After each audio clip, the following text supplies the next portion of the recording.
Volume 4. Chapter 301, Caught Off Guard. Chapter 301, Caught Off Guard. Translator, Irene Editor, TYZ/KLKL. When Ai Hui landed along with the red muslin that filled the sky, he thrusted his red sword ray into Sha family's compound. Thump! A dull and somewhat heavy sound rang. The next moment, the eye-grabbing red ray lit up suddenly. The ball of red glow illuminated the night sky radiantly. Those with their eyes wide open were unable to avoid it and were temporarily blinded and exclaimed alarmingly. Their eyesight only recovered seconds later. Far away, Sha family's compound was extremely quiet. What was happening? Many were curious but dared not dash forward to look. Wang Han's powerful sword move was simply too terrifying. Plus, he had chosen to charge straight for the family like a death god figure. They couldn't help but revere him. Who exactly was this guy who concealed such dreadful powers? This is it. How am I going to bargain with him in future? How am I going to run my business? The shop owner held both hands to his head and his face was pale, but quickly, as if he thought of something, his face turned red and his eyes lit up. Aren't Sha family's belongings all going to land in Wang Han's hands? I'll probably earn something by disposing them for him? This Wang fellow is going to strike it rich. Sigh, this is a new tyrant. I shall prepare a few good items for our new tyrant. The boss was extremely familiar with Ai Hui and knew what he lacked. There were always bolder elementalists who had more confidence in their abilities, so they flew slowly towards Sha's compound. When they were close enough to get a glimpse of the yard, they fell into great shock. There were no intact corner. It was as if the big yard had been plowed over and over again by steel and lava, as there were holes and burnt marks all over the place. The flipped soil were black and there was steam coming out of it. The arrow towers had been torn apart into countless chunks and none of the guards were still standing. Their bodies were filled with burnt bloody holes. It was a pitiful sight. The walls surrounding the yard were broken into pieces as well. There were countless gaps, big and small, and there were signs of melting within those gaps. Wherever he looked there were fragmented remnants, so it was imaginable how intense and concentrated of a blow they had been dealt with. There was no trace of Wang Han in the compound. Ai Hui was awfully busy in the underground warehouse. It was located underground and hence undamaged, much to Ai Hui's relief. In the center of the warehouse was a quicksand whirlpool that constantly circulated. The core of the whirlpool was like a fish's mouth, opening and closing. Ai Hui turned into a diligent porter, throwing things into the whirlpool speedily. Sand compass was indeed a miraculous object. The entrance of the whirlpool was definitely small, but no matter what he threw in, the whirlpool swallowed them up. Ai Hui was very well prepared. He knew clearly where the valuable items were. He was like a gust of wind, sweeping the warehouse empty in the blink of an eye. The most valuable objects were kept in the sand compass. His biggest reward was 2 trunks of essence elemental beans, which was Sha family's Peace City branch's initiation funds. There were also many expensive earth elemental materials around. Sha family was a wealthy and powerful family after all. Ai Hui couldn't be bothered packing the leftover big objects that were of little worth. After keeping the compass properly, Ai Hui walked out of the warehouse openly. Murdering without arson was simply unprofessional. With a jolt of dragonspine sword, its sharp end glided across the sky. Boom, a line of flames set off in the sky and landed behind him, into the room full of holes. His move instantly subdued the restlessness of some people. Creating a fire was easy, but only for fire elementalists. Wang Han, a metal elementalist, had relied on his swordsmanship to generate flames in such a relaxed and natural motion. The depth of his swordsmanship and achievements was evident and fear-inducing. The wisp of flame was exceptionally hot and the house quickly became a raging inferno, coating the sky with the color red. Under the watch of everybody present, Ai Hui returned to his usual calm and cool self without the least bit of uneasiness. A man with his sword walked, as if he was strolling casually in the park, to the entrance of the badly crumbled compound as the blaze behind him soared. He noticed the many observers and something clicked. This was a good opportunity. He scanned the area and saw a broken wooden board not far away. He went over to pick it up and found himself a burnt chunk of a small wooden stick. The surrounding elementalists were beyond amazed, guessing what Wang Han was about to do. They only saw Wang Han brushing a few words on it before throwing the small wooden stick away. Carrying the wooden board to the collapsed entrance, he picked a spot to hang the board. A row of words could be seen on the board. Swordsman Training Hall, special tuition rate, 100 essence elemental beans. The onlookers. Hidden in the crowd, Fu Yanghao almost choked on his own saliva. 100 essence elemental beans? Why don't you rob somebody? It was 4 beans previously. How can such an unscrupulous businessman exist in this world? Seemed like I'm focusing on the wrong thing. In that period of silence, AI Hui admired his own advertorial board. Come to think of it, this was the first time he'd actually promoted the training hall. Thereupon, AI Hui swaggered away amid the silence of the onlookers, leaving only the fiery blaze and an advertorial board on that broken door behind. The morning sunlight came as scheduled, declaring that it was a cloudless day. Having checked his inventory of spoils of war through the night, AI Hui was simply too excited to sleep. The items, piled up like a mountain, brought extreme bliss and made it difficult for one to look away. Murderers and arsonists were rich indeed. All of AI Hui's investments paid off quickly. Those 2 trunks of essence elemental beans were enough to dazzle him. Moreover, that pile of ingredients was worth a scary amount of money. What surprised AI Hui was those 20 sand puppets whose models he couldn't recognize. He knew that these puppets were the newly and successfully manufactured model, Earth Sentinel, that had yet to be released in the market. Xiao Yuan either brought 20 of these along to strike a deal with other clans or because they had some special uses. After all, many elementalists were not easily swayed by money. Plus, it would be more appealing if there was only one instead of 20 sand puppets. Because it was a new release, there were only 30 of those in the whole Xia household. Now, 20 had fallen into AI Hui's hands. Although AI Hui did not know what models they were of, being shrewd, he could still distinguish the differences they had from ordinary sand puppets. Feeling pleased, AI Hui came out of the warehouse to welcome the sunlight. It made him feel incomparably contented and he couldn't help but start to stretch. Xia family had better come a few days later. Why by then, Lu Lan would have completely upgraded his body and he would have more confidence. The setup in this garden would be more formidable under Lu Lan's commands. Of course, he believed that Xia family wasn't so sluggish. If they were so slow, the family would have perished a long time ago. This wasn't the era of peace after all. Fighting and killing were the norm in this chaotic world. People who wasn't fully alert would die quickly. Gazing into the distance, AI Hui's body suddenly stiffened up. He stared at a black dot far away. After a while, that dot magnified significantly. A mountain peak. It was moving extremely fast and in a flash, it was already close by. The huge mountain whizzed over in an alarming speed. The pressure it brought was stifling and even someone as mentally strong as AI Hui couldn't help but was a little shaken up. Guardian of 5 elements. The 4 red words on it was absolutely domineering. Peace City was like a startled beast as it turned dead quiet all of a sudden. But when people saw Elders Guild's emblem on the mountain peak, Peace City came alive. AI Hui stared blankly at that mountain peak, as if his soul had been drawn out of his body. It was undoubtedly his first time seeing it, but a strong sense of familiarity rose within his heart. The silver pond at the summit must have layers upon layers of circling veined patterns. Images of the cascading waterfall and the hidden meandering river drew themselves out in his mind. He even knew that there must be 1,800 trees. The vines were in multiples of 6. There were 9 faintly discernible lava caverns that supposedly shared the same core: palace, pavilion, arrow tower, pagoda. He knew there was a building amid the clouds that were dragged along by the bottom of the mountain. He knew why he was so familiar with it, and he knew why he would know those setups. It was because he had already memorized that complicated proposal with all his heart and knew every detail inside out. He was caught off guard. Like a feather, he was being pulled into the warmth and sunshine amid that remote, mini-city. Tears rolled down, blurring his vision. Master, mistress. On the god-subduing peak, Jiang Wei was bidding goodbye to Shi Shuaman in Sangjijun. Peace City is just ahead. We won't be stopping, so fly there yourself.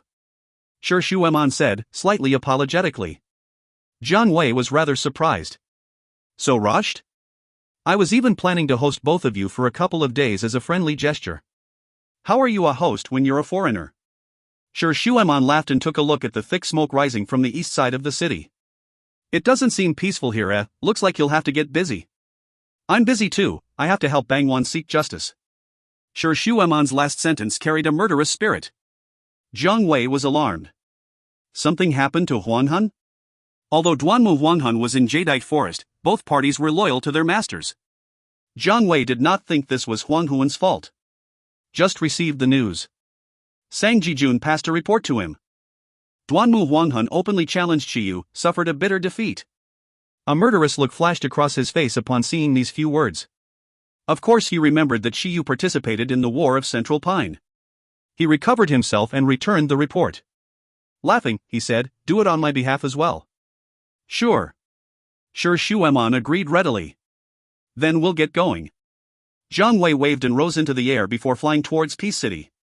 God-subduing Peak whizzed speedily past and above Peace City with a heavy whistle before disappearing far away. When Jiang Wei left the peak, there was an equally lofty group that descended from fiery floating cloud.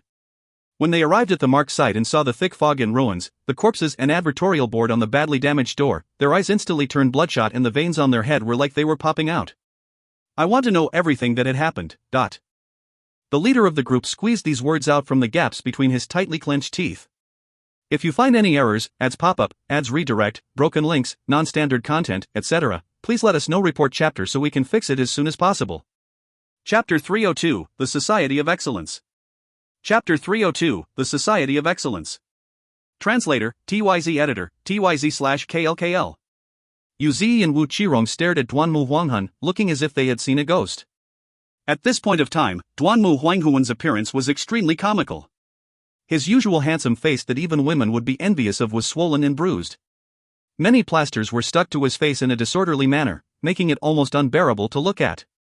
However, Duanmu Huanghan seemed to be in a good mood as he wolfed down his food. Yu Zi and Wu Qirong cast a glance at each other. Both of them sensed an unusual aura coming from brother Duanmu. Something was not right. The news of Duanmu Huanghuan's terrible defeat had been spread throughout the Jadeite forest. Various rumors were spreading everywhere in the city. Those who rejoiced in Duanmu Huanghuan's misfortune said that he had overestimated his capabilities and he was just fishing for compliments. Some also said that he had thoroughly embarrassed the Jadeite forest. Even as observers, Yu Zi and Wu Qirong felt extremely pressured by the incident. They could sense a huge storm was brewing in the Jadeite city. However, as the person that was directly involved in the incident, Duanmu Huanghan behaved as if nothing had happened. Coming from a powerful and rich family, Yu Zi knew that nothing would go terribly wrong. On the other hand, Wu Qirong was like a faithful little brother to Duanmu Huanghan, and hence, he was deeply worried. Brother Huanghan, next up, what should we do? What do you mean by what should we do? Duanmu Huanghan looked baffled. Yu Zi began to look restless. Wu Qirong braced himself and continued, this time around, we failed so terribly. Everyone is somewhat worried. Duanmu Huanghan put down his chopsticks and replied solemnly, I have indeed lost. Upon seeing Duanmu Huanghuan's reaction, a cold shiver went down Wu Qirong's spine. He quickly said, everyone makes mistakes. Defeats are very common in the battlefield. He could not continue his sentence as brother Huanghan was looking at him with an eye-piercing gaze. Wu Qirong felt as if he was going to die soon. It's better for me to lose the battle, Duanmu Huanghan said suddenly. Ah! Wu Qirong and Yu Zi let out a gasp of surprise at the same time. They looked at Duanmu Huanghan for a while before looking at each other. Had brother Duanmu Huanghan sustained a head injury? Duanmu Huanghan continued plainly, only by losing to her then I can know how far do I lag behind her. Wu Qirong and Yu Zi were stunned. I will defeat her in the future. Duanmu Huanghan looked as if he was talking about something casual. His facial expression was calm as he fiddled with the wine cup in his hand. For the past 3 years, I have been troubled by many things, leading an unhappy life. I always felt that I was being played by fate. There are a lot of things that I don't like, but I felt like I should bear them on my shoulders, as though my fate had already been decided. However, I understand now. If one works for it and he doesn't succeed, then it can be said that his fate had already been decided. However, if one never even tries, then serves him right. One can either choose to let others control his life, or he can choose to control others' lives. Duanmu Huanghan drained the cup of strong liquor in one gulp and a burst of flames burned through his throat to his heart. His severely bruised face curled into a charming smile. At this point of time, his limpid eyes did not bother to conceal the craziness and fervor within them. He suddenly asked, have both of you forgotten about the induction ground? Wu Qirong and Yu Zi shuddered in fear. Honestly, I can't forget that place, Duanmu Huanghan muttered. I have often dreamed about the induction ground, our battles with the blood elementalists, and the process of my fellow students being eaten alive by the blood fiends. However, right now, we have to sit alongside them, drink with them, and flatter them. Ah, I still have to marry a blood elementalist. Wu Qirong and Yu Zi's faces became distorted with anger, clenching their teeth. Both of them made it out alive from the induction ground and had deep hatred towards the blood elementalists. Of course, right now, I'm a trash and trash's opinions don't matter. Duanmu Huanghan looked at the both of them and continued, I'm already in this state, but what about the both of you? Zi, if your family wants you to marry a blood elementalist, what will you do? Qirong, if the higher-ups want you to be the subordinate of a blood elementalist, what will you do? Wu Qirong heaved a long sigh and replied, "Brother Huanghan, I will follow whatever you say." Yu Zi nodded his head as well. "Huanghan, just tell us whatever plans you have in mind. I will rather die than to marry a blood elementalist." "I still don't have an exact plan yet." Duanmu Huanghan shook his head, and then continued, "There's one thing we have to make sure, and that's to make our opinions matter to everyone." Both of them looked blankly at Duanmu Huanghan. Duanmu Huanghan racked his brain. Suddenly, he thought of Ai Hui. What would that bastard, Ai Hui, do if it was him in this situation? But after thinking for a while, he seemed to have some ideas. First, we need to have strength. Only powerful individuals' opinions would matter to everyone. We can't waste our lives like this, we have to start training. Upon finishing his sentence, Duanmu Huanghan felt his face burning. Upon realizing he had been wasting his life for the past 3 years, he felt ashamed of himself. Yu Zi and Wu Qirong nodded their heads heavily. Next, we need to have manpower. Unless we have reached the level of my master, otherwise, it is still about having strength in numbers. Duanmu Huanghan continued, "We will form a club that only accepts survivors from the induction ground, regardless of their backgrounds. Everyone will train together and I will hire a famous teacher to give everyone pointers. Everyone will help each other in the process. Once we become stronger, our opinions will then matter." Yu Zi and Wu Qirong looked at each other, seeing the excitement in each other's eyes. Yu Zi chuckled, "I like this idea. Huanghan, pick a name for this club." "Let's call it Society of Excellence," Duanmu Huanghan blurted out. Upon finishing his sentence, Duanmu Huanghan was dumbfounded. He did not expect himself to pick this name. He did not have much memories of the Society of Excellence. The memorable memories that he had of the club were the 2 instructors, Zhou Xiaoxi and Li Wei. It was a pity that both instructors had died in the induction ground. "Nice name. Nice." Yu Zi and Wu Qirong were energized. The Society of Excellence was a student club that existed in every city in the induction ground. It was a club that was exclusive to induction ground. Since the induction ground had been destroyed, the Society of Excellence was destroyed as well. The Society of Excellence. There was no better name than this. This name reminded them of the induction ground and the blood catastrophe. The induction ground might be extinct after the blood catastrophe, but not the Society of Excellence. In the hands of a bunch of youngsters, the Society of Excellence was rising from the ashes. At this point of time, the Society of Excellence did not catch anyone's attention. The God-subduing peak had given Ai Hui a huge shock. His understanding towards God-subduing peak even surpassed Shi Shueman's. Before Shi Shueman and her counterparts even knew about the mightiness of the God-subduing peak, he could already imagine how powerful it was.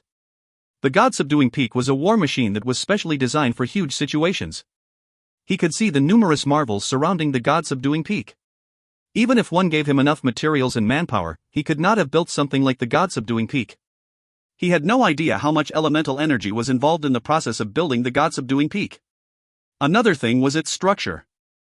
Even if he had many materials, he would not have known how to build God-subduing peak. He does not have enough experience to understand its structural blueprint. Alright, for a poor fellow like him, there was no point talking about the God-subduing peak's structural blueprint.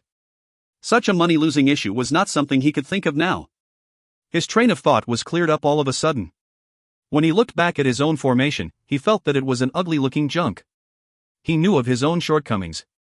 His understanding towards elemental energy was still shallow. He remembered every detail of his master's plan, but he was far from really understanding the concept behind it and how it worked. The idea of treating the city as a piece of cloth was inspired by the spell formations in the cultivation era. Its effect was very similar to that of spell formations. His master's plan was complicated yet perfect, like an art piece. It was so perfect that Ai Hui did not know where to start studying it. It looked and behaved like a living thing, so much so that Ai Hui could not add anything to it or remove anything from it. He simply couldn't make any changes to it.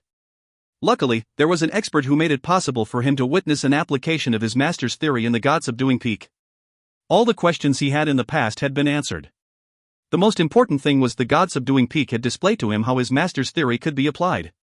The creator of the God-subduing peak would not have thought that someone could have so many insights just by taking a glance at his creation. Ai Hui began to ponder about it. The mightiness of the God-subduing peak lay in its cycle of 5 elements and vigorous elemental energy. Like a terrifyingly powerful volcano, it contained boundless amounts of elemental energy. It was built with top-grade materials, superb techniques, and powerful elementalists. After going through a perfect building process, the cycle of 5 elements was formed within it. The 5 elements were in harmonious balance and a perfect structure was achieved. It had no obvious weaknesses and its offensive capabilities were terrifying. The God-subduing peak was so mighty that we could not see any weaknesses in it even until now. He definitely would not have so much money, rare materials, elemental energy, or superb techniques. As such, it was not possible for him to build something like the God-subduing peak. When one's strength was not adequate, he would usually face defeat. Only by launching a surprise attack then he could have a chance of winning. An extremely strange formation was like a sharp blade, possessing a tremendous amount of destructive power. However, if his enemy was able to see through the formation, then he or she would be able to break it easily. Whether it was the cultivation era or the elemental era, this was general knowledge that everyone knew about. How could he prevent the enemy from seeing through it? There was only one way, and that was to use something that the enemy was not familiar with. With a jolt of his mind, we thought of his swordsmanship. Swordsmanship was merely popularized 2 years ago. It was still rather new and unfamiliar to the entire Avalon of 5 elements. Furthermore, whose swordsmanship was self-learned. Why not build a sword formation? The moment this idea emerged in his head, it stuck there. He thought of the sword formation because the Assembly of Patriarchs wanted to reward him by sending him to Karakoram to train in their sword formation. He had never seen a legitimate sword formation before. His understanding towards sword formations mainly derived from swordplay manuals. If he wanted to use his master's theory to build a sword formation, how would he go about doing it? We unknowingly felt somewhat excited. If setting up a spell formation was a test of his understanding towards his master's theory, then setting up a sword formation would be a test of his knowledge on swordsmanship. Since he was building a sword formation, he would need many swords. We only had Dragon's Pine and Chu Xiaoyan's silver broadsword. Furthermore, silver broadsword still could not be used. If he revealed anything by accident, Chu Xiaoyan's identity's value might be lost. However, this was not the first time we encountered such situation. After being poor for many years, he naturally had ways to deal with it. We suddenly thought of his weasel bristle arrows. After thinking about it for a moment, he was sure that the arrows could be used. After solving the most important issue, we became even more excited. Very soon, he realized that he did not need to overhaul and rebuild his formation. All he needed to do was to make certain alterations to it and he could implement his own ideas into it. Hence, we began to build his first ever sword formation. If you find any errors, ads pop-up, ads redirect, broken links, non-standard content, etc., please let us know. Report chapter so we can fix it as soon as possible. Chapter 303, The Shah Guards. Chapter 303, The Shah Guards. Translator, TYZ Editor, TYZ/KLKL. Swordsman Training Hall, special price, 100 Essence Elemental Beans. Shah Wudwan stood in front of the dilapidated wooden board and listened to his subordinate's report of the investigation results. His eyes had never left the wooden board for a single second. As the leader of the Shah family's elite unit, Shah Wudwan would be extremely eye-striking wherever he went. He was more than 2 meters tall and his body was muscular and sturdy. His bulging bronze muscles were bursting through his tight-fitted clothes. His eyes were very small and squinty. Instead of containing the urge to seek revenge, his eyes contained an abnormal calmness and steadiness. He did not spend too much effort on investigating the destruction of the Shah family's branch compound as there were too many observers. Every detail regarding the incident were clearly presented before Shah Wudwan. The culprit was Wang Han, an elementalist that had attained elemental externalization. His swordsmanship was superb and he used a high-altitude diving technique to cause the destruction. He was also able to use fire-type sword moves. The ruins of the Shah family's branch compound and the corpses lying everywhere had proven this point. Every slash inflicted upon the victims left behind a high-temperature charred mark. From this, Shah Wudwan conjectured that Wang Han was a fire elementalist, not a metal elementalist. He felt that a metal elementalist would not be able to unleash such scorching fire attacks. Wang Han's capabilities did not surprise Shah Wudwan. If he could kill Shah Wuyuan and attack the Shah family's guarded branch compound, there was nothing odd with his capabilities. For someone that dared to mount a sneak attack on Shah Wuyuan, what was attacking the Shah family's branch compound to him then? Instead, there was another news that caught Shah Wudwan's attention. The Sky Edge Division's elite unit, which had been ordered to oversee Peace City, had arrived. A lot of people had seen them descended from the God-subduing peak and entered the mayor residence in Peace City. Roughly within these 2 days, they would have taken over the mayor office and took over the control of Peace City. Shah Wudwan knew that he had to be fast if he wanted to seek revenge. The captain of the Sky Edge Division's elite unit was Jiang Wei. Shah Wudwan had heard of this name. This fellow was rather reputable in the Sky Edge division and was viewed by many as a young man with bright future. The fact that Jiang Wei was chosen to oversee Peace City showed Sha Wuduan that he was highly valued by Sky Edge division. Once the Lesser Avalon of 5 Elements was successfully established, his mission of overseeing Peace City would greatly decorate his resume. Peace City used to be a small border city at the lowest part of Silver Mist River's lower reach. The mayor office was very weak and could not resist against the invading powerful prestigious families. In the current Avalon of 5 Elements, the elder guilds could no longer solely depend on their stature to suppress these brazen prestigious families.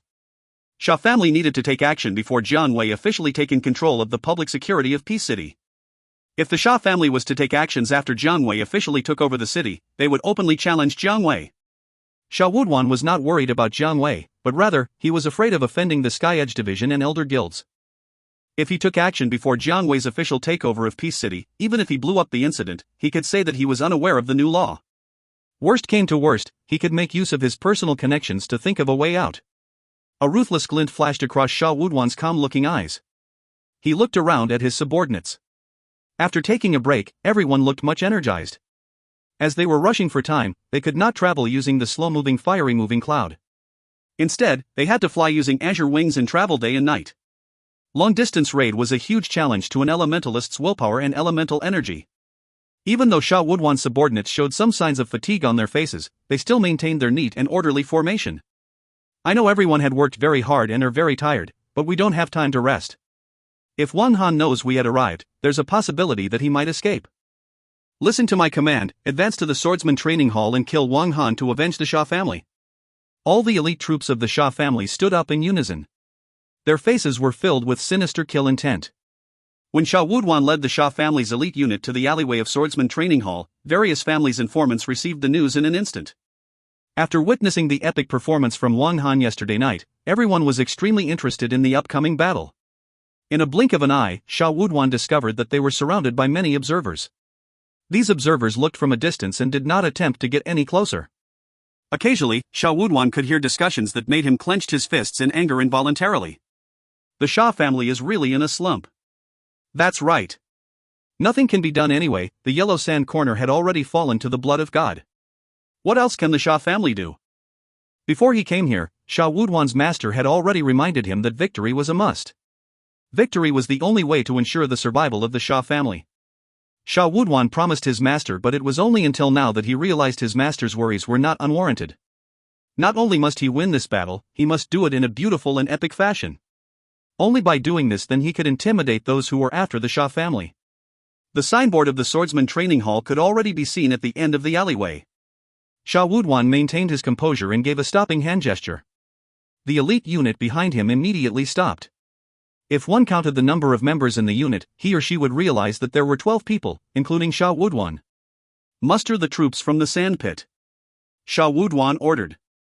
The elite unit immediately channeled their elemental energy and the ground beneath their feet turned into a yellow-colored sand sea. Sand puppets began to climb out of the sand sea continuously. These sand puppets were fully armored. Their armors were fully filled with fine decorative designs.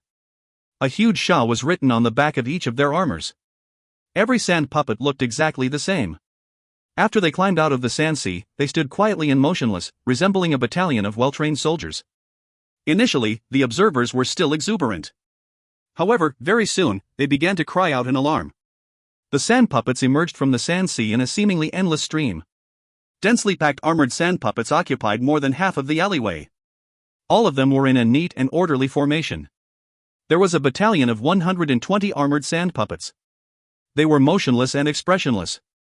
The demonic yellow in their eyes were flickering in unison. The sea of yellow sand beneath their feet looked as if it was alive, slowly wiggling and climbing up the bodies of Sha Wuduan and the 11 members of the Sha family's elite unit. The yellow sand engulfed their bodies completely, only exposing their eyes. The yellow sand continued to wiggle and transformed into exquisite armors that were similar to the ones on the sand puppets. A huge Sha was written on back of each of their armors. The 12 elementalists' eyes were flickering with the same yellow glow as the sand puppets. No one could clearly differentiate the earth elementalists from the sand puppets. Such a creepy sight sent a cold shiver down the observers' spines.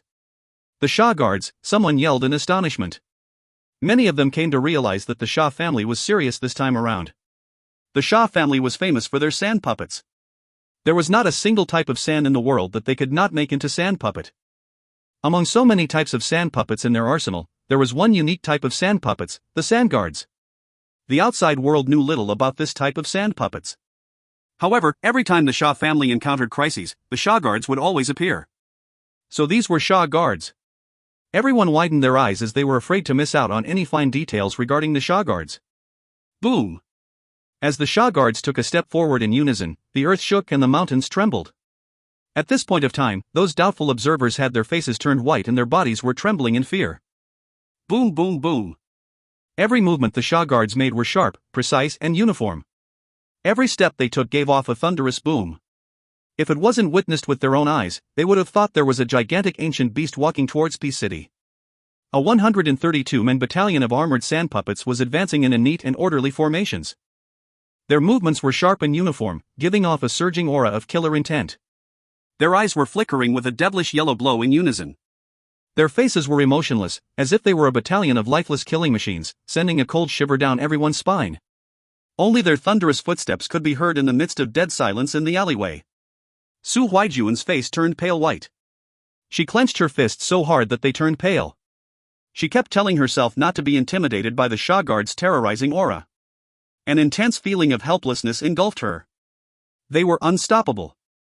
Anything that was standing in the way of this lifeless robotic army would be crushed to death. After taking a few deep breaths, Su Huijuan regained her composure and some rosiness returned to her pale white face. However, what she saw next stunned her. The 12 earth elementalists that she locked onto previously had vanished into thin air. The formation of the entire army did not seem to have any changes. However, she knew that the 12 elementalists had left their original positions. She did not know how they did it. Usually, for a high-leveled elementalist like her, it was very difficult for someone she locked onto to escape from her sight. Furthermore, she did not once blink her eyes. The Shah guards were indeed formidable. With an imposing stance, the Shah guards advanced towards the swordsman training hall slowly and steadily. Even as the Shah guards got closer and closer to the entrance of the training hall, the guards did not slow down their advancing speed. They continued to walk uniformly with their eyes blinking at the same frequency. It was as if they did not see the training hall in front of them.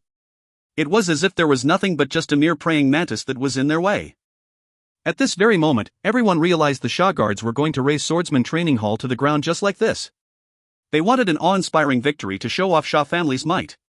Yes, everyone understood what they were doing. Even so, they were still shocked by Shah family's formidable display of strength. Without even executing any moves, the Shah guards had already made everyone believe that Wang Han would face an imminent death. All the observers had their eyes wide open. Even though they knew the Shah family was showing off their might, they did not want to miss out on a single detail. The Shah guards had reached the entrance of the swordsman training hall. The Shah guards did not stop and continued to advance. Boom! The main door of the swordsman training hall was blasted to smithereens. Like crispy biscuits, the walls surrounding the training hall were easily crushed to fine powder. Like an unstoppable flood of steel, the Shah guards charged into the courtyard of swordsman training hall. The various training equipments in the swordsman training hall were being stomped and crushed to smithereens. Boom, boom! Wang Han was standing at the entrance to the main hall of the training hall, motionless and alone. He looked especially helpless and did not make any retaliation. Perhaps he was shocked by the might of the Shah guards that he had lost the ability to think. Or perhaps he knew that all his tricks would be useless against this unstoppable army of Shah guards. Every step that the 132 men Shah guards took was filled with power and viciousness, causing the ground to tremble. Wang Han stood alone with a sword in his hand. His eyes were closed, looking fragile and helpless. The contrast between the two parties was extremely distinct, so much so everyone felt this battle was one-sided and Wang Han was extremely foolish. The battle had ended. At this very moment, just as the last Shah guard entered the training hall, Hui opened his eyes in an instant. He plunged his dragon's pine into the ground and countless dazzling light spots appeared in every nook and cranny of the training hall. Following which, fine beams of light shot out from the light spots, making the training hall look as if it was covered with glowing spider webs. An interweaving light web appeared and revolved beneath Hui's feet unexpectedly. Subsequently, the countless fine light beams began to rise towards the sky. The battle had just begun. If you find any errors, ads pop up, ads redirect, broken links, non-standard content, etc., please let us know. Report chapter so we can fix it as soon as possible. Chapter 304, Sword Chime and Swirling Sandstorm. Chapter 304, Sword Chime and Swirling Sandstorm. Translator, TYZ Editor, TYZ/KLKL. The hovering fine light beams energized everyone. Wang Han was starting to retaliate. This was what everyone wanted to see. The Sha guards were so powerful that everyone felt that Wang Han had slim chances of winning. It would be dull and boring if Wang Han just placed down his weapon and surrendered. Wang Han was not a fool, but rather a vicious and merciless expert. As such, why would he had stood there and waited for his death? The skydiving fire sword move that he executed yesterday night lit up the entire night sky and stunned everyone, giving rise to an unrealistic expectation in everyone's heart. What would Wang Han's retaliation be? Fine light beams shot out from the ground towards the sky and stood tall and upright, looking like glowing light webs. The light webs were stacked layer upon layer, completely enveloping the airspace above the training hall. The top of the stack of light webs was narrow while the bottom was wide. It looked like a gigantic bronze bell. Everyone's gaze was captivated by it. Wang Han's offensive methods had always managed to lit up everyone's eyes, however, they were still slightly doubtful. The Sha guards were indeed terrifyingly powerful, but at least everyone still managed to understand what their offensive was. As for Wang Han's offensive method, no one understood it at all. Even the experienced and knowledgeable Su Huijuan and the Fu family were completely lost. Suddenly, the light webs started to tremble in unison. An unexpected clear and melodious sword chime resounded through the training hall. A biting cold chill struck everyone's heart. It was as if a sharp reflective sword had pierced through the back of their necks, sending agony down their skins and bones. Those who were brave and firm had their hair stood on end.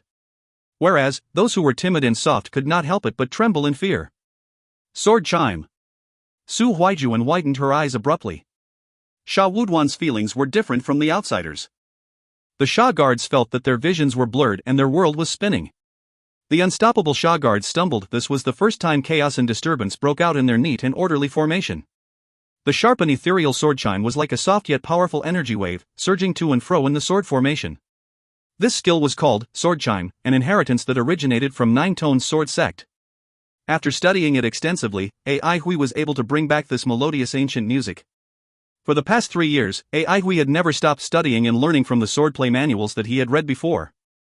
These ancient swordplay manuals were like fertile soil to him, providing him with an endless stream of nutrients.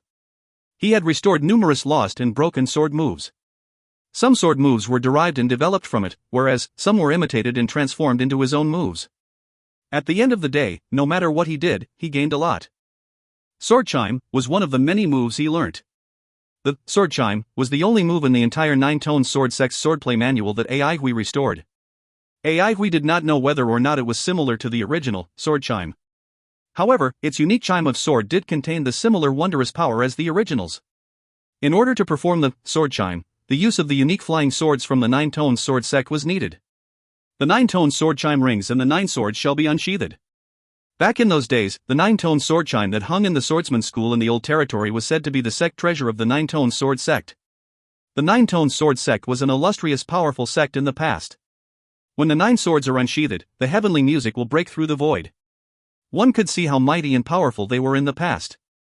Sword chime needed at least 9 swords to be unsheathed at the same time to work. Hence, after Ai Hui restored it, he had yet to find a way to use it in actual combat. It was only when he built this sword formation that he realized sword chime could be used here. The clear and melodious sword chime resembled the soft tinkling of the wind chimes hung below the roof, extremely pleasant to one's ears. However, deep down, the sword chime actually possessed an intense killer intent. Sha Wuduan abruptly discovered there was a delay in the channeling of elemental energy in his body. The sand on some of the Sha guards' bodies began to tremble, showing signs of instability. What kind of swordsmanship was this? Sha Wuduan felt that his opponent's swordsmanship was freakish and unprecedented. This mellifluous sword chime was able to unsettle one's mind. However, Sha Wuduan was a powerful veteran that had survived countless bloody battles, and as such, he was able to think of a solution in an instant. In Avalon of 5 elements, there were inheritances that involved unsettling one's mind. Those elementalists who mastered their sky palace were specialized in carrying out mental attacks. Mental attacks. Sha Wuduan furrowed his eyebrows. Normal attacks would be completely useless against the Sha guards. On the contrary, mental attacks posed to be a troublesome problem for Sha Wuduan. He did not seem to understand Wang Han at all. He was a fire elementalist that was proficient in swordsmanship and specialized in developing the Sky Palace. This combination seemed weird to him. Sha Wuduan did not have the luxury of time to think. Elementalists that were specialized in developing their sky palace were tricky and sly. They had various bizarre tricks up their sleeves. He had to react fast because if he gave his opponent too much time, the Shah guards would fall and would be subdued. Elementalists that specialized in mental attacks had weaknesses as well. For example, they had frail bodies. It was highly possible that the scene before them might be an illusion. This was the most commonly used technique among the various types of mental attacks. Powerful illusions could shut down an elementalist's sixth senses, which would cause him or her to lose the ability of judgment and made grave tactical errors. However, no matter how real an illusion was, it was still an illusion. Something that was fake would never become real. Shah Wuduan ignored the spinning world in front of him. As long as his feet was on the ground, he would not lose his confidence. Whether or not the scene before his eyes was real, the fact that they were in the training hall was real. Swirling sandstorm. The 132-man battalion of Shah guards roared angrily in unison. The yellow light beneath their feet began to float and drift. The surging quicksand started to cover the web-like light beams on the ground, which resembled the tidal waves in the sea. The Shah guards stood imposingly and motionlessly. Following which, the rolling quicksand gathered in the mid-air and pieces of stones appeared amidst the quicksand. The stones kept on growing in size, which became larger. Eventually, the stones became millstone-sized and rolled in the raging torrent of quicksand. At this point of time, the few sand pits in the training hall, which were prepared for Su Qingye's training purpose, had been completely devoured by the Shah guards. After devouring the sand pits, the torrent of quicksand increased significantly in its size and might. Strong and violent winds swept up and swirled around the Shah guards. The millstone-sized stones and the quicksand were swept up from the ground by a violent gust of wind. The deep and low whizzing sound produced by the torrent of quicksand intimidated everyone. Eventually, the torrent of yellow quicksand materialized into a terrifying yellow-colored sand veil. Along with the millstone-sized stones, thick sand veil covered the Shah guards and expanded outward all of a sudden, resembling a gigantic sand tornado. Boom! A huge tree in the corner of the training hall was smashed by the flying stones in the air. Before it collapsed to the ground, the whizzing torrent of quicksand and stones had already left numerous densely packed holes in the sturdy trunk of the tree. Crack! The huge tree could not withstand the spinning sand veil and shredded completely to smithereens in the air. Deep down, Ai Hui was glad that he kept the message tree, otherwise, it would definitely be destroyed. The brown-colored swirling sand veil destroyed everything in the training hall like a crazy beast. The sword chime did not have any effect on a gigantic beast like this. Not only did the high-speed swirling sand veil had high destructive power, it also blocked off the chime of the sword. The sand veil was like a high-speed spinning millstone. If anyone was to be sucked into it, he or she would have zero chance of surviving. Ai Hui did not expect his sword chime to be countered by a simple move like the swirling sandstorm. However, how could the sword formation that he meticulously built contain only one type of attack? Were the sand and stones the key to the might of swirling sandstorm? No, it was the wind. Being a metal elementalist who was trained with the metal winds in the suspending golden pagoda, Ai Hui was extremely familiar with the nature of wind. Ai Hui's eyes lit up. He pulled out his dragon's pine from the ground and shook the sword hilt softly. The daggers that swirled around dragon's pine flew towards every nook and cranny of the training hall, resembling agile swimming fishes. Pop pop pop, dot. Essence elemental beams ruptured and surging elemental energy gushed into the sword formation. All the artifact remnants lit up and the layers of light webs above Ai Hui's head dispersed, which caused the gigantic glowing bell to collapse. If Ai Hui was to raise his head at this very moment, he would see every light web had transformed into a light spot. Even though it was daytime, they still looked like stars in the sky. Every light web shot a silvery light beam that converged at the dragon's pine in Ai Hui's hand. The dragon's pine was engulfed by an intense silvery light, resembling a silver-colored burning torch, dazzling and glaring. A burst of metal elemental energy surged into the sky, as if a sharp sword was thrusting toward the blue dome of heaven. Instead of feeling surprised, Shah Wuduan felt overjoyed. The enemy had abandoned his uncanny sword moves and was relying on the elemental energy that he was familiar with. That was equivalent to seeking his own death. Ai Hui held the dragon's pine in his hand and dashed towards the swirling sand veil. Just as he was about to collide with the swirling sand veil, he thrusted his sword into the sand veil all of a sudden and swirled along with it. The thrust did not seem to contain any force and looked extremely ordinary. Ai Hui's body flew into the air and swirled along with the spinning sand veil. Before he landed on the ground, he twisted his body, flew towards the sand veil and thrusted it with his sword in the similar fashion as before. Everyone, including Shah Wuduan, were baffled and was unsure of what Ai Hui was doing. Every thrust he executed was ordinary and did not contain the slightest bit of destructive power. Ai Hui's movements were abnormally fast. In a blink of an eye, he had swirled around the sand veil and thrusted it with his sword several times. His dragon's spine had lost almost half of its metal elemental energy. Su Huaijuan's eyes lit up. Nice. Sha Wuduan sensed something was up. As the metal energy poured into the spinning sand veil, the violent wind that swirled the sand veil gradually became metal wind. Even though the insertion of metal elemental energy had caused the wind speed to increase, Sha Wuduan realized he was losing control of the spinning sand veil. Something was not right. Just as he was about to disperse the sand tornado, Ai Hui took action. All 6 artifact remnants emitted a glow at the same time. Suddenly, an astonishing chilliness erupted beneath the feet of the Sha guards. Unexpectedly, the Sha guards were caught off guard and became a battalion of ice statues. Even Sha Wuduan was frozen. Not good. Chilling frost engulfed his body, freezing his elemental energy. The high-speed swirling sand tornado lost control and exploded abruptly. The frozen Sha guards became the perfect target. The high-speed spinning sand veil was mixed with razor-sharp metal elemental energy, becoming terrifyingly powerful. Pop, pop, pop. In an instant, the neat and orderly Sha guards had their bodies filled with holes. The millstone-sized stones were like cannonballs, heavily smashing a few unfortunate Sha guards into powder. When a sand puppet was smashed, he would be reduced to a pile of yellow sand. However, when the pile of yellow sand was mixed with fresh blood and decapitated limbs, that was not a sand puppet, but a fallen earth elementalist. Sha Wuduan was most powerful among the Sha guards. Within a short period of time, he had recovered the control over his elemental energy. The scene before him exasperated him intensely. Only half of the Sha guards were left standing. Those who collapsed were mainly earth elementalists. 3 earth elementalists had already died and the rest were severely injured. Kill him. Sha Wuduan pounced towards Ai Hui as his angry roar resounded through the air. The rest of the Sha guards followed his suit and yelled angrily, "Kill him!" All the Sha guards flew into the air, resembling a huge net that covered the sky. Ai Hui, who had nowhere to run to, stayed calm and stood up, shook off the yellow sand on his body. It was a huge taboo for earth elementalists and sand puppets to leave the ground. Ai Hui raised his dragon's spine and pointed it towards the incoming flood of enemies. The fine light webs that filled the training hall had disappeared, which revealed Ai Hui's main formation. Su Huaijuan cried out in alarm, "See you later." If you find any errors, ads pop up, ads redirect, broken links, non-standard content, etc., please let us know. Report chapter so we can fix it as soon as possible. Chapter 305, See You Later, Sword Formation. Chapter 305, See You Later, Sword Formation.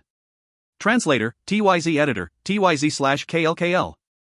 The sound of an intense battle could be heard from a distance. Even from afar, he still felt a slight tremble on the ground. Jiang Wei's face turned ashen as he entered the mayor residence. Standing in front of him, the old mayor nagged long-windedly, "You see, they just don't know when to stop. My wife told me that they don't take me seriously and I couldn't care less. Now that you have arrived, I can peacefully find a place to enjoy my life in retirement. Sigh, Murphy's Law, what can go wrong will wrong. All I want is to enjoy my life in retirement, and that's why I came to Peace City." However, Peace City became a bustling trading hub and a city of strategic importance, attracting and pulling everyone here. I know myself very well. Jiang Wei bade farewell to the old mayor and flew toward the battle site with his soldiers.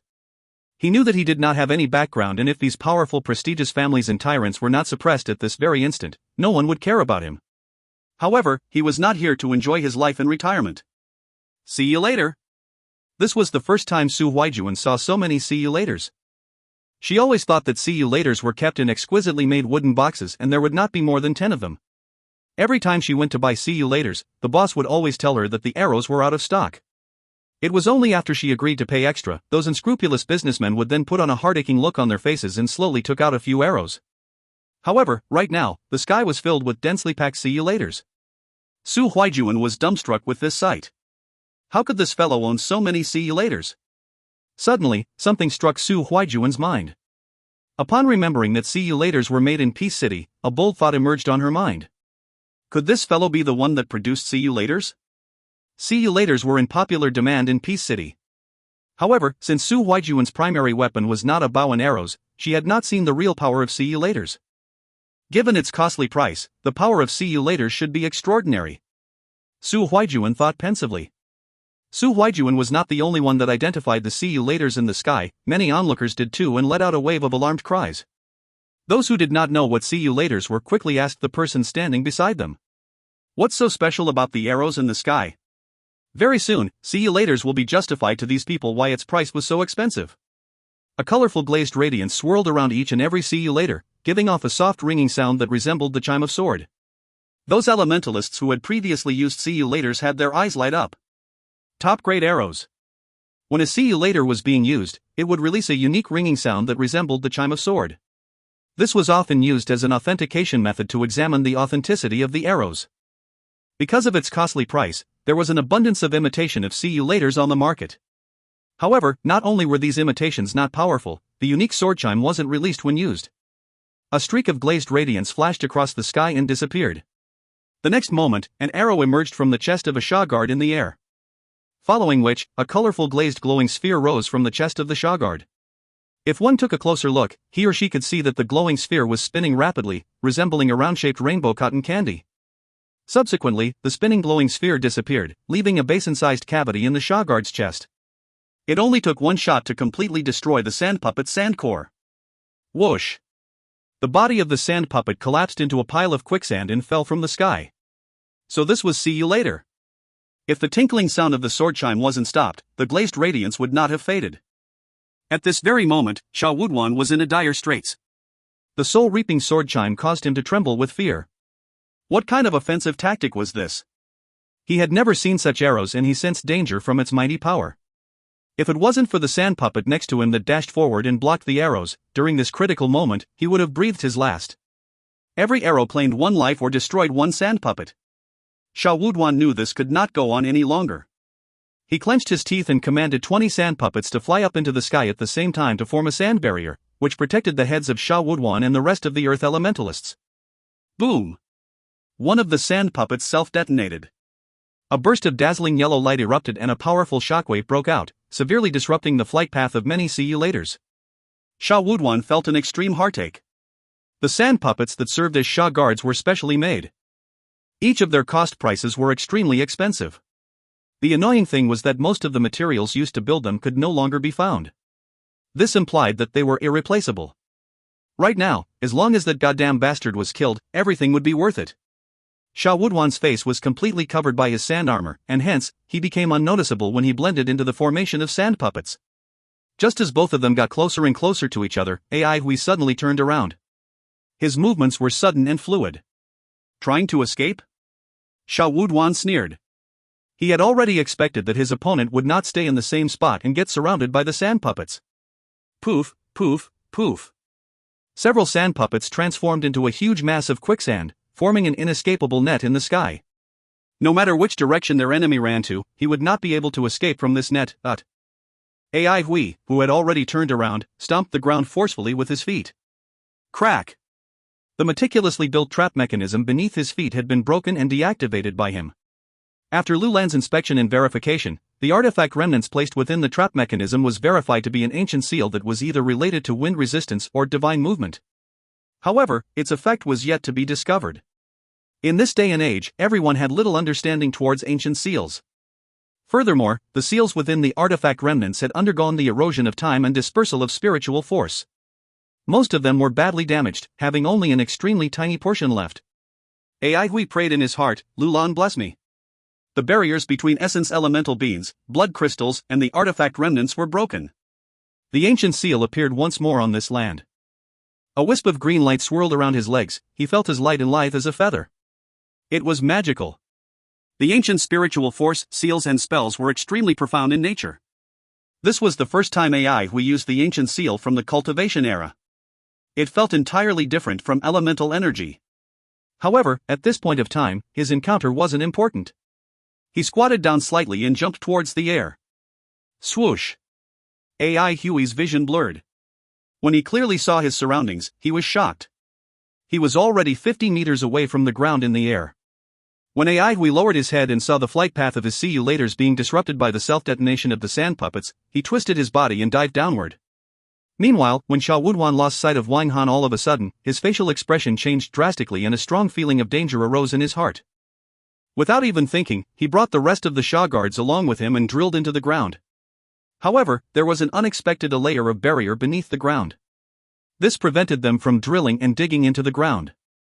At this very moment, a deafening mournful sword chime exploded above his head. Sha Wuduan's facial expression changed drastically. The terrifying sword chime caused him to feel an unprecedented danger. An intense feeling of danger engulfed him, prompted his hair to stand on end. Boom! The sand barrier above his head suddenly exploded. A mournful sword chime descended from the sky. Like a legendary bird that spreaded its wings, Ai Hui descended from the sky with his sword raised in his hand. Numerous radiance-glazed see-you-laters were attracted to the dragon spine in his hand. Like a gigantic school of fishes, they flew nimbly through the air while Ai Hui's dragon spine acted as the leader of the school of fishes. Ai Hui felt an indescribable contentment. This was sword formation. Within the sword formation, every see-you-later had a connection with the dragon spine in his hand. If it was any other individual, he or she would have found it difficult to control. However, this was what Ai Hui needed and specialized in. From the day he started to use the red dust sword box, Ai Hui had developed an interest in the use of a normal-sized sword to control many small swords. On its own, a see-you-later was already very powerful. Right now, being brought together, their power became even more terrifying. Ai Hui's body was completely engulfed by a colorful blazed radiance, circled by numerous see-you-laters.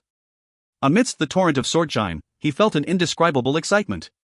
Like a frail piece of paper, the sand barrier above Sha Wuduan's head was easily pierced through. Sha Wuduan couldn't care less and hurled 5 sand puppets at Ai Hui at the same time. At the very instant they made contact with Ai Hui, they self-detonated once more. Like an inflated balloon, a burst of yellow glow erupted and expanded outward. Following which, Ai Hui used his see-you-laters and punctured the burst of yellow glow in one shot. A few of Ai Hui's see-you-laters had been broken down into colorful glazed glowing luminous bubbles, gradually vanished into thin air. Boom, boom, boom. The sand puppets looked as if they had gone mad, flying toward Ai Hui and self-detonated in front of him. The shock wave from the self-detonation of the sand puppets was rather powerful. Every sand puppet was able to destroy a few of the see-you-laters that circled Ai Hui. It was as if Ai Hui and Sha Wuduan were fighting a battle of attrition. Boom! When the last see-you-later was destroyed, Ai Hui's head was hit by the shockwave from a sand puppet's self-detonation. He let out a groan and his body flew backward. A tinge of blood seeped out from the corner of his mouth. His enemy did not seem too well either. There were only 23 Sha guards left and all of them were severely injured. Sha Wuduan gave a sinister smile. Without see-you-laters, Wang Han had nothing up his sleeves to fight against him. Even though there were only 23 Sha guards left, 6 of them were Earth Elementalists. He had enough confidence to slay Wang Han. From his perspective, see-you-laters was Wang Han's trump card and his greatest reliance. Suddenly, Ai Hui maneuvered his body in the midair and flew towards a corner of the courtyard. Just as his feet barely made contact with the ground, he plunged his sword directly into the ground. Pop! The soft popping sound made Sha Wuduan's facial expression changed slightly as a premonition crept up his heart. Ai Hui was abnormally swift and agile. Like a dragonfly, he skimmed swiftly across the training hall. Every time his feet made contact with the ground, there would be a soft popping sound given off. Even though Sha Wuduan wasn't aware of what his enemy was doing, he knew that he must stop him. As such, the rest of the Sha guards dashed towards Ai Hui at the same time. Some transformed into quicksand, while some transformed into mini sandstorms. Some even transformed into sand spears for their comrades to throw at Ai Hui. There were a wide range of attacking methods, which widened one's horizon. One by one, essence elemental beans, blood crystals and artifact remnants kept on rupturing. The surging elemental energy transformed the training hall into a raging sea of elemental energy. All the artifact remnants had been activated and glows of various colors lit up in every nook and cranny of the training hall. After fighting for his life this long, Ai Hui knew that there was no point holding back now. Sha Wuduan felt that he was going crazy soon. Different colored glows kept on lighting up and Sha Wuduan knew they belonged to artifact remnants. This fellow actually had so many artifact remnants. There was one thing that he found inconceivable. Was this fellow crazy to squander his resources that recklessly? How could he have squandered so many artifact remnants? Various weird-looking glows and seals formed an utterly chaotic performance in the training hall. Icy frost, violent winds, lightning bolts, sword glints, spear auras, etc. had completely flooded this small training hall. Those Sha guards that just dashed toward Ai Hui had encountered a cosmic catastrophe. If you find any errors, ads pop-up, ads redirect, broken links, non-standard content, etc., please let us know. Report chapter so we can fix it as soon as possible. Chapter 306, Break Even. Chapter 306, Break Even. Translator, TYZ Editor, TYZ/KLKL. Even though Ai Hui had put in so many years of his savings, he did not show the slightest bit of heartache or reluctance. With a cold and indifferent look on his face, he did not retreat and continued attacking. With a swing of the dragon's pine in his hand, a crescent moon-shaped sword glint shot out and hit the chest of a swaying Sha guard. That Sha guard was spliced in half and he collapsed onto the ground. After he twitched for a few seconds, the Sha guard became a pile of sand. We understood the physiology of sand puppets very well. The main weakness of a sand puppet lay in its sand core. Once the sand core was broken, the sand puppet would die. If one could not destroy a sand puppet's sand core, the sand puppet would have an abnormally tenacious survivability. The next instant, Hui appeared on the other end of the training hall like a ghost. Following which, he executed the heavenly thrust and shot out a star-like energy beam at another Sha guard's chest. Plop! A spurt of blood shot out from that Sha guard's chest. This time around, the Sha guard who was attacked was an earth elementalist. The glow in his eyes disappeared and every last bit of vitality in his body was gone.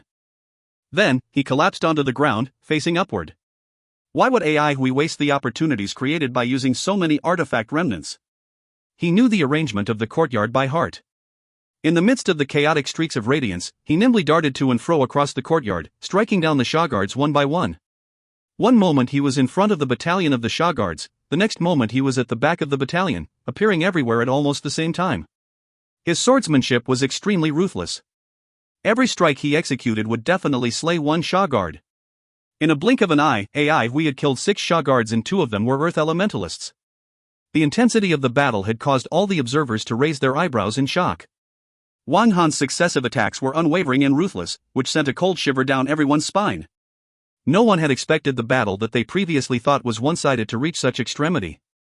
Without much effort, the initial 132-man battalion of Sha guards had been reduced to 18 Sha guards.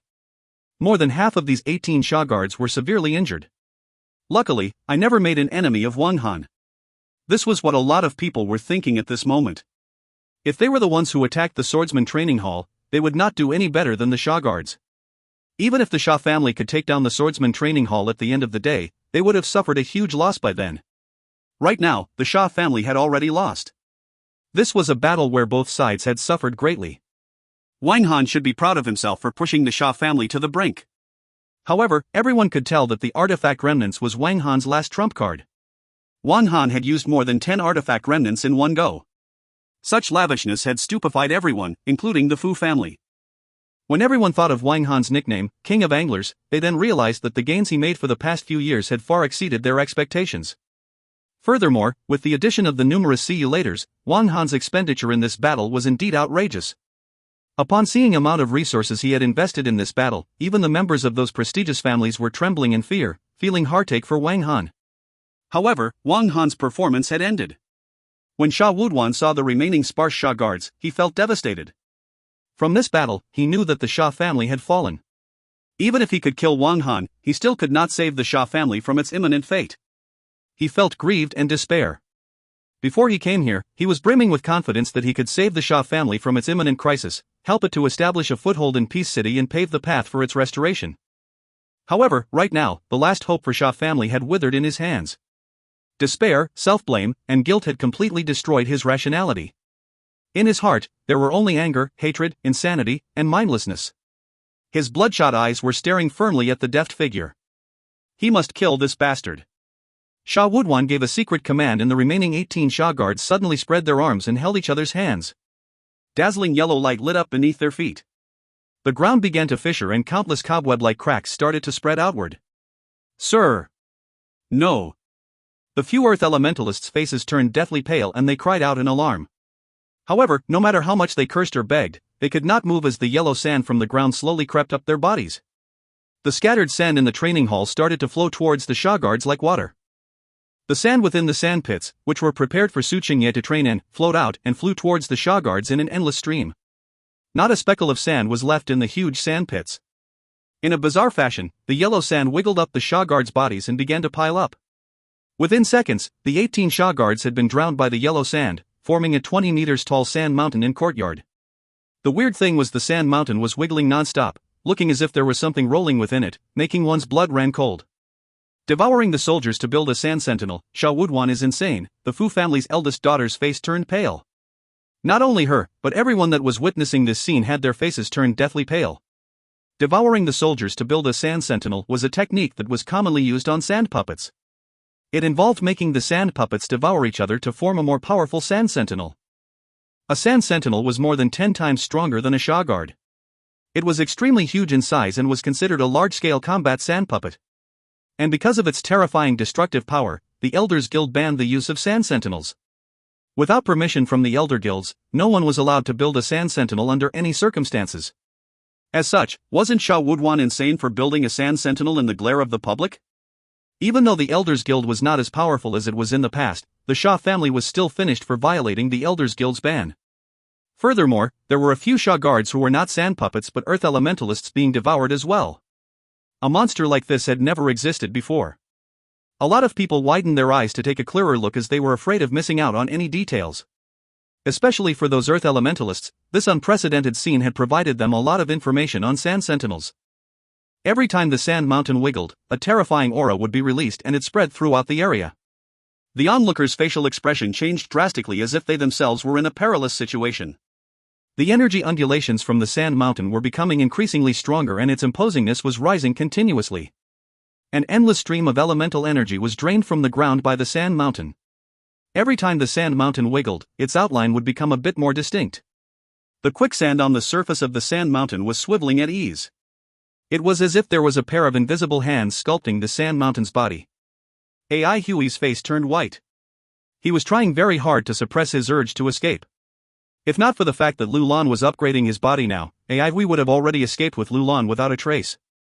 Since he was the nearest to the sand mountain, the energy waves emitted from the sand mountain were pounding his mind continuously like torrential tidal waves. He felt that his body was becoming heavier and heavier and he knew this was caused by the waves of elemental energy pounding against his mind. All he could do now was to clench his teeth and endure it. He grasped his sword with both his hands and guarded his mind tightly. The elemental energy in his body was carrying out a series of circulatory cycle revolutions. Suddenly, his sky palace was erupted with a brilliant burst of light. A wisp of flame stood imposingly and motionlessly in his sky palace. Skyheart Flaming Lotus Lamp. This was an absolute art that he exchanged for a huge amount of heaven merit points from the Elders Guild. Skyheart Flaming Lotus Lamp was an extremely rare sky palace-based absolute art. Since it only developed the sky palace, its uses were rather one-dimensional. Some of these uses included breaking illusion, protecting one's mind, refining inner demons, and etc. The purpose of AI Hui obtaining the Skyheart Flaming Lotus Lamp was to deal with 1000 yuan. 1000 yuan specialized in mental attacks. If he was slightly careless, he would fall into her traps, making it impossible for him to defend against her. AI Hui was extremely worried about this. After spending such a huge price on this precious absolute art, AI Hui naturally practiced it diligently and relentlessly. Very soon, he experienced the benefits of practicing Skyheart Flaming Lotus Lamp. His mind became clearer and calmer, completely free of disturbances. The most surprising thing was, Skyheart Flaming Lotus Lamp actually improved his body constitution. All along, his body constitution did not match well with elemental energy. As such, there was a time where he was being told that he could not become an elementalist. Eventually, even though his strength had increased sharply due to various opportunities and lucky encounters, his body constitution did not improve and remained the same. With a bad body constitution, he would absorb a smaller amount of elemental energy at a slower rate than the others from drinking the same bowl of elemental soup. However, body constitution was innate and there was nothing much he could do about it. When he knew that Skyheart Flaming Lotus Lamp could improve body constitution, he naturally put in more effort into practicing it. The process of improving body constitution was very slow, but he was still very content with it. He had read from ancient records that Skyheart Flaming Lotus Lamp was inspired by Skyheart Flaming Lotus, a spell that originated from the famous sacred shrine in the world of Diana, the Suspending Temple. Cultivation era's Diana disregarded natural endowments and took pity on all living things. It also emphasized on sharpening and training one's mind in nature. However, this absolute art was not very popular in the Avalon of 5 elements. Since the day it was created, only elementalists practiced it. There was no elemental master that had practiced it previously. The fact that it only developed the Sky Palace made many elementalists refrained from practicing it. Furthermore, this absolute art did not possess any offensive capabilities, making it unpopular in the practicality-focused elemental era. Out of the 3 elementalists that had practiced this absolute art, 2 of them had left behind their memoirs of the absolute art. When AI Hui was exchanging his heavenly merit points for the absolute art, he exchanged for the memoirs as well. These memoirs were extremely helpful to him.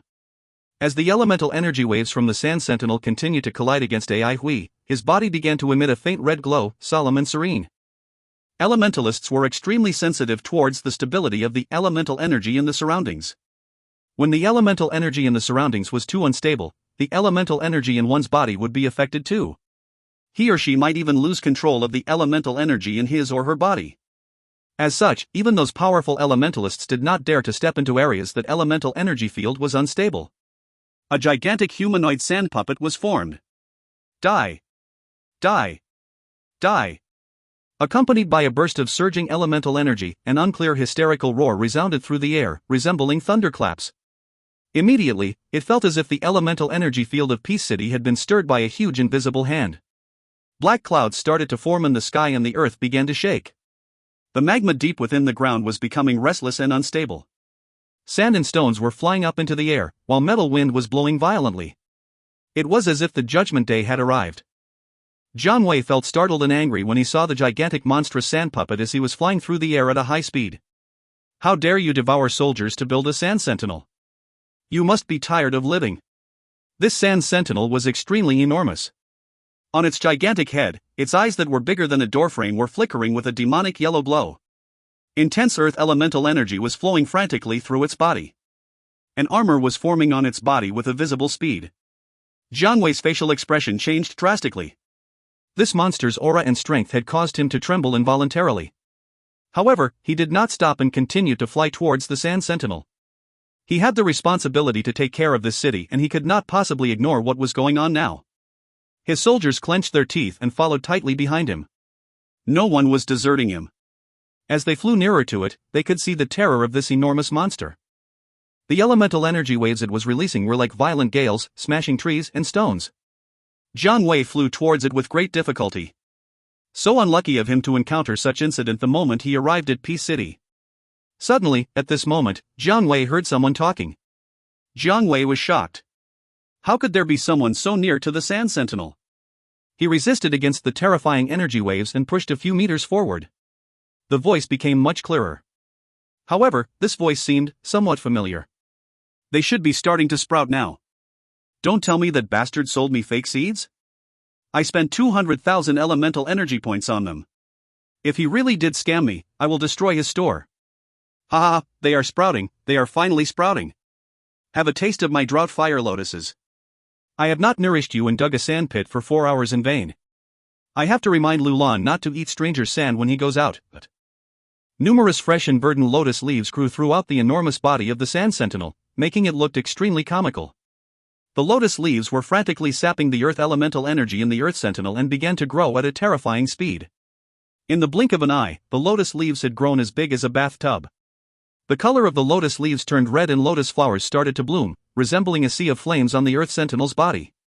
The glow on the Sand Sentinel's body began to dim. Its body of sand started to dry up and was filled with cracks and crevices. The flaming lotus flowers started to withdraw and transform into bright red lotus seed heads. The bright red color of the lotus seed heads deepened and became dark red. Phew, I finally break even. Jiang Wei stared blankly at the familiar figure, who was standing in front of the elemental energy-deprived Sand Sentinel, as he wiped off the beads of sweat from his forehead and heaved a sigh of relief. If you find any errors, ads pop-up, ads redirect, broken links, non-standard content, etc., please let us know. Report chapter so we can fix it as soon as possible. Chapter 307, Troubles Lie Ahead. Chapter 307, Troubles Lie Ahead. Translator, TYZ Editor, TYZ/KLKL. Wang Han became famous overnight. Sha Wuduan led an army of Sha guards to destroy the swordsman training hall and got his army completely demolished, making everyone's jaws drop. Even those who were confident in Wang Han's abilities did not expect this to happen. Furthermore, this time around, Sha family had utilized all of their elite troops and even brought out the Sand Sentinel. In the end, they still lost terribly, shocking everyone. The sword chime, the see you laters and the artifact remnants had amazed everyone, especially in the last moment where he used the drought fire lotuses to defeat the Sand Sentinel. It was a flash in the pan. No one knew the Sand Sentinel could be defeated using such method. Being on the ban list of the Elders Guild said a lot about how dangerous and powerful a Sand Sentinel was. The usual offensive methods were useless against a Sand Sentinel as it had many sand cores. It could be defeated only when all of its sand cores were destroyed at the same time. A sand sentinel's absorption rate of Earth elemental energy was terrifyingly fast. It could repair its body by absorbing an endless stream of Earth elemental energy. And if it decided to self-detonate, half of Peace City would be destroyed. The fearsome powers and formidable survivability of the Sand Sentinel made it a nightmare for one to face in the battlefield. No one had ever found an effective way to deal with it before this. Why did you think of using Drought Fire Lotus? How did you know they will devour sand? Jiang Wei asked curiously. Jiang Wei was filled with admiration for Ai Hui, who mixed the seeds of Drought Fire Lotus in the sand pits and reaped his harvest after the Sand Sentinel absorbed them along with the sand. The Drought Fire Lotus was an unorthodox and infamous species of plant. The ground within 10 miles from where it was grown would be dry and barren. And because of this fact, it was very difficult to cultivate Drought Fire Lotus. One Drought Fire Lotus would consume up to 10 miles of Earth elemental energy. Once a plot of land was barren, no plants could be grown on it anymore. Every plot of land in the Avalon of 5 elements was earned through diligence and blood from the wilderness.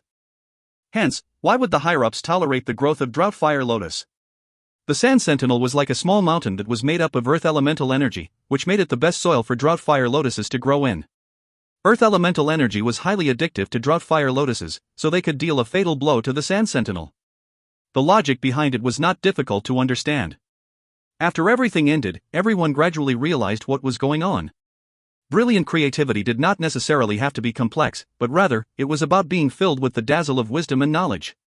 Otherwise, why would the methods used to defeat a Sand Sentinel have been so limited before this battle? Instead of feeling surprised at Ai Hui's closely interlinked arrangements in the battle, like the others, Jiang Wei was unconcerned. This fellow was already so powerful when he was in Central Pine City. I'm being forced to do these things. Ai Hui was very happy to see Jiang Wei. However, when the topic of money was mentioned, he was filled with heartache. When a poor man like me is being pushed to dire straits, how could I not think of some ways to break even? Otherwise, after this battle is over, I might even have to pawn my clothes. Isn't the Shah family famous for their sand puppets? How come their sand puppets aren't as smart as my Lulan? Stupid sand puppets are easy to deal with. However, I really didn't expect them to bring out the Sand Sentinel. I really have to thank them for that, otherwise, how can I break even? Do you know how much Earth elemental energy one Drought Fire Lotus needs?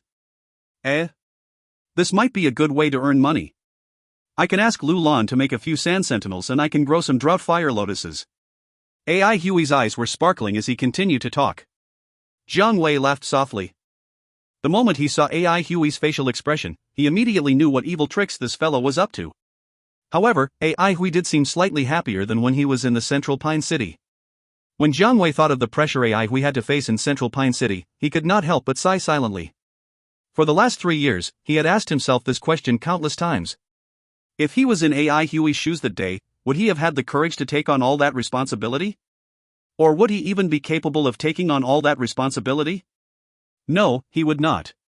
Where's Lulan? Jiang Wei looked around. Ai Hui returned to his senses and replied, he is currently upgrading his body. It will take him a few more days to complete the process. Sigh, it seems like there's no chance for me to drink Lulan's soup. Jiang Wei gulped down his saliva, looking slightly disappointed. Ai Hui chuckled and Jiang Wei laughed as well.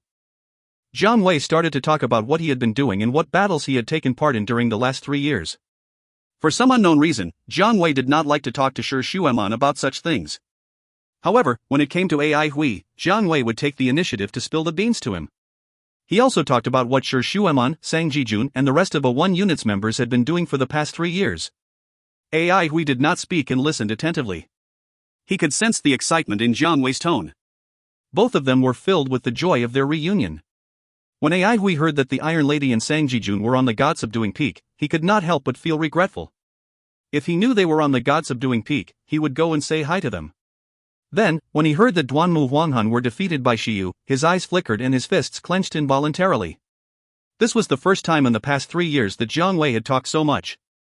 While talking to his heart's content, Jiang Wei ordered his subordinates to buy them some alcohol. The soldiers looked surprised at their captain. Usually, their captain was extremely self-disciplined and would never touch a single drop of alcohol. What happened to him today? With alcohol to liven things up, both of them were chatting nonstop, dancing, and gesticulating with joy. When Ai Hui heard that everyone was doing quite well, he was overjoyed. This type of friendship could only be developed through life and death battles. Those who had never experienced it would not understand how it felt. Within a short period of time, both of them were dead drunk. They were not intoxicated from the alcohol, but rather from the happiness derived from a reunion of comrades in arms.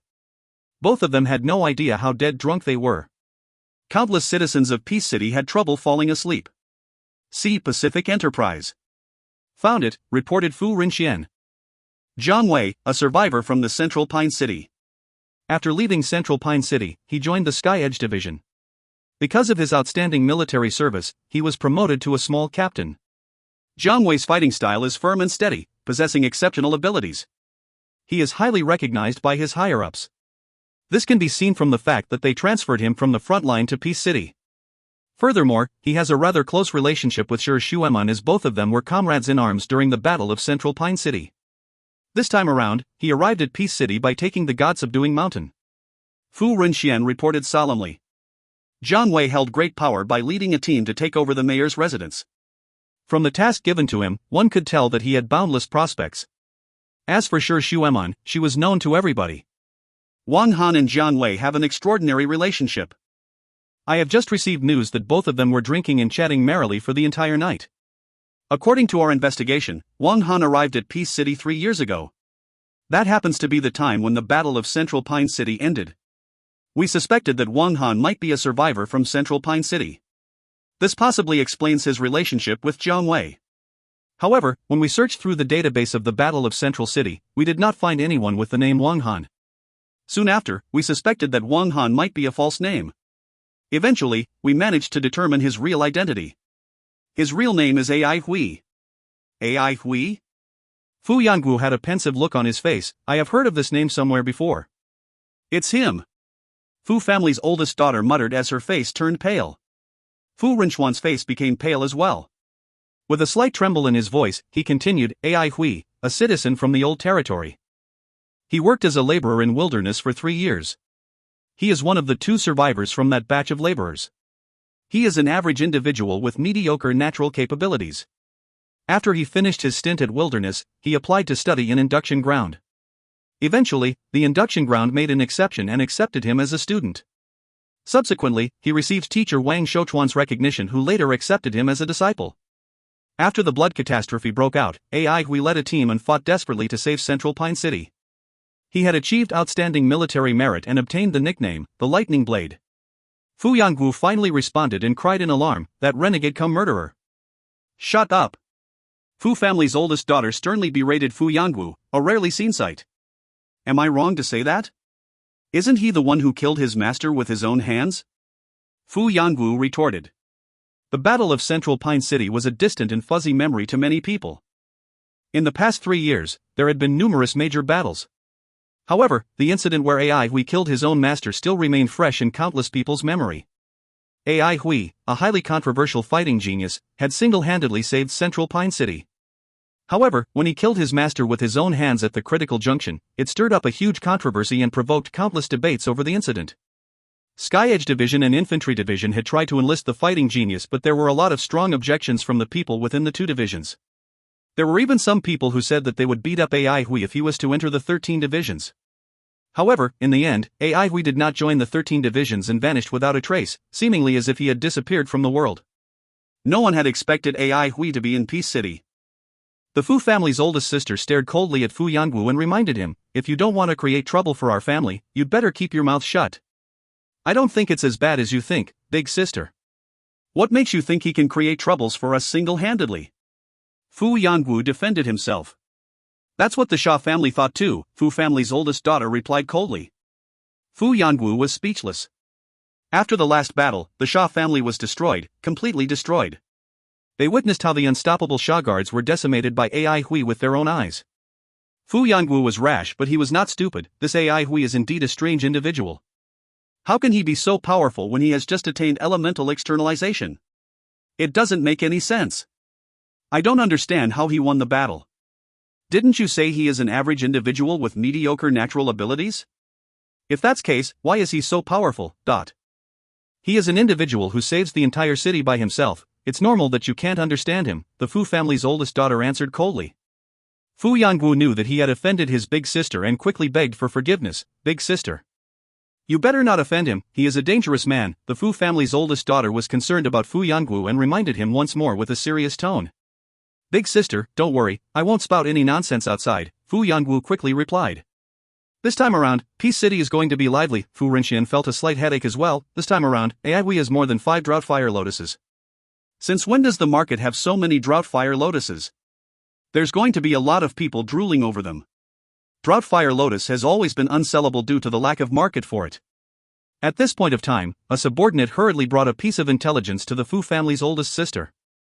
After she read the report, she laughed bitterly. This time around, more fuel is going to be added to the fire. Things are going to get serious. Upon reading the report, Fu Rinxian could not help but laugh bitterly as well. The Elders Guild has agreed to confer the title of Master on the late Wang Shouchuan of Central Pine City. Master Wang Shouchuan assumed the position of teacher in the Central Pine Academy for several decades, working diligently and sweating blood and tears every day. Not only did he play an important role in the Battle of Central Pine City, his theory is extraordinary and contains the wisdom of our ancestors. It is deeply meaningful. If the Fu family could determine Aihui's background, that implied other people would be able to do so as well. This decision of the Elders Guild had awakened many old slumbering memories that could push Aihui to the heart of the struggles in the Avalon of 5 elements. If you find any errors, ads pop-up, ads redirect, broken links, non-standard content, etc., please let us know. Report chapter so we can fix it as soon as possible. Chapter 308, The Pagoda of Hidden Edge. Chapter 308, The Pagoda of Hidden Edge. Translator, TYZ Editor, TYZ/KLKL. Silver City was a city located at the uppermost reach of the Silver Mist River. It was also the largest city in the Silver Mist Sea. There was a grand dike standing between 2 tall and imposing mountains, completely level with the peaks of the 2 mountains. The dike was more than 3,000 meters tall, making the lofty mountain range surrounding it look comparatively small and unintimidating. The Silver Mist Dike was one of the most magnificent constructions in the Avalon of 5 elements. After generations of reinforcements, its height kept increasing. Its construction lasted for 800 years. The construction was officially completed when the highest point of the dike leveled with the 2 peaks of the mountains beside it. The most striking part of the Silver Mist Dike was its gigantic sluice gate. Like an enormous prehistoric monster, it was lying dormant and only woke up from its slumber on the 1st of every month. The roaring Silver Mist River would pour down in torrents, becoming a massive waterfall. When sunlight was reflected upon it, it resembled a powerful surging waterfall that was made up of countless silver swords. Beneath the Silver Mist Dike was a mountain range. On the 2 sides of the Silver Mist River, there were densely packed pagoda forests. Pagodas were some of the most commonly seen structures on the banks of the Silver Mist River. They also possessed the unique characteristics of the Silver Mist Sea. Most of these pagodas were shining with a metallic luster, resembling swords that were pointing towards the sky when seen from afar. The lands on both sides of the Silver Mist River were extremely expensive. This was the best area of the Silver City and every plot of land was being fully utilized. Hence, the pagodas, which was a type of structure that was seldom found in other places, became the emblem of the Silver City and Silver Mist Sea. Silver Mist Sea was heavily guarded to prevent anyone from trespassing. In many people's eyes, it was an extremely mysterious place. A one-time entry would cost a considerable amount of heaven merit points. The airspace of Silver Mist Sea was restricted to flying and was guarded by patrolling elementalists as well. The world that was shrouded by boundless silver mist behind the majestic Silver Mist Dike was not as cold as what everyone thought, though very few people knew it. In contrast, it was abnormally bustling with activity. There were also very few people who knew that there were 3 islands in the Silver Mist Sea. Each of the 3 islands had a pagoda. These pagodas were called the Elders' Pagodas, especially designed for the metal-attributed elders from the Elder Guilds. Metal-attributed elders would live and train in these pagodas, freely making use of the metal elemental energy there. From this, one could see how imposing and prestigious the Elders Guild was. The training efficiency in Elders' Pagodas was countless times better than the outside world's. Only an elder could enjoy such superior privileges. And because of this, every term's contest for the placings in Elders Guild was extremely intense. There was a rule that every term of Elders Guild could have at most 3 elders with the same elemental attribute. This was for the sake of bringing the 5 elements into balance in the Elders Guild. In reality, this current term's Elders Guild only had 2 metal-attributed elders. The 3 pagodas were called Pagoda of Purity, Pagoda of Refinement and Pagoda of Hidden Edge. Currently, only Pagoda of Refinement and Pagoda of Hidden Edge were occupied by the elders. The Pagoda of Purity had been empty for many years. Each of the other 2 elders' pagodas did not just house 1 elder. On the contrary, the 2 elders' pagodas were overpopulated. The 13 elders were highly revered and powerful. Every day, there were plenty of important matters and trivial issues for them to decide on and settle. The elders alone could not even finish dealing with so many things. Other than the elders themselves, there were other people living in the elders' pagodas too. It was the greatest honor for those who could be there to listen to the elders' teachings or wait on the elders. As such, these people were extremely proud of themselves. They were specifically known as pagoda attendants. If the Sky Edge Division and the Infantry Division were the backbones of Silver Mist Sea, then the three elders' pagodas were the brain of the Silver Mist Sea. At this point in time, the Hidden Edge Pagoda was silent and solemn, except for one lively voice. Wow, he's really extraordinary. After vanishing without a trace for the last 3 years, the moment he appeared he slayed a sand sentinel. Droughtfire Lotus? Why didn't I think of that? All the pagoda attendants stood silently with their heads lowered. The voice came from a 10-meter-tall silver glowing cocoon. The silver glowing cocoon was made up of concentrated metal elemental energy. Wisps of metal elemental energy were obtained from the silver mist through the weapons hung under the roof eaves at each level of the pagoda, and then gathered at the pagoda's apex. Subsequently, the wisps of metal elemental energy materialized into a silvery elemental energy pillar that descended from the apex of the pagoda and formed this silvery glowing cocoon. The glowing cocoon might seem stationary, but in actual fact, it was spinning at a terrifying speed. Within the glowing cocoon, there was a skinny figure seated in a cross-legged position. He was one of the members of the current term's Elders Guild, Uchiba. The metal elemental energy that the elders could not finish absorbing would be dispersed in the pagoda. Hence, the concentration of metal elemental energy within the pagoda would be very strong, providing huge assistance for training the pagoda attendants. However, at this moment, no one was absorbing the metal elemental energy. Everyone was listening attentively to the elder and trying to understand the implications behind his words. The pagoda attendants had followed Elder Yuchi for many years. They knew that Elder Yuchi had always admired Ai Hui. 3 years ago, Elder Yuchi had already thought about enlisting Ai Hui into the Sky Edge Division. Even though he had retired from the position of division leader of Sky Edge Division so many years ago, he still had an enormous influence over the Sky Edge Division. In the end, Ai Hui did not join the Sky Edge Division and the issue ended up with nothing definite. However, they did not expect Elder Yuchi to still bring it up again. A genius will always be a genius. He's always surprising me, Uchiba muttered. After pondering for a while, he suddenly opened his mouth and said, if I remember correctly, once the Elders Guild decides to confer the title of Master on someone, his or her descendants will be rewarded accordingly as well, right? Yes, a 40-year-old woman answered expressionlessly, his descendants must be within 3 generations of him. Besides this, his descendants can only be rewarded once by the Elders Guild. A merit will always be a merit, a mistake will always be a mistake. We have to be fair in handing out rewards or punishments. Pass down my orders and settle this issue. Yes, what order shall the rewards be of? Master Shochuan has made an extremely huge contribution. Of course we will prepare rewards of the highest order for his descendants. Make sure this is well publicized. Anyone who has played a role in Master Shochuan's meritorious service will be rewarded too. The Elders Guild will not treat his disciples and descendants unfairly. Yes. Promote Jiang Wei by 1 rank as well. He will continue to oversee Peace City. Yes. Uchiba did not say anything else. The pagoda of Hidden Edge returned to a state of absolute silence once more. Peace City. Ai Hui woke up with a hangover. His head felt heavy and his body was aching dully. The last time he drank was when he was still in the wilderness. At that time, they would always bring some alcohol along with them to expel chilliness from their bodies. After leaving the wilderness, he had never touched a single drop of alcohol again. The reunion with Jiang Wei yesterday night was fabulous. When the soldiers that were guarding the training hall saw that Ai Hui had woken up, they bowed and greeted him. The captain is worried that someone might come here and cause trouble for you, so he specially asked us to stand guard here and wait until you are awake.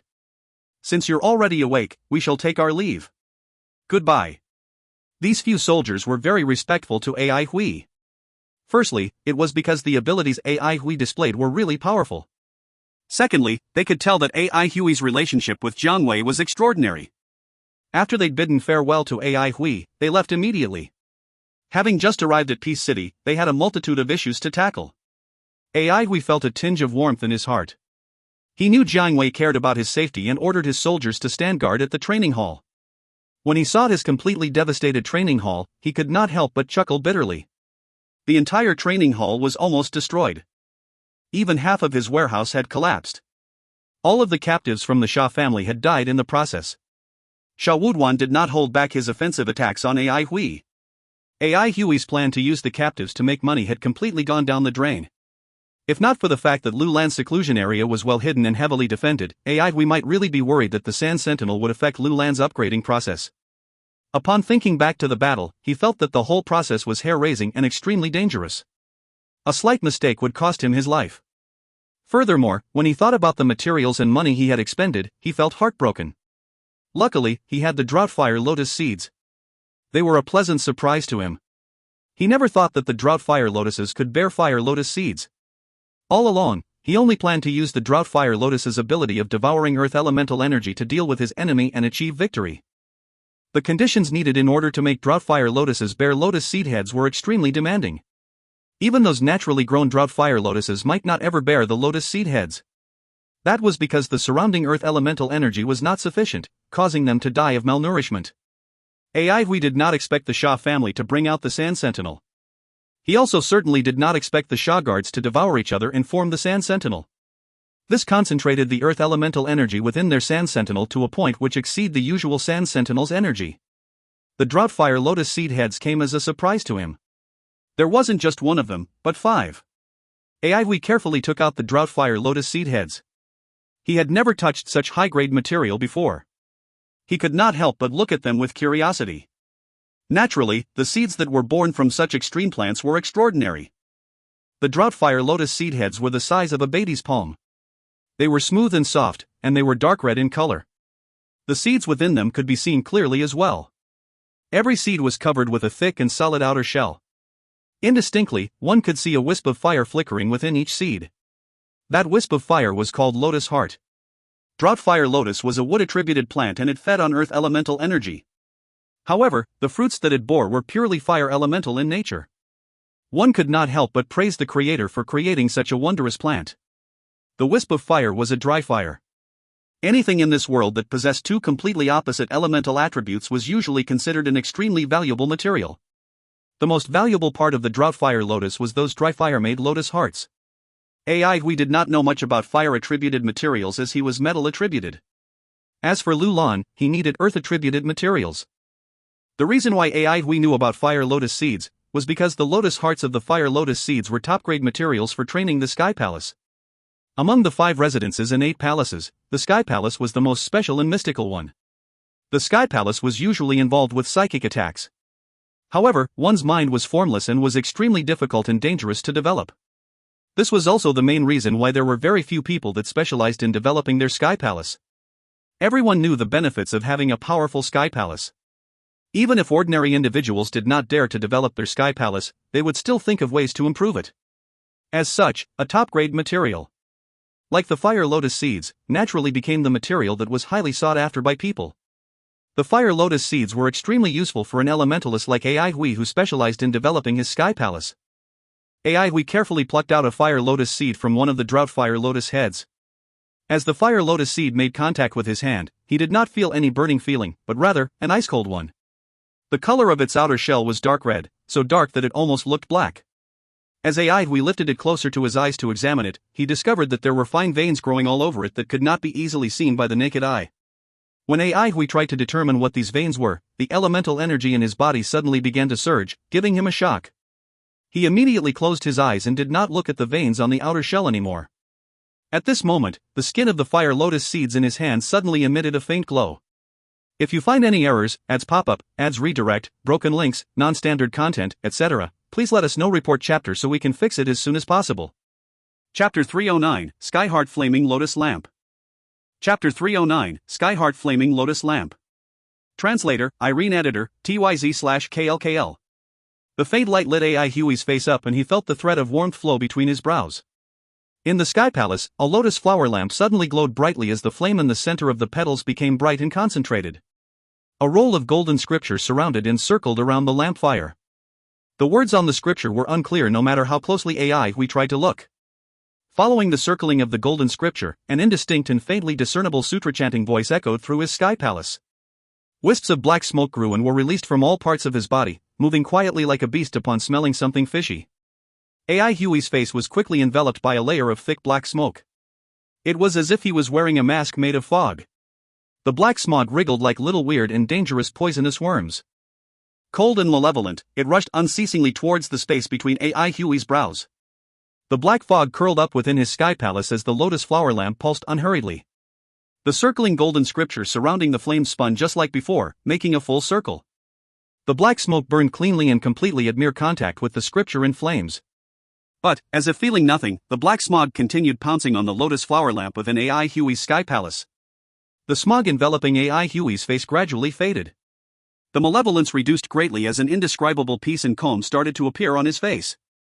He would be surprised and unable to recognize himself if he could see his face now. The grave lines on his previously stone-like face started to soften and loosen up. The sharpness from before was gone and the space between his brows carried a sense of compassion. It was said that the inspiration for the sky-heart flaming lotus lamp originated from the suspending temple's meditation formula.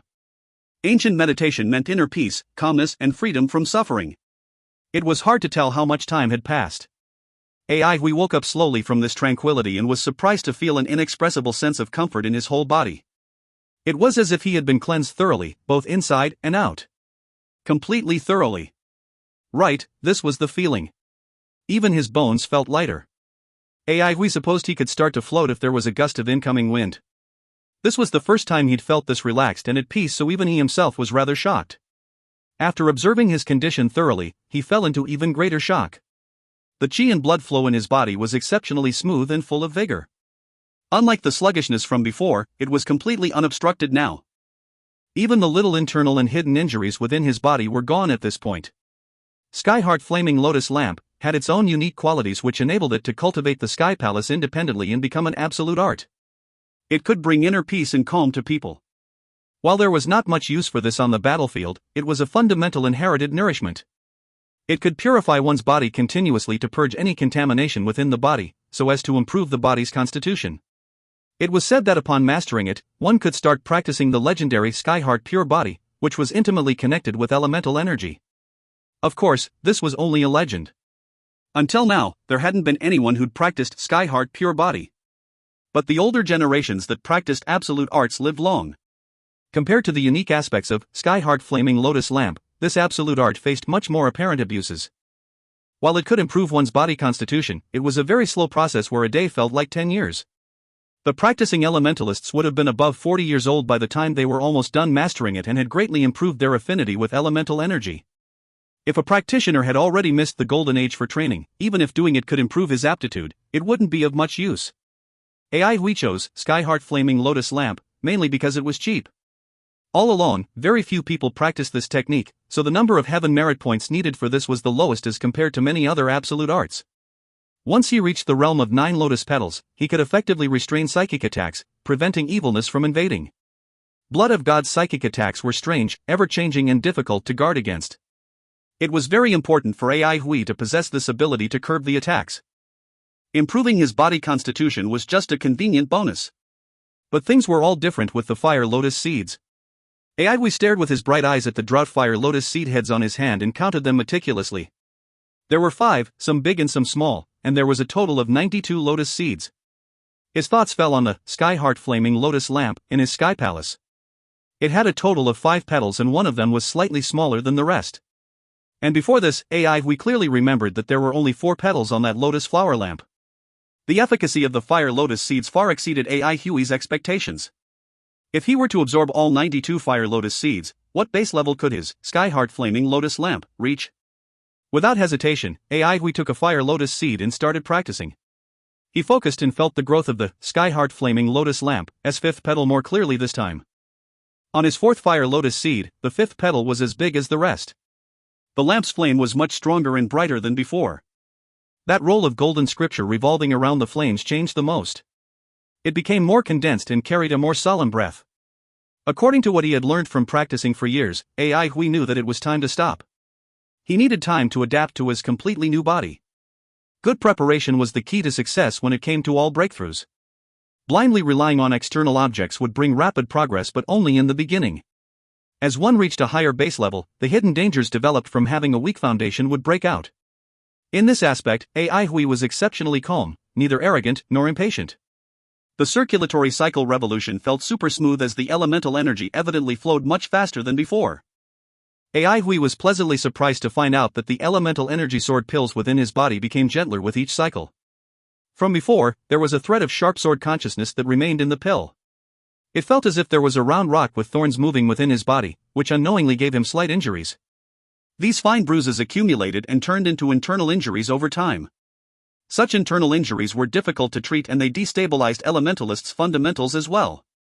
One cycle after another caused AI Hui to lose track of time. The sharpness throughout his body faded with each cycle. He had the same face and body, but his whole body and temperament had changed thoroughly. The old AI Hui was like an unsheathed treasure sword, shivering and conspicuous within a crowd. AI Hui now became more and more introspective, as if the treasure sword had a concealed sharpness and protection, making it less garish than before. AI Hui's greatest experience was the fact that his control over his elemental energy had improved once again. When an elementalist achieved elemental externalization, his elemental energy would improve greatly, but at the same time such progress demanded more when it came to his control techniques. This was also a meticulous and delicate skill, so AI Hui wasn't the least bit anxious. From early morning to evening, AI Hui had been deep in mystical thoughts and had forgotten about the time. A cheery voice sounded. AI Hui, Lulan is here. If you find any errors, ads pop up, ads redirect, broken links, non-standard content, etc., please let us know. Report chapter so we can fix it as soon as possible. Chapter 310, Lulan's Upgrade. Chapter 310, Lulan's Upgrade. Translator, Irene Editor, TYZ/KLKL. Lulan didn't change much. AI Hui noticed Lulan's eyes first. His eyes were now clear and bright, and heartwarmingly pure. Upon closer inspection, one could see a very mild, yellow halo reflected within his clear pupils. It was difficult for the naked eye to notice. The halo was extremely sensitive as it shrunk and expanded slightly. AI Hui circled around Lulan once and commented, Lulan's eyes became brighter. Yes, I learned Earth Elemental Deciphering Technique. And there's this, AI Hui. Lulan raised his arms cheerfully. AI Hui could see the ordinary yellow sand turning ink black. It carried an intense gold luster. AI Hui's eyes lit up. Meteoric sand? Yes, Lulan explained, I used all of the meteoric sand to refine my hands so they won't burn in flames and are resistant to sword injuries. Be it in making elemental food or in battling, I will be better able to assist you. That's amazing. AI Hui cried out. There is silk floss sand and many other ingredients in my body now, so my morphing and fighting abilities are much stronger. My body can now unleash 70% of the Midnight's abilities. AI Hui wasn't sure of the connection between morphing and fighting strength. His concentration was on the later part of Lulan's sentence. He was rather shocked. 70%? Is Midnight Sand core that powerful? I've not found any core better than mine, Lulan declared proudly, but his tone dropped shortly. I wonder how Master Shao is doing. I have not heard from him in a long time. Seeing childlike Lulan being sad, AI Hui patted his head and consoled him. There are things that people have no choice but to do. This shows how brave Master Shao is. Lulan raised his head, his eyes opened wide. Will sand puppets experience such things? Of course. AI Hui couldn't help but laugh. Won't you come to my rescue if I am in trouble? Lulan said loudly, don't worry, AI Hui. I will definitely save you. Ah, you're still the best, Lulan.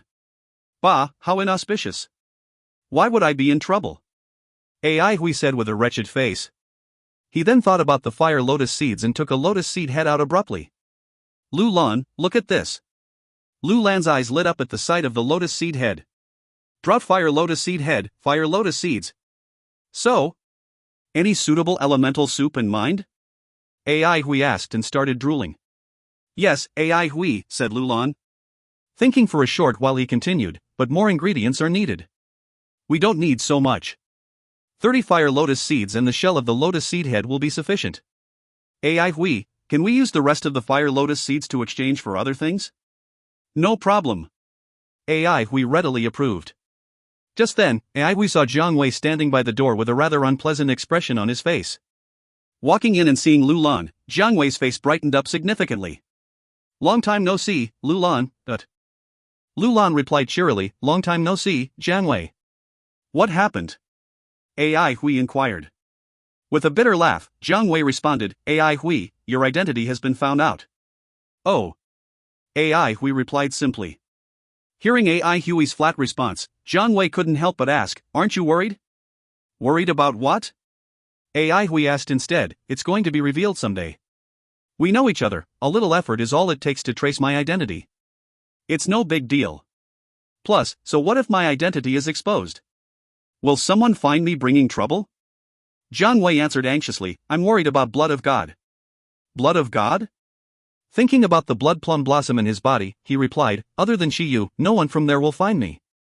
As long as Shiyu wasn't a fool, she would never, on her own accord, reveal information about the life and death flower sacrificial technique art in her body. Not only would she conceal it, she would protect her own life.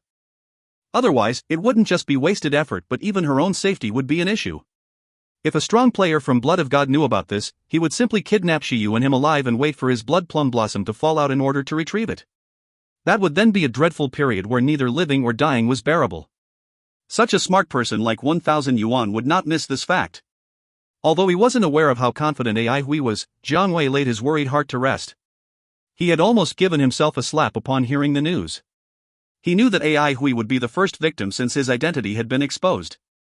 While he didn't know why AI Hui concealed his identity in Peace City, he also knew that he must have had his own reasons. Jiang Wei was beyond vexed. Why didn't he think of waiting for a quiet time to connect with AI Hui? AI Hui saw through Jiang Wei's anxiety and laughed, don't worry about it. I got rid of Xiao Weiyuan, so there will definitely be people checking on my identity and it was only going to be a matter of time before they found something out. But since I've been exposed, please help me with something. Go ahead and tell me. Jiang Wei calmed down as the same steadiness from before returned to his face. In Central Pine City, AI Hui always had all sorts of ideas. Seeing AI Hui's expression, Jiang Wei knew AI Hui had an idea already. Since I'd been exposed, we might as well announce it publicly. You can release my true identity and it's best that the whole city hears it. At the same time let them know another piece of news, that I'm planning to dispose of my fire lotus seeds. You're going to use fire lotus seeds? Jiang Wei turned pale before dissuading, you must keep it cool. Things like fire lotus seeds cannot be bought at all right now. You should keep them for yourselves. I don't need that many. AI Hui explained, I plan to exchange the surplus for essence elemental beans and other ingredients that I need. You know, this war with Xia family hollowed me out and I'm broke to death. Jiang Wei muttered, how many are you planning to take out? There were 93 and I used 5 so there's 88 now. I'm going to keep 30 for myself so there's 58 to be sold. I will write down a list of items that I need. My priority is to exchange for things that I require, then I'll sell the rest to the highest bidder. Okay. The whole city will know of these two matters today. Jiang Wei gave AI Hui a glance. You must beware of your safety. Do not act tough. This is a signal for help, so use it when you're in danger. Jiang Wei handed a signal arrow to AI Hui but was still a little worried inside. He had been through the controversy surrounding AI Hui years ago. This time, AI Hui was going to reveal himself on his own accord. Conflicts might arise if people were reminded of past events. Jiang Wei was determined that he would not just sit and watch if anyone, no matter who, came to seek trouble. They were still weak and young at that time, but now they were not without strength. No one knew what that war was about better than they did. AI Hui could see the determination in Jiang Wei's eyes and felt his heart warming up. He took the arrow, saying, new product I've not seen it before. Don't worry, I just killed Xiao Weiyuan so most will not dare to trouble me. If they do come, I will not let them off easily. Jiang Wei smiled upon seeing AI Hui's confident face. Yeah, since when had AI Hui been an easy target? Then I'll go get busy. Bye, Lu Lan. Without any superfluous words, Jiang Wei waved goodbye. Bye, Jiang Wei. Seeing Jiang Wei's disappearing figure, Lu Lan said suddenly, AI Hui, everyone's pretty good. Yeah.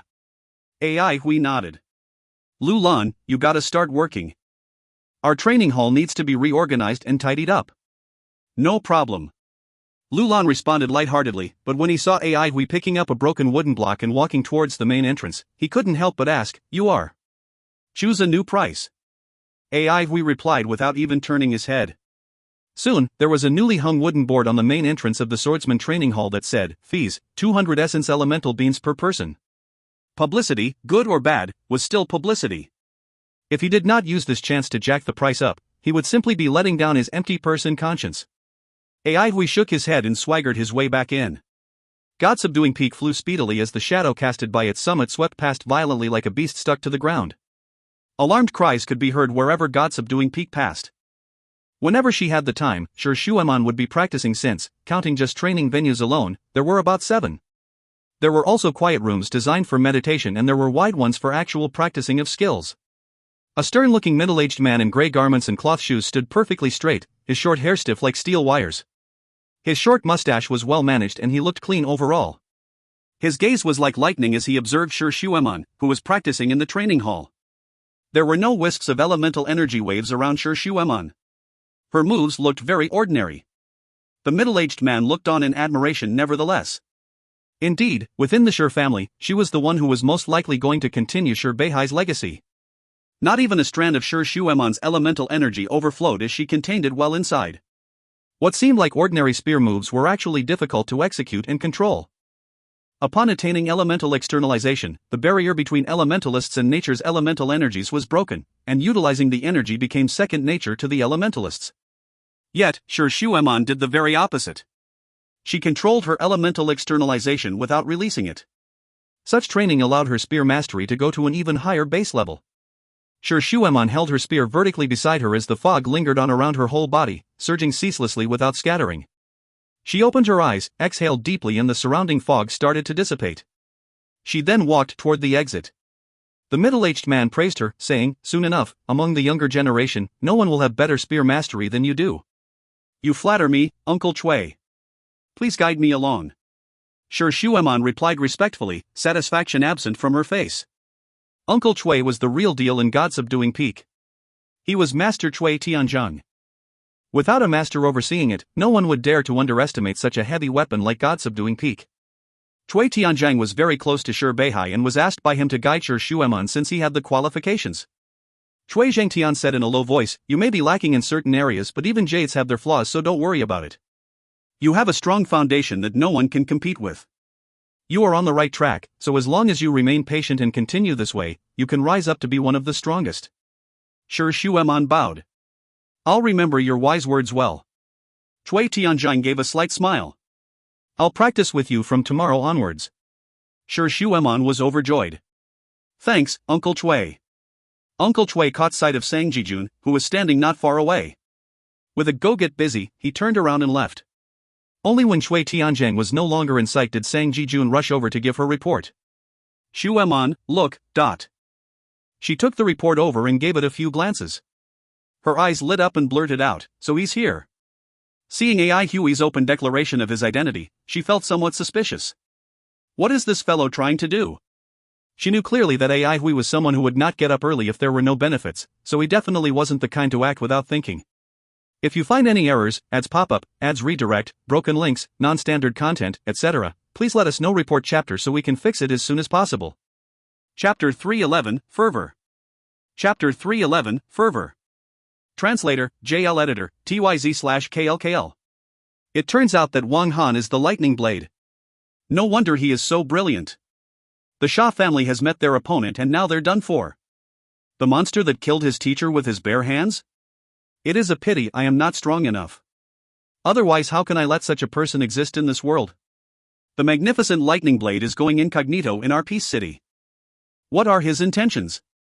Could it be that our Peace City has some sort of hidden treasure? Even if there are any hidden treasures, they are not for you to take. He could actually bear to use a good object like the fire lotus seed. I can't get over it. If not that, then what could he have done? Wait till the completion of the Lesser Avalon of 5 elements, and the re-emergence of the fire elementalists' materials? They might not be able to produce such a good material like the fire lotus seed. Stop dreaming. Even if the Lesser Avalon of 5 elements were to be completed, you would have to wait an eternity for them to produce such high-grade materials like the fire lotus seed. I heard that there is some fool that brought along 200 essence elemental beings to seek an apprenticeship with him. You are the fool, he is a nouveau riche after all. To be an apprentice for such an infamous person? If he is not a fool, what is he? If I was rich, I'd, Wait till you are rich. See You Later was actually created by him, he is so awesome. I wonder if we can buy more. At the moment, there was only a name buzzing around Peace City, Ai Hui. He was like a whirlpool, attracting everyone's attention and being the topic of their conversations. Those who adored him praised his impressive battle success and performance in Central Pine City unbridledly. It was due to Ai Hui that Central Pine City was saved from a disaster. Ai Hui was the most prominent figure in the earlier stage of the blood disaster. He single-handedly killed the blood elementalist Tian Quan, who was one of the core members on the kill list of the Avalon of 5 Elements for a long time. Even those who were under Tian Quan had exceptional capabilities. Those who had an intense hatred for Ai Hui described him as an ingrate who resorted to unscrupulous means, turning on his teacher to gain credit. Furthermore, his teacher treated him like his own son. How could he be so cruel? What a cold and heartless personality. Previously, Peace City also had even more famous personalities. However, this was the first time that they had someone that was so controversial. With the topics of See You Later Arrows, King of Anglers, Fire Lotus Seeds and more, Ai Hui became the headline of every conversation starter. Regardless of whether they understood, or whether they liked it, people wanted to join in the conversation. Evergold Enterprise. Obliterated soul wood, this is a good object. It comes from the century-old immortal soul tree. It is then chopped into wooden strips with dimensions 3 inches long, about 2 inches wide and 1 inch in thickness. If you deposit them in the water of the yellow springs, those that transform upon contact with water are ash firewood, and those that float atop are overcast firewood. Those that are half submerged are withered soulwood. Only the ones that are completely submerged and sink right to the bottom are obliterated soulwood. A century-old immortal tree can only produce no more than 3 obliterated soulwood pieces. As such, it is extremely precious. The person who said that was a middle-aged man with a goatee. He looked skinny and shriveled, but his gaze was bright and lively. His family name was Hu and he was known as Mr. Hu. He specialized in many types of precious natural resources and his knowledge was extensive. He had just arrived at Peace City the night before. The amethyst sword reeds are unusual as well. Sword reeds can be seen everywhere and are extremely ordinary. If the sword reed is not of a certain age, it will be delicate and weak. There are few sword reeds that can grow for more than 100 years. However, when a sword reed manages to grow over 100 years, it has many impressive uses. It would be able to absorb the essence of the other vegetation around its surroundings and use the essence for itself. If there are amethyst mica nearby, after 30-odd years it will transform into amethyst sword reeds. The sword reeds will be fully purple in color and can be used as a material in many weapons. Mr. Hu spoke assuredly and he was radiant with delight. He liked talking about such unusual objects and when he started on the topic, he could go on and on. He went to sleep after he arrived the night before. He was being summoned by Fu family's oldest daughter early in the morning and he rushed over hurriedly. The young mistress gave him a list filled with many different materials. She wanted him to introduce a few materials that were rarely seen. While he was still not clear about the situation, he managed to explain it to her in detail as per his expertise. Fu family's oldest daughter was intelligent and imposing. She was trusted by the owner of the house and her authority was almost on equal standing with the family head. She brought up a few of her younger brothers as well and she was well loved and respected. The family head was often rueful that she wasn't born as a boy. Otherwise, he would have an heir. Mr. Hu was even more motivated when he saw that the Fu family's oldest daughter nodded from time to time and did not show any signs of impatience. After Mr. Hu stopped, the Fu family's oldest daughter praised him. Mr. Hu was indeed knowledgeable. After hearing what you have said, I have learnt a lot. Mr. Hu was elated while he hurriedly denied the praises. Fu family's oldest daughter continued, I still have a question to ask. Would it be worth it if I used these to exchange for the fire lotus seeds? Fire lotus seeds? Mr. Hu paused for a moment before saying, Drought fire lotus? Yes.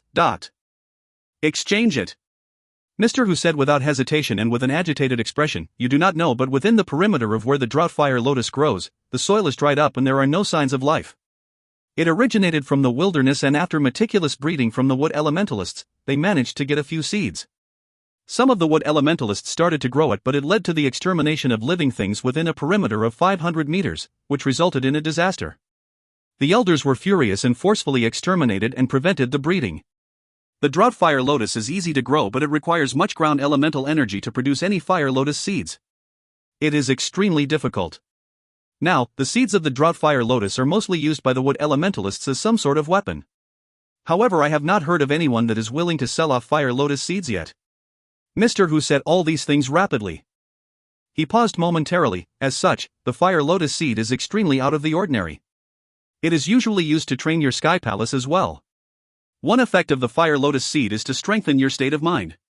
Those who have weak willpower usually are those who have a weaker state of mind. As such, it is easy for them to be taken advantage of by external forces. If their mindset is strong, then their willpower will be strong as well. The Fu family's oldest daughter had maintained a composed face all this time but finally showed a surprised reaction and said, "There's such an effect?" Mr. Hu had also toned down at that moment and replied, "Yes, this is not a secret and there are many who know about it. However, this knowledge is useless to most as the fire lotus seed is elusive." Fu family's oldest daughter forced a smile and said, "This is going to be interesting." Mr. Hu stared blankly at her while saying doubtfully, "Could it be that someone is disposing of the fire lotus seed?" Young mistress nodded her head, "Yes, there is a total of 58. It is up to us to see how many we can get our hands on." 58? Mr. Hu felt lightheaded and his face was flushed like he was drunk. "Since Mr. thinks that we should exchange for it, our family will try our best to get it," the young mistress said solemnly. At that moment, the smile on her face was gone. Her gaze was resolute and her back was straight. Her petite figure radiated power and influence. Everyone was scared into submission and bowed in response. "I need to consult you for one more thing." The Fu family's young mistress muttered, "From this list of things, what do you think are the intentions and objectives of the person who wrote it? For example, is it for refinement and what sort of refinement is it for?" Mr. Hu shook his head and said, "Your humble subordinate is unable to tell. I might need to gather some experienced artisan and we can discuss it together." Fu family's oldest daughter bowed slightly, "Thank you for your help." "No need to thank me," Mr. Hu hurriedly bowed back in return and was awed. The young mistress was always respectful and never had any haughtiness about her. Looking at Mr. Hu's retreating figure, Fu family's oldest daughter suddenly turned around and told Fu Yanghao, "Previously you failed in becoming AI Hui's student. Do not fail this time." Fu Yanghao was at a loss and said, "Older sister. Work hard at the training hall." "Older sister. Swordsman training hall."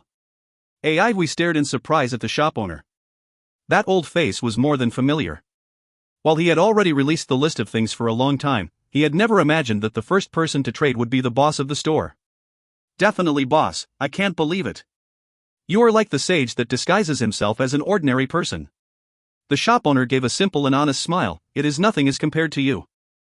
I am just trying to make ends meet. AI Hui did not bother with the formalities. He took the box and threw it towards Lu Lan. He did not ask further. Everyone had their own secrets. He knew of the store owner's background. In the past, he used to purchase different types of materials from this store owner. At that time, he already felt that the store owner had a vast range of resources. Now, he knew that he had underestimated the store owner. The store owner's background was even more extensive than what he had guessed. While everyone else was yet to react, the store owner had already come over to do a trade. AI Hui was impressed by this. Lu Lan took a glance and told AI Hui, "This is obliterated soulwood. There is no problem with the quality and there is a total of 3. The store owner said cheerily, "Lu Lan has good foresight." 3? AI Hui nodded his head and took out 3 fire lotus seeds. He wrapped them up in a piece of scrap paper that he randomly found and thrusted it at the store owner. The store owner's cheeks twitched. "Can't you put it in a proper box?" This was a precious natural resource. How could he just use a random piece of paper to wrap up the priceless fire lotus seeds? Even an unscrupulous businessman like the store owner was unable to stand his way of handling them. "Are you going to pay for the box?" AI Hui countered. The store owner also felt that he had wasted his breath. He was clear about AI Hui's character. His expression suddenly cleared and a smile lifted up his cheeks. "Hey little king, when should we meet up to create? See you later. You have to leave enough for me. We have so many years of friendship." Nobody knew that the shop owner took away with him 3 fire lotus seeds. Just like nobody knew that he came. When the shop owner left, AI Hui's mood lifted. At least it was a good start. After a moment, he heard Lu Lan shouting from the outside, "Owner, someone is seeking knowledge." AI Hui was happy. There is business. A successful business is equivalent to 200 essence elemental beans. However, when AI Hui saw the face of the person, his face became doubtful. "It is you. So what if it is me?" Fu Yanghao said rudely and threw a money pouch towards AI Hui, 200 essence elemental beans. AI Hui took over the money pouch and counted it. He raised his head and said, 200 essence elemental beans is not enough." Fu Yanghao said indignantly, "What do you mean? Didn't you write down the price on the door?" AI Hui said righteously, "You are overage, so naturally you should pay a higher fee. Give over another 100 essence elemental beans." Fan Yangwu was almost spitting fire now. But when he thought of his older sister being angry at him, he trembled and forced the words out of his mouth. "If you want that additional 100, I will give it to you." With a disdainful expression, Hui said reluctantly, "All right, since you were so sincere, I will make an exception and accept you as a student. Come on, call me teacher." Fan Yanwu was so angry that his neck turned red. If you find any errors, ads pop up, ads redirect, broken links, non-standard content, etc., please let us know. Report chapter so we can fix it as soon as possible. Chapter 312, A Group of People. Chapter 312, A Group of People. Translator, JL Editor, TYZ/K Kermit. I can't believe it is actually him. Su Huijuan gave a soft sigh. While her emotions were in a mess, she felt a sense of relief as well. How could an unknown being defeat the Xia family? After knowing Wang Han's true identity, she was more at ease. To her, information on Wang Han was the most important, regardless of what his background was. What should we do next? Should Xingye still go to the training hall? Father Su was feeling conflicted as well. No matter how controversial Hui might be, his prestige and capability were proven. Before, the three Smalls had been able to combine forces and block one of Xia Wuyuan's moves. This was sufficient to prove that Hui was good at teaching his students. He was not highly regarded in his family, otherwise he would not have been sent to Peace City many years back. He was extremely happy that Xingye was able to practice under a famous master. At the same time, he was also worried that this might clash with his family's interest. He had been doing business for a long time and knew how complicated Hui's background was. Su Huijuan did not have the least bit of hesitation and said, "Let's go and see our master." Looking at Father Su's happy, yet worried expression, she knew he had some doubts. She quickly said, "You need not worry about it. Even though there are many disputes over Hui, you should not underestimate the people supporting him. Those that make him an enemy are extremely foolish." Su Qingye's father was surprised. He has such capability? The place which bore the brunt of the blood disaster was the induction ground. None of the students managed to survive and the Avalon of 5 elements backup strength was heavily cut off. These people from Central Pine City went through such a hard battle and performed tremendously. How are they not valuable? Those lucky survivors from the battle, especially those in the A1 unit that was led by Hui, have gained a lot in these 3 years. A few of them have ascended rapidly and Jiang Wei is one of them. The 13 divisions which was severely impacted will definitely be rebuilt in the future. The many vacancies that will open up will probably be filled by those from the A1 unit. Su Huijuan seemed to have thought of something and sat in silence. Following which, she sighed. Hui's prestige in the eyes of the survivors from Central Pine City is something we will never be able to understand. Old Su, guess who is near Peace City? You have heard the news? Gu Lo Hei is here. I have already requested something from him. You are so efficient. I only received the news today. Thank goodness we finally have news of him. Yes, it has been 3 years. Time flies. If not for the fact that I am really busy, I would have gone to Peace City myself. Mingfeng has already left for Peace City. You can look for him too. Alright, I will go look for them. Peace City. He is in Peace City. I did not manage to thank him personally previously. I have always been thinking about it. The dazzle of the message tree periodically lit up within the crowd of people. Those who had partners in the same city gathered and formed an even larger group. They sat together drinking wine while reminiscing about the past. The blood and fire from 3 years ago contributed to their fear and despair. They talked about witnessing their own relatives and those students lying in a pool of blood. Soon, tears started rolling. The more they drank, the more drunk they got. They cried and laughed together. The memories that were buried deep inside their hearts surfaced. The longing for their family members had never ceased and was ignited by the alcohol. They sobbed silently. They had their arms around each other's shoulders while singing at the top of their voices. They were like a herd of wild wolves that shouted towards the sky, "Lightning Blade! Lightning Blade! Lightning Blade!" None of them had forgotten the Central Pine City of 3 years ago, just like none of them will ever forget the lonely silhouette of the youth who faced the Blood Fiends during the Battle of Longstreet.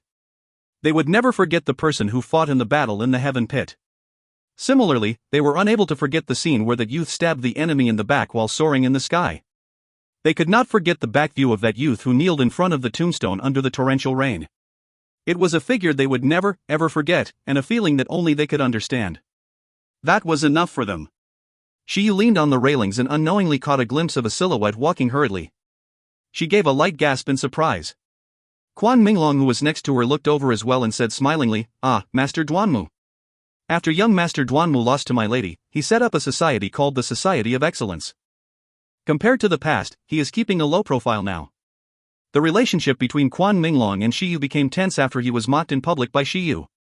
For an unknown reason, however, Shiyu personally visited him and apologized. She also attempted to butter him up whenever possible at the various public areas.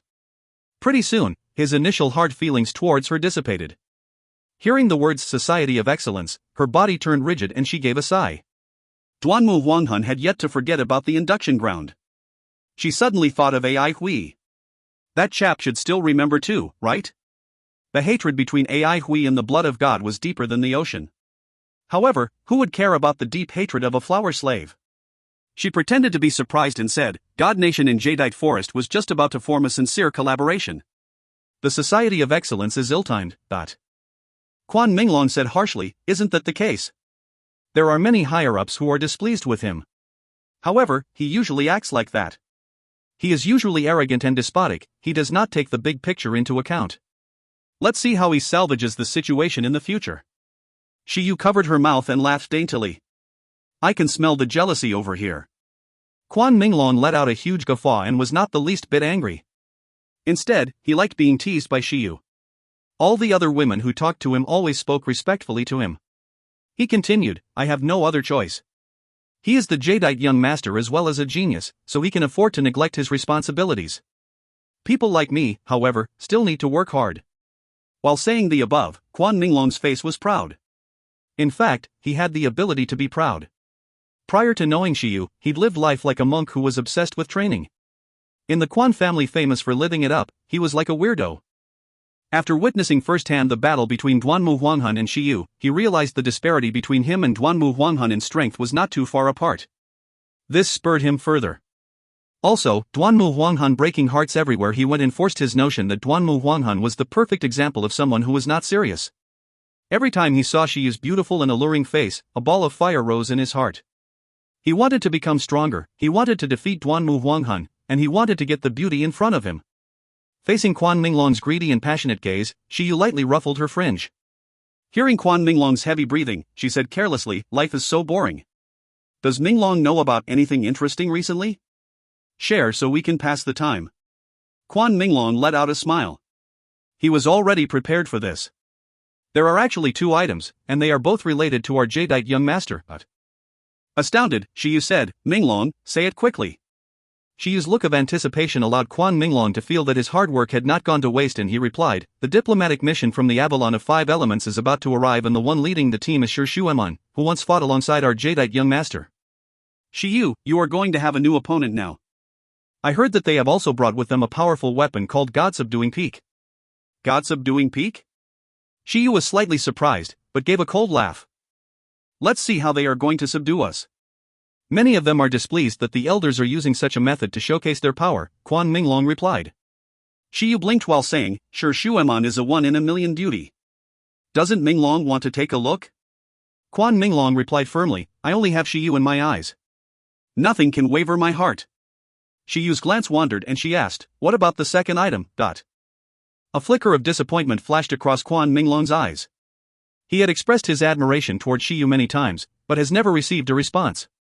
He knew that he should not rush into this and regained his composure. Our Jadeite young master had another comrade who has also recently come into the picture. It is the person who killed his own teacher and who is currently very famous. Birds of a feather indeed flock together. Looking at the Jadeite young master's choice of friends, we can see his character. Are you referring to Ai Hui? Quan Minglong was somewhat surprised that his words were stopped so abruptly. Then he realized that Shiyu's expression was rather strange. He continued, so Shiyu has heard about this incident before. It is indeed Ai Hui. Many of the people from the Avalon of Five Elements do not want to meet him. Apparently, many of the elders were extremely disdainful of him. The Sha family is also in decline. They actually lost to a scum like Ai Hui. Ai Hui had been living undercover for 3 years. If not for the Sha family, everyone would have forgotten about him. He suddenly thought of something. Shiyu had been at the battle in Central Pine City. Could it be that Shiyu has met him before? Shiyu's expression was flickering. She was not listening to what Quan Minglong was saying. The first thing she thought of was the life and death flower sacrificial art. Subsequently, she thought of how she had almost achieved success, but ultimately failed. Previously, she was anxious that she could not manage to find any trace of AI Hui despite using all her resources. Now that AI Hui was gaining everyone's attention, however, she became even more worried and anxious. Damn it! Is that chap crazy? Doesn't he know that his reputation was poor? She thought of how her investment might go to waste and became frantic because their lives were tied. If AI Hui was to meet with any mishaps, her life would also be lost. She had never been passive, instead she had been looking for AI Hui on the sly, not daring to be the least bit flamboyant. Even when she'd been unable to find him, she hadn't been worried. As long as the flower of life did not ignite, even though she might meet with some injuries, it would not be life-threatening. The flower of life would only ignite when the flower of destruction ripened. Currently, almost nothing could prevent the ripening of the flower of destruction.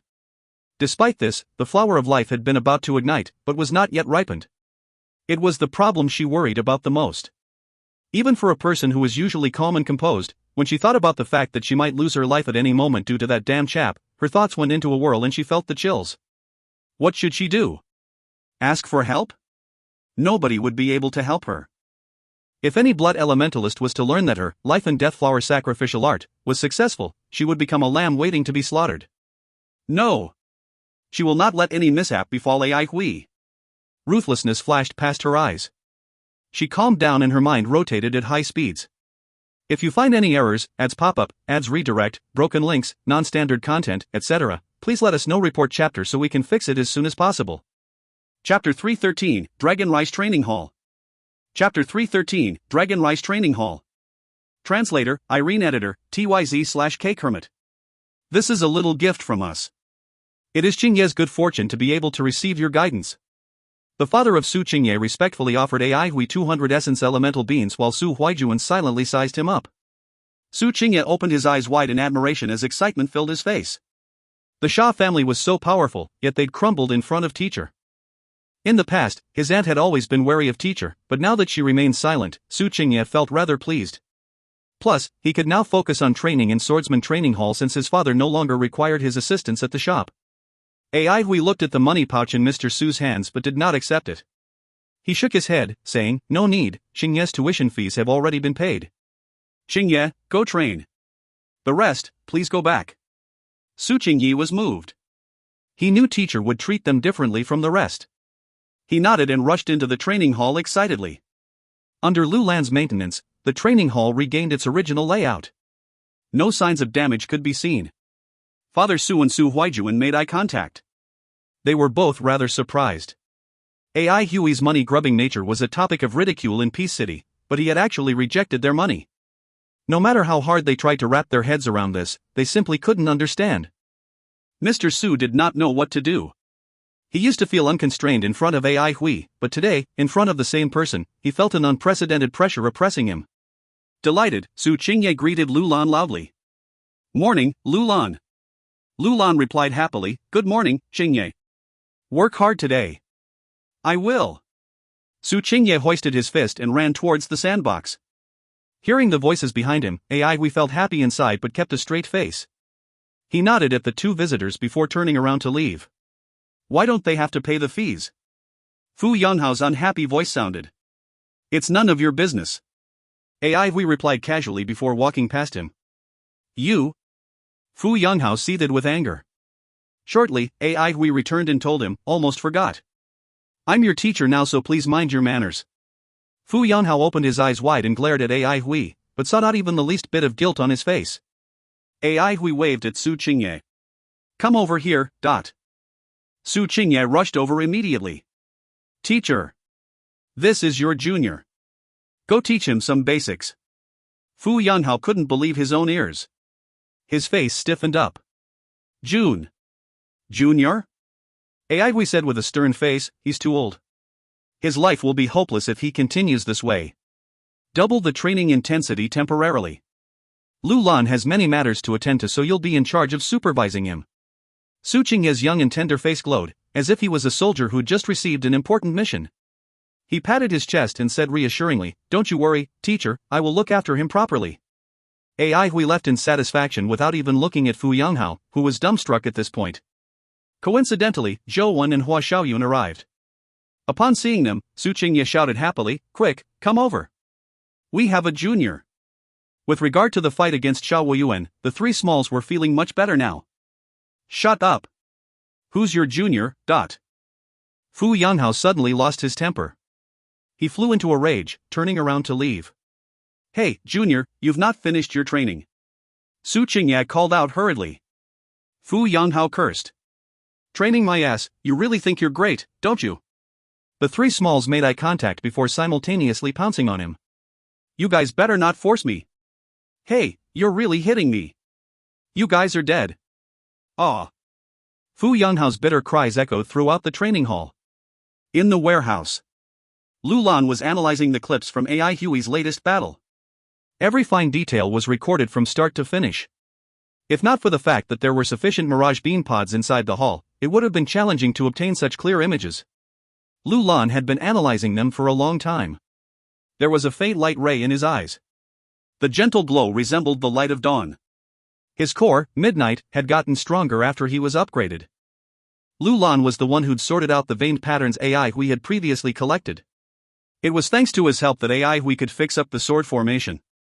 AI Hui stood beside Lu Lan, quietly observing the whole battle process. AI Hui couldn't help but get stirred up by the lighting up of the sword formation. When it came to sword formations, AI Huey's understanding wasn't great since there were too many areas which were badly damaged. His knowledge of them was sloppy at best. When he saw God subduing Peak, a few hazy thoughts occurred to him and shortly became clear. Ultimately, treating the city as a piece of cloth had merely been a spell formation. They'd had to sort out all the city's nodes, drill the gold needles into them, and then let the city's elemental energy flow in a regulated pattern. Afterwards, Mistress was the key to activating the spell formation. Central Pine City was the first place in Avalon of 5 elements that had a spell formation being casted, and it was elemental spell formation. The nucleus teacher had referred to was the exquisite and complicated vein patterns on the 9 gold needles. AI Hui called them the elemental traces. Even now, AI Hui still found it difficult to imagine. A city's elemental energy flow was beyond complicated, so how had teacher figured them out? He'd even managed to cleverly connect them to form a perfect spell formation. Teacher was simply too great. Yet, he himself had yet to thoroughly understand these elemental traces. Deep admiration and a little distress enveloped his heart and mind. AI Hui snapped out of it when the images closed up. Lu Lan was done with his analysis. He handed a movie bean, which contained his analysis, to AI Hui. Rather than analysis, it was more like a breakdown of events. Lu Lan could present many fine details to AI Hui and help him with trivial calculations and so on. He just was unable to help when it came to the comprehension of details. AI Hui had to do that on his own. When it came to this part, every time, AI Hui would feel that he wasn't smart enough. The highest building in Dragon Rice Training Hall was Skydragon Pavilion. One could overlook the entire training hall when standing on it. On the pavilion, the teachers were drinking their tea in silence. Their expressions did not look good. Seeing that half a day had passed without any visitors, Ren Haitong, who was standing in front of the railings, couldn't help but say, "What happened exactly? Why is business so bad all of a sudden?" There was a fawn-bearing silver dragon embroidered on Ren Haitong's garment, which indicated his position in the training hall. Teachers in Dragon Rice Training Hall had a strict ranking system where the most ordinary teachers wore a black dragon on their shirt and those one level up wore a green one. The next few levels would wear red, silver, gold, and jeweled respectively. Only the owner of the Dragon Rice Training Hall, Yang Jin, wore a jeweled dragon. He was a legitimate metal elemental master. As the overseer of the compound, no one dared to provoke or seek trouble with him. Gold dragon teachers were usually the hosts of different halls, whereas silver dragon teachers were strong, reputable players, and also the core strength of Dragon Rice Training Hall. Other teachers kept quiet. No one dared to provoke Ren Haitong when he was in a temper. Business had been extremely poor these few days. While the place wasn't completely deserted, the number of students enrolling had drastically declined. Before then, business had been prosperous. Dragon Rice Training Hall was a big hall with branches in cities that were slightly larger than the Silver Mist Sea. The general headquarters located in Silver City was also extraordinarily grand. There were as many disciples as there were clouds, with no lack of noble people. A truly influential family would naturally have plenty of guidance from famous masters. If they were to suffer a reversal of fortune, however, or if they weren't as superb, it would be difficult to receive beneficial nurturing from their own elders. An outstandingly reputable training hall like Dragon Rice Training Hall was naturally extremely popular due to the number of good teachers. It had inherited practical moves and students improved significantly within a short period of time, attracting a lot of public praise. Sons from noble families would even frequent it regularly, seeking to improve their battle experience with friendly matches.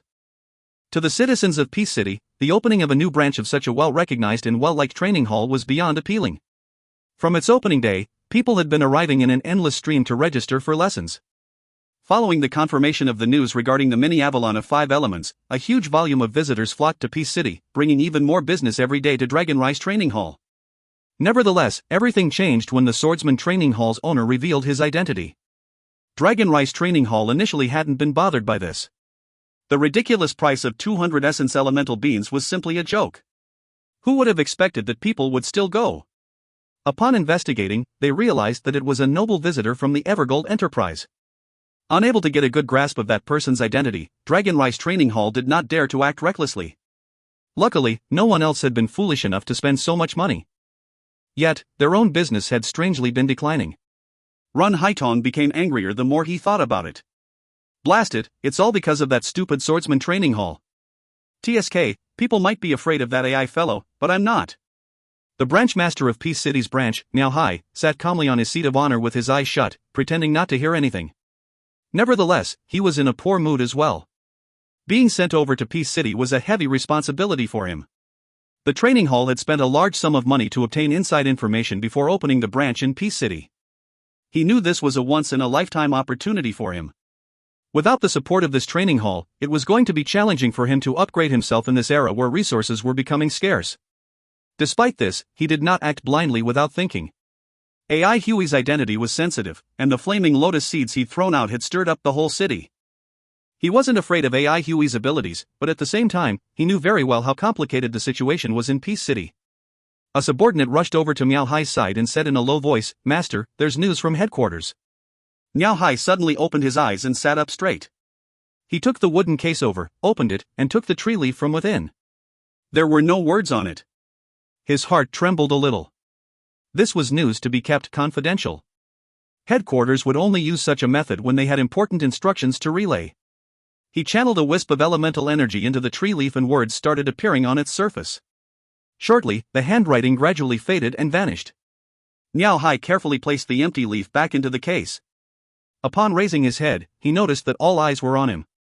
With his usual expression, he said indifferently, "Go. On the next written war challenge, state that I admire the Lightning Blade's excellent swordsmanship and will make a visit 3 days later to request a match." His words caused an uproar among the teachers. Some couldn't help but ask, could it be that headquarters? Miao Hai waved them off. Don't ask too much. Follow my orders. Remember, spread the news. The teachers dared not ask too much. They moved hurriedly to make the necessary arrangements. If you find any errors, ads pop up, ads redirect, broken links, non-standard content, etc., please let us know. Report chapter so we can fix it as soon as possible. Chapter 314, A Genii. Chapter 314, A Genii. Translator, Irene Editor, TYZ/KLKL. The news quickly spread all over Peace City thanks to the efforts of those involved. Jiang Wei got hold of the news early on and felt somewhat anxious. He knew of Dragon Rice's good reputation, of course. It was the first time in the Avalon of 5 Elements that a battle master had established a training hall. Among his colleagues, there was no lack of sons from Silver City's influential officials. He'd heard that Dragon Rice Training Hall's background was far from simple. Citizens coined this match the battle between the training halls. Dragon Rice Training Hall wasn't willing to let Swordsman Training Hall snatch their limelight and was determined to re-establish their reputation through this method. Jiang Wei wasn't sure why, but he smelled danger coming from the seemingly honorable war between the training halls. In 3 years, not only had he been on the front line and participated in countless battles against the Blood Elementalists, he also witnessed many scheming fights. Places which seemed unremarkable were usually unexpectedly dangerous. Jiang Wei straightened out his thoughts once more but found nothing amiss. He heaved a sigh of relief. Perhaps he was just being overly suspicious. The soldiers under him reported that someone was here to visit. He stopped himself from overthinking, got up and walked to the main hall, where a tall and sturdy man stood in the center. Upon getting a clear look, Jiang Wei couldn't help but smile. He walked forward with big steps and gave a solid hug to the visitor. A Genii. Long time no see. I'm so happy to see you. Ajinai grew a thick, forest green beard. He had deep-set, brown eyes and a high-nose bridge. These features were the evidence of his Grass Clan's blood from the Old Territory. Grass Clan was one of the better clans in Old Territory, because each year there would be at least some youngsters who would qualify to enter the Avalon of 5 elements. Most of them moved on to become Wood Elementalists upon entering the Avalon. Ajinai used to be Jiang Wei's team leader, but was promoted to the back as he'd sustained an injury from accomplishing a meritorious deed for the team. Ajinai took great care of Jiang Wei in the past, so naturally Jiang Wei was extremely glad to see his ex-team leader. Looks like I'll have to call you master soon. Ajinai's resounding laughter filled the hall. Elders Guild must really have faith in you to hand such a huge responsibility over to you. Jiang Wei smiled. Don't tease me, Ajinai. I'm not living as comfortably as you. You're living the life of an immortal. How so? I'm so busy I could die. Ajinai saw the doubt in Jiang Wei's gaze and smacked his head. I forgot to mention that I'm no longer a civil servant but am moving about and around the Ling's residence. Jiang Wei was slightly taken aback but congratulated him instantly. How amazing for you to be socially connected to them. No wonder you look so well-nourished. Influential families were further divided into different ranks. There were 2 top-notch metal elementalist families in Silver Mist Sea, being the Ling residence and Gong residence. Their statuses were similar to that of Shur family and Lian family of Pallet Cloud Village. These 4 families were currently the most well-guarded residences in the whole of the Avalon of 5 elements. Earth, Metal, and Wood elementalists were all declining in strength and struggling badly. It wasn't easy to be accepted by the Ling residents. These influential families held up unimaginably high barriers against outsiders. But similarly, their capabilities were beyond imagination. Although Ajinai tried hard to restrain himself, he couldn't help but feel a little pleased. I'm still far from your level. Plus, you're still a single man. I wonder how many people have their eyes on you. Ha, you're shy now, have a sweetheart? Jiang Wei gave a bitter laugh. I'm on the front line every day, so how is that possible? Ajinai clapped his palms together, laughing. That's good. Jiang Wei said, displeased, such gloating. Looks like we will have to talk with our fists. This was Ajinai's catchphrase from years back. Jiang Wei's voice imitation caused Ajinai to burst into hearty laughter. Laughter faded as Ajinai said with a chuckle, you're a rare commodity now. The second daughter of Ling Third Master is about your age and there's nothing to say about her looks other than that she's as beautiful as a fairy. She really admires you after hearing about you. How about that? Such an opportunity comes only once in a blue moon. Jiang Wei said in all seriousness, stop joking with me, Ajinai. What have I accomplished? I'm unworthy of her. Instead of getting angry, Ajinai smiled. In the past, definitely not. But your prospects are boundless now that you are likely to win success and recognition in future. It's not at all strange that the Ling family thinks highly of you. Jiang Wei shook his head. I've no intention of talking about love matters now. This is not about love. Ajinai wiped the smile off his face and said solemnly, you must know that there will not be such a chance again if you miss it. You need to get recognition from the Elders Guild, but your current background is not good enough. You can only enter a noble position if you marry Ling Third Master's second daughter and borrow her power. Jiang Wei remained silent. Ajinai couldn't help but try to persuade him earnestly once more, you've been through many things, so why are you still so naive? How can you be safe in this chaotic, tough world when you are all alone with no backing from anyone? You're far from the center and are unaware of lots of insider news. You do know of God Subduing Peak, right? Jiang Wei nodded.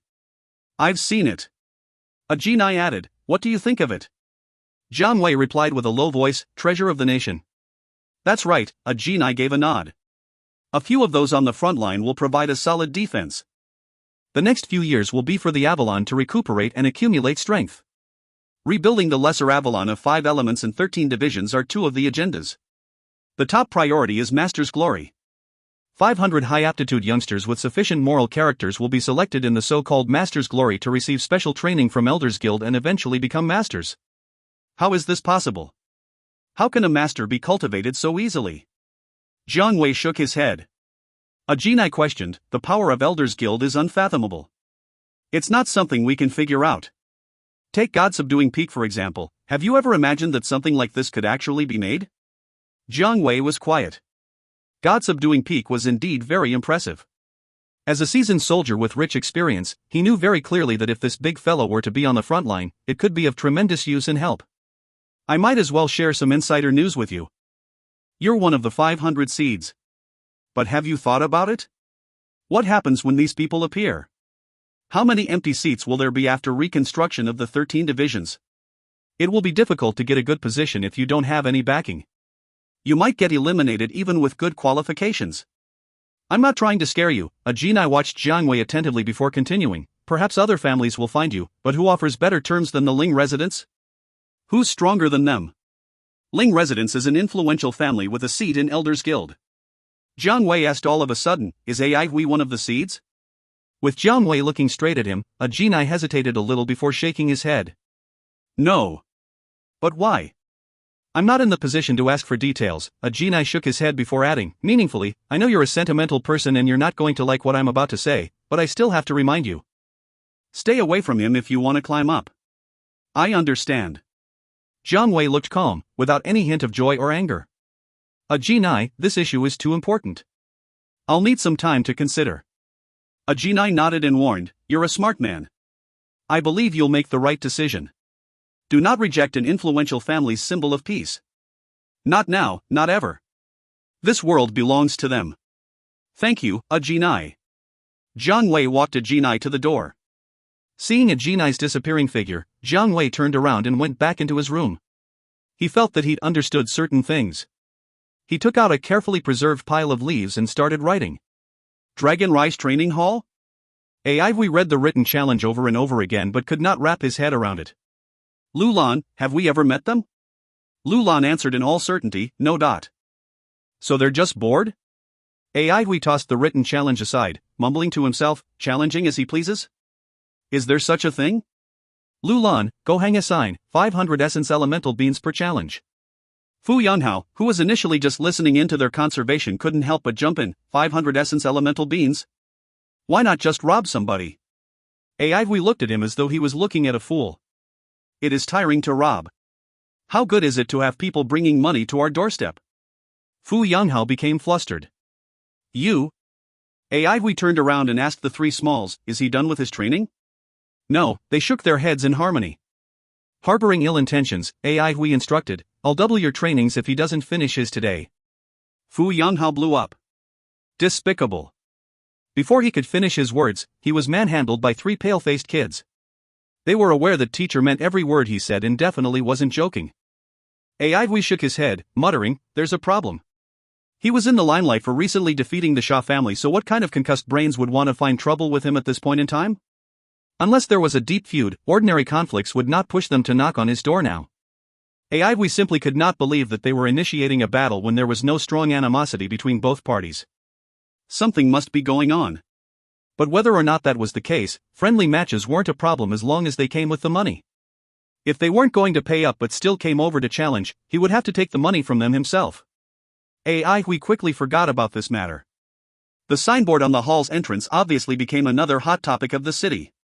It was the first time people heard that accepting challenges could actually be chargeable. Everybody was moved by Ai Hui's money-making talent. He was a natural profiteer and was compulsively money-minded. Branch Master Miao had apparently been feeling extremely terrible the last 2 days, and many teachers had been unlucky enough to step on his toes and receive a dressing down. Everyone was very curious as to what would happen to Miao Hai. Was he going to pay up? Or not? They realized that whether or not he took the money out, it was going to be extremely embarrassing. Even gambling dens started to take bets. Will he pay up? Will he challenge successfully? Bettors were all eager to find out. In regards to these rumors, Ai Hui only smiled and paid no heed to them. He was baffled by another matter. If you find any errors, ads pop-up, ads redirect, broken links, non-standard content, etc., please let us know. Report chapter so we can fix it as soon as possible. Chapter 315, Aristocratic Families and New Citizens. Chapter 315, Aristocratic Families and New Citizens. Translator, Cynthia. Editor, TYZ/KLKL. Ai Hui was wondering about the Fire Lotus seeds. Several days had passed, but no one else came to buy them. Fire Lotus seeds were supposed to be hot sellers, as many people came to ask about them and were interested in them. Judging from the situation then, it shouldn't be this unmarketable. He would look into this when he had time. Having finished today's training, the three students and Fu Yanhao teetered home. Before leaving the training hall, Su Qingye suddenly went up to Ai Hui and whispered, "Teacher, my dad said you must be cautious with the challenge." AI Hui paused for a second and then patted Su Qingye's head. Got it. Go home now, boy. Seeing Su Qingye leaving, AI Hui was absorbed in thought. Suddenly, the message tree began to flicker. AI Hui came back to his senses and walked to the message tree. He was surprised to see the message. It was from Jiang Wei. When Jiang Wei left last time, he asked AI Hui if he could take a leaf of the message tree with him. At that time AI Hui was marveling that Jiang Wei was being as cautious as before. They were now in the same city. If anything happened, he could just fly here to convey the message. Why bother to use the message tree? The challenge is dangerous. AI Hui's face looked extremely grave. The message was a scrawl. It seemed that Jiang Wei wrote it down in a hurry. Together with what Qingye had said just now, AI Hui knew that there would be something fishy. A dangerous light flickered in AI Hui's eyes. Don't go to the training hall for the next couple of days. Hearing what Fu family's oldest daughter said, Fu Yanghao paused for seconds before he realized what it meant, and asked why. Fu family's oldest daughter said, Isn't Miao Hai going to challenge AI Hui? Fu Yanghao laughed out loud. Are you kidding me, big sister? How stupid is Miao Hai to challenge AI Hui with 500 essence elemental beans? I have to say that AI Hui's demand is really shameless. I've seen so many people, but he is the most shameless one. Fu family's oldest daughter put down the teacup in her hand and gave him a glance. Who told you Miao Hai isn't going? Fu Yanghao was surprised. The gates of Dragon Rice Training Hall were wide open. 20 teachers stood in 2 rows to see Miao Hai off. The person walking in front of Miao Hai was Ren Haitong, who was holding a plate in his hand, on which there was a pile of glittering essence elemental beans like a hill. Miao Hai was calm and unruffled.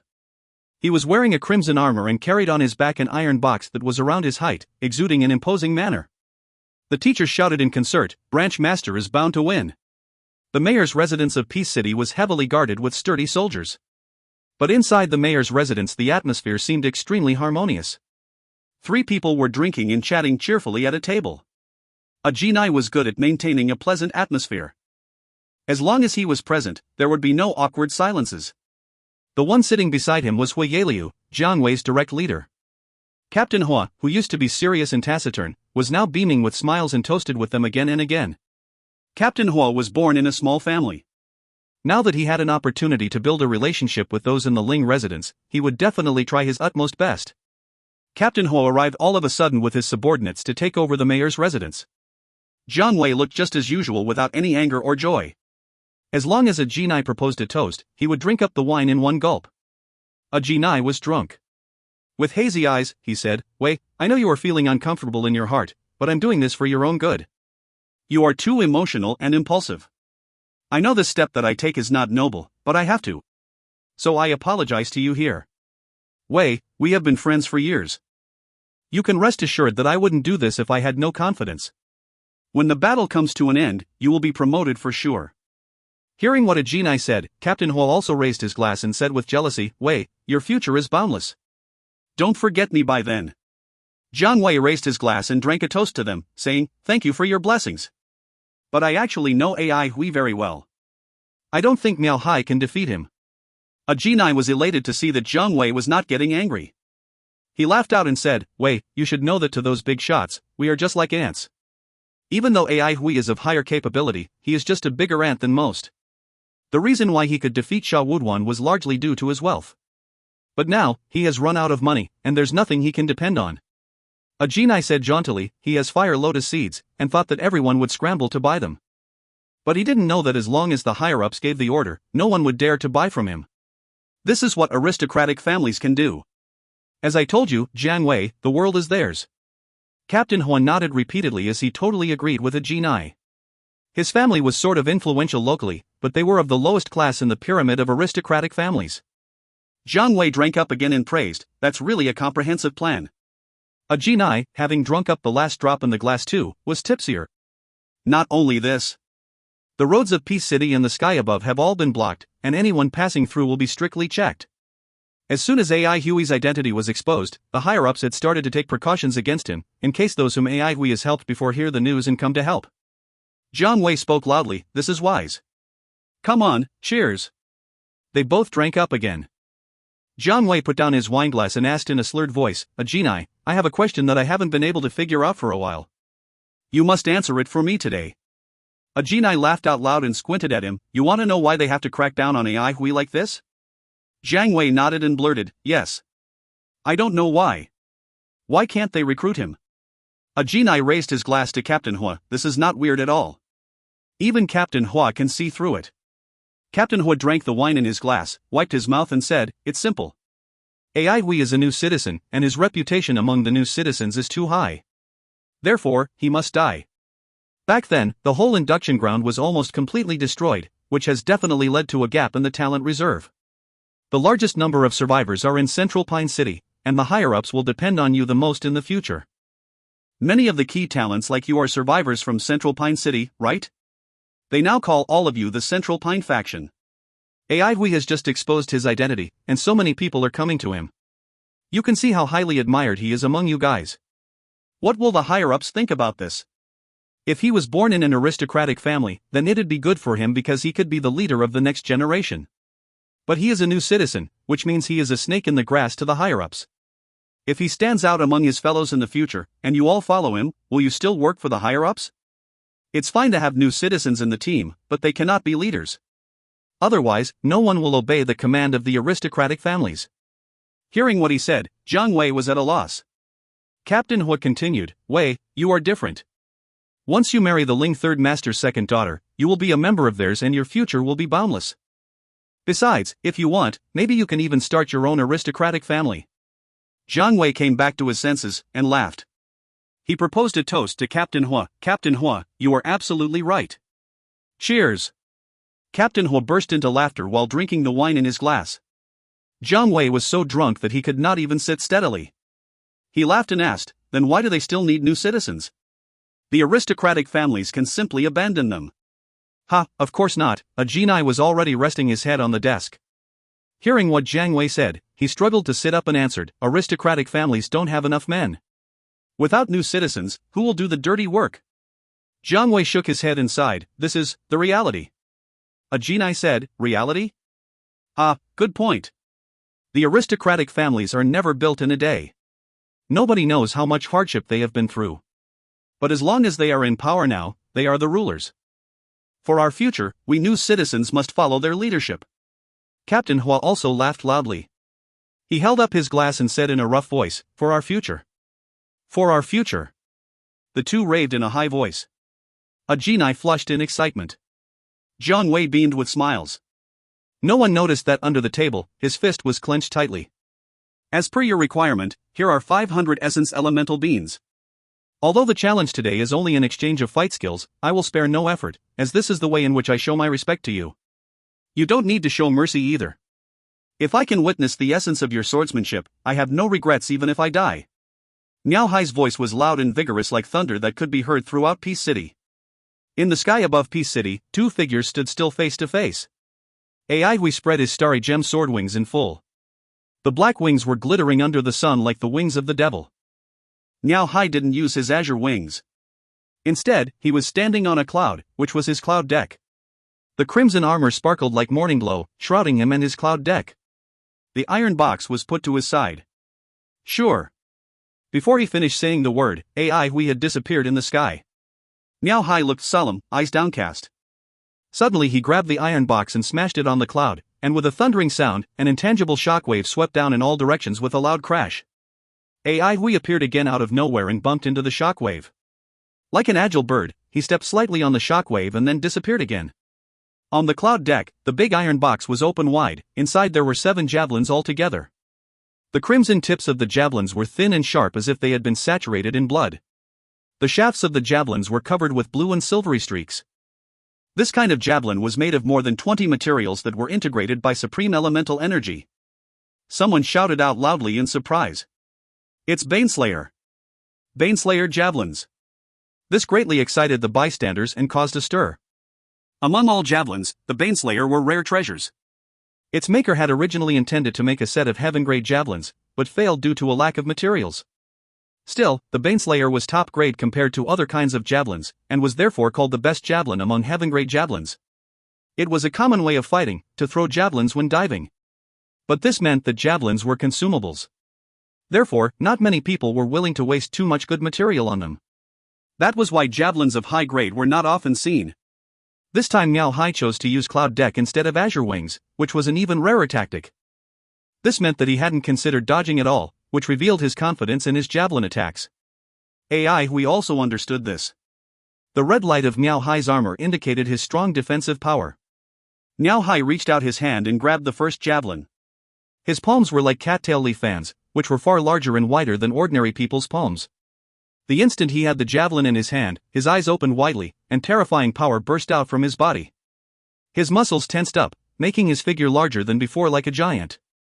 Dazzling golden light suddenly burst out from the javelins.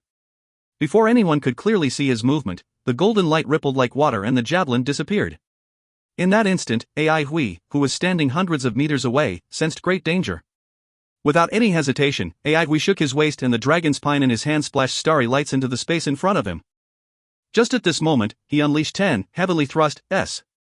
If you find any errors, ads pop up, ads redirect, broken links, non-standard content, etc., please let us know. Report chapter so we can fix it as soon as possible. Chapter 316 Gale Bat Slash. Chapter 316 Gale Bat Slash. Translator, Cynthia Editor, TYZ/KLKL. Compared to 3 years ago, AI Hui's heavenly thrust S were much more massive and powerful now. Bright stars flew out of nowhere, absorbing light around them and emitting splendid brilliance. AI Hui casted 10 heavenly thrust S within the blink of an eye, which fully demonstrated the progress he had made within the past 3 years. A streak of glaring golden light appeared among the stars and penetrated AI Hui's eyes. An undefeatable power came from the tip, bending his sword like a bow. AI Hui gave a stifled groan. It was so powerful. 7 small swords circled around the tip of the dragon's pine like a cyclone, weaving a dense net of sword rays that could catch its target. Immense elemental energy exploded at the tip of the sword. Then, like hitting a spring, AI Hui bounced away and suddenly disappeared in the sky. The next moment he appeared again, he was already over 100 meters away from where he had been standing. He looked as calm as usual, but in his heart he was greatly shocked. His hand that was holding the sword was numb. The javelin looked ordinary, but in fact was extremely heavy. AI Hui believed it must be more than 100 kilograms. At that time, AI Hui didn't know the javelin was the Baneslayer, but his estimation was very precise. The weight of each of the Baneslayer javelins was 115 kilograms. Miao Hai's elemental energy was already strong and ferocious. Coupled with the heavy weight of Baneslayer, the power of just one attack was unimaginable. This was the first time that AI Hui had met with such a violent opponent who was good at long-range offense moves. Miao Hai had completely abandoned any flexibility in his tactics, and focused on vigorous long-distance attacks combined with a strong defense. AI Hui didn't have to think hard to know that the red glow shrouding Miao Hai was undoubtedly hard to break through.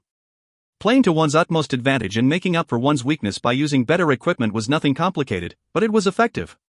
You could see that Miao Hai was an experienced fighter. Experienced fighters tended not to use complicated tactics. Instead, they always preferred simple but effective methods.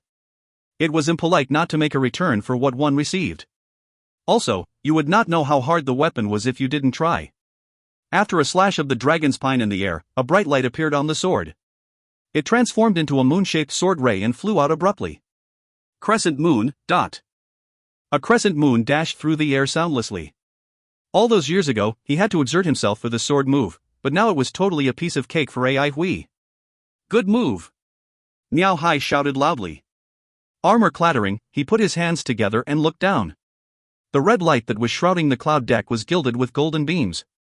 Behind Miao Hai, a towering figure could be vaguely seen. This was nothing profound, but was a very common inheritance for metal elementalists, called Vajra Barrier. Many people practiced Vajra Barrier, but only those who were extremely persevering and had reached the highest level could summon a Vajra body. Therefore, those who were known to have succeeded in summoning a Vajra body were very rare. Once the Vajra body was summoned, although it was only a phantom figure, it looked so powerful and solemn that nothing could do the slightest damage to it. The elemental energy in the air was almost stifling. In front of the mountain-like Vajra body, the cold and clear crescent moon was like a moth darting into the fire. The crescent moon looked slow but was actually moving very fast. It transformed into a flowing light and dashed against the red light surrounding the cloud deck. The red light was rolling like mist and swallowed the crescent moon. A complacent smile had just appeared on Miao Hai's face before it froze. The crescent moon suddenly transformed into dozens of stars, and drilled into the red light like slippery and sharp eels. Shattered moon, dotted stars. Caught off guard, Miao Hai was awkward and almost failed to maintain the Vajra body behind him. The red light started to flow, and the Yvitrabadi stretched its arms and grabbed at the sword rays, which suddenly darkened in the red light and then died down. The start of the confrontation between these two dazzled every bystander's eyes. Niao Hai's javelin was used in a violent and fierce way, while Ai Hui's crescent moon was silent and cool, but dangerous. If Niao Hai was the burning sun at midday, then Ai Hui was the silent moon at night. The polar contrast between the two completely different ways of fighting left a deep impression in everyone's heart. It was a rare sight to see the confrontation of two experts. Niao Hai, who was standing on the cloud deck, no longer thought lightly of Ai Hui. He realized that it would be an arduous fight today. Holding the second Baneslayer in hand, he didn't throw it immediately. Ai Hui took the initiative. Stretching his starry gem sword wings, he bounced out like a flying arrow. With the huge strength provided by the starry gem sword wings, Ai Hui's flight speed was as fast as a flash. With the same momentum, Ai Hui waved his dragon's pine. A moon-shaped sword ray appeared and dashed toward the cloud deck. Ai Hui's figure kept flickering in the air. He was not flying straight, but was zigzagging forward. Every time he popped up, a crescent moon was used. Different from the silent crescent moon from just before, now the moon-shaped sword rays flying in the air were whistling shrilly like dozens of lunar bats, flying from all directions toward the cloud deck. On the cloud deck, Niao Hai looked solemn. He turned his wrists and put his hands together, holding the javelin horizontally in front of his chest. The Havitra body behind him bowed its head and closed its eyes. It was also putting its hands together like Niao Hai. Golden light burst out from the cloud deck, and a layer of golden light, like a colored glaze, suddenly contracted. Under the light, Niao Hai's crimson armor was being gilded and became statelier. Clank, clank, clank. Moon-shaped sword rays hit the red light of the cloud deck, sounding out a roar like a sword smashing a huge copper bell. Niao Hai staggered. He was surprised at the pureness of Ai Hui's elemental energy, as he didn't expect that Ai Hui's sharp sword rays could penetrate his protection and cut his defense like a knife. Was it Big Dipper? This guy's swordsmanship was frightening indeed. Niao Hai marveled. He knew the swordsmanship of Karakoram, which was nothing like Ai Hui's. It was hard to say whose was superior, but each sword move Ai Hui used was aimed at killing with nothing gaudy about it. Fortunately, as a heaven-grade weapon, the unbreakable hellfire armor he was wearing lived up to its reputation. It could well restrain the attack of metal elementalists. The red light that was shrouding the cloud deck was the hellfire emitted by this armor. It was not natural fire, but a recently developed flame that could only be made with 10 kinds of fire flowers from Fire Prairie, together with thousand-faced ghost tree burl cultivated by Blood of God. Both of the materials were produced in Blood of God, but they were sold to the Jadeite forest, where what elementalists made them into hellfire and sold it to the Avalon of 5 elements at a high price. Hellfire could greatly restrain metal elemental energy, and therefore was known as the bane of metal elemental energy. If it weren't for the protection of the armor, Niao Hai would be uncertain about the result of the confrontation. Those who survived the blood disaster and made a name for themselves could not be easily dealt with. But still, however tough he was, as long as he was an enemy of the big shots, he was a dead meat. Ferociousness flickered in Niao Hai's eyes, and the Baneslayer javelin suddenly scattered and transformed into dots of golden light, which didn't disappear, but stayed still in front of his chest. His unclenched fist grabbed the javelin, the golden light of which was reflected in his eyes and gilded his pupils. Between the golden light, however, he could see a silvery spot was becoming larger fast. It was not moving straight. The silvery light left a weird arc traced in the air. The arc was about to fall down when it turned upwards abruptly. Shrouded by the flat sword ray, Ai Hui flew fast across an invisible surface of water. He was unpredictable. Niao Hai's hair stood on its end. He grabbed one more Baneslayer and held it vertically in front of his chest. Then the javelin scattered and transformed into countless light spots. Ai Hui had already mastered the sword move, Galebat Blade. Now, combined with his slash attack, it had evolved into the move he was now using, which was called Galebat Slash. From the moment when this bit of inspiration had occurred to him, it took Ai Hui a whole month to successfully design the new sword move, and 6 months in total to perfect his ability to use it. A genii who was watching the fight in the courtyard had become completely sober and cried out, "What is this sword move?" "I don't know either." Jiang Wei tried to sound as calm as usual, but inside his heart, he was extremely excited. Captain Hua's drunkenness was gone too. His face was pale. Seeing the weird sword move that was disregarding of any conventional wisdom, he had a premonition about the result of the fight. Not only they, but all the others in Peace City were also shocked by the Galebat Slash. A bystander could better feel both the wonderful and weird sides of the arc. Ai Hui and the flat sword ray was dangerous, even lethal like a ghost assassin. Su Qingye was totally dumbfounded. His eyes lit up and were full of admiration. Su Huijuan, who was standing beside him, also kept her gaze fixed upon Ai Hui in fear of missing any details. Fu Yunhao's eyes widened as if he was looking at a demon.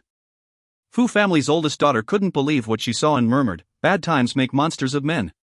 Miao Hai, who was faced with this move, knew how powerful it would be, and therefore didn't dare to take it lightly. As the light cross had already appeared in front of his chest, he quickly pushed his hands forward. The light cross collapsed with a loud crash and transformed into two enormous circling, roaring, golden light dragons that consisted of countless small light shuttles. The dragons hovered and suddenly dashed towards the oncoming Ai Hui. Covered with sword rays all over his body, Ai Hui suddenly gained height and left an arc in the air, avoiding a face-to-face collision with the dragons. Then he descended rapidly and punctured the abdomen of the golden dragons like a sword. Boom! Numerous light shuttles fell on the sword ray like heavy rain, making the sword ray dim and unstable. Ai Hui knew that at this moment, if the sword ray surrounding him collapsed, he would definitely be immediately riddled by the light shuttles. The dragon's spine slashed again and again like crazy at an incredibly high speed. More sword rays appeared after each slash and merged into the larger sword ray.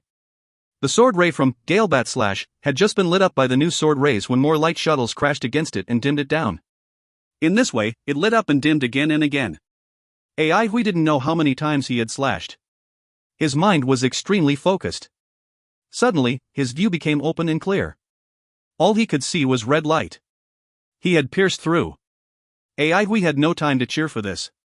He was less than 10 meters away from Miao Hai, and could even clearly see the stunned expression on Miao Hai's face, as if he couldn't believe that Ai Hui had already gotten so close to him. Miao Hai seemed to wake up all of a sudden.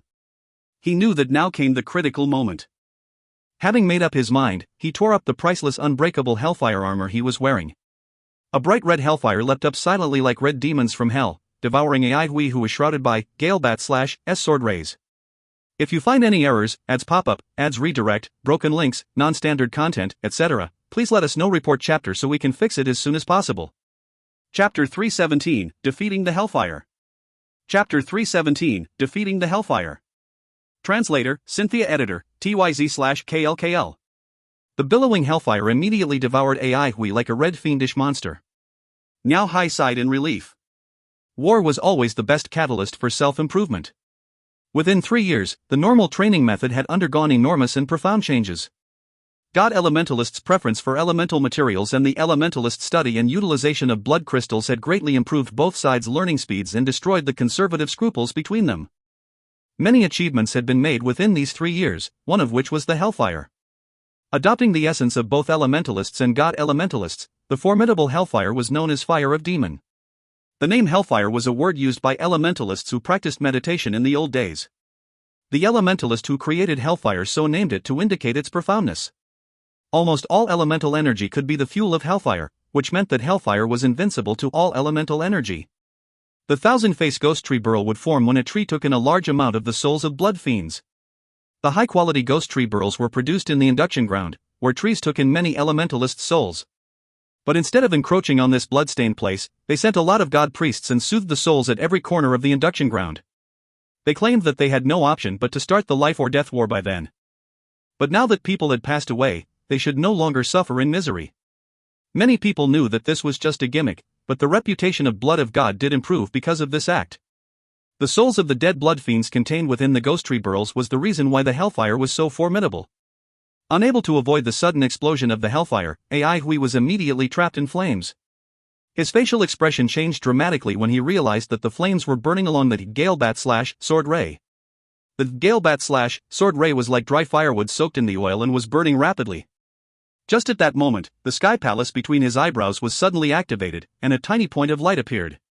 It turned out to be the Skyheart flaming lotus lamp. The lotus was spinning slowly and lit up Ai Hui's body with faint red light. Compared with the bright color of the Hellfire, the red light of Skyheart flaming lotus lamp was too faint to be noticed. But it was this faint light that kept the Hellfire out of Ai Hui. Without hesitation, Ai Hui stretched his starry gem sword wings in full and flew straight up into the sky like a sharp arrow. Whoosh! A figure rose up from the sea of fire, leaving a trace of flames behind him. Miao Hai was dumbstruck and his facial expression changed sharply. How was it possible? This was Hellfire.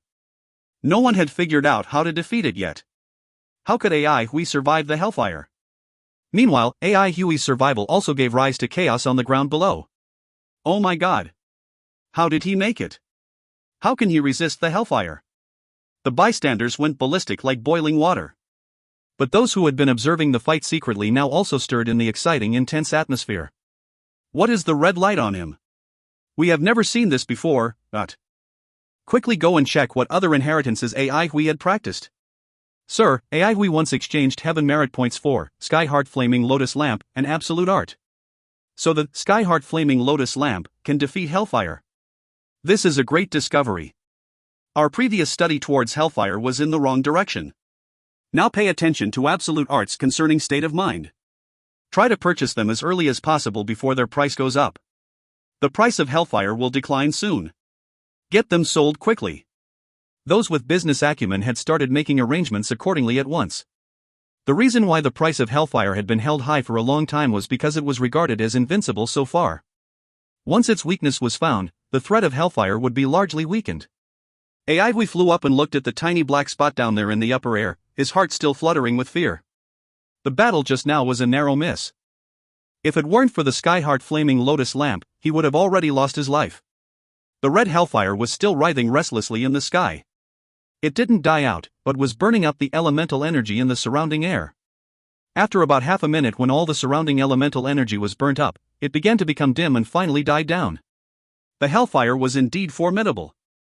The spread of hellfire broke out all of a sudden without any signal beforehand, and Miao Hai was good at making moves at the right time. Aigui had no time to react at all just now. The fear from barely escaping his death made Aigui breathe the fresh air greedily like it was a luxury. After a few deep breaths, Aigui recovered from the shock and returned to normal. His escape meant that the situation between the two sides had totally changed. Without the armor, Miao Hai was barely under protection. Plus, the cloud deck itself could not move flexibly. As a result, Miao Hai was the fish on the chopping board, and Aigui only needed to take one last strike. Up in the sky, Aigui stretched his starry gem sword wings in full and began to dive. As his speed increased, bright flames began to appear at the tip of his sword. Then the tip shivered slightly, and the flames were attracted by the sword. Soon the sword with flames became as red as hot irons. Exclamations were heard at different corners of Peace City at the same time. Su Qingye cheered loudly, "It's that move!" Su Huaijuan, who was standing beside him, knew what he was talking about without explanation. And at the same time, Fu Yanhao also blurted out, "It's that move." Miao Hai's face became pale. He could clearly see what Aigui was thinking. His situation was very tough. When he heard the thrilling whir, when he saw the heaven fire appear at the tip, he thought of the fiery sword ray that fell down from the sky a few nights before. The power of the sword move frightened everyone in Peace City. After it had struck, the courtyard of the Sha clan was almost completely destroyed. Escape? Miao Hai never thought of escape. Compared with Azure Wings, the cloud deck was as slow as a turtle. Where could he escape to? He knew he was being used as a pawn, and there was no way back. Those higher-ups who were watching him behind his back were the real players. Fortunately, he still had 4 Baneslayer javelins. Miao Hai took the javelins out from the box and stuck them on the cloud deck. No happiness or sadness could be seen on Miao Hai's face. It seemed that he was not concerned about the foreseeable danger at all. His big palm swept across and grabbed one javelin in each palm. Then he leaned backward, bending his strong body like a bow. Every muscle was glowing with golden gloss. The elemental energy was surging, the javelins quivering like they could fly out if they had not been firmly gripped by those hawkbill-like hands. There seemed to be an invisible wall in front of Miao Hai, who stepped on the wall and ran in big strides while throwing out the javelins, one by one, forcefully towards Aigui. Boom, boom. 2 tremendous rumbles resounded, like the loudest thunder in the sky, and golden light exploded in front of the tip of Aigui's sword, hindering his speed to some extent. The golden waves of elemental energy ejected needle-shaped golden rays that spread out at a fast speed. Miao Hai did a backward somersault, and staggered when he landed. The 2 Vajra Thunder he just utilized were killing moves of absolute art and were energy-guzzling. However, even the Vajra Thunder, that usually never failed to prove its power, only slowed down Aigui's speed for a while. He smiled hopelessly. He had been too arrogant and shouldn't have underestimated Aigui. But thinking of the higher-ups behind him, who also belittled Aigui, he felt less depressed. At that moment, he knew that there was no hope for himself to win. That meant he must die. Only death could give the higher-ups a satisfying answer. A pawn who was ready to die should die heroically, so that those who had families could earn them a considerable amount of compensation, and those without families could earn themselves a glorious ending. He grabbed the last 2 javelins. Different from before, this time he was holding the tips in his hands. The crimson tips were extremely thin and sharp, and Miao Hai's hands were dripping with blood. The javelins seemed to enjoy drinking the blood and became more delicate and charming. He crossed the two javelins in front of his chest, red blood trickling down along the shafts in spirals. He didn't take action immediately, but was looking up at the sky and waiting for the last opportunity. However, he didn't notice there were 7 small swords in the distance cruising silently like swordfishes in deep sea. They were so inconspicuous that no one ever noticed them. Everyone's attention was on the reckless figure diving from the sky, accompanied by a curtain of red light and fiery, dazzling sword rays. But at this moment, as if summoned, the 7 small swords flew towards the cloud deck silently from each direction. Still, no one ever noticed their presence. Miao Hai, standing on the cloud deck, stared at Ai Hui focusly. He knew he had only one chance. Whether it would result in his death or survival, he only had this last chance. But he wasn't discouraged at all. Instead, he somehow became excited. He couldn't say that his life was without regret, but he hadn't wasted it either. Maybe he had been idle for too long, and now at this life or death moment, his heart that had been long at rest was stirring. His eyes were as sharp as a sword. He could clearly see Ai Hui's stone-cold face behind the sword rays. This lad had a bright future. Come on. He was more excited than ever, like a drunk man, his face was red, and body was quivering. Suddenly, something appeared in sight abruptly. They were 7 glowing small swords in a circle. Miao Hai paused, and a thought occurred to him. He must have seen a similar scene somewhere before. The quivering of the small swords produced a clear chime, making Miao Hai's vision blur and his mind go absent. He remembered the light webs he used to defeat Sha guards. Sword chime. The chime of the swords lingered in the air. The blazing dragon's pine approached closer and closer with a thrilling whistle as expected. In the last minute before he was devoured by the blazing sword rays, Miao Hai suddenly became sober. Even though Ai Hui was absolutely on the more advantageous side, he still chose not to use his insidious moves just in case something happened. What a smart yet callous lad. He wanted to laugh out loud when he thought about how the higher-ups would feel about dealing with such an annoying guy. His figure withered away in the blazing sword rays. If you find any errors, ads pop-up, ads redirect, broken links, non-standard content, etc., please let us know. Report chapter so we can fix it as soon as possible. Chapter 318, Coming. Chapter 318, Coming. Translator, Cynthia Editor, TYZ/KLKL. This guy is cunning. On an unnoticed roof, a man with long hair murmured while looking up at the red, muslin-like sword ray gradually falling from the sky outside the city. He was tall and wore a long black robe. His face was covered with a bronze mask and only his eyes could be seen. The pupils were silvery rhombuses like the tip of an arrow, which was very rare. Insidious, a lady who was standing beside the man said coldly. In her eyes there was still a trace of shock. The way the lady dressed was unique. She wore her hair in an exaggerated bun. It was a high, tower-shaped bun that leaned back, with throwing knives inserted into it. It resembled a crown and also the horn of a unicorn. Together with her thin waist, attractive breasts, long and slender legs and delicate but cold face, her image was very impressive with massive visual impact. A group of men were standing behind the two. They were silent and still, and looked indifferent as if they were statues. "Let's go," ordered the man with silvery rhombus pupils coldly, and flew away before everyone else. At the mayor's residence. A genii looked pale, cold sweat trickling down his back. He never thought that Ai Hui could kill Miao Hai in a direct confrontation. For this fight, Miao Hai was equipped with unbreakable hellfire armor and baneslayers. To deprive Ai Hui's of making money, the superiors forbade anyone to purchase fire lotus seeds from Ai Hui, so that he would have no money to prepare for the confrontation. And to make him more helpless, they blocked all the roads of Peace City and put Jiang Wei under house arrest. They even chose a battlefield out of the city just in case Ai Hui would set traps. A genii had made every arrangement he could think of. He didn't belittle Ai Hui at all. With such detailed preparation, how could he fail? Captain Hua, who was standing beside him, was also dumbstruck, as if he had lost his soul. Now, Jiang Wei was the only one who was happy and at ease.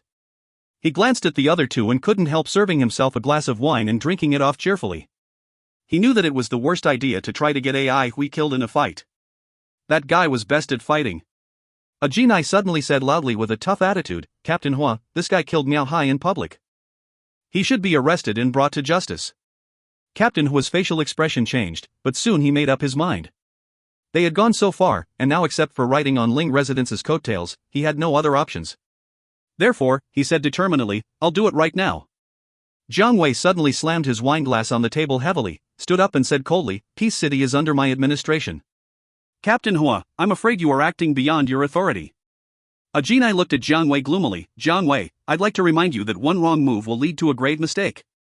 Jiang Wei didn't flinch. Ajinai, you are no longer the steed of Grass Clan. But I am still Ai Hui's brother. If you want to do so, then you'll have to kill me first. My fellow comrades of Sky Edge Division, Captain Hoi is interfering in the affairs of Peace City without Elders Guild's permission. He has already made a mistake. Don't you want to stop him before he does it again? Captain Hui's soldiers looked at each other in confusion. They all looked hesitant.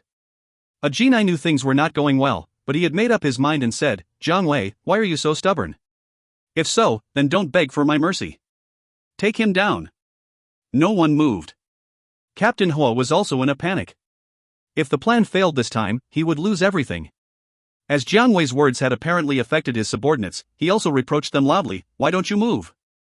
Ajinai has Elders Guild's secret order. His words created a disturbance. Someone shouted, Then show us. With a hideous grin on his face, Captain Hua said, How dare you disobey my order? Are you so eager to die? Ajinai smartly said, Elders Guild? Elders Guild belongs to the aristocratic families. So what are you afraid of? If you render them outstanding service this time. Just at that moment, he heard a cold laugh. Elders Guild doesn't just belong to aristocratic families, but... Two figures were standing on the wall of the mayor's residence quietly. Before the one who was speaking had finished his words, many figures appeared and besieged the mayor's residence. Vic, Vice Division leaders. Someone cried out. Ajinai's face turned pale. How could both Vice Division leaders have arrived? The one with silvery rhombic pupils was the Vice Division leader of Sky Edge Division, Tong Gue. And the lady with the knife bun was the other Vice Division leader, Eugene. Why would they come? Captain Hua was shivering all over. He looked frightened and his teeth were chattering. I never expected we'd have traitors in Sky Edge Division. This is disappointing. Tong Gue stared at Captain Hua as if looking at dead meat. You know what to do. I don't want to get my hands dirty. Captain Hua knew he could not escape today, so he smiled bitterly and said, I beg for mercy for my family members. Please consider the contributions I have made in these years and let them go. Having finished his words, he transformed his elemental energy into a sword and stabbed himself in the heart. His body froze and his eyes gradually became empty. Then he fell on the ground, blood dripping from the corner of his mouth. Ajinai, on the other hand, became more sober than ever. So you had made preparations long ago, and were waiting for us to swallow the bait. Tong Gue looked at Ajinai, and said in a bass voice, You've been with Sky Edge Division for a long time. Why do you work for the Ling residence now? Ajinai laughed out furiously, Winner takes all. Cut the crap. Now I die here, but someone will avenge me. Jiang Wei, this world belongs to the aristocratic families. A throwing knife penetrated his heart. Tong Gue smiled ironically at Ajinai, who could not say anything anymore. This world belongs to the aristocratic families? Did you even ask us? Jiang Wei looked at what had happened in front of him blankly. He had been in Sky Edge Division for almost 3 years, but this was the first time he had seen the Vice Division leaders. And since the features of the two Vice Division leaders were very conspicuous, no one could impersonate them. He could not be counted as smart, but he kind of understood something from the conversation between Ajinai and Tong Gue. On the other hand, he was still grieved to see Ajinai's death. Now they were on different sides, but in those days Ajinai had helped him a lot. If it were not for Ajinai, he would have already died in many previous battles. Tong Gue's eyes fell on Jiang Wei with recognition. You're not bad. Jiang Wei didn't feel happy. He simply bowed and said, I beg you, sir, to allow me to bury Ajinai. Eugene, who hadn't said anything so far, replied, approved. He's dead anyway. You can leave now. We have many things to deal with. Hearing Tong Gue's voice from behind him, Jiang Wei paused, and wondered what else they had to deal with. Standing in the air, Ai Hui looked at the mess on the ground and sighed, thinking that Miao Hai was strongest opponent he had met in the last few years. The challenge was different from previous battles. It was like a big exam. In the fight with Shuri Guan, he was in the dark, while his enemy was in the open, and he won by ambush and sneak attacks. But the fight today was a one-on-one confrontation, during which he could not take advantage like that anymore. The battle didn't last long, but it was extremely dangerous, especially the Hellfire. If it were not for the Skyheart Flaming Lotus lamp, he'd have already lost. In this fight, he had also done his utmost. The Gale Bat Slash, and Skyheart Flaming Lotus Lamp that he had practiced long and hard, and Sword Chime, and Soaring Flames, Cascading Muslin that he only comprehended recently had all been utilized in this fight. The fight lasted only a short period of time, but it was a battle of wit and courage. The mental and physical pressure was tremendous. Now as the battle came to an end, Ai Hui felt that he had used up everything he owned, which seldom happened to him. He felt that anyone could defeat him now. Miao Hai was completely destroyed by Ai Hui's last move, Soaring Flames, Cascading Muslin, and both his spirit and body had vanished. Even his cloud deck was destroyed and turned into fog that dissipated into the air. The only things that were left were the Baneslayers. Ai Hui picked up the two Baneslayers and sighed. Miao Hai was not a vile guy, but he was an excellent opponent. It was a pity that he almost didn't leave anything behind. So Ai Hui reluctantly had to take the two javelins Miao Hai left in memory of this opponent. Therefore, under the gaze of everyone of the city, he carried the javelins and flew back to his training hall groggily. Ai Hui looked exhausted and his azure wings were flapping heavily. It seemed that crossing the city had taken all his effort. A puzzled look appeared on Ai Hui's face. This was not what he had expected. He thought that by now, someone should have jumped out and accused him of being heartless and cruel, and then a group of people would come to take him down. But why was there no one? No follow-up? That was it? Even if there was no brotherhood between the conspirators, didn't they have brains? That was all they could think up? If so, the rest of the tricks he had arranged would be wasted. Ai Hui felt remorseful about the money he had used and the time he had spent with Lu Lan on this follow-up arrangement. And now it was wasted? Ai Hui still could hardly believe this result. He knew that it was less likely he'd get anything useful from Miao Hai, but he thought they would definitely come to retaliate. So he had made delicate arrangements in hope of getting some benefits this way. But he now knew that this hope seemed no longer achievable, which meant that in this fight, he only got 2 Baneslayers in reward. Of course the whole set of Baneslayers was of great value, but now as he only had 2 of them, it wasn't worth much. Thinking about the essence elemental beans he had spent, Ai Hui almost cried. What a money-losing deal. Because of this, everyone in Peace City saw something very weird. Although Ai Hui was the one who won the fight, he looked melancholy and not the slightest hint of happiness could be seen on his face. Those observing businessmen were also confused. But they were calm enough. They were also all waiting, including Sea Pacific Enterprise and Evergold Enterprise. The purchase prohibition on Ai Hui's Fire Lotus seeds was given from the superiors. The shrewd businessmen knew that the Ling residents must have been involved in this. As the Ling residents had taken action, it would not stop so easily. So everybody was waiting. Just at that moment, a group of people appeared in the sky far away and were flying towards Ai Hui at a fast speed. This excited everyone, especially Ai Hui, who began to think about how to act his part well enough to lure them into his trap. The group of people soon came in front of Ai Hui. Their clothes were all embroidered with the badge of Elders Guild. Finally! The bystanders said to themselves in their hearts, and widened their eyes. Finally! Ai Hui said to himself, and began to prepare to feign defeat. A middle-aged man, who looked cold and gloomy, stepped forward and asked, "Are you Ai Hui?" Ai Hui pretended to be suffering from severe injuries, and asked with frightened vigilance, "Who are you?" The middle-aged man stared at Ai Hui. The flicker in his eyes looked fierce. Then he took out a round insignia. The insignia was about the size of a palm, with a red word, Order, on the front and the badge of Elders Guild on back. This was called the Elders Guild Order, and it would be used only when the order to be conveyed was officially issued by the Elders Guild. The bystanders were surprised. The Ling residents had connections everywhere.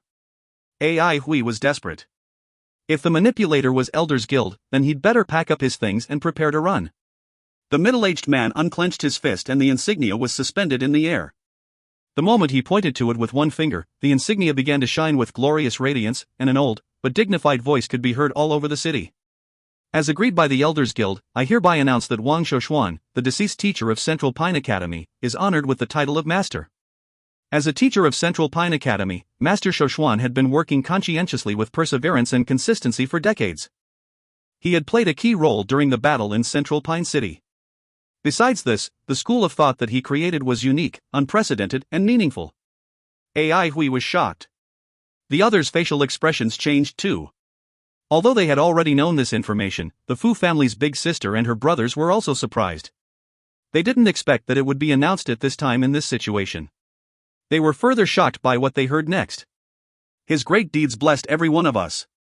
And his disciple, Ai Hui, followed in his footsteps and devoted himself to studying his teacher's theories.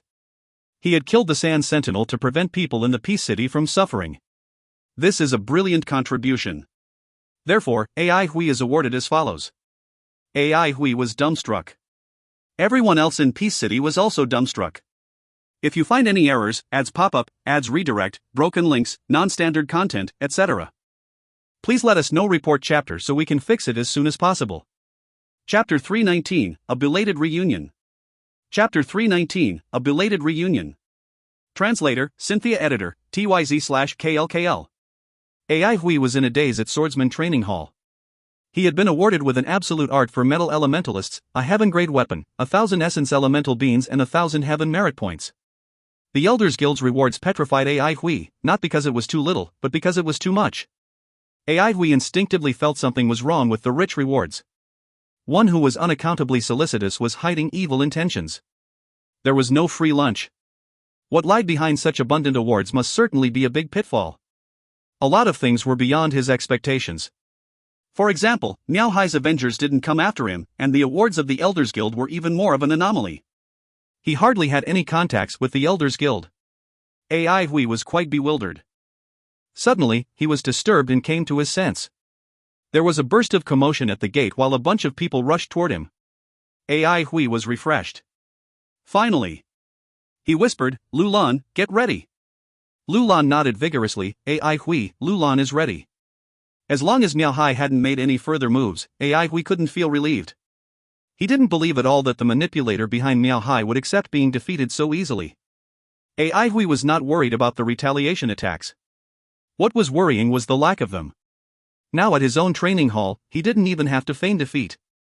AI Hui picked up his dragon's pine and was ready to encounter the enemy. However, when he saw clearly the first person breaking in, he came to a halt. Because the one in front of him looked familiar, but for a while he couldn't recall where he had seen him before. After AI Hui saw the second person coming in, he paused again, as he found that this guy was familiar to him as well. AI Hui. Ah Hui. The excited calls came one after another, which suddenly made Oh Hui recall his memory. He finally realized why they looked so familiar. For a moment, his memory was drawn back to the city soaked in blood, where he could still smell the smoke of gunpowder and hear the screaming of the people fighting in battle. He felt unspeakably cold and sad, as if being caught in heavy rain for a long time. After a shiver, those cold feelings and memories faded like tidewater. He came back to reality. It's all over, he told himself. Those standing in front of him were so excited. Their eyes were filled with tears, reflecting the warmth of sunlight. AI Hui smiled. You are, Black Guo. You are Ming Feng. Lu Lan, it's been a long time. Ming Feng, Lu Lan is so happy to see you. So shall we have elemental energy soup today? Of course. Leave it to Lu Lan. They hugged and gave high fives to each other. Sweet smiles bloomed on every face. The noise of dense traffic went on and people constantly joined the reunion. A high building, not far from Swordsman Training Hall. What a warm situation. Compared to those cold, pitiless aristocratic families, this is so much more tender.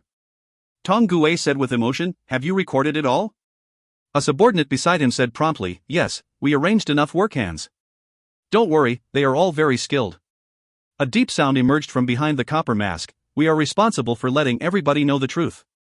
"No problem," a subordinate said reverently. "We have arranged for extra people to get in touch with those survivors and ask them how they felt when AI Hui was called the murderer of his teacher." They all expressed their rage. Tong Gue turned his face. "Did you encounter any resistance on taking over the checkpoint?" Eugene said indifferently, "Yes, 3 people were dead and 2 wounded, but..." "So, they should already get the information." Tong Gue nodded and turned his face back. "These Mirage Bean pods must be sent out today." The first batch was already sent out. The subordinate said reverently, "Tomorrow morning they will be on the shelves of all bean pod shops. We have reserved all the best places." Jiang Wei listened to their talking silently. "You are promoted." He heard Tong Gue's voice. Jiang Wei came to his senses but didn't seem happy. He asked in a low voice, "Have you been preparing for this from a long time ago?" "It's..." To be more accurate, Tong Gue corrected him and his voice sounded as deep as the echo in the valley, "Although I don't want to admit it, to be frank, we are on the disadvantageous side. So we'd better get prepared." "Why are you doing this?" "Because we don't want to give up our future without putting up a fight. Morning sunshine always brought a stream of coolness. But to those diligent ones who enjoyed the soberness and freshness brought by the cool air, it was the start of an exhilarating day. Wang Xiaoshan got up early as usual. This was a habit he developed when he was in Central Pine City. Ever since he'd met Ai Hui, he kept being assiduous, even if he was now in charge of military supplies. He worked at a large military warehouse.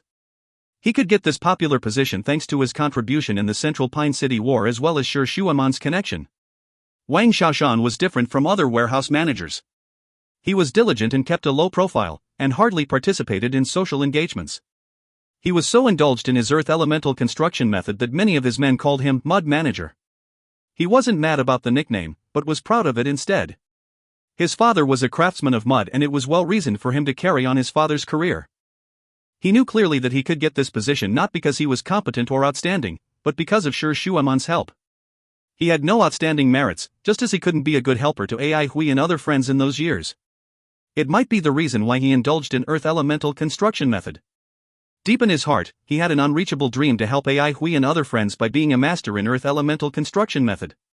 Every morning, while breathing the cool air, he would always remind himself that the idea was ridiculous. Well, it was ridiculous indeed. He was no longer the teenager who loved playing with mud at that time. Having been a mud manager for 3 years, he understood many things. This was a mud pond where mudfish could live, but not dragons. He might be too pessimistic. Shi Shuaman was a good person, he thought. He knew that if Shi Shuaman asked for his help, he would never refuse. However, he would not help Shi Shuaman of his own initiative, maybe because Iron Lady lacked nothing. He was not sure about that. But the picture of Ai Hui kneeling in the heavy rain was rooted deeply in his head. He couldn't figure out why. It was neither sympathy nor admiration. Instead, he thought many things fell on Ai Hui's shoulders alone, when they should have been dealt with by everybody. Was it a sense of guilt or feeling lost? No, not like that. In fact, he wondered, if he could do more, would the result be any different? Wang Xiaoshan admitted he was irresolute. Even if 3 years had passed, he couldn't feel relieved. However, irresolute as he was, it shouldn't impact his daily life. Like every other day, he came to a beanpod shop that he was familiar with. The boss was placing the new beanpods on shelves. Wang Xiaoshan asked casually, "Any new message beanpods?" Mirage beanpods were not the only Mirage products on the market for long. In the high-end market, film-spitting tortoises, with a higher level of safety and sharpness, had replaced Mirage beanpods. Sensing the crisis, the wood elementalists didn't give up. They had been improving the Mirage beanpods, resulting in the exploding beanpod tree, a brand new breed. They grafted the traditional beanpod trees onto breeding trees, a kind of tree with strong vitality, and got a newly transformed breed exploding beanpod trees that could duplicate plentiful Mirage beanpods within a short period of time. An exploding beanpod tree could produce tens of thousands of Mirage beanpods, which largely brought down the cost of Mirage beanpods. Due to the sharp decline in cost, a new thing was brought out, Message Beanpod. At the beginning, people recorded interesting things in life using Message Beanpods and then sold it in markets. Soon, some people found business opportunities in it, such as the Dragon Rice Training Hall. A teaching course from Yangzhen, the owner of Dragon Rice Training Hall, in Message Beanpods had been sold over 4 million times, and was still on sale now. Before long, many professional elementalists emerged, who made a living by recording frontline battle progress, new trends of the Elders Guild and disasters in Mirage Beanpods. The Message Beanpods became more and more popular, because common people could afford to buy them due to their low price, and the specialty stores of beanpods were everywhere. Recently, the popularity of Message Beanpods gave rise to a professional message collecting group, called Message Village. Each Message Village produced its own Message Beanpods including several message beans with different contents. Seeing Wang Xiaoshan, the boss of the beanpod shop smiled warmly and said, "Good morning, manager. We have new arriving Message Beanpods. You must check them out. They are definitely going to be popular," for the content was about the lightning blade. Wang Xiaoshan didn't expect that, the lightning blade? Ai Hui? No wonder you can be a manager. You can even remember a figure from ages ago, the boss of the beanpod shop said flatteringly, he is a controversial figure. In those years, people argued about him drastically. Now they have things to argue about again. Ai Hui. A figure from ages ago. Yes, it's ages ago. Wang Xiaoshan said without hesitation, "I will have one of each kind." Then he went back to his room hurriedly and shut the door. In the dark room, he stared at the mirage blankly. As agreed by the Elders Guild, I hereby announce that Wang Shoshuan, the deceased teacher of Central Pine Academy, is honored with the title of Master. As a teacher of Central Pine Academy, Master Shoshwan had been working conscientiously with perseverance and consistency for decades. He had played a key role during the battle in Central Pine City. Besides this, the school of thought that he created was unique, unprecedented, and meaningful. His great deeds blessed every one of us. And his disciple, Ai Hui, followed in his footsteps and devoted himself to studying his teacher's theories. He had killed the Sand Sentinel to prevent people in the Peace City from suffering. This is a brilliant contribution. Therefore, Ai Hui is rewarded as follows. An absolute art for metal elementalists, a heaven grade weapon, 1,000 essence elemental beans and 1,000 heaven merit points. A beautiful woman appeared on the mirage. A beautiful woman might not be convincing, but she was at least attractive enough to keep people listening. Moreover, the topic itself was hot. The gorgeous woman talked vividly and movingly. The significant award by the Elders Guild is unexpected, but does make sense. Needless to say, Master Wang and his wife earned great achievements. Everyone living in the Avalon of 5 elements should remember the miracle that they created in Central Pine City at the expense of their lives. In those years, Ai Hui earned great achievements on the battlefield as well. After fading out for 3 years, he reappeared with a lofty stance. As the successor of Master Wang, Ai Hui bears pressure far beyond the amount that his age should take. The rumor of Ai Hui being the murderer of his teacher hurts our hero the most. Just as people in those years shouldn't forget that Master Wang and his wife fought for the city at the cost of their lives, now we shouldn't forget as well that when we were isolated, a young hero stood out and led us to fight to the end. At the most crucial moment, he was fearless and bore all the responsibility and criticism. He saved us. He is accused of being ruthless for sacrificing his teacher in exchange of this feat. At the same time, he is admired as a tragic hero, who assumes the unbearable heaviness of his fate and lives in seclusion for 3 years. So, what is the truth? Only the survivors in Central Pine City know. They witnessed the whole process of the miracle in Central Pine City, from the beginning of the crisis to the ending. When the information that Ai Hui was living in seclusion in the Peace City spread, how did those survivors in Central Pine City react to it? We noticed that many survivors in Central Pine City came to visit Ai Hui. We were lucky to record the event of their meeting. There were tears in their eyes. They hugged and sent regards to each other excitingly. This is a belated reunion. The gorgeous woman in the mirage choked with sobs. We also interviewed several survivors in Central Pine City for their opinions on Ai Hui being called the murderer of his teacher. They all believe it's slander and feel angry about it. For those who are interested, please watch the C Bean and D Bean in this Bean pod, under the name of Survivors. Thinking that Ai Hui could get rid of the accusation of murdering his teacher, Wang Xiaoshan felt extremely excited. Exactly at the same time, when he saw Ai Hui whom he had been thinking about all the time, he smiled with tears in his eyes. Long time no see, Ai Hui. If you find any errors, ads pop up, ads redirect, broken links, non-standard content, etc., please let us know. Report chapter so we can fix it as soon as possible. Chapter 320, 5 Elemental 8 Treasures Porridge. Chapter 320, 5 Elemental 8 Treasures Porridge. Translator, Irene Editor, X/TYZ. Clash. A clear, shattering sound could be heard. Perhaps it came from the pot on the master's table, which cost 2,000 elemental energy beans, or from the crooked neck porcelain vase outlined in gold on the wall shelf. While the servants quietly waited outside to clean the mess, there were still a few precious decorative items that remained intact inside the master's room. The heavy breaths sounded like the roars of a trapped beast. The red sandalwood carved door was made by a famous craftsman. Its complicated and exquisite grass pattern swept the sword. The emblem protecting the Ling residence was a soaring golden eagle with its wings spread open. The Golden Eagle study room is an important place in the Ling residence. Many influential strategies that deeply affected the Avalon of 5 elements were born here. Currently, the tightly closed door was like a steel cage that trapped an angry and violent wild beast. And a beast tamer. Madame Ling sat on a chair beside the tea table, turning a blind eye to the mess on the ground and the wild beast's roars. Her gorgeous, waterfall-like silk dress really accentuated her slim waist and body. Above her half-revealed, delicate collarbone was her long, snow-white neck. As if there was no one around, she sipped on her tea slowly and indifferently. The rough breaths gradually stopped as the bulging veins on the angry man's forehead disappeared. His bloodshot eyes became clear once again. He walked in big steps before he stopped in front of the lady, grabbed the teapot, raised his head, and gulped a large amount of tea noisily. The man put down the teapot, wiped his mouth, and said in a low voice, "It must be that old fellow, Yuchiba. He has yet to give up. How is the situation outside now?" Madame Ling put her teacup down gracefully and replied with her pleasant voice, "There aren't many talking about Ai Hui being a murderer that killed his master anymore. He is once again seen as a hero. In fact, many are suggesting that he should be compensated. Another piece of bad news is that after word spread that AI Hui could be coming out of his seclusion, members of Central Pine faction, which had already been swayed, go back on their words now. Even those who'd agreed to join the aristocratic families are now backing out.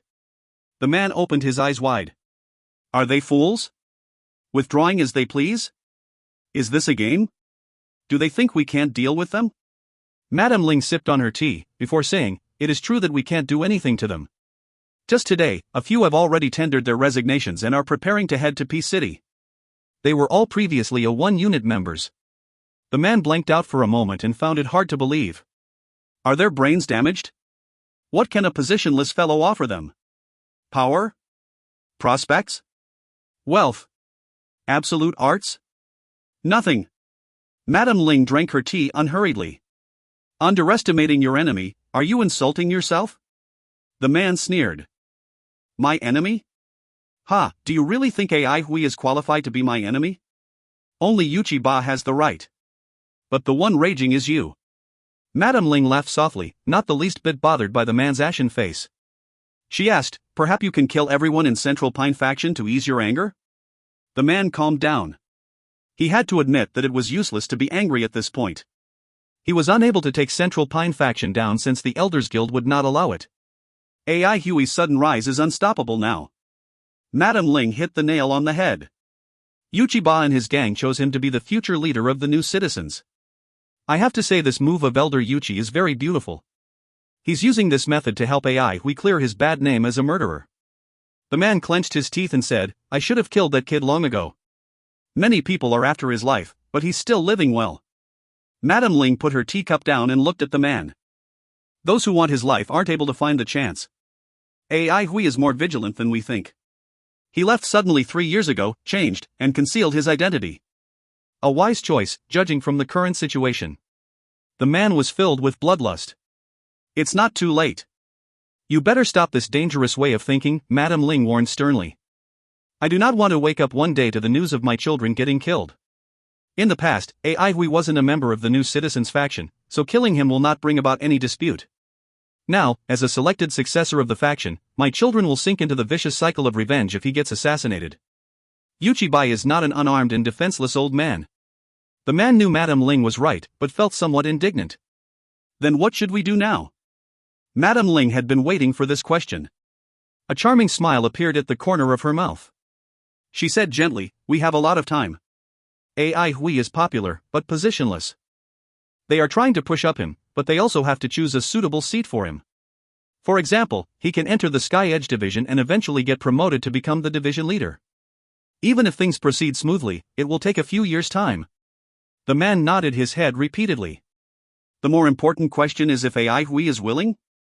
The man was stumped by this funny question. He shook his head. Don't be ridiculous. Would anyone be unwilling? Who wouldn't be willing to achieve instant success? Madame Ling blinked. You have to ask AI Hui. The man was stunned. Just then, the doorbell rang. Dong, dong, dong. A servant's voice was heard from outside the door 2 seconds later. Master, there's a new report. Swordsman Training Hall was already a lively gathering place by now.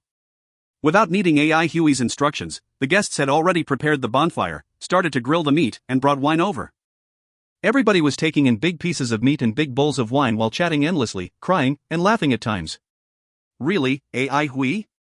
Lulan looked at AI Hui with his eyes wide open and filled with surprise. That's right. AI Hui laughed. Since everyone's so cordial, we have to do our part by returning the favor. Take out all the fire lotus seeds. Prepare a bowl of elemental soup for everyone, Lulan. Everyone misses it. I can't sell those anyway. Leave it to me. Lulan reassured happily. I'm so happy to see everybody today. I will work hard to prepare a bowl of 5 elemental 8 treasures porridge. 5 elemental 8 treasures porridge? AI Hui burst into laughter and asked curiously, sounds like a pretty potent porridge. What effect does it have? Lulan explained, all 5 types of elementalists can consume it. It raises people's spirits and noticeably fixes internal injuries, increases one's connectivity with elemental energy, and strengthens their elemental foundation. It helps both the physical body and elemental energy greatly. Good stuff. AI Huey's eyes lit up while drooling. Lu Lan was a little hesitant. But we're missing quite a few ingredients. Although we can find substitutes, the porridge will be less effective. Jiang Wei, who'd been listening in on their conversation, was unable to hold back anymore. What ingredients do you need? Make a list, Lu Lan. Everyone will think of a solution. Jiang Wei's usual steadiness was completely absent as anticipation filled his face. That's right, we will all think of a solution. Ming Feng spoke up while swallowing his saliva, a sound that was ear-piercing. AI Hui stared blankly at the bunch of eager fellows. They ran off like a gust of wind upon receiving the ingredient list, leaving him alone at that spot and ignoring him. Hey, fire lotus seeds are expensive. Aren't you guys touched by my generosity? Before he could finish his sentence, everyone had already left and not even their shadows could be seen. Minutes later, the news of Lu Lan preparing 5 elemental 8 treasures porridge, which used fire lotus seed as the main ingredient, spread among all Central Pine survivors present at the party and caused a commotion. Fire lotus seeds. Oh my god. How much money is that? What's important is that Lu Lan is preparing it himself. Ha, we did right by coming. What a gain. Oh my. I can't control my drool, what should I do? Judging by its name, it must be very powerful. 5 elemental 8 treasures porridge. Damn it, who grilled this meat? Why does it taste so bad? Didn't you just praise my grilling skills earlier? Missing ingredients?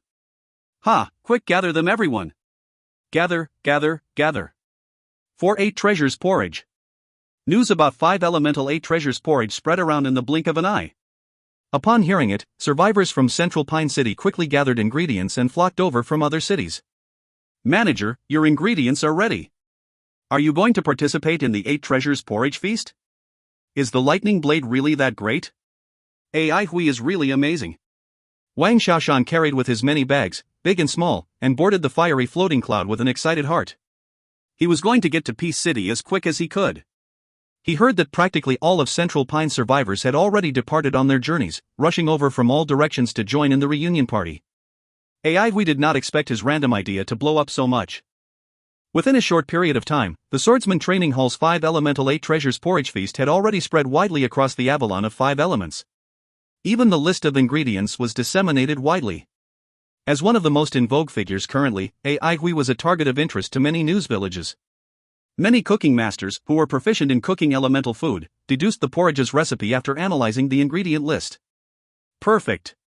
This was the word that came out of people's mouths the most. The porridge's effectiveness was similar to that of a legendary divine medicine that could cure all illness and extend life. While there were people who tried replicating the porridge, they were shocked to find out that the main ingredient, fire lotus seeds, was not purchasable at all. Advocation from many news villages triggered the interest of some resolute people. Clash. Yet another sound of something being shattered and an angry snarl traveled from within the Golden Eagle study room. Bribery. Undisguised, plain bribery. The mayor's residence. Seeing the racket outside Swordsman Training Hall, Tong Gui said ruefully, using so many fire lotus seeds to buy people's hearts. What a big move. That little fellow is treacherous, but in a different way. It's all because of those people who are so loyal to him. Even Jiang Wei did not attract any attention when he walked into the training hall. Detecting the unhappiness in Tong Gui's voice, Eugene responded coldly, all the divisions have already received a total of 12 resignations and they're all from Central Pine faction. Tong Gui was stunned and only opened his mouth after a little while. Okay, so that means Jiang Wei isn't that bad. At least he did not resign. Looks like we underestimated the influence he has over this crowd. Eugene replied, we've yet to ask for his opinion, but...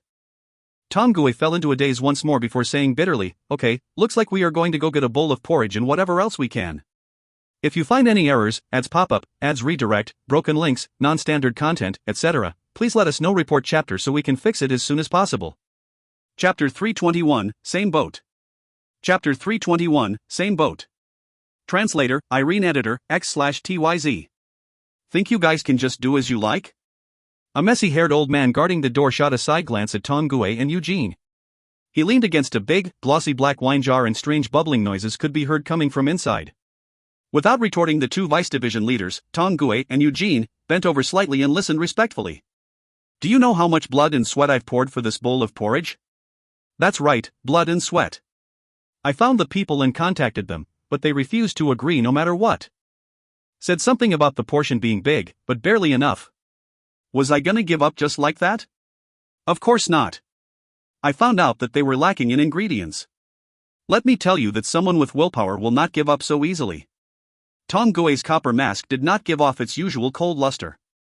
Instead, it looked as if it was going to melt soon. Meanwhile, Eugène's haibon looked like a frosted carrot. The old man became increasingly excited and radiant as he spoke. His saliva flew everywhere. I saw that they had yet to gather the best quality canaflowers, ha! Coincidentally, I knew that the leader of a bandit crew was in possession of them. I set off that very night so you can tell how important this was. The canaflowers might fall into the hands of others if I were to delay my journey any longer. After a night of work, I wiped the whole crew out. For the next 2 hours I searched the whole mountain and finally found this precious canna stump. What do you say, does it sound easy? It could have been because of the blazing sun that beads of sweat dripped onto the floor from the edge of Tong Gui's mask and that Eugène's back was soaked. The old man sighed. Not easy. In exchange for this stump, they finally agreed to give me a bowl of porridge, but what do you know? They sent me out here to guard the door. I was furious. Asking a person of my status to guard the gate? But on second thought, wouldn't all my previous effort be superfluous if any brat simply stumbles over and tries to get a bowl of the porridge that I've worked so hard for? That little fellow, Ai Hui, made sense. If more people come over, wouldn't my share be reduced? Tong Gui and Eugène sweat poured profusely. Satisfied, the old man asked them, what do you guys say? Does it make sense? Yes, senior. You've worked so hard. No one should freeload. Tong Gui agreed repeatedly. You're a sensible lad. The old man heaved a long sigh as a nostalgic look appeared on his face. Old fellows like us have been slogging our whole life for the Elders Guild, but after sustaining a full body of internal injuries the Elders Guild tosses us aside. How mournful. Since I'm finally getting my hands on a bowl of porridge, I'm going to be direct. If the old fogies from the Elders Guild come over for a free ride, they're going to have to fight me first. Tongue-tied, Tong Gui shuddered slightly. Senior, you. Under the attentive gaze of the old fellow, Tong Gui clenched his teeth and continued, are completely right. The old fellow was mollified. Ha, well done. You ain't too bad, lad. Decent abilities. What vice division leader, you can totally be a division leader. Amid the old man's candid laughter the duo fled in fear. Breaking news, the Green Dragon bandits that took over Green Dragon Mountain for years have all been wiped out. Their corpses and valuables are lying everywhere. Venerable Volcano is the current suspect. Tian Huzuan, 64 years old, nicknamed Venerable Volcano, Fire Elemental Master. He was one of the former candidates for the division leader position of the Ardent Flower Division. Because of his irritable nature, he lost control in a duel, killed somebody, and withdrew from the competition. He then went solo and accepted all kinds of missions, accumulating a net worth of 330,000 heaven merit points. He was 7th on the recent list of wealthiest men. At 46, Tian Huzuan tried and failed to become a grandmaster. Instead, his old injury reappeared and infrequently relapsed. The friendship between Tian Huzuan and Lu Buling ran deep. They had fought numerous times. This report was sent to the study table of every residence, and those who had seen it either gnashed their teeth or kneaded their head in worry. No one wanted to face Tian Huzuan as an enemy. He had outstanding achievements, was very reputable, and was strong. Furthermore, he had a fiery temper and was easily triggered. It was normal for a disagreement to lead to a fight. These people were all too familiar with this and were not shocked when a bloodbath occurred due to conflict. The key was that they might not win. These people banked on real abilities instead of hope. They were all old foxes, sly and tough. Yet, everyone knew that his internal injury was the main reason why Tian Huzuan had failed to break through. In order to heal these injuries, Tian Huzuan would make an enemy out of anyone. Madame Ling exclaimed in admiration, this young fellow is simply too crafty. After a short while, feeling somewhat stifled, Family Headling said begrudgingly with a pale face, withdraw. Get all of them back here. Upon returning to the mayor's residence, Tong Gui immediately flipped out and started cursing, treacherous. Too treacherous. How dare he ask Tian Huzuan to guard the door? Base, cheap, and cunning. Eugène added, ought to be killed. Tong Gui jolted. Indeed. How do we kill him? After a short silence Eugène spat, suicide. Too treacherous, too cunning. Ai Hui shook his head sorrowfully. I did not expect something like this from you. No one on the outside would have imagined that having Tian Huzuan guard the door was not AI Hui's idea. It was the brainchild of the seemingly honest, innocent, calm, and reliable Jiang Wei. Jiang Wei simply smiled. When compared to AI Hui, he was more aware and knowledgeable about the complexity of the current situation. More and more people gathered at Swordsman Training Hall. It was like a magnet, attracting Central Pine City's survivors who had assembled from all directions. The crowd grew and, while everyone was cheering wildly, the more clear-headed ones were already pondering over some profound issues. To outsiders, they were a community. In their hearts, they were also a community. When AI Hui stood up, people who were scattered everywhere got in touch, as if brought together by invisible threads. In normal times they would disregard such connections, but when AI Hui made an appearance, they were shocked to realize that the connection they shared was actually this strong. They were a community indeed. A community more tight-knit than they, themselves, or anyone else had imagined. For 3 years, they had been working hard at their own posts. They were far from being shrewd and ruthless, but were no longer naive and ignorant. The surging undercurrents and lurking dangers served as a constant reminder that the outside world was very real and daunting. They needed to face up to their own strength, and they needed to face up to their own ideas. Aristocratic families or new citizens? What would they gain and what would they lose? AI Hui had not expected things to turn out this way. His initial idea was beyond simple. Seeing that everyone was happy, he thought it was fine to share the leftover fire lotus seed with everybody. The fact that the 8 treasures porridge had caused such an uproar left even the originator dumbstruck. A smile followed. Eating the porridge happily and training without mishap. What did the battle between new citizens and aristocratic families have to do with him? What did the future of the Avalon of 5 Elements have to do with him? He was just a minor character without the will to carry the burdens of the world. He was also incapable of saving those trapped in the abyss or the fire pit. He had but one mission. Revenge. This was the only thing he had to accomplish in this life, regardless of success, failure, or death. The moment his dragon's spine pierced through his teacher's chest, his tiny life had been bestowed with the color of fresh blood. Yet, he did not wish for the others to accompany him. He knew that this was a brutal journey with no return route. He did not want them to step into the abyss with him. All he wanted was for them to live on properly. With a slight smile, he listened to the ongoing discussion quietly without expressing his opinions. Perhaps the waves would return to their usual serenity when their enthusiasm blew over. Jiang Wei was the first to sense AI Hui's calmness. They sat on the roof and looked over the training hall that was illuminated by the bonfire. People were still arriving every day, resulting in the hall being soaked in a perpetual merriment. Jiang Wei gazed at the distant mayor's residence and spoke suddenly, AI Hui, are you afraid of dragging us down? AI Hui did not know what to say. Jiang Wei added, AI Hui, are you of the opinion that hatred toward the blood of God involves only you? AI Hui remained quiet.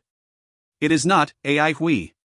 Jiang Wei continued in a low voice, other than the fact that we weren't forced to kill our own teacher, we're all no different. AI Hui shuddered.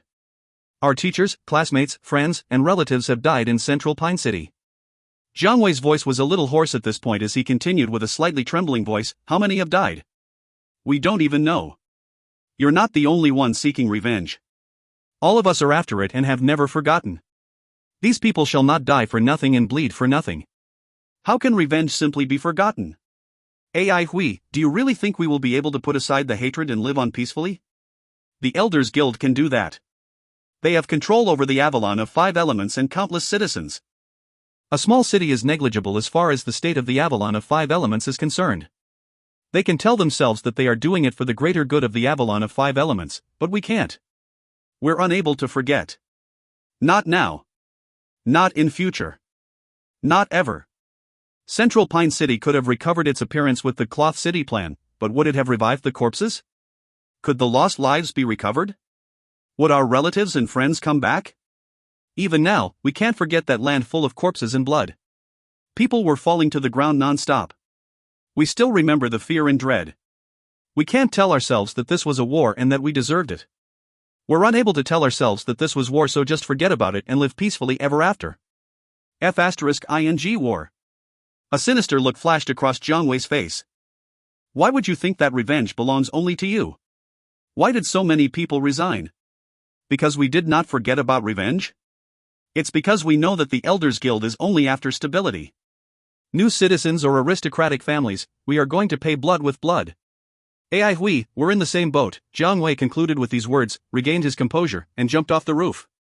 AI Hui sat motionlessly on the rooftop. If you find any errors, ads pop up, ads redirect, broken links, non-standard content, etc., please let us know. Report chapter so we can fix it as soon as possible. Chapter 322, Call Me Sister. Chapter 322, Call Me Sister. Translator, Irene. Editor, X/TYZ. Outside Jadeite City, the floating mountain peak pressed down on everybody's hearts like a big rock, suffocating them. Every passerby couldn't help but raise their head for a look at the lofty mountain peak. Under the sunlight, the words Guardian of Five Elements gave off an impression of boundless prestige and austerity. A ray of light would flash past occasionally, reminding people of its danger. The god-subduing peak entered Jadeite Forest, and wherever it passed it evoked intense panic. The high officials and aristocratic families who had initially called for an alliance with Blood of God all vanished without a trace. And the elders, whom Sher Shuaman invited on board to tour around and view the demonstration of its attacking power, were all ashen-faced with worry and unease. People with foresight understood that the appearance of god-subduing peak would thoroughly change the battle form. Sher Shuaman did not care too much since she was distracted by the latest news. Everything from the exposure of AI Hui's identity, the destruction of Shah guards and the public peddling of fire lotus seeds, to Miao Hai's challenge, Elders Guild's commendation, the mirage beanpod that swept across the whole Avalon of 5 elements, and the attention-grabbing 5 elemental 8 treasures porridge. And she was still in high spirits, buying all the message beanpods with news about AI Hui. The rest of the time she strolled in Jadeite Forest City, looking around and buying things. The sky was a dark blue color and the beautiful sunlight penetrated the lush forest, illuminating this Jadeite green city. The season of blooming flowers had come again, with pink petals appearing like pieces of dreamy feathers drifting in the wind and making crisp bell sounds. It was the most beautiful season in Jadeite Forest. At night the feather flowers would emit a faint pinkish fluorescence. They were like night fairies. Walking under the bright sunlight and falling petals, amid the busy streets and crowd, Sher Shuaman felt cheerful. She carried big paper bags that contained pastry she'd purchased along the way. There were long forest baguettes and soft, sweet viridescent balls and seasonal fresh flower biscuits. There was also a fluffy, fragmented pale blue wildflower that was given to her as a gift from the bakery boss. She walked into an alley and arrived at the entrance of a house. She knocked on the door. Creak. The main door opened and the person behind it looked at her, smiling. "You're quite early today." Sher Shuaman smiled slightly. "I have nothing else to attend to anyway." She held onto the bags and stepped inside, closing the door behind her. Beside the main door was an old, broken wooden board that had the words Society of Excellence on it. Duanmu Huanghun, who was training, saw Sher Shuaman walking in. He couldn't help but mockingly comment, "People might think you're here for a holiday trip. Isn't it inappropriate for you to be idling like this? You're an honorable person in charge of a diplomatic mission after all." Sher Shuaman tossed the snacks around to everyone while answering, "I've accomplished my mission. To intimidate you all with god-subduing peak. What else do you want me to do? Find a wife for you?" Duanmu Huanghan stopped his training and responded in a resentful tone shortly, "Solve your own problems first. Don't forget that you're Iron Lady." Sher Shuaman handed out the last pastry and rolled up the bags, throwing them into the bin.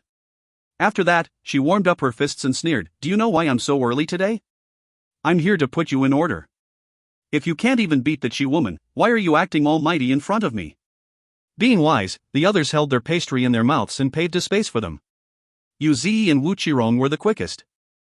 Duanmu Huanghuan's face paled. He feigned coldness, shouting, "I'm a gentleman. I will not fight against a woman.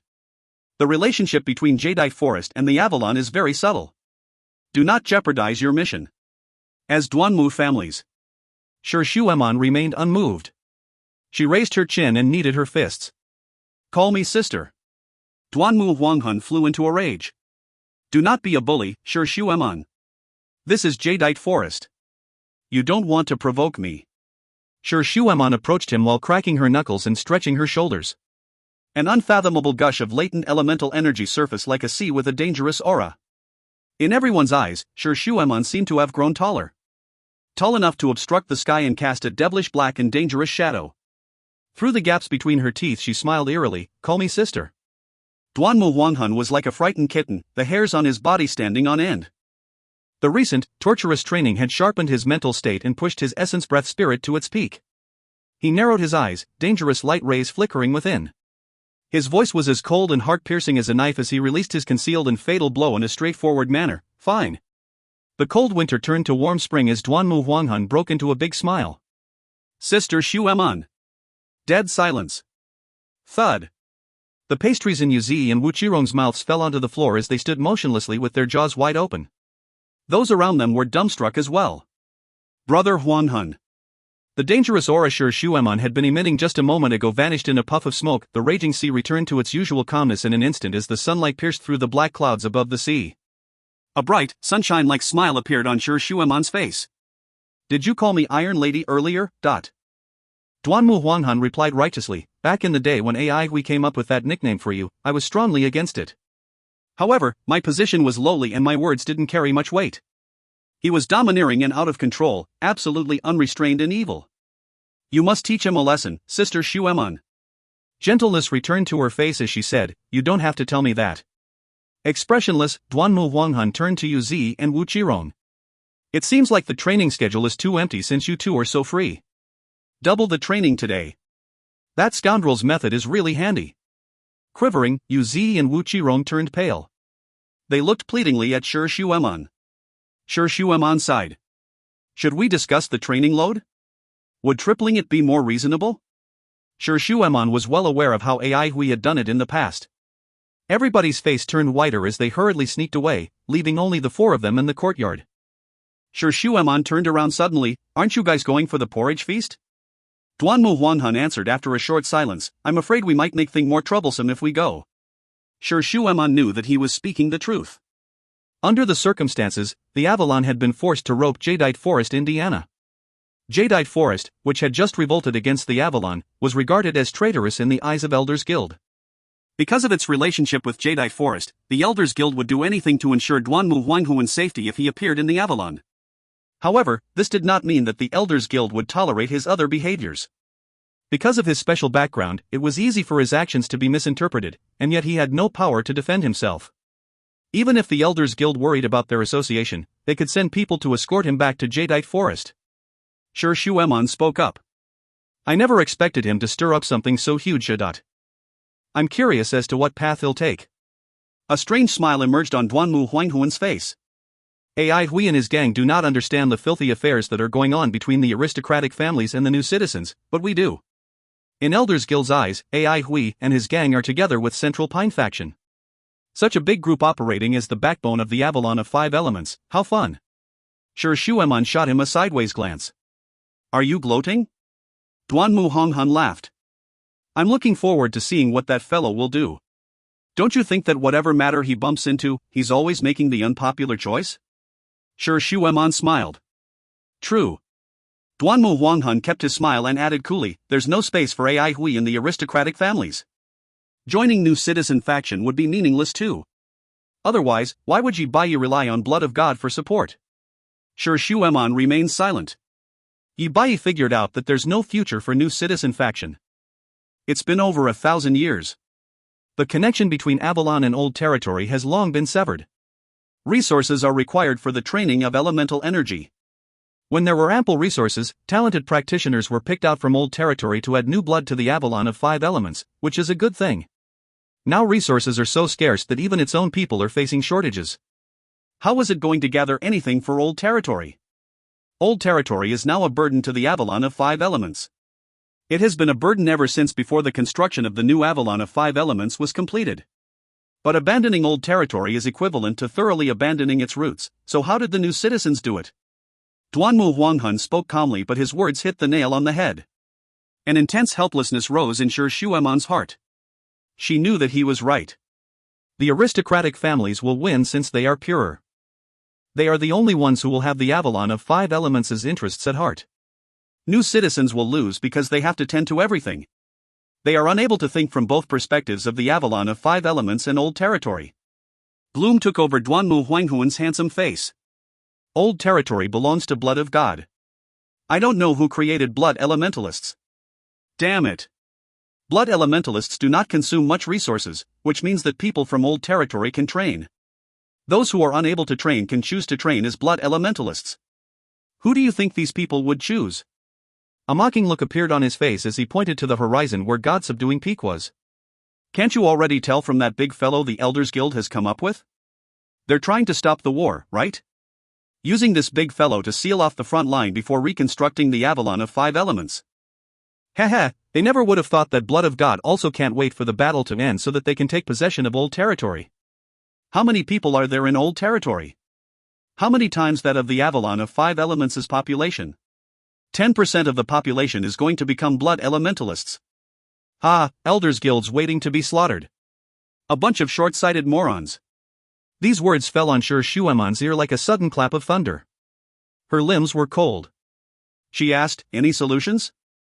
Feeling jittery inside, Duanmu Huanghan responded, "What solutions can I possibly have? Go and ask Ai Hui." At that he became distracted. On second thought he felt he was a little mental.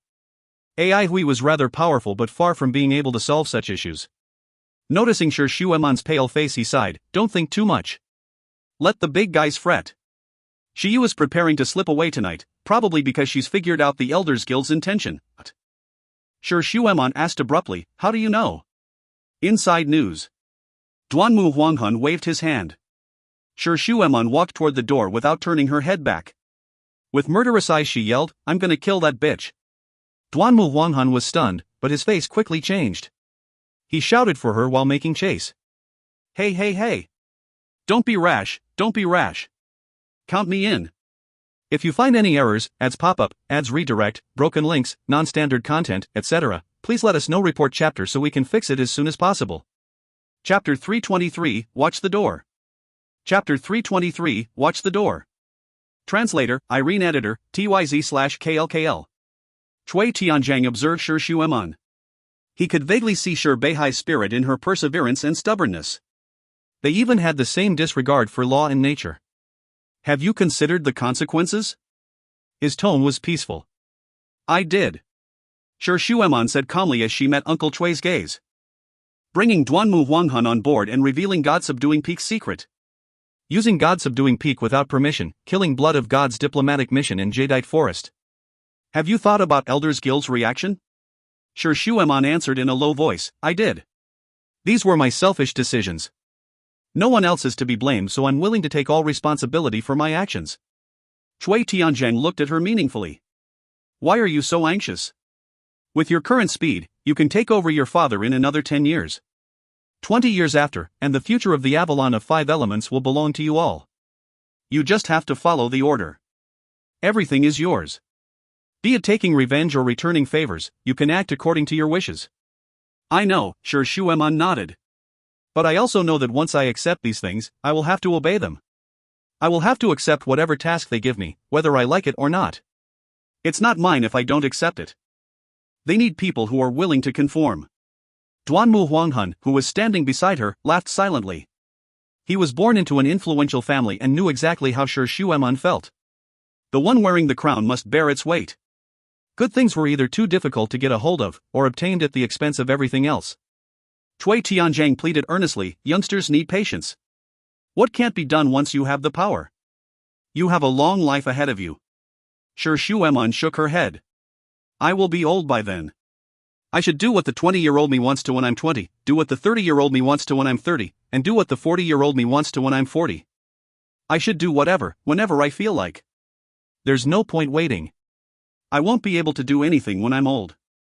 Duanmu Huanghan was startled by her words. Chui Tianzhang asked helplessly, "Aren't you afraid of dragging your father down?" Sher Shuemon blinked. "Those were my father's words." Chui Tianzhang sat mute, only shaking his head after a long time. "Both father and daughter are really worrisome." "Okay then, since my duty is to ensure that God-subduing Peak does not fall into enemy hands. You're in charge of everything else, so I'll leave it up to you." As a master, Chui Tianzhang held a high position. As for God-subduing Peak being snatched away? He wasn't the least bit worried. Even if Dai Gang were to attempt it personally, he would have to pay a huge price in order to seize it. "Let's go then," Sher Shuemon commanded straightforwardly. Citizens of Jadeite Forest were shocked to see God-subduing Peak light up suddenly in the night outside the city. Whoosh whoosh. The thick and solid old vine was like a chained anchor, freshly pulled up from the sea. On its faint, transparent glowing shield, streaks of dazzling light scars were flickering non-stop. The giant peak sailed unhurriedly in the sky with its intense elemental energy waves dispersing in the air. The gale swept that across Jadeite City and God-subduing Peak was a gradually migrating elemental energy windstorm. Could it be that God-subduing peak was really going to attack Jadeite Forest City? An intense fear shrouded the city. Outside Peace City, a typical yet eye-catching Old Territory-style caravan could be seen. It was different from the Avalon of Five Elements. Old Territory was home to a vast jumble of people. The pace of living was slower and many customs and habits from the cultivation era remained here. Of course, in the eyes of people in the Avalon of Five Elements, those traditions were in patches and useless. There was a shortage of resources and elemental energies was scarce. Additionally, it used to be the core of the cultivation era, so there were many artifacts and grotto heavens left behind by the sects that were now seen as garbage. Old Territory's patchy style had always been this way. The upper body was covered in sturdy armor that was refined by body tempering sect from 30,000 years ago, and the lower body was covered in skirt armor fashioned by some sect from 70,000 years ago. People carried a cultish chopper from an unknown period and they either had a priest hat or conical bamboo hat on their head. Shoes were the most cumbersome, only overflowing luck would allow someone to find a matching pair. Most wore different shoes on both feet and businessmen racked their brains over this issue. For example, if one had tiger head wind-resistant shoe on the left foot and green dragon on cloud shoe on the right, the combination is called walking dragon, sprinting tiger. Other shoes like idle cloud wild crane, double sword and flaming wind assistance could fetch a good price. But in these past few years, due to wars, prices rose ridiculously. It was absolutely impossible for things to be like in the past, where items were sold by weight. Even Silver Mist Sea, which was unlocked twice every month, changed to just once a month. In order to prevent the volume of water from dropping too low, Silver Mist Sea tried to empty out the golden ores to increase the metal elemental energy in the sea. Old Territory's patchy style had been a topic of ridicule in the Avalon of Five Elements. To them, it represented retrogress, poverty and decay. Nevertheless, when the Old Territory caravan appeared outside Peace City, many pairs of eyes turned bloodshot. That seemingly patched-up bit of treasure was actually worth quite a lot today. All thanks to that damned Blood of God. Blood of God practiced blood spiritual force so some artifacts could still function in their hands. This led directly to a price hike in those artifact remnants. People's eyes were red but no one dared to do anything. For any caravan to move about so boldly in the Avalon of Five Elements, it must not be an easy target. A few guards from the caravan were legitimate elementalists with decent abilities. They were swift and fierce, and their gears were impressive. Screw it, why am I feeling a little nervous? Let me have a sweet to calm my nerves. The leader of the caravan was a solidly armored fatty. He took a malt candy out and popped it into his mouth with a cackling sound.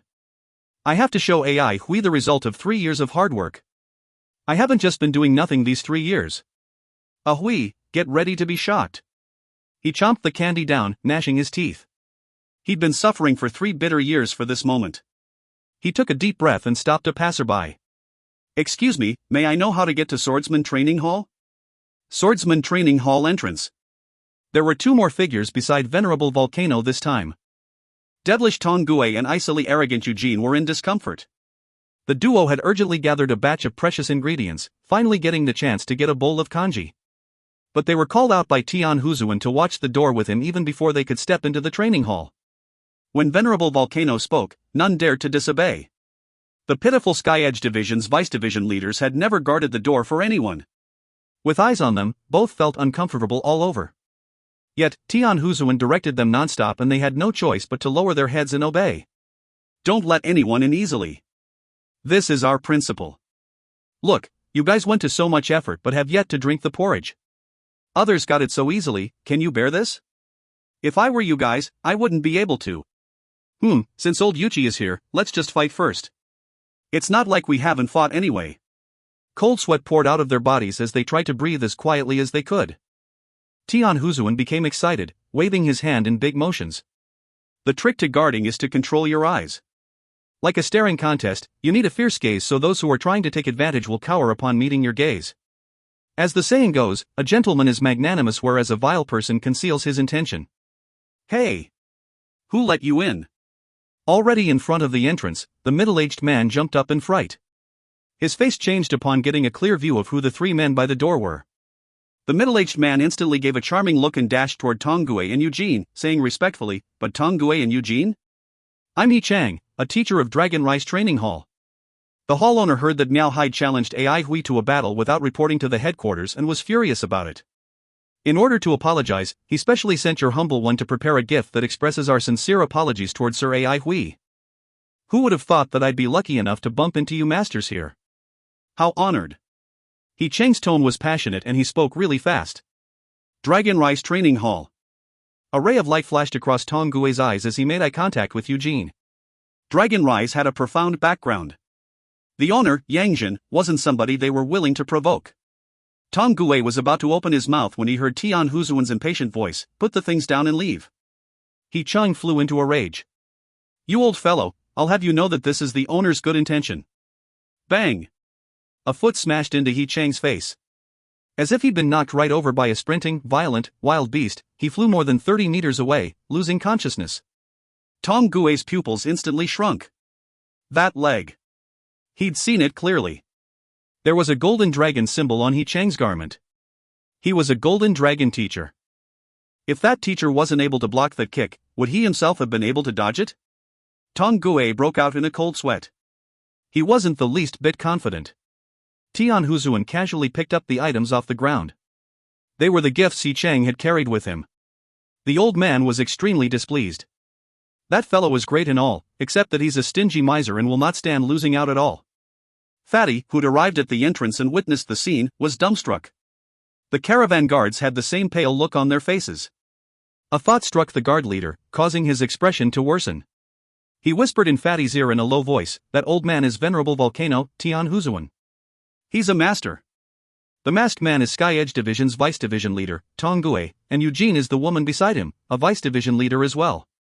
Watching the door is a small matter. How are you gonna accomplish anything great if you can't even handle something so trivial? The old man lectured endlessly.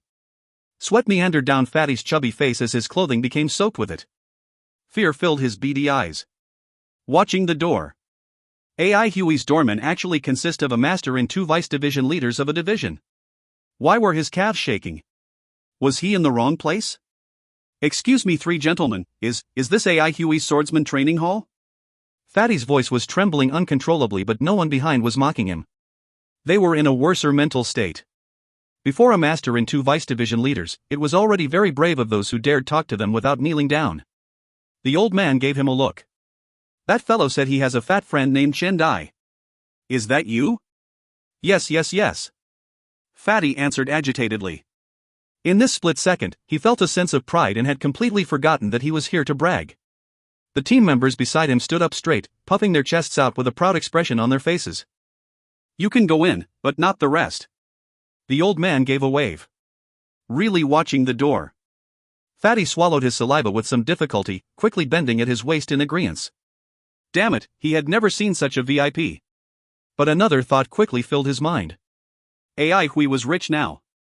Oh my, I'm going to be rich too. Walking into the hall muddle-headed, Fatty heard a joyful voice suddenly. "Long time no see. Fatty, I'm so happy to see you." Fatty jerked a little before raising his head. He saw that familiar figure standing before him, smiling, and Lulan cheering at him with his arms raised. Countless figures gathered before him. There were people from the wilderness and central Pine City. Tears blurred his vision, and when he could see clearly again, Fatty's mouth trembled as he started to cry. AI Hui. If you find any errors, ads pop-up, ads redirect, broken links, non-standard content, etc., please let us know. Report chapter so we can fix it as soon as possible. Chapter 324, Impossible to Understand. Chapter 324, Impossible to Understand. Translator, Irene. Editor, TYZ/KLKL. Nonsense. An angry boom echoed through the meeting room. Great elders seldom got angry on the monthly Big Tree meeting. The Big Tree meeting was the most highly regarded meeting in all of the Avalon of 5 Elements. Every elder had to participate in this monthly gathering. Because the elders were powerful and busy figures, it was difficult for all of them to assemble. As such, the Avalon forked out a tremendous sum to grow 13 elder trees. Each elder tree had only 13 leaves, and each leaf was about the size of a tabletop. It could project an elder's silhouette onto the leaf surface such that he appeared to be standing on it. As such, this monthly Elders Guild meeting was coined the Big Tree Meeting. Look, using God subduing Peak without permission, attacking the blood of God's diplomatic mission, and causing heavy losses. Over 20 dead. Triggering panic throughout the Jadeite forest. And kidnapping Duanmu Huanghun. Look at our diplomatic mission team commander. This is the future leader whom we'd selected. What are we doing? Is there such a thing? Is that girl crazy? This must stop. How are we going to function if people come in and do as they please? I suggest severe punishment. It must be severe. Youngsters like her need to be taught a good lesson, but we'd have to inform Beihai first. The elders were talking fervently over one another. Just then, an elder's expression turned strange as he spoke. Wait, everybody. The other elders turned around successively. A report from Beihai came earlier. Everyone should see it. North Sea Division member Shueman has seriously broken the rules. She was willful, irresponsible, and has severely affected the interests of the Avalon of Five Elements.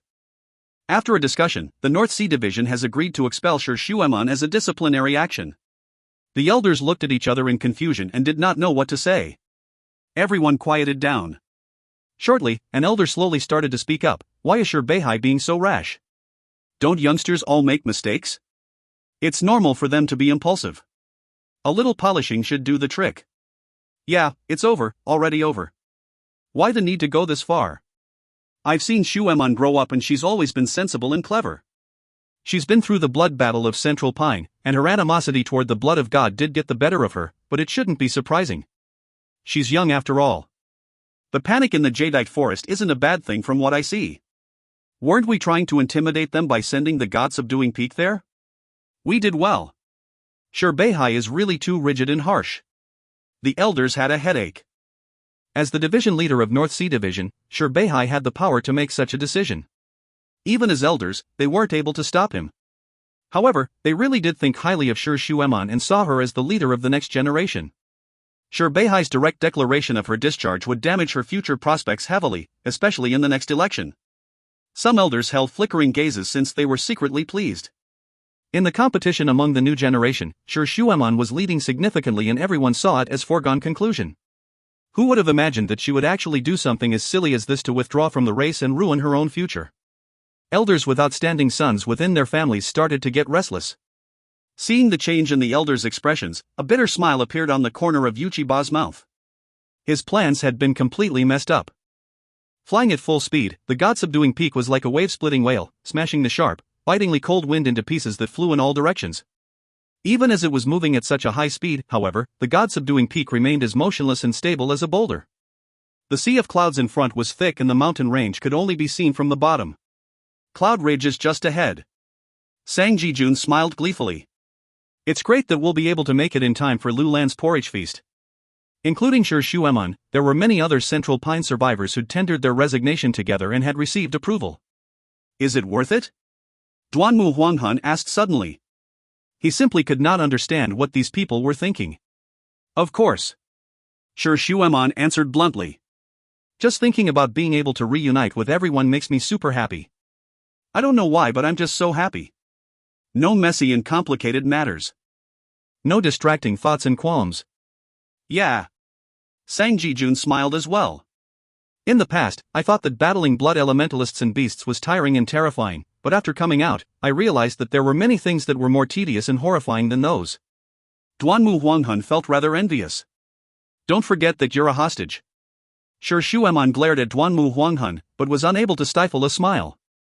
You have a good brain and many evil tricks up your sleeves, so think hard about what everybody should do. We will whack you if you can't come up with any good solutions. Hostage? Duanmu Huanghun reacted. Yeah, I got kidnapped. The Jadeite Forest is asking you guys what the Elders Guild wants? Oh well. Shueman blinked before saying, I forgot to tell you that I've been expelled from the North Sea Division. Expelled by the North Sea Division? Duanmu Huanghun almost lost his voice. Is that even possible? No choice. That's what you get when you have a great father. Don't worry, I've already written a letter to inform him that you're doing fine. Duanmu Huanghun's eyes lit up. Yeah, he was a hostage. Did that not mean that he was free? He felt cheery instantly, as if the bright sunlight had driven away the dark clouds and night sky. He was inexplicably agitated. He was finally experiencing the happiness that Shueman and Sang Jijun had just been talking about earlier. That's right, simply happy. All of a sudden, he was looking forward to his future and became overwhelmed by it all. The God-subduing peak flew past Cloud Ridge and descended rapidly, charging into the boundless pitch-black sea of clouds. Amid the whistling wind, they held their breaths as if waiting for something. Crashing through the sea of clouds and the last wisp of fog, a bustling city entered their field of view. Everybody cheered in harmony. Uncle Chui, I'll leave the god subduing peak to you. We'll get going now. Sure Shueman bid Chui Tianzhang goodbye confidently before grabbing Duanmu Huanghan and leaping out. Let go. I can fly by myself. Shut it. Such a pesky hostage. Duanmu Huanghuan's resentful voice and Sure Shueman's chiding tone filled the air. Bye, Master Chui. Sang Jijun and the others bowed, smiled at everyone else, and cheered before running toward the edge of the summit and leaping down. Chui Tianzhang smiled slightly. How good it was to be young. Chui Tianzhang suddenly felt a fondness toward these youngsters. He felt the thriving vitality they possessed. A completely different kind of vigor when compared to that of the Avalon of 5 elements. When he looked at the vast land and the distant blue sky, he was filled with hope all of a sudden. Swordsman Training Hall entrance. Sure Shueman was being expelled from North Sea Division? A member of the Sky Edge Division quickly landed before Tong Gue and gave his report in a low voice. Tong Gue opened his eyes wide and even Eugene's never-changing face revealed a hint of shock. Tong Gue and Eugene were genuinely shocked. Sure Shueman's popularity had been rising daily for 3 years. She had long since been referred to and acknowledged as the #1 member of the new generation. Of noble origin, Sure family was one of the longest-standing aristocratic family in the whole history of Avalon of 5 elements. Furthermore, Sure Beihai was the division leader of North Sea Division and had overflowing power. Be it her family background, abilities, or character, she was #1 without contention. Almost everyone opined that she would exceed her father's accomplishments and become the future leader of the Avalon of 5 elements. New citizens thought so as well. New citizens had never thought of fighting against the aristocratic families for that position because they were simply too weak. They occupied only 3 out of 13 seats in the Elders Guild. Neutral faction held 3 as well, and the remaining 7 seats were taken by the respective aristocratic families. Basically, when it came to decision-making, the families could easily put plans into effect without any hindrance. New citizens absolutely did not think about fighting for the first position. They merely hoped to expand their freedom of speech. Their previous target was Jiang Wei, but they realized later on that Ai Hui was the better candidate. The aristocratic families were worried that Ai Hui would steal Sure Shueman's limelight, whereas new citizens focused on the unique relationship between those two. Ai Hui had better abilities than Jiang Wei, and his reputation and influence were not things Jiang Wei could compete with. Plus, Sure Shueman had even once assumed the role of Ai Hui's assistant. Sure Shueman had more respect for Ai Hui than for Jiang Wei. When Sure Shueman took charge of the Avalon of 5 elements in future, they could push Ai Hui into the Elders Guild. That way, Ai Hui would undoubtedly have decent speaking power, something the new citizens intended. Yet, in just one night, circumstances had changed drastically. Tong Gue and Eugene were caught unprepared. They had a clearer picture of old Ba's idea.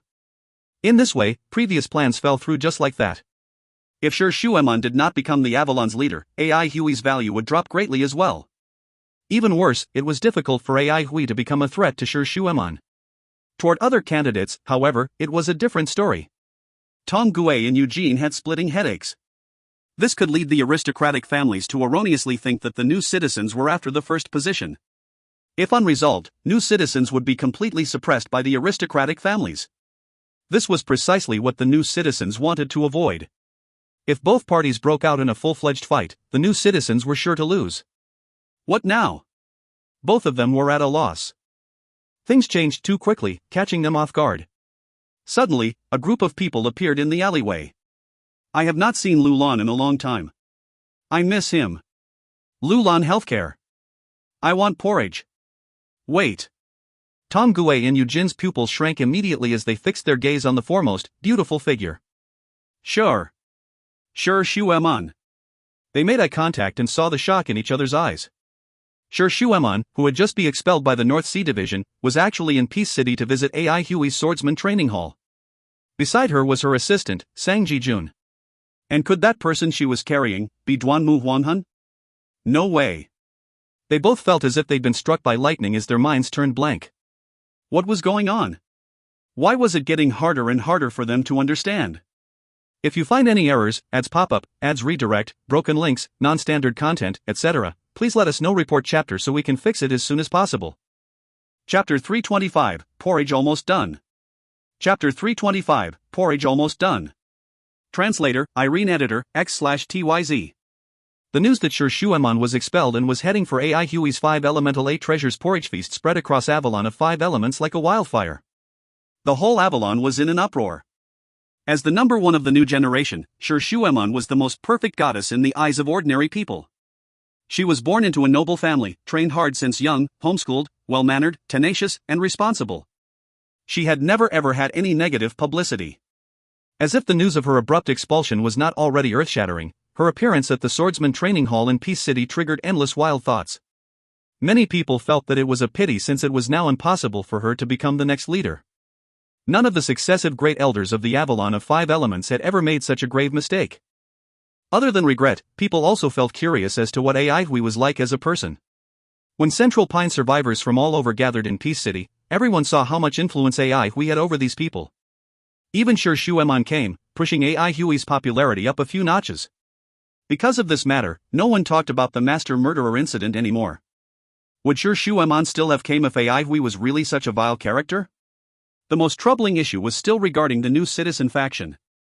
Without the support of the new citizens, Aihui was merely a rootless duckweed. No matter how popular he would be no different from Tian Huzuan and unable to contend for the position of the next great elder. The aristocratic families viewed this as insignificant. Yet, with the support of the new citizens, Aihui was highly likely to become the next great elder, thus becoming a threat. In other words, if the new citizens supported Aihui, it was equivalent to them declaring their intention of taking the position of the next great elder. Undoubtedly, that would lead to a full-on protest from the aristocratic family side. On the other hand, if they gave up on Aihui, it meant that they would be offending the whole Central Pine faction.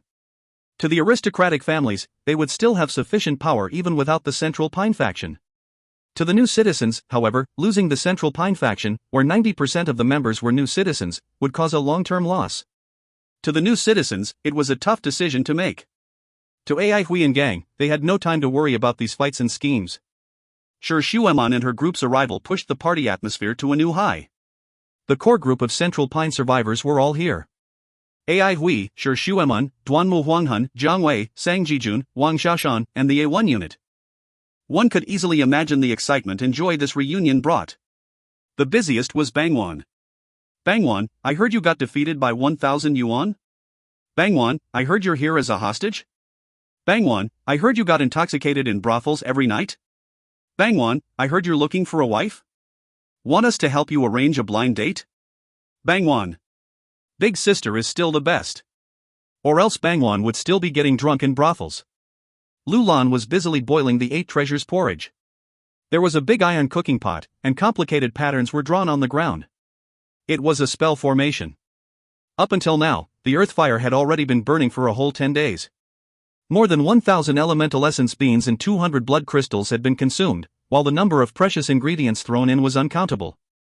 In all of Lulan's elemental cooking career, this was his first time taking on such a large-scale project. On one hand, seeing expensive ingredients carelessly being thrown into the pot every day made Fatty's heart ache, but on the other hand, the fragrance drifting out of the pot made him drool freely. Fatty could not endure it any longer. Lulan, how much longer do you need? It's almost done. Lulan cheered on, go, Fatty, hang in there. Fatty was a fire elementalist, and over the past 3 years, he had never stopped training. He had long since attained elemental externalization and could help Lulan brew the 8 treasures porridge. But Lulan's preparation method was quite different from the others. The drawings on the ground where spell formations were called elemental energy formations, and they were products Aihui had researched according to his master's theories. Fatty did not quite understand elemental energy formations, but as a fire elementalist, he had a deeper understanding of flames than most. The flames used to cook the 8 treasures porridge were from the subterranean earth fire, but Fatty could guarantee that he had never seen such fierce flames. Plus, the flames were exceptionally condensed. He could no longer feel any heat waves upon walking mere steps away from the fire. As a fire elementalist, he knew just how difficult this was. These 3 years, other than his artifact remnant business, he had not been the least bit lazy when it came to training. He was no longer that insensible and ignorant newbie. He was no longer that lazy Fatty who wanted to lie down all day to bask in the sun. Lulan was a sand puppet made for controlling earth, not fire elemental energy. The concentrated, blazing flame before his eyes came from this so-called elemental energy formation. Having done business for 3 years, Fatty saw things very differently now. One look and he could tell that this elemental energy formation possessed an immense value. Aihui, this elemental energy formation is good stuff. Are there any other types? Aihui looked at Fatty, somewhat flabbergasted. He never thought that Fatty would be the first person to notice its value. He asked curiously, "What do you think this is good for?" "Many things." Fatty's spirit rose. "I've never seen such a powerful earth fire. It can be used to forge metal and brew elemental soup. If it's too expensive, can't we find cheaper ingredients to make a fire pool? Even if we use it to breed inferno dragon snakes, we will strike it rich. Fire-type ingredients are very valuable since the fire prairie is gone and other earth fire aren't powerful enough. Plus, isn't the Lesser Avalon going to be reconstructed? There will be fire elemental cities, so fire elemental ingredients will be in great demand. We will make huge profits by obtaining batches of those ingredients." "Sure, Fatty. I see that the past 3 years have not been wasted." AI sized Fatty up and commented in shock, "You did not reduce in size, but your knowledge and experience have increased decently, Just a little less than you." Fatty acted humble, but the satisfaction on his face simply could not be concealed. Still, after seeing the luxurious lineup of door guards, Fatty felt it was better for him to be less showy. Just then, Lulan reminded them, "The porridge is almost ready." AI Hui and Fatty's attention was immediately drawn to the aroma that filled the air. The porridge in the big pot was like gluey lava, bubbling non-stop. As each bubble burst, the fragrance in the air thickened. The training hall turned quieter as everybody's gaze fell to where Lulan was standing. "How sweet smelling!" Gulp. The sound of someone swallowing his saliva rang loud and clear through the hall, but no one laughed at him since they could all feel their saliva starting to overflow. The light in Tian Huzuan's eyes brightened. He felt touched. He had the strongest abilities and could tell better than anyone else that this exotic, delicate fragrance was not an ordinary scent, but a type that was made up of extremely complex elemental energy. Elemental energy's delicate fragrance. No one else would recognize this, but being experienced and knowledgeable, Tian Huzuan had seen it before from the strongest dire beast he had ever encountered in his life. A deep space sperm whale. By chance, he had met a deep space sperm whale, thousands of miles up in the sky. The sight of the whale swimming about leisurely was unforgettable. Wherever it passed, a delicate fragrance curled up like fallen petals. That exotic, delicate fragrance was elemental energy. Elemental energy fragrance was different from other forms. One would still be unable to block it off even if he or she shut off your sense of smell. This fragrance was essentially made up of complicated, ever-changing elemental energy. Tian Huzuan clearly remembered that he was looking at that whale with eyes wide open as it swam past him. His mind went blank momentarily. He was pleasantly surprised. Before, he was still somewhat in doubt, but at this point, he was 100% sure that this porridge was really extraordinary. No one could resist this delicate fragrance. Other organisms, not just humans, had no power to resist such a scent as well. "AI Hui, I'm going to throw the fire lotus seeds in now." Lulan's voice roused AI Hui. Putting in the fire lotus seeds was the last step. AI Hui did not forget Lulan's reminder that this step might cause an accident. AI Hui asked Lulan what might happen, but Lulan was also uncertain since he had never cooked such an expensive elemental cuisine before. "Be alert, everybody." AI Hui shouted at the top of his voice, asking everybody to stand guard. He was unsure what situation would arise, but it was always better to be prepared. Sure Shueman and the others quickly regained their alertness, and their faces changed slightly. They stood guard in their respective positions. They had always had complete confidence in AI Hui's judgments. While they did not know why he asked everyone to be on guard at this time, everyone knew that something was definitely going to happen. Tong Gue and Eugeni's eyes met, and they both saw the bafflement in each other's eyes. Could it be that someone was here to steal the porridge?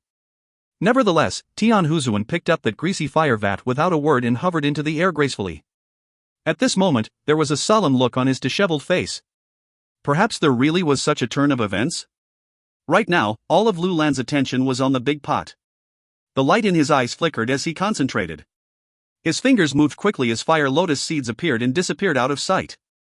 Moving very naturally, the shadow of his fingers was like a blossoming flower. The sight of elemental energy surging between his fingers was dazzling. The outer shells of the fire lotus seeds were like a mixture of ice and snow, revealing the red ceramic like lotus seed kernels. In the center was a wisp of weak flame, the lotus seed core. The sparkling and translucent fire lotus seed kernels drew a beautiful parabola before falling into a bubble that had just burst. Whoosh! A wisp of flame flared up from the porridge. An astonishing elemental energy wave spread with a loud rumble. Lulan's eyes flickered incessantly, his fingers moving rapidly as he peeled the shells off the fire lotus seeds and threw them into the big pot one after another. Wisps of flames rose as the elemental energy waves grew increasingly intense. Each elemental energy wave triggered additional waves from the surrounding elemental energy. Quickly, these waves extended throughout Peace City and the elemental energy of the whole city stirred. Everybody in Peace City put down what they were doing and looked toward the swordsman training hall in shock. Thump, thump, thump. Beating powerfully, it was just like a giant heart. If you find any errors, ads pop up, ads redirect, broken links, non-standard content, etc., please let us know. Report chapter so we can fix it as soon as possible. Chapter 326, Lesser Tribulation. Chapter 326, Lesser Tribulation. Translator, Irene. Editor, TYZ/K Kermit. Boom, boom, boom. As if a monster was underground, the ground shook along with the elemental energy waves. The audience in the hall couldn't stand properly on their feet. They glanced around and saw the shock in each other's eyes. "Ai," we asked aloud, "Lulan, what's going on?" "It might be a lesser tribulation." "Ai, we." Lulan replied loudly. "What was that?" Everybody was stunned. They'd never heard of such a thing. Lesser tribulation? Ai Hui was also stunned. He'd come across this term a lot in ancient books from the cultivation era. Lesser tribulations had been common in that era. For example, when cultivators broke into higher realms, all sorts of tribulations might befall them. The birth of some powerful weapons and elixirs could also face tribulations. In the cultivator's understanding, tribulations were God's test. There were great tribulations and lesser tribulations, and some powerful tribulations which intimidated even the strongest cultivators. During that cultivation era, countless cultivators were destroyed, physically and mentally, by these tribulations. Later on, the cultivators started regarding tribulations as a form of reaction when the resonance of elemental energies occurred. The birth of powerful weapons often triggered a response from nature's spiritual force, that was the so-called tribulation. Now, however, it was the elemental era and there wasn't any spiritual force, so why would there be a tribulation? But was it possible that elemental energy could create tribulations? Was this 5 elemental 8 treasures porridge so amazing that it could trigger a tribulation? As Ai Hui was feeling skeptical over this, the ground shook. Boom! A heavy sound rang from underground as the training hall's ground suddenly sank. Countless cracks suddenly appeared on the surface, just like a spider web. Everyone was frightened by this sudden change of events. "This is an earth elemental tribulation!" Lulan shouted. Boom! With another sound, the hall sank further down. It was as if a pair of invisible hands was underground, forcefully dragging them downward. The strange thing was that, despite the intense shaking of the ground, that big pot of porridge remained motionless, without even a single drop overflowing. Ai Hui asked urgently, "Lulan, any solution?" Lulan stared at the ground, his eyes flickering quickly. Shortly, he replied, "The earth elemental energy underground is isolated from the surrounding elemental energy, so we have to break this barrier in order to connect them." While Ai Hui did not really comprehend, Wang Xiaoshan got it instantly. "Let me try." He crouched down and placed both palms on the ground. The underground earth elemental energy surfaced and he immediately felt the barrier Lulan was talking about. Where the training hall was located and its surrounding land used to be a whole entity, but now they were like pieces cut out from a cake, isolated from the elemental energy in the surrounding ground. The earth elemental energy deep underground had become exceptionally active, increasing its attractive force and causing the unconnected training hall to sink unceasingly. The ground surface around Wang Xiaoshan's palms suddenly turned soft like mud and a section rose up and instantly hardened into rock. Countless lumps of mud flew up from a quagmire in front of him like wyverns and a bridge made of rocks was quickly created. The other end of the rock bridge reached the ground outside the training hall. The moment the bridge was completed, the ground jerked and stopped sinking. Wang Xiaoshan remained expressionless as he started building the second rock bridge. Upon construction, the ground started to rise slowly. Upon the construction of the third bridge, the invisible layer of barrier between the training hall and the surrounding soil started to melt like ice. 2 minutes later, the cracks on the ground vanished and the swordsman training hall returned to its usual condition, as if nothing had happened. Everybody heaved a sigh of relief at the same time. Lulan reminded everybody, 8 treasures porridge contained all 5 elements, so there might be 5 types of tribulation. That was earth elemental tribulation, so what's the next one? How magical, this 8 treasures porridge is so powerful that it could bring about a tribulation. Eye-opening. Hey, do you feel a little hot? Everyone fell into a short daze as they immediately noticed that the surrounding temperature had gone up by quite a bit. Fire elemental tribulation? But where was the fire going to come from? The sunlight seemed to be getting more glaring. Wait, the sun? Everyone started getting a sense of things and quickly raised their heads. Unknowingly, the clouds, which were once above their heads, were no longer there. Instead, the blazing sunlight cascaded down. It grew increasingly intense and, all of a sudden, a spark flashed across the sunlight. Fire elemental tribulation indeed. Fatty was just about to speak when an excited voice boomed. Let me. Tian Huzuan carried the greasy fire vat and appeared above the audience's heads the next moment. The citizens of Peace City looked on in shock as a piercing light beam descended from the sky, enveloping Swordsman Training Hall. The beam became increasingly bright and sparks started to flash past. A minute later, the sparks turned into bright orange flames that descended like rain. Alarmed cries sounded simultaneously. What was that? Peace City's citizens were overwhelmed with shock. Tian Huzuan, who had positioned himself above the training hall, felt inexpressibly excited as the light in his eyes grew. He had a premonition that this 8 treasures porridge would be extraordinary. Such exceptional phenomenon occurred even before the porridge was fully cooked. Plus, these flames were good stuff.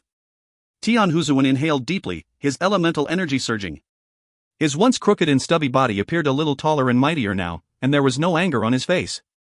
He wrapped the vat with both arms, his body slightly crouching.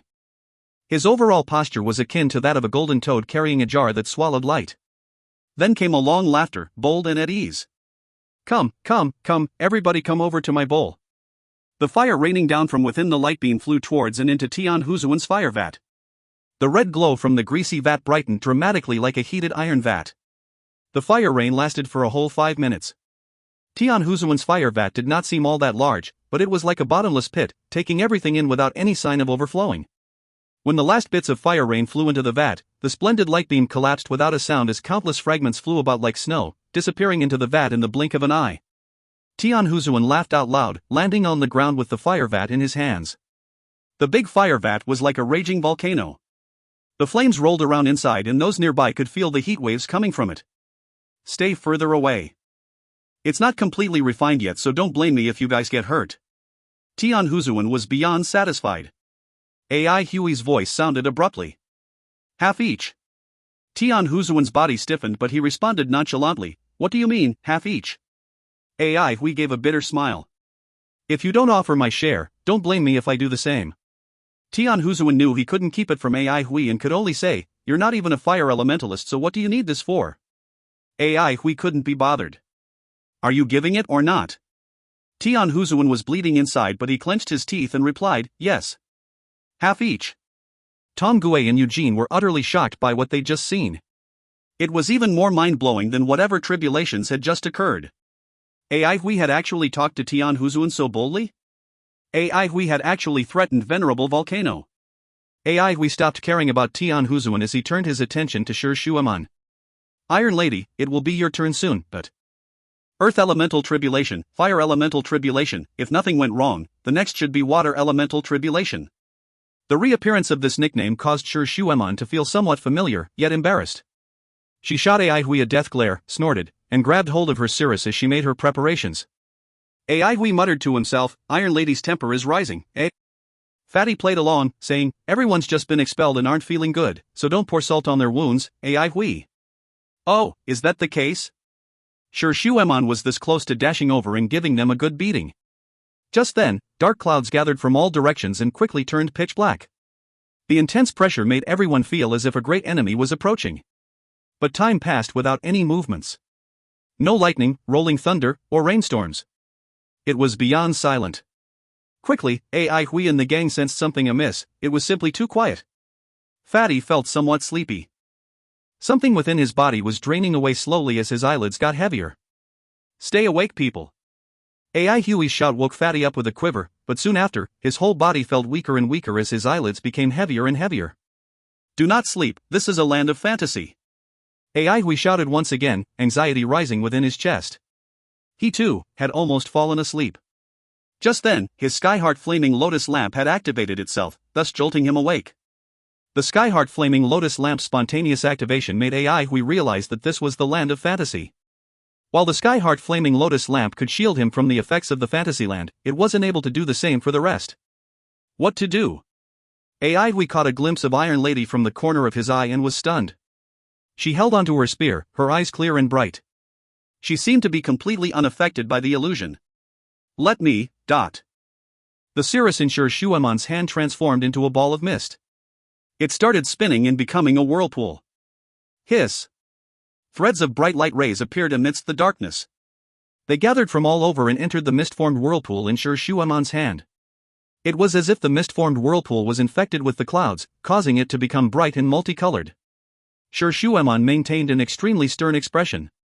When the last wisp of light entered the whirlpool, Shuemon opened her palms and caught it. Clap! The mist-formed whirlpool reappeared and turned into a cloud sphere, one that was completely different from cirrus. A pitch-black, veined pattern was now on the spear's snow-white body. There was an additional multicolored cloud within the azure spearhead. Ai Hui could see the grave expression on Shuemon's face. As if noticing Ai Hui's troubled gaze, Shuemon blurted, "I'm fine." Ai Hui gave her a nod. "Don't be careless," Ai Hui reminded. Feeling the concern in Ai Hui's voice, Shuemon felt indescribably delighted. She nodded in understanding. The surrounding darkness retreated like waves and the dark clouds overhead vanished. Many woke up, as if from a dream, not knowing what had happened. People like Tian Huzuan and Tong Gue, however, had serious faces as they were aware of the danger that had just passed. Eugene suddenly spoke up. "It was an illusion." "Yeah, a very powerful illusion." Tong Gue spoke from behind his mask. His tone was grave as he'd experienced its power for himself. Just that, the Central Pine faction was indeed extraordinary. In a complex frame of mind, he diverted his gaze toward Ai Hui. Everyone was feeling tense. 2 more tribulations. If you find any errors, ads pop up, ads redirect, broken links, non-standard content, etc., please let us know. Report chapter so we can fix it as soon as possible. Chapter 327, Distributing the Porridge. Chapter 327, Distributing the Porridge. Translator, Irene. Editor, TYZ/K Kermit. Duanmu Huanghan was feeling unreasonably nervous, but he was also somewhat excited. What would the wood elemental tribulation be? He had no idea since he'd never heard of tribulations. The 3 that had happened earlier really widened his horizons. Tension, anticipation, and the feeling of the unknown were foreign, yet stimulating. He thought of Jadeite Forest all of a sudden. Over there, he had power, a high status, countless servants, and inexhaustible wealth, but living with that rigid lifestyle full of fake smiles and etiquette meant that corner fights were inevitable. Camaraderie was dirt cheap and virtues were dazzling gold leaves attached to decayed, dried-up bones. That beautiful cage was the battleground for ravenous wolves and hyenas. In Jadeite City, everything could be made into a deal. Emotions like hatred could be balanced against benefits and interests, but Duanmu Huanghan did not know how to convert such emotions. He preferred it here, where the air was filled with joy and gratitude. The intense wood elemental energy waves pulled him back to reality. Blades of grass broke through the ground and grew at crazy speeds. They struggled free from the soil and flew toward the big pot like green darts. Everyone responded very quickly as they reached out their hands to stop the incoming grass. The grass blades released blood-curdling shrieks and transformed into balls of mist upon being struck. Everyone's hair stood on end. It was their first time hearing such miserable shrieks coming from grass blades. When the last blade was struck down, the cries stopped. The green mist rose in spirals within the training hall. It did not dissipate, but surrounded and circled the big pot instead. They spun faster and faster, causing an ear-piercing, mournful whistling sound that resembled the bawling of a certain wild beast. What in the world? Everyone was bewildered. It was even more strange that no matter how hard they tried, they were unable to break up the green fog. The gale only heaved it upward without dispersing it. Tian Huzuan had initially thought that his flames could restrain the green fog, but who knew that they would be ineffective? The faint fog thickened and squirmed about like a monster, revolving nonstop around the 8 treasures porridge. Duanmu Huanghuan's eyes, which had been shut a moment ago, opened wide as shock filled his face. He automatically shifted his gaze to Lu Lan. What kind of porridge was he cooking exactly? Not only him, but other wood elementalists in the hall were also startled. When he saw Ai Hui and Shuemon's distrusting gaze, he spoke up. These wood elemental energies have changed. To be precise, a certain vitality contained within them has been activated, so general methods used against wood elemental energy will be useless. Shuemon looked on pensively. She was homeschooled and had solid and practical knowledge. Ai Hui, on the other hand, was baffled. Other than metal elemental energy, he was only familiar with earth elemental energy, and this was only because of Lu Lan. Duanmu Huanghan understood that to other elementalists, the wood elementalist's field of vitality was very difficult to understand. The vitality that wood elemental energy contained was something that differentiated it from the other elemental energies, and it was also the most profound aspect of wood elemental energy. After some thought, Duanmu Huanghan explained that certain vitality has been aroused by the elemental energy odor from the 8 treasures porridge. It can undergo metamorphosis if it swallows this porridge. The wood elemental energy will then regroup and form a new life. To put it in layman's terms, it could become an entity like that of the ancient flower demon. The green fog surged and released a head-numbing howl. As if knowing that the porridge wasn't ready, it only continued circling around the big pot. We recalled the written accounts from the ancient books. It's developing spiritual consciousness? It's similar, but not completely identical. Duanmu Huanghan added, these wood elemental energies can only exist for a short period of time. If they do not seize the porridge successfully, they will dissipate. I'm not too sure what will then become of the entity, but the wood elemental energy will reorganize its body constitution. The audience was horrified upon hearing Duanmu Huanghuan's explanation. Together with the fear, however, was also anticipation, since the 5 elemental egg treasures porridge had far exceeded their expectations. Tom Gue and Eugene made eye contact and detected the same shock in each other's eyes.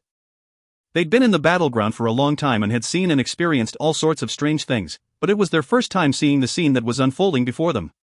We asked, any solutions? Duanmu Huanghan nodded. Yes, but we have to wait a little while. It can only cause chaos now since its spiritual consciousness has not yet been activated. When the 8 treasures porridge is about to finish cooking, its energy waves will intensify and that will be our chance. He stopped talking and started preparing by sprinkling something in certain positions. The surging green fog did not seem to see or care about what Duanmu Huanghan was sprinkling. Tom Gue squatted down, moved closer out of curiosity, and realized that they were bamboo stems. He was quickly stunned to see that these shoots were all dried up and did not have the least bit of life in them. What's so useful about dried up bamboo stems? Everyone looked on curiously. Duanmu Huanghan then proceeded to drop a drip of rootless water on each dried up shoot, a process that puzzled everyone. The gluey and thick 8 treasures porridge bubbled as the red color gradually disappeared. The elemental energy that each burst bubble released was exponentially stronger than the ones before. The storm-like green fog started to intensify, its cries ear-piercingly high and loud. Just then, Duanmu Huanghuan's every movement caused a ball of green glow to light up under his feet. Immediately following this, viridescent flower vine traces made their way out of the green glow like swimming green dragons. A bamboo stem was wrapped within each viridescent flower vine. Tom Gue's pupils shrank. Each bamboo stem's position had been calculated carefully. If one were to look down from the sky, it became apparent that each vine was like the flower petal of a viridescent fresh flower that was blooming, and Duanmu Huanghan was standing right in the middle. Duanmu Huanghuan's pupils became 2 mini viridescent flowers that rotated unhurriedly. An indescribable coldness oozed out from his body. Viridescent flower eyes. He raised his palm suddenly and the vines wrapping around the shoots flew up from the ground and floated in midair. Whoosh! The blossoming flower beneath his feet started spinning. Hisses. The dried-up bamboo shoots absorbed the green fog ferociously, and as if sensing danger, the fog's screech became even more mournful. In spite of that, it continued to be sucked into the shoots. The shoots turned plump at a speed observable to the naked eye. The green fog slowed down and its howls gradually vanished. Viridescent flower command. Thick vitality seemed to overflow from within the bamboo shoots. Suddenly, green buds sprouted out of them. Verdant, glistening bamboo shoots rose up little by little, shedding off their skin and growing leaves. In the blink of an eye, the training hall became a verdant bamboo sea. The leaves and branches swayed along with the rustling of the wind. It was a beautiful scene. Everybody's jaws dropped. They wondered, was this whole scene still part of the illusion from earlier? There had been all kinds of inconceivable changes that did not make sense to them. Amid the rustling of the wind, the bamboo sea, like raised curtains, faded away unhurriedly. Was this really an illusion? No. All eyes were on a small section of bamboo branch that was fluttering in midair. A few fresh green leaves were hanging from the branch. The vast bamboo sea disappeared, leaving only this little branch that fell onto Duanmu Huanghuan's open palm. Joy flashed across Duanmu Huanghuan's eyes. With a turn of his palm, the branch vanished as well. The Duanmu family's viridescent flower was indeed unfathomably strange. Tong Gui exclaimed in admiration but was on guard at the same time. Duanmu Huanghan did not look like a hostage at all. His abilities were even more immeasurable than rumored. Rethinking Shiyu's victory over Duanmu Huanghan, could it be that Shiyu was really that powerful? Or perhaps Duanmu Huanghan chose to conceal his skills? At this point, he laughed bitterly to himself. Everybody had underestimated the Central Pine faction. One more tribulation was left and practically everyone breathed a sigh of relief. As this thought surfaced within their minds, the metal elemental tribulation arrived spontaneously. There wasn't any sign at all. Cracks started appearing on the ground surrounding the big pot. These cracks were like wounds created by sharp blades, crisscrossing and densely packed. They formed a circle, keeping the big pot in the center. Boom! Metal wind violently surged up through the cracks. Lu Lan reacted quickly by withdrawing from the metal wind's range just in time. The concentrated metal elemental energy dyed the wind's silver white. A solid, bitingly cold metal wine screen covered the 8 treasures porridge. It was AI Huey's first time seeing such a terrifying metal wind. Where did this wind come from? It was practically a windscreen made up of countless blade rays. Yet, he did not panic. Metal wind was something he was rather familiar with after all, since he'd borrowed it for training in the past. Only it hadn't been as intense as the wind currently before his eyes. He held onto the dragon's pine and walked around the circular windscreen. His gaze fell upon the crisscrossed cracks on the ground. His eyes lit up. What people saw as intertwined, random cracks were not so in AI Huey's eyes. The cracks seemed alive to him. Were they not like scars left by a sword? He subconsciously moved his sword along the crisscrossed marks. There was clearly nothing on the sword tip, but it moved sluggishly as if it were underwater, making his heart churn. Having read countless swordplay manuals, AI Hui was astonishingly efficient since he knew those disordered cracks thoroughly. He knew, however, that this wasn't the time to polish his moves. Breaking the windscreen was top priority. Noting down every point of the cracks, AI Hui realized that this chaotic sphere looked very much like the sword formation he himself had fixed up. Could it be? AI Hui shook. It seemed increasingly possible. If it was a sword formation, then this. AI Hui continued drawing and dancing with his sword, and people knew that he must have found something. They held their breaths in fear of disrupting his train of thought. AI Hui, we're running out of time. Lu Lan's urgent voice interrupted AI Hui's thoughts.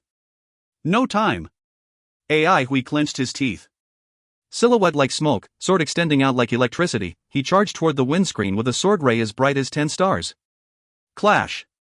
Like glass, the windscreen shattered loudly. AI Hui blanked out. Success? A figure rushed to his side. It was Lu Lan. Elemental energy bubbled out from the big pot of crystal clear, gluey porridge. The wisps were like colorful fog slowly flowing. The brightly colored fog blossomed into colorful flowers upon reaching about a meter away from the pot. Each flower was about the size of a thumb and dissipated in the air in a flash.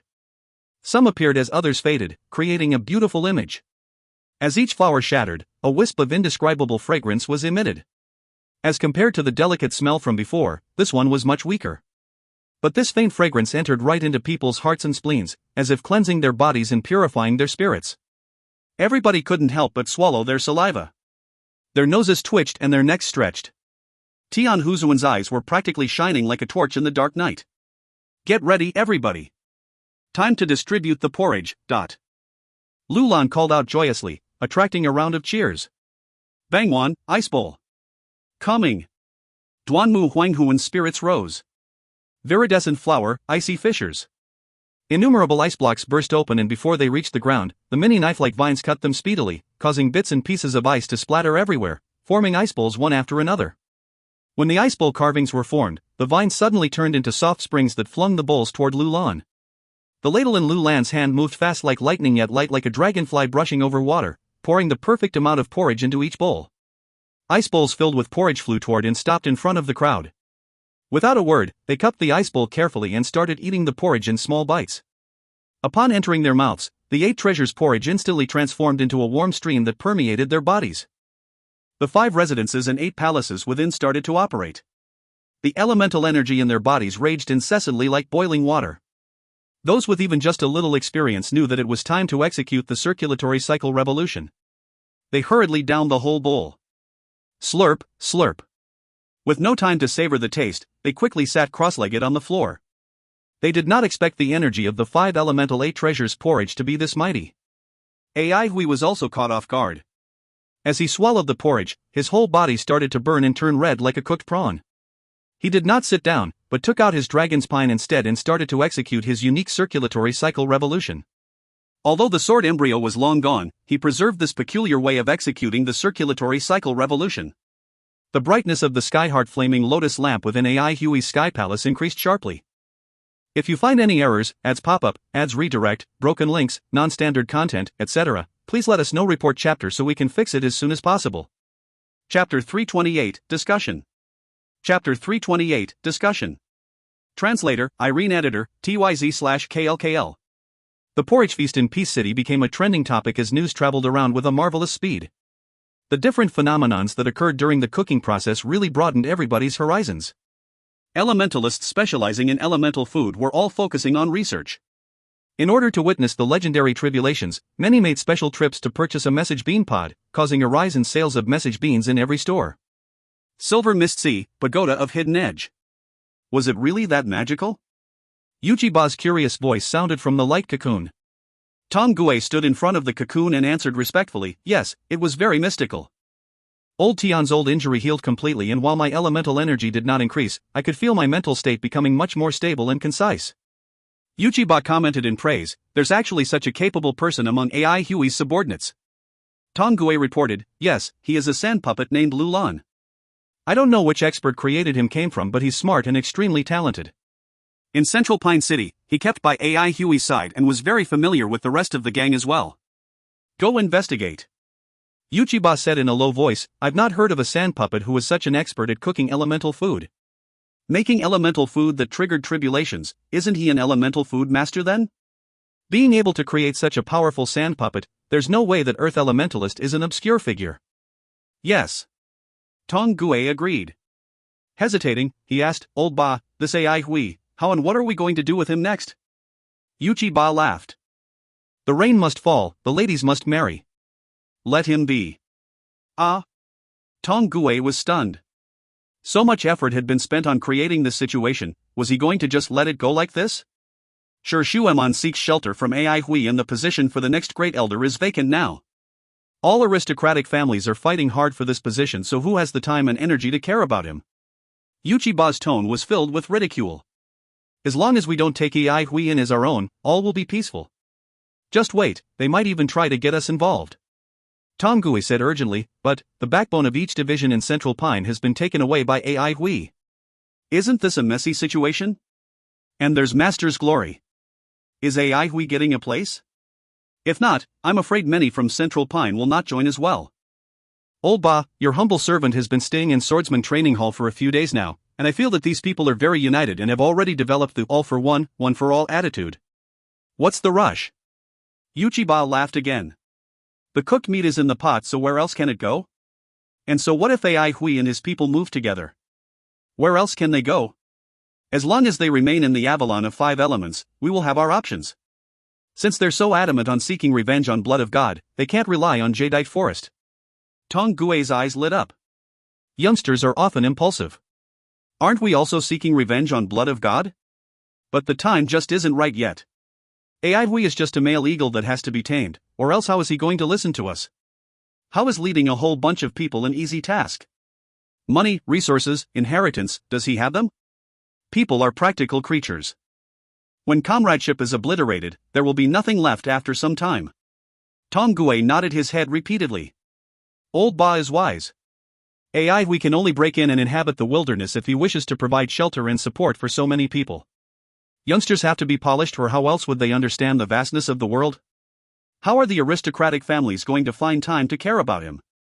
They hold the same opinion that since the cooked meat is already in the pot, making a move earlier or later will yield the same result. As long as AI Hui experiences a little setback, Central Pine City will collapse. That is when everyone will make a move. Aristocratic families are different from us. They have no interest in AI Hui, but they have their eyes on Central Pine faction. These youngsters need a little fine-tuning. Yuchiba said leisurely, don't be anxious. We have nothing but time. The fight between aristocratic families is not going to conclude any time soon, but... A heated discussion was in progress in Swordsman Training Hall. Are we going to choose aristocratic faction or the new citizen faction? Right now, it seems that the new citizens are friendlier. Before finishing, Shuemon interrupted by repeating Duanmu Huanghuan's earlier judgments. Everyone nodded their heads in agreement as she spoke. Duanmu Huanghuan's words were convincing as they hit the nail right on the head. There's no need to mention the aristocratic faction. They're busy fighting for the position Sister Xuemon discarded. Duanmu Huanghan sighed softly, his voice taunting.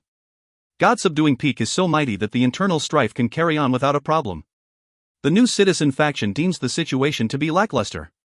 As the fights within aristocratic faction become fiercer, their loss will increase along with the opportunities available to the new citizen faction. As such, they will not lure us in now to avoid provoking the aristocratic faction, but everyone's faces were ashen as the atmosphere was rather stifling. Only Silver Mist Sea and Pallid Cloud Village were left in the Avalon of 5 elements, so Elders Guild was still battling internally. It was bitterly painful. They don't care at all. To them, people like us, high in number but weak in strength, are good practice targets. Plus, it's too easy to deal with us. They just have to find someone to get rid of AI Hui and we will all fall apart. If they take action again, it'll be like plucking perfectly ripe fruit, effortless. Duanmu Huanghan continued, we don't even have to consider Jadeite Forest. Even I am unwilling to return to that place. These words silenced everyone further. The future seems so bleak. Thinking about the conversation he had with Shi Xuemon that day, Jiang Wei spoke up. We can inhabit the wilderness and construct a city that belongs to us. AI Hui is very familiar with the wilderness, so if we can hunt more dire beasts, Lulan can prepare more elemental food and our skills will improve quickly. Everyone's eyes lit up. What if Elders Guild wants to take it back? Duanmu Huanghan asked. We can build a city, but with a simple order Elders Guild can revoke it. The Elders Guild may not deal with the aristocratic families since they're their own people, but what about us?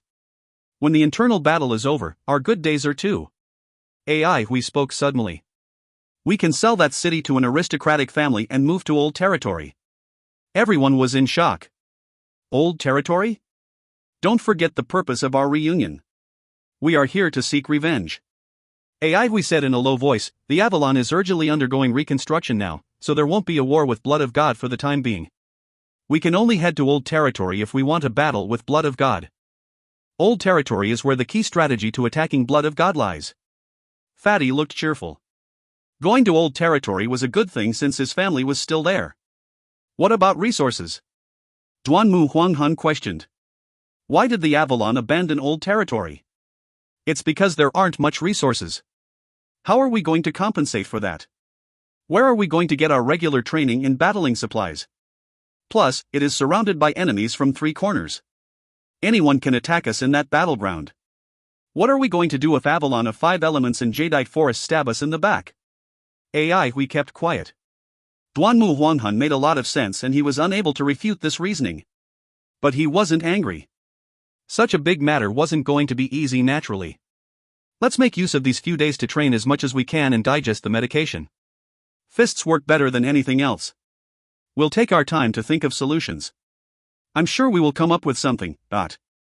If you find any errors, ads pop up, ads redirect, broken links, non-standard content, etc., please let us know. Report chapter so we can fix it as soon as possible. Chapter 329, The Fall of Cloud Ridge. Chapter 329, The Fall of Cloud Ridge. Translator, Irene. Editor, TYZ/KLKL. Scarlet Sand Forest was a small city at the border between Jadeite Forest and Blood of God.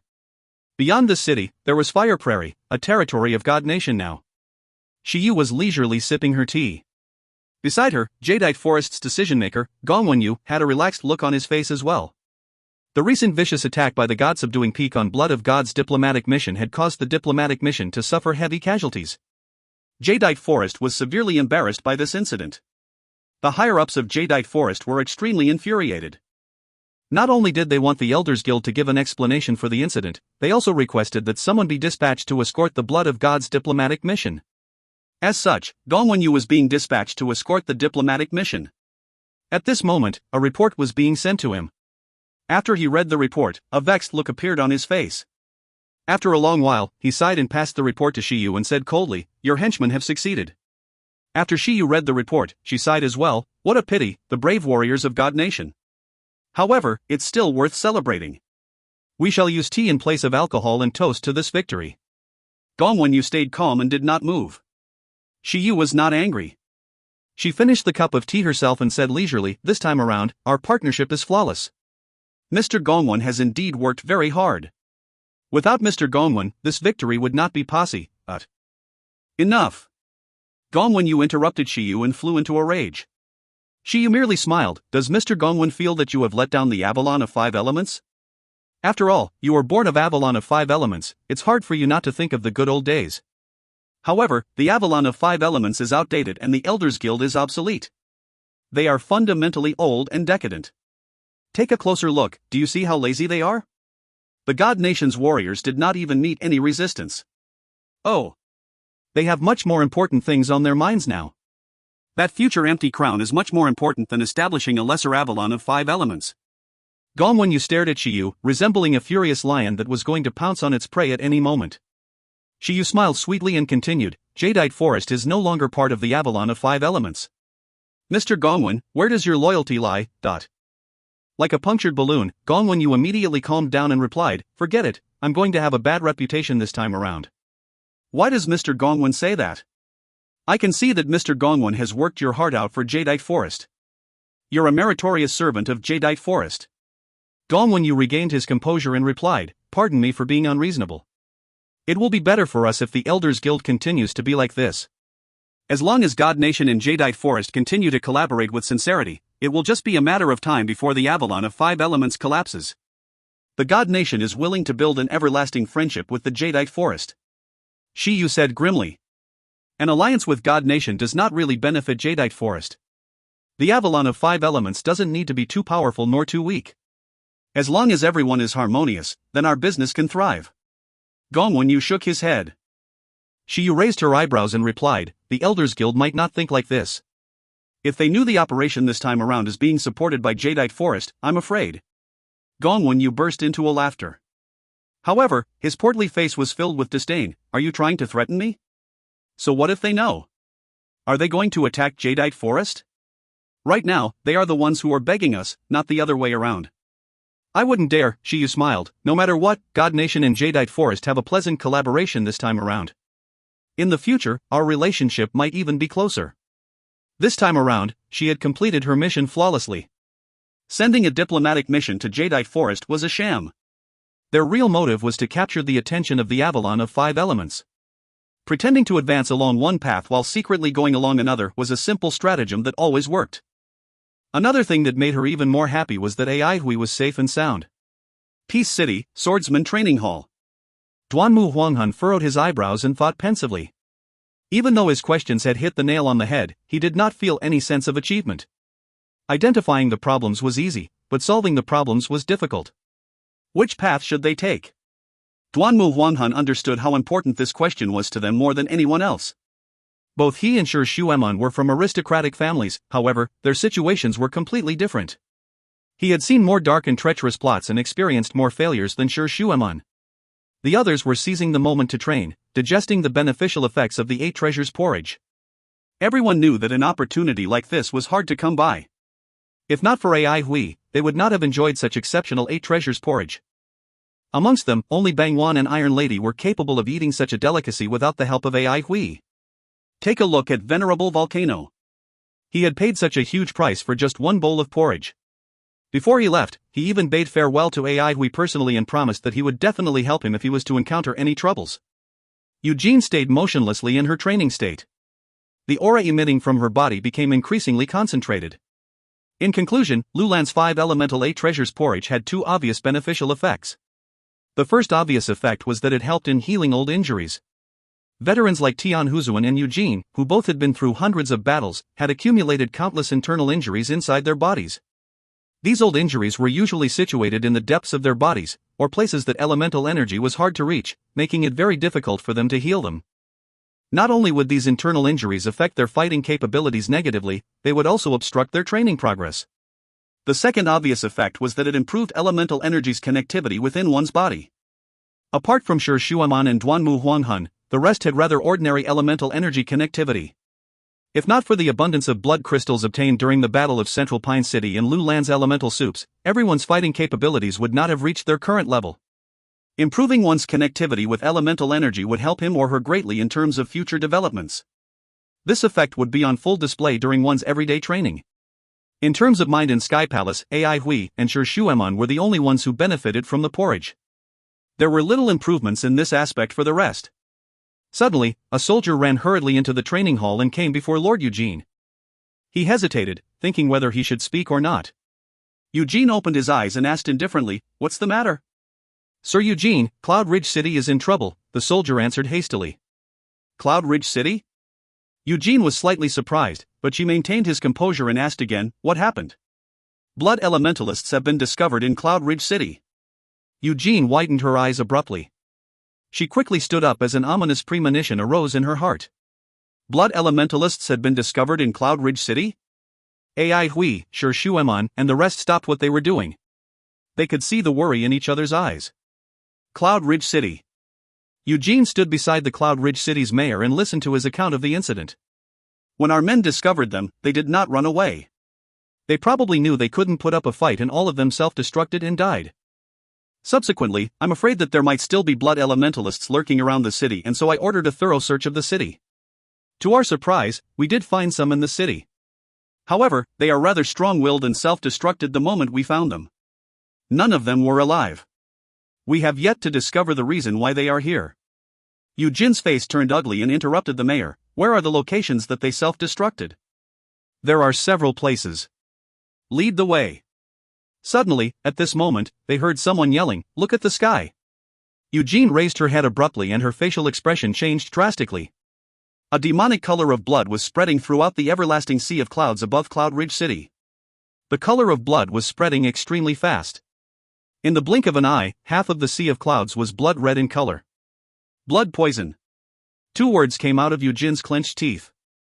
On the third day of the Avalon of 5 Elements' 5 Elemental 8 Treasures Porridge Feast, 19 blood elementalists self-destructed in Cloud Ridge City. The blood poison was spreading throughout the city with a terrifying speed. The sea of clouds above Cloud Ridge City had turned into a sea of blood. Eugene immediately ordered the entire city to evacuate quickly, preventing a large-scale disaster from taking place. The healers who arrived at the scene in haste had failed to purify the blood poison. Eventually, they found out that this was a brand new version of blood poison. This version was far more potent and it had a greater destructive power. To prevent the blood poison from spreading to other places, Tom Gue and Eugene joined hands and smashed open the Cloud Ridge Mountain, allowing the lava within it to erupt for 3 straight days and flood the blood poison-infected Cloud Ridge City.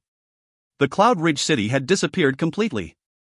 Upon witnessing this sight, the citizens of Cloud Ridge City burst into tears. Eventually, this disaster was known to many as the Fall of Cloud Ridge. Ai Hui and the rest looked at the sky and watched the Cloud Ridge Mountain erupt. The Armageddon-like scene silenced everyone.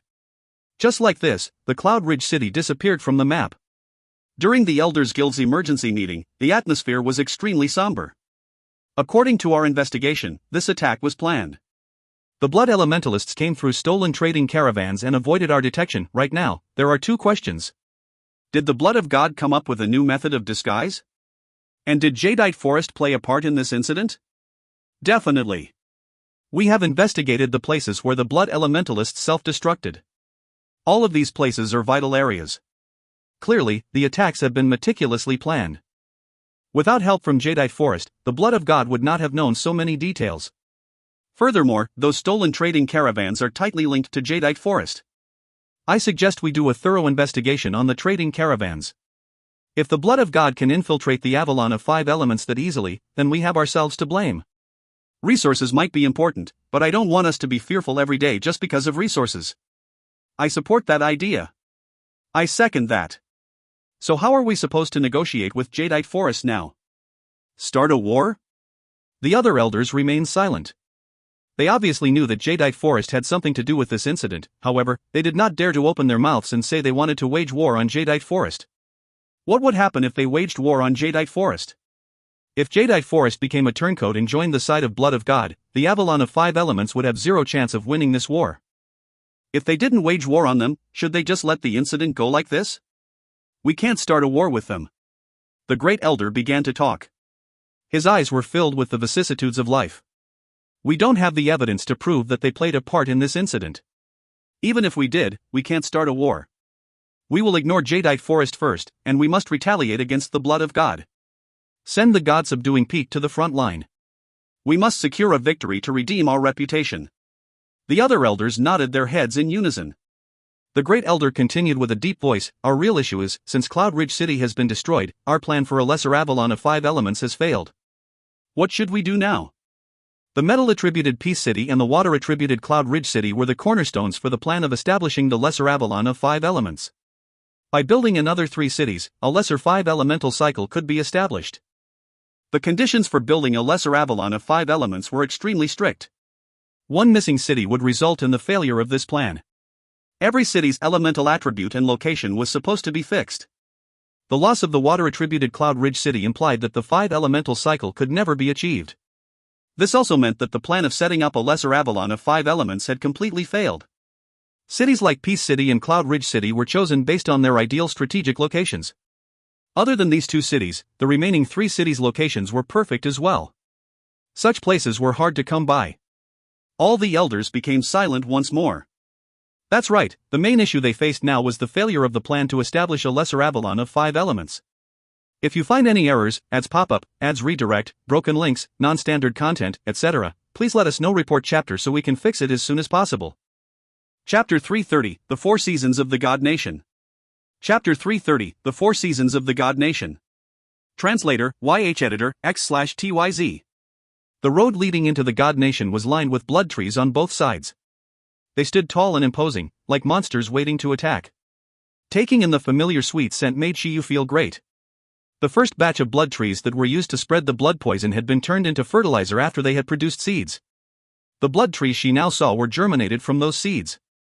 These second-generation blood trees had grown rapidly in the past year and were now extremely large.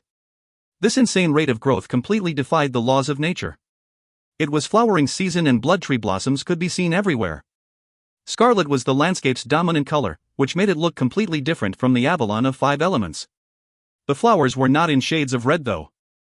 They were mostly a deep black or a dull white, with the occasional sky blue. Many people enjoyed plucking these flowers as decorations for their homes. A delicate yet intoxicating fragrance filled the air as Shiyu gently plucked one of the black flowers. This scent was enjoyed by god elementalists, but would drive normal elementalists mad. By this time next year, the trees here would be filled with fruits. Further refinement of these fruits would turn them into a type of natural blood crystal that could be used to enhance a god elementalist's training. Known as jade fruits, they were slightly different from the blood crystals nurtured within blood fiends. Shiyu was looking forward to the appearance of the jade fruits. The successful growth of jade fruits would further strengthen the God Nation's rule. The domestication of blood fiends as a means to obtain blood crystals was the main reason why the God Nation was able to stabilize so quickly. Being able to farm blood crystals allowed the God Nation to convert elementalists on a massive scale. With the arrival of the jade fruits, the God Nation would have even greater amounts of resources to further strengthen their position. The higher-ups had also attached great importance to this event and had already begun preparations to harvest these fruits on a large scale. The God Nation's winter, which came once every 4 years, would arrive 1 month after the harvest. Blood trees would swiftly wither away after their fruits were harvested. They would turn into ash, transforming the entire landscape. The once vibrant and colorful site would quickly become a world of gray ash soon after the great harvest. Because of this, the God Nation's winter was known as the Winter of Ash. The God Nation's vitality was splendid, but short. The Winter of Ash was a long season and the citizens would have to bear with the dull, lifeless environment for almost a year. During this period, however, the people had important things to do. They would have to scour through the ashes to find new life, the blood tree seeds. The gathered seeds would be sent to a special facility for assessment. Seeds that were determined to have a great degree of transformation would be kept and sowed after Winter of Ash. Those that did not become stronger would be destroyed. Only the strong survive. This was the God Nation's #1 rule. After the Winter of Ash came the popping spring. Blood trees would sprout and grow to immense heights during this season that lasted for a year. This season was named as such because the trees would grow so fast that popping and crackling noises could be heard from all over. Next was the resplendent summer, a season of blooming flowers.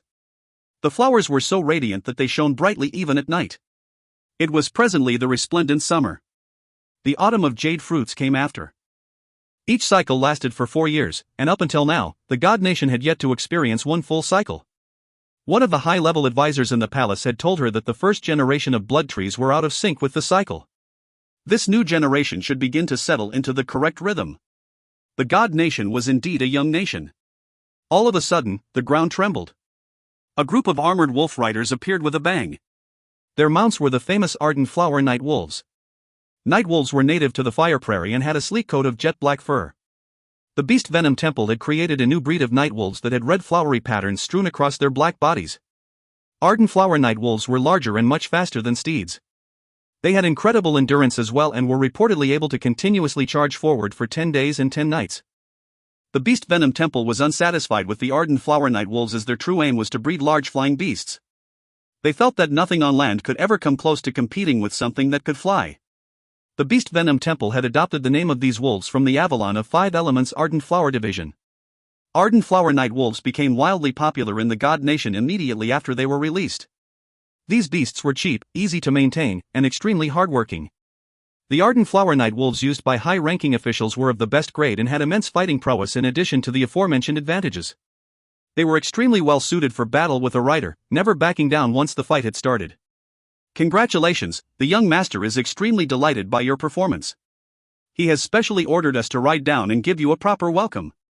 Salute. Clanging sounds could be heard as the other riders raised up their weapons to salute Shiyu.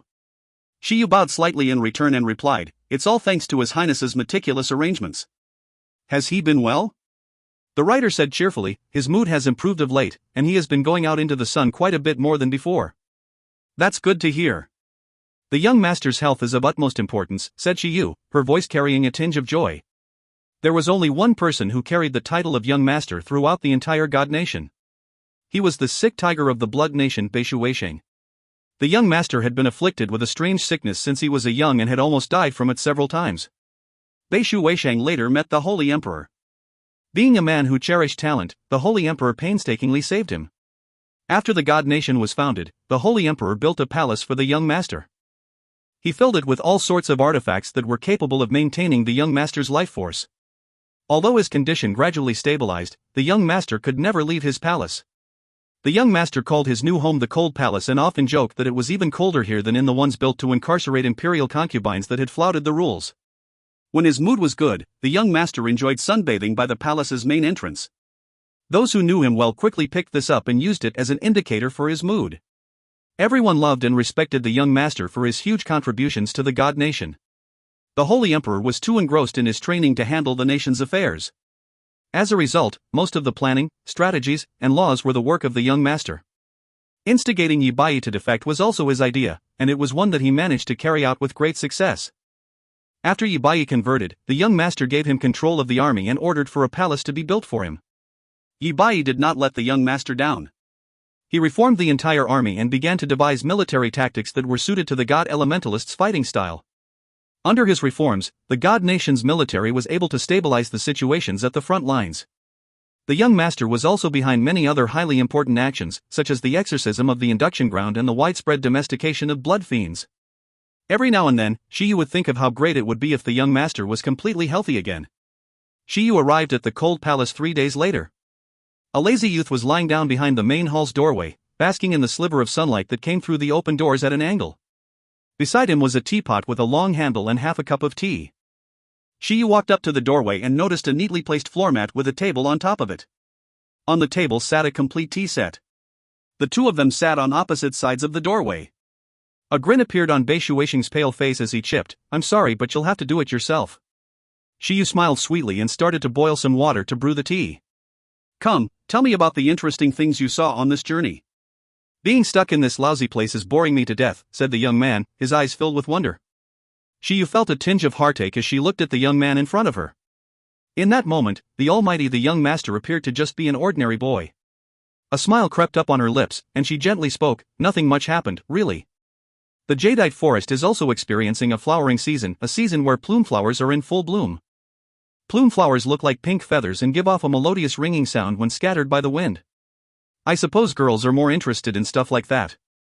At night though, the God Nation is much more beautiful." The young man listened intently, not uttering a single word as he did so. After a while, he picked up his teacup and brought it to his lips. "The tea has turned cold," he muttered with a frown on his face.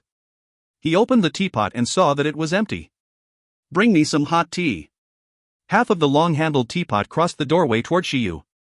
She finally understood why the young master used a teapot with such a long handle. Shiyu hurriedly grabbed her pot of freshly brewed tea and walked to the doorway. The young master warmly reminded, "Be careful not to cross the threshold."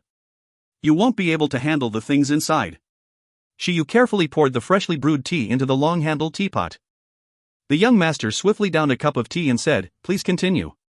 The world outside of this palace is indeed interesting." Shiyu told him about Duanmu Huanghan getting drunk in a brothel and challenging her to a fight. The young master called him a proper man. When she mentioned that Duanmu Huanghan had reorganized the Society of Excellence, the young master sighed. She moved on to talk about Shi Shueman's use of the god-subduing peak to ambush the diplomatic mission, much to the young master's delight. He frantically clapped his hands and praised Shi Shueman's boldness.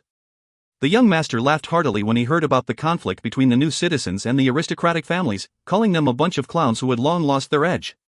She spoke of how Shi Shueman was discharged from the North Sea Division after kidnapping Duanmu Huanghan and made her way to Peace City instead. Shiyu continued her story, talking about Ai Hui's 5 Elemental 8 Treasures porridge feast and how all the members of the Central Pine faction flocked from all over with the ingredients they needed for the porridge. The young master had a faraway look as he commented that the Central Pine faction must be made up of truly loyal friends. She got to the part where the venerable volcano dragged 2 Vice Division leaders and stood guard at the door for a bowl of porridge. All this talk about the 8 treasures porridge made the young master salivate as he imagined just how amazing it must taste. He muttered that if they ever caught Lu Lan he would definitely get him to cook lots of porridge. The young master was glad to hear that their operation in Cloud Ridge City was a success. "I'm glad we didn't choose Peace City as our target. It would be a waste if such an interesting group of people were killed just like that." Shiyu stared blankly at the young master. The young master stretched his back and picked up the long-handled teapot. "Standing up," he said, "All right, rest time's over. Back to work. Everyone's living such colorful lives, so I guess I have to strive hard too. Thanks for the nice, long chat. I'm sorry I can't send you off." The young man beamed. "All the best." He waved at Shiyu before returning to the darkness. If you find any errors, ads pop-up, ads redirect, broken links, non-standard content, etc., please let us know. Report chapter so we can fix it as soon as possible. Chapter 331, City Expansion Order. Chapter 331, City Expansion Order. Translator, YH Editor, X/TYZ. Peace City was devastated. The bustling construction site had become deathly quiet. People sat listlessly among the materials that were scattered all over the unfinished construction site. Cloud Ridge City had been destroyed overnight, and the plan to build the Lesser Avalon of 5 elements had gone with it. All hopes had been dashed. Everyone was stuck in a daze. The spirits of those in the swordsman training hall had plunged greatly. Witnessing an entire city collapse with their own eyes would certainly make anyone feel absolutely wretched. Moreover, this destruction was caused by their sworn enemy. Shi Shueman walked up to Ai Hui and informed, "The results of the investigation are out. The blood sacrificial warriors were specially created by the Beast Venom Temple." Beast Venom Temple? What do they do? The name sounds positively ghastly, commented Fatty, who could not help shiver as he thought about it. Without lifting his head, Ai Hui said, "It is where the blood of God nurtures and creates blood fiends and other strange things. It has existed for a long time, and consists of the core members of the blood of God. The earliest blood poisons were created by them. The Beast Venom Temple prides itself on the creation of ever stranger things, and its members are high up on the hierarchy. Shi Shueman could not help but look at Ai Hui. She was quite surprised that Ai Hui was this familiar with the blood of God. She, herself, had not even known that the blood poisons were created by the Beast Venom Temple. Thinking further, she deduced that Ai Hui had probably delved deeply into the blood of God's working as part of his plans for exacting revenge. Fatty looked unwell as he spoke, but isn't it terribly ruthless to sacrifice people like that? Would the blood disaster in the induction ground have happened if they weren't ruthless? Asked Sang Jijun. Considering that the blood of God had never respected the sanctity of life, there was nothing to be surprised about. Fatty was horrified. What can we do then? All they have to do is send a couple of these blood sacrificial warriors and it's over? Ai Hui shook his head. It isn't that easy to create blood sacrificial warriors since the process requires people who have an extremely high endurance. The subjects are usually less talented blood elementalists. They would be infused with fresh blood that came from all sorts of blood fiends.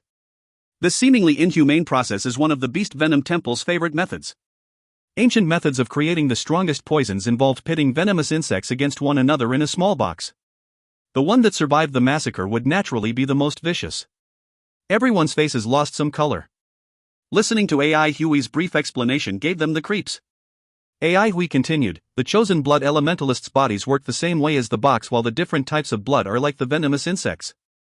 Using this method, the Beast Venom Temple has been able to create various types of blood sacrificial warriors. However, the success rate is very low since most blood elementalists cannot endure the toxicity of the blood fiend's blood. Fatty felt his mouth go dry. What will happen to those who cannot endure it? What do you think? Retorted Ai Hui. Sang Jijun's face was drained of color. That's terrible. Have they lost every last shred of their humanity? How can they simply disregard human life like that?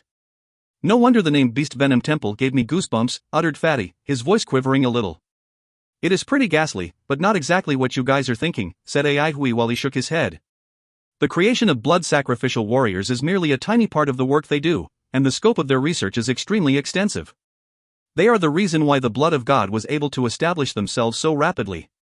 Domesticating blood fiends as a source of blood crystals was one of their brilliant ideas.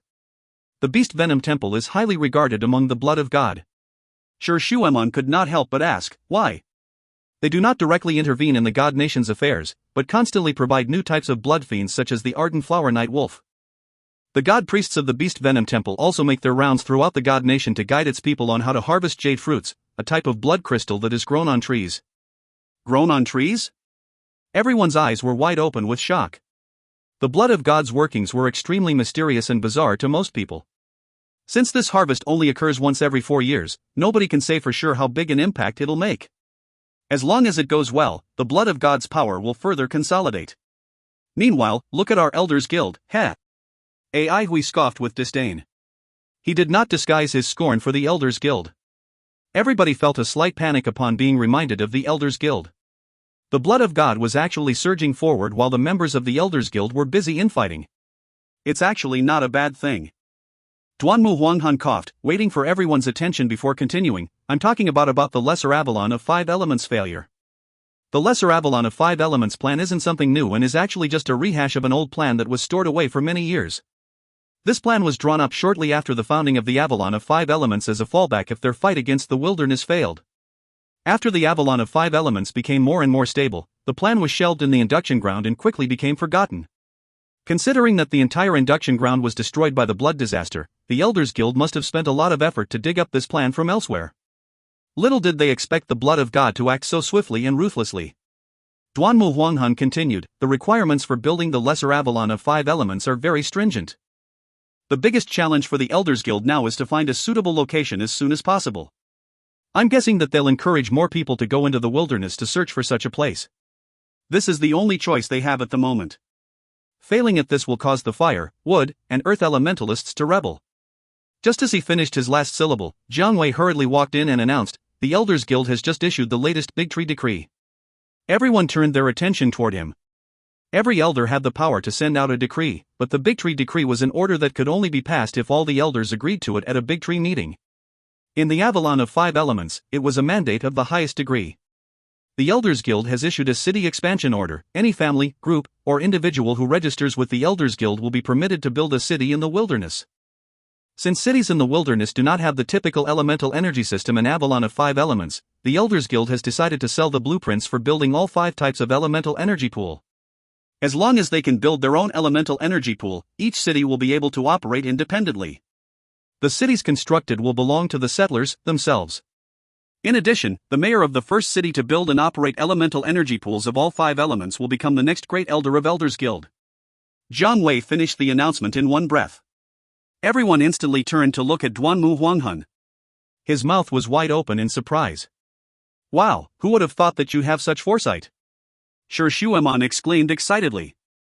Looks like you've been actively engaging in petty political discourses during these past 3 years. Duanmu Huanghuan's eyes almost rolled out of their sockets. Was this how you praise people? Upon seeing Ai Hui's awestruck face, however, Duanmu Huanghan felt much better. After suffering all that humiliation due to him, Duanmu Huanghan finally managed to amaze Ai Hui. Ai Hui rubbed his chin pensively and muttered out loud, looks like the Elders Guild is risking everything on this. Everyone nodded their heads spontaneously. Although the aristocratic families were powerful, they were still under the control of the Elders Guild. Now that the Elders Guild was allowing them to build their own cities, it meant that they would be able to set up their own independent regimes. Furthermore, even the position of the next great elder was up for grabs. The Elders Guild actually had the drive to take such bold actions. Duanmu Huanghan sneered. drinking poison to quench the thirst. They won't be able to take their power back once it's been given away. If everyone has their own city, who is going to give a hoot about the Elders Guild? The Elders Guild has to consider the welfare of all elementalists, but the aristocratic families are more likely to only be concerned with themselves. Take the Sure family for example. All they need is a water elemental energy pool. By giving up their absolute control over elemental energy, the Elders Guild is giving up their power as well. Nonetheless, the Elders Guild doesn't have any other choice. What they are trying to do is to subtly tell everyone that they no longer have the power to control everything and that everyone needs to find their own way forward. Wry smiles could be seen throughout the group.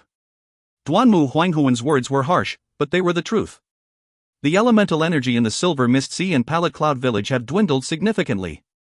If the Lesser Avalon of 5 elements isn't ready in a few more years, these two places will wither away. The Elders Guild is probably trying to divide these issues and take alternative steps to address each one. As he continued his speech, Duanmu Huanghuan's voice changed from one of contempt to one of helplessness. Compared to the prospering blood of God, the Avalon of 5 elements was like the setting sun, destined to fade away. Ai Hui shook his head defiantly. There can be no construction without destruction. We'll just have to make a new path if the current one cannot be trod upon. Sure Xuemon asked, what about us? All of the others, including Duanmu Huanghun, were looking expectantly at Ai Hui for an answer. Ai Hui thought for a moment before replying, everyone needs to find out more information first. The Big Tree Decree has just been announced, so things will take a while to happen.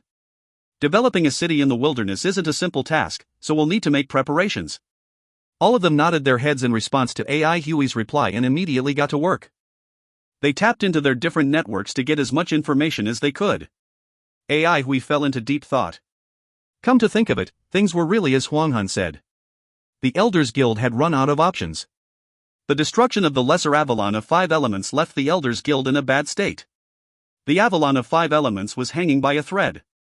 The 5 elemental cyclical system was truly ingenious, but a single missing link would affect the entire cycle. In the short term, the wood, fire, and earth elementalists would be the ones giving the Elders Guild the greatest amount of pressure. However, if the cycle continued to be broken, then in the long run, even the strength of the metal and water elementalists would be lost. The Silver Mist Sea had already begun to dry up. The present Avalon of 5 elements was like a wounded person, weakening as the blood continued to pour out of his wounds. Was he going to wait for death or fight for life before his blood ran out? The Elders Guild chose to fight, but could this plan really save the Avalon of 5 elements? Nobody knew.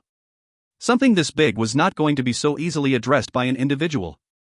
It was better to just focus on something more realistic. Upon hearing about the decree, the aristocratic families and new citizens would both rush to develop the wilderness. The benefits promised by the Elders Guild were sufficient to motivate everyone. Just the reward for being the first mayor to establish a 5 elemental city was already enough to spur the aristocratic families into overdrive. It looked like there were wise men in the Elders Guild. Wasn't building a city that had all 5 elements operating pretty much the same as building the Lesser Avalon of 5 elements? Ai Hui now understood that the Elders Guild had turned the internal conflict into a public competition. Furthermore, the end goal was still the creation of the Lesser Avalon of 5 elements. Location was the key factor in building a 5 elemental city. The location had to contain extremely pure forms of all 5 elements that were in the right amounts and in the right places before they could be incorporated into a cycle. Ai Hui was struck by a sudden flash of inspiration. Perhaps there was someone who knew about this. The old prisoner. If you find any errors, ads pop up, ads redirect, broken links, non-standard content, etc., please let us know. Report chapter so we can fix it as soon as possible. Chapter 332, Clues. Chapter 332, Clues. Translator, YH Editor, TYZ/K Kermit. A dark and empty gallery deep within the Beast Venom Temple. 2 god shamans were engaged in a quiet discussion as they walked. Did you know? The Iron Man was moved to the blood pool this morning under the Elder God Priest's special order. That's good, I hope he regains his consciousness soon. It's a waste for someone as tough as Iron Man to become a blood sacrificial warrior. I agree, but who knows when he's going to wake up. It's extremely strange that he has obvious responses towards external stimuli but simply doesn't wake up. To think he was just going to be used as an expendable, but now nobody wants him to die. 108 types of fresh blood. The previous record was only 62 types. Perhaps he has something in his heart that he just can't let go of. What a terrifying resolution that must be, if his will is still intact despite being infused with 108 types of blood. Is he from the first batch of blood sacrificial warriors? Yeah, it was before this place even existed. If I remember correctly, that batch of blood sacrificial warriors were made from maimed individuals? Yes, they were all elementalists who failed to transform into god elementalists. Recycling is all the rage, you know. That's probably why he doesn't want to wake up. That's true, it's quite the dilemma. Do you think he'll eventually wake up? Maybe, maybe not. Who knows? The two silhouettes gradually faded out of sight as their voices became fainter. At the bottom of a deep, crimson pool surrounded by countless troughs filled with blood, a motionless figure was faintly visible. Swordsman Training Hall. We thought of the old prisoner because a plan like the Lesser Avalon of 5 Elements was probably hatched by an ambitious organization like the Assembly of Patriarchs. The old prisoner had an amazing wealth of knowledge and even used to have a high position in the Assembly of Patriarchs. The likelihood of him being exposed to related matters was, as such, relatively high. Someone in the organization has indeed done research on this. The idea of leaving the Avalon of 5 Elements has been played around with several times in the past. Because of this, someone has broached the subject before. Later on, however, the relationship between the Assembly of Patriarchs and the Avalon of 5 Elements became increasingly tight and this idea was never mentioned again. I have seen the description of a place in the wilderness that was suitable for the establishment of a 5-elemental city back when I'd looked through one of the seniors' notebooks. There was also a sketch accompanying the information. A pity this was too long ago and my memory has blurred. What's more, I wasn't particularly interested in the wilderness back then, so I only gave it a cursory glance. If you want to find out its exact location, you'll have to make a trip to headquarters.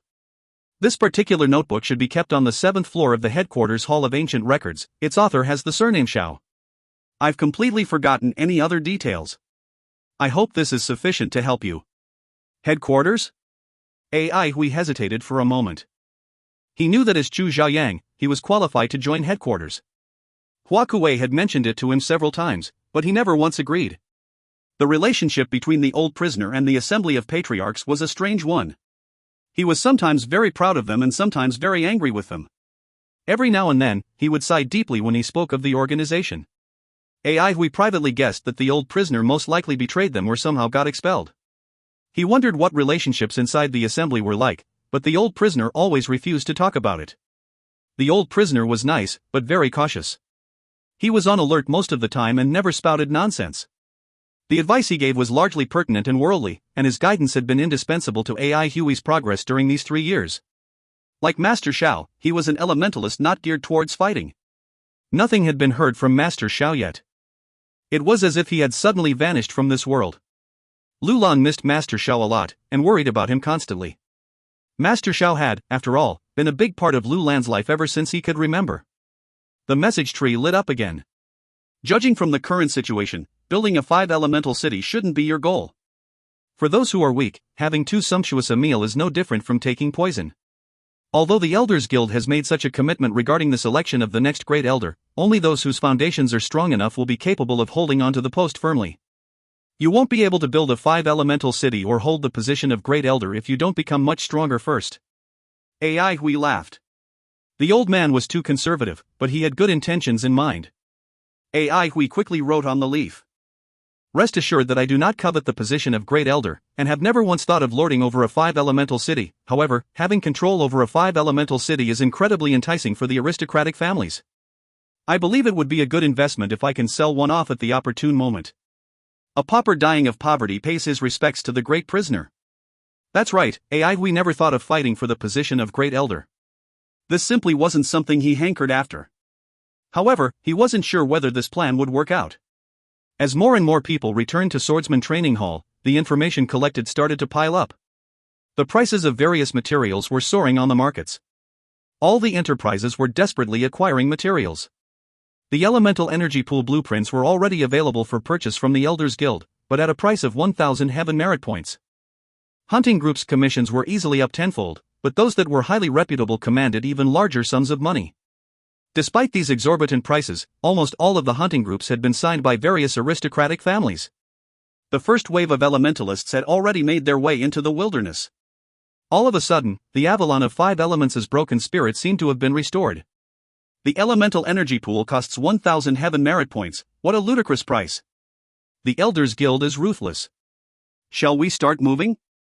I see so many others frantically rushing into the wilderness.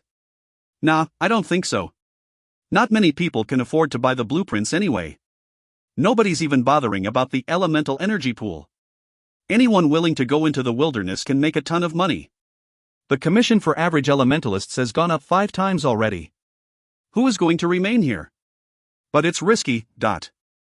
There are so many of us, even the dire beasts will be afraid. Everyone was engaged in lively discussion about the current situation.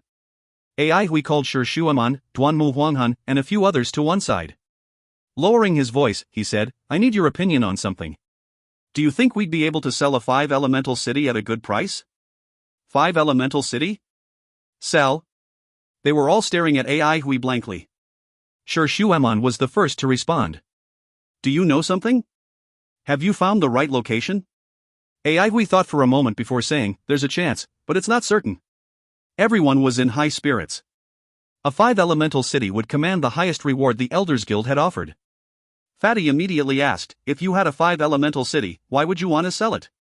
Why not just directly take the position of Great Elder and rule over the entire Avalon of 5 elements?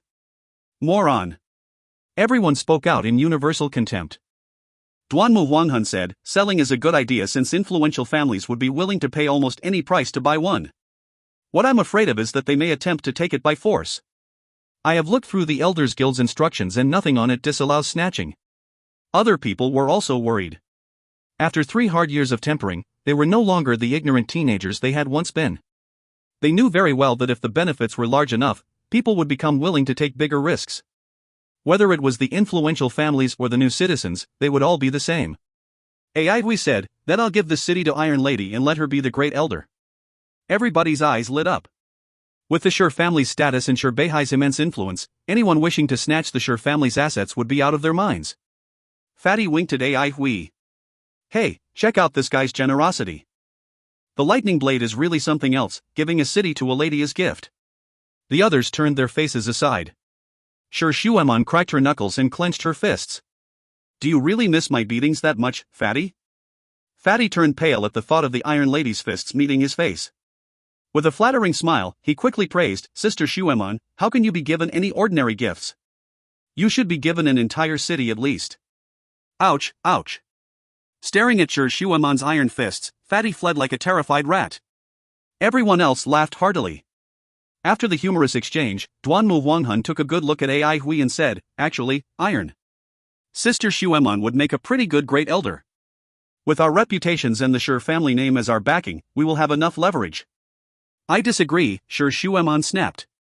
The moment I make use of my family's influence to step up to that position, a lot of things will move beyond my control. I would be stuck in the same position I was before being expelled. What's the point in that? Everyone was dumbfounded. It was indeed true that if Shi Shuaman hadn't gone out and done some reckless things, she'd definitely be next in line to become the Great Elder. Going back to square one after doing so many things, what's the point in that? Alright, publicly break all ties with the Shi family then. I believe the other aristocratic families won't go on the offensive so soon anyway. Duanmu Huanghan continued, I can't say the same for everyone else though. Sang Jijun coldly exclaimed, it's not like we're made of mud. Having this discussion helped Ai Hui to clarify his thoughts. He said, it's okay, we can start finding bidders after the construction of the 4th elemental energy pool. We don't have to wait until the entire city has been built to start selling. This way, we'll have ample time and it won't be so eye-catching. As long as we let others know that we plan to eventually construct a 5 elemental city, I believe we'll be able to sell it. Everyone nodded in agreement. For the influential families, a semi-finished 5 elemental city was more suited to their needs. They would gladly throw more money into the project to finish building the remaining elemental energy pools. Ai Hui left quietly after affirming the feasibility of the plan. Shi Shuaman and the others continued to stay in Peace City. Peace City was, after all, located at the border, making it a very convenient location to enter and exit the wilderness. Besides, they could make use of the time together to build up their camaraderie. They hadn't fought together in 3 years and would do well to catch up with one another. Most of them had served stints in the combat divisions, especially those who were a part of the A1 unit. In terms of base level or combat experience, all of them had become way stronger than before. As they became more familiar with one another, everyone quickly regained the rapport that they once had. Swordsman Training Hall that had captured everyone's attention soon became completely disregarded. The city expansion order had caused some kind of frenzy. countless people were pouring into the wilderness. All the message trees were constantly filled with messages regarding the wilderness. The messages were about things such as, several families have begun to lay the foundations for their cities, who will be the first to complete theirs? Some lucky kid managed to take down a dire beast that was wounded by others and made a fortune off it. The Avalon of 5 Elements was brimming with action. If you find any errors, ads pop up, ads redirect, broken links, non-standard content, etc., please let us know. Report chapter so we can fix it as soon as possible. Chapter 333, A Test. Chapter 333, A Test. Translator, YH Editor, TYZ/K Kermit. Droves of elementalists were all over the place. The sky was filled with bamboo carts that looked like swarms of bees. Everyone had completely dismissed the bleak future, looking short-sightedly at the exciting missions they were about to complete. Everybody talked and dreamt of a better life. We watched coldly from the sidelines. The Avalon of 5 Elements had built their advantage over the wilderness for hundreds of years. People were still afraid of the deepest parts of the wilderness, but as long as one didn't venture too far in, the wilderness was really just an expansive hunting ground. Where else would all the dire beast materials come from? How else could so many hunting groups continue to thrive? The fear of the deepest areas in the wilderness was all in their minds. They were only afraid because no one else had set foot there before. If the elementalists truly wanted to delve deeper, dire beasts wouldn't be able to do anything to stop them. What's more, the 13 divisions had joined the hunting groups in the wilderness. Combined, their strength would be more than sufficient to take down any dire beasts they encountered. It looked as though the Avalon of 5 Elements was primed to take over the wilderness. This was the most popular view of the masses. Hui, who had spent 3 years in the wilderness, knew how outrageous this idea was. The elites of the 13 divisions were definitely much more powerful than the elementalists in the hunting groups, but this wasn't necessarily a good thing. Why did the hunting groups recruit so many untrained laborers from the old territory? Even with the appalling death rate of the laborers, why weren't they stopping? The dire beast's sensitivity to elementalists was far beyond the elementalists' sensitivity to dire beasts. In other words, dire beasts were born with much keener sensing abilities. The more powerful the elementalist, the more outstanding they would appear in the wilderness. Only those with strength as impressive as the grandmasters and masters could make the dire beasts flee without even putting up a fight. All other elementalists below the rank of master would attract stronger and larger amounts of dire beasts the stronger the elementalists were. Having had so many encounters with dire beasts, we knew that they weren't as stupid as people believed. In fact, the dire beasts were extremely cunning and sharp, banding together to fight against larger groups of elementalists. This was the main reason why we didn't rush to send everyone in. The first wave of elementalists would definitely suffer the heaviest casualties. Sensational news was constantly being spread through the grapevines. All these fake news stories were probably being spread intentionally. All these passionate people rushing in probably didn't know that they were just being used as cannon fodder. We guessed that the Elders Guild was probably in on this, but chose to let it slide. To the Elders Guild, using such an approach to reduce the number of elite elementalists lost was a great idea. We shook his head as he didn't have the power to dissuade these people. They were completely blinded by wealth and merits. He hurried along at a moderate pace, leaving the main road at times to explore and trudge along the mountain paths. He took his time to advance, slotting in time to train along the way. He had ample time and did not need to hurry. Well into the night, we stood on top of a cliff and faced a sea of clouds. He held onto his sword while he stood motionless. Starlight bathed his entire body, making him shimmer. If one looked closely enough, he or she would realize that Hui was utterly motionless. In actual fact, his body was quivering almost imperceptibly with every breath he took. The sky-heart flaming lotus lamp in Hui's sky palace was rotating slowly. The scriptures surrounding the lamp's flame flowed around like light. Hui's bodily rhythm, his breathing rhythm, as well as the flame's rhythm, were all synchronized. Soft light shined through the circular scripture, magnifying the words. The magnified words cycled throughout his body unobstructed. These words from the scripture had a strange pull on the starlight, making it congeal and create a layer of light on Hui's body. The sky-heart flaming lotus lamp in his sky palace had gained an additional 2 petals, bringing the number from 4 to 6. Looks like Lulan's 8 treasures porridge was indeed effective. Attaining all 9 petals would allow one to achieve the sky-heart pure body, which protects its user from all evils and grants the ability to break all illusions. Hui could feel the changes in his body. The soft, bright light and the circulating scripture text were constantly coursing through his flesh. He would occasionally see tiny puffs of black smoke rising and disappearing in the blink of an eye. His mind and body had a translucent quality to them and felt extremely pure. AI Hui was inexplicably surprised. This phenomena was mentioned in the Skyheart Flaming Lotus Lamp scripture and was called glazed body.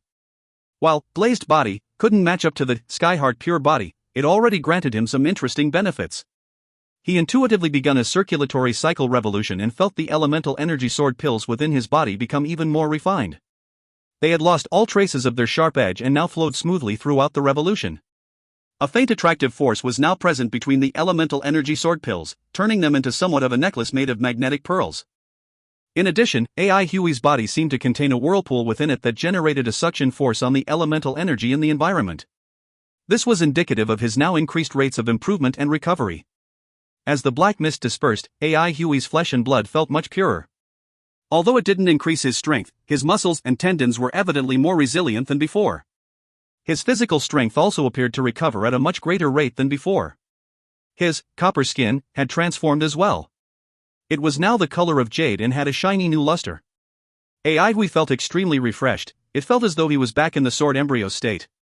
His sixth sense felt unnaturally keen, allowing him to capture even the slightest changes in his surroundings. The metal winds atop the cliff were very strong. While they contained only weak traces of metal elemental energy, the winds were unyielding and ceaseless. Metal elemental energy from the surroundings was accumulating around AI Huey's body. His body was soon surrounded by countless silver needles, giving one the impression of a large school of whitebaits swimming relentlessly around him. As the silver glow grew brighter, the starlight became dimmer. Unknowingly, AI Huey's mind wandered off with the wind. Floating and sinking, rising and falling, gathering and scattering, AI Hui no longer knew where he was. He was abruptly awoken by an intense beam of light that shone right into his eyes. AI Hui saw the rising sun leap out from beneath the sea of clouds. The orange sunlight illuminated his face from the horizon as he smiled at the majestic sight before him. He sheathed his sword and stood up. The entire night's worth of practice did not leave him the least bit sore. Instead, he felt unspeakably refreshed and at peace. It had been a while since he achieved elemental externalization, but last night's experience was completely different from anything he had experienced before. He was thoroughly intrigued by it. Achieving elemental internalization required constant practice over long periods of time. Elemental externalization required a profound understanding of the heavens and the earth. The blind accumulation of elemental energy was no longer of any use. Many elementalists were unable to become accustomed to this external connection with the environment. Relaxing his control on the surrounding metal elemental energy, AI Hui watched it slowly disperse into the wind. He jumped off the cliff and spread his starry gem sword wings, soaring through the air before plunging into the sea of clouds. After flying for hundreds of kilometers, he finally landed at noon. He was lucky to catch a barrel for lunch. He lit a bonfire and started to roast it according to Lu Lan's teachings. Under Chef Lu Lan's tutelage, AI Huey's cooking skill had become pretty good. The aroma of the various spices mixed with the barrel's grease was simply irresistible. Travelers passed by every once in a while. They all appeared to be heading towards the wilderness. "Are you the silver wheel swordsman, Mr. Chu Xiaoyang?" asked a middle-aged man who happened to be passing by. He looked like a housekeeper. AI Hui felt a bit helpless. He had met several groups of people who greeted him along the way. The whole incident with the Great Way caravan had made him famous and widely recognized. AI Hui stared at the roast, carefully rotating the grill without lifting his head. He replied, "I am indeed Chu Xiaoyang. Do you need something? My master would like to ask whether Mr. Chu is heading into the wilderness. If Mr. Chu is going in, my master is willing to pay." AI Hui interrupted the housekeeper. "I'm not going into the wilderness." This again. Along the way, he had met a couple of guys who wanted to hire him. After a satisfying lunch, AI Hui decided not to waste any more time on the ground and flew directly to Silver City, his destination. Hua Kuei's meeting locations were always different. AI Hui was surprised that they were going to meet at Silver City this time around. Due to their past discussions about having him join the headquarters, AI Hui couldn't help but wonder if the Assembly of Patriarchs had their headquarters here in Silver City. AI Hui had been to Silver City twice. Both times, however, he had had matters to attend to and so entered and left the city hastily. Heading towards the exact address given to him by Hua Kuei, AI Hui managed to find him swiftly. Once again, they were meeting in a courtyard filled with vast varieties of plants and flowers. Hua Kuei was very pleased to see AI Hui. Among his acquaintances, Chu Xiaoyang was the most eye-catching individual. Hua Kuei saw him as someone truly worthy of further grooming. From the information he received from the organization, Chu Xiaoyang seemed like someone who had a deep feud with the blood of God. Hua Kuei curiously asked, "Why do you suddenly want to join the headquarters when you weren't willing to do so previously?" Ai Hui knew that while Hua Kuei appeared to be asking this casually, his response would determine whether or not he could join the headquarters. He was, however, well prepared to answer something like that. "The incident with the Great Way Caravan helped me to realize something: it is difficult to survive without a strong backer." Hua Kuei burst out in laughter. "I believe you were just terribly unlucky that time, but what you say is true. If you had joined the headquarters then, the issue with the Great Way Caravan would have been settled with a single order. Joining the headquarters isn't going to be simple, I'm afraid. You'll have to pass a test first. What kind of test?" Ai Hui had already guessed that there would be a test. "You have to find a way to join the Karakoram Sword League." Hua Kuei continued, "It's just nice that you haven't used your opportunity to practice the Karakoram Sword League's sword formations." Cold fear gripped Ai Hui's heart. How did he know about this? Clearly they had someone within the Karakoram Sword League. Ai Hui nonchalantly asked, "Isn't it easy to join the Karakoram Sword League?" Hua Kuei explained, "It's only easy to become an ordinary external disciple. You need to find a way to get into the main institution. Once you're a part of them, you pass the test. If you fail, you'll have to wait until next year." Ai Hui promptly nodded. "I understand. If you find any errors, ads pop up, ads redirect, broken links, non-standard content, etc., please let us know. Report chapter so we can fix it as soon as possible." Chapter 334, Karakoram Sword League. Chapter 334, Karakoram Sword League. Translator, YH Editor, TYZ/KLKL. Silver City was also known as Pagoda City. As the most elite city in the entire Silver Mist Sea, every inch of land was filled with wealth. The tall pagodas blended well with the other buildings and had gradually become a large part of Silver City's unique style. Looking down from a bird's eye view, one could see large numbers of pagodas everywhere, each and every one of them standing tall like swords that were pointing towards the sky. Bamboo carts, fiery floating clouds and elementalists with their azure wings spread open shuttled amongst these majestic pagodas. In the distance, the sparkling silver mist river loomed. The towering dams in the upper reaches and the mountains appeared to cover half of the horizon. This view was simply breathtaking. Being the largest city in Silver Mist Sea, Silver City consisted of 13 towns of varying sizes. The furthest town was 220 kilometers away from Silver City and the nearest was 26 kilometers away. Every town was relatively busy and buzzed with enough activity to rival that of a small city. The headquarters of Karakoram Sword League were located in a small, obscure town. Ai Hui initially thought that Karakoram Sword League would be well known throughout Silver City. However, upon reaching Silver City, he realized that the locals had limited knowledge of Karakoram Sword League. Rather, the Dragon Rice Training Hall was the most influential place in Silver City. The location of headquarters of Dragon Rice Training Hall was proof of this. Situated within Silver City itself, the training hall covered quite a bit of land area. Its buildings were lofty and grand, giving the area an extraordinary presence. Money alone wasn't sufficient to create such a spectacular training hall in Silver City. Solid backing was definitely needed as well. In comparison, Karakoram Sword League was much more low profile. Ai Hui's curiosity towards Karakoram Sword League didn't change because of this. Karakoram Sword League was directly responsible for the recent rise of swordsmanship's popularity. It was rumored that the chief of Karakoram Sword League was a highly skilled young lady with a mysterious background. She had also created numerous swordsmanship inheritances and therefore had the power to nurture a new generation. But as with all rumors, it was difficult to determine their reliability. The further away one got from Silver City, the less pagodas could be seen.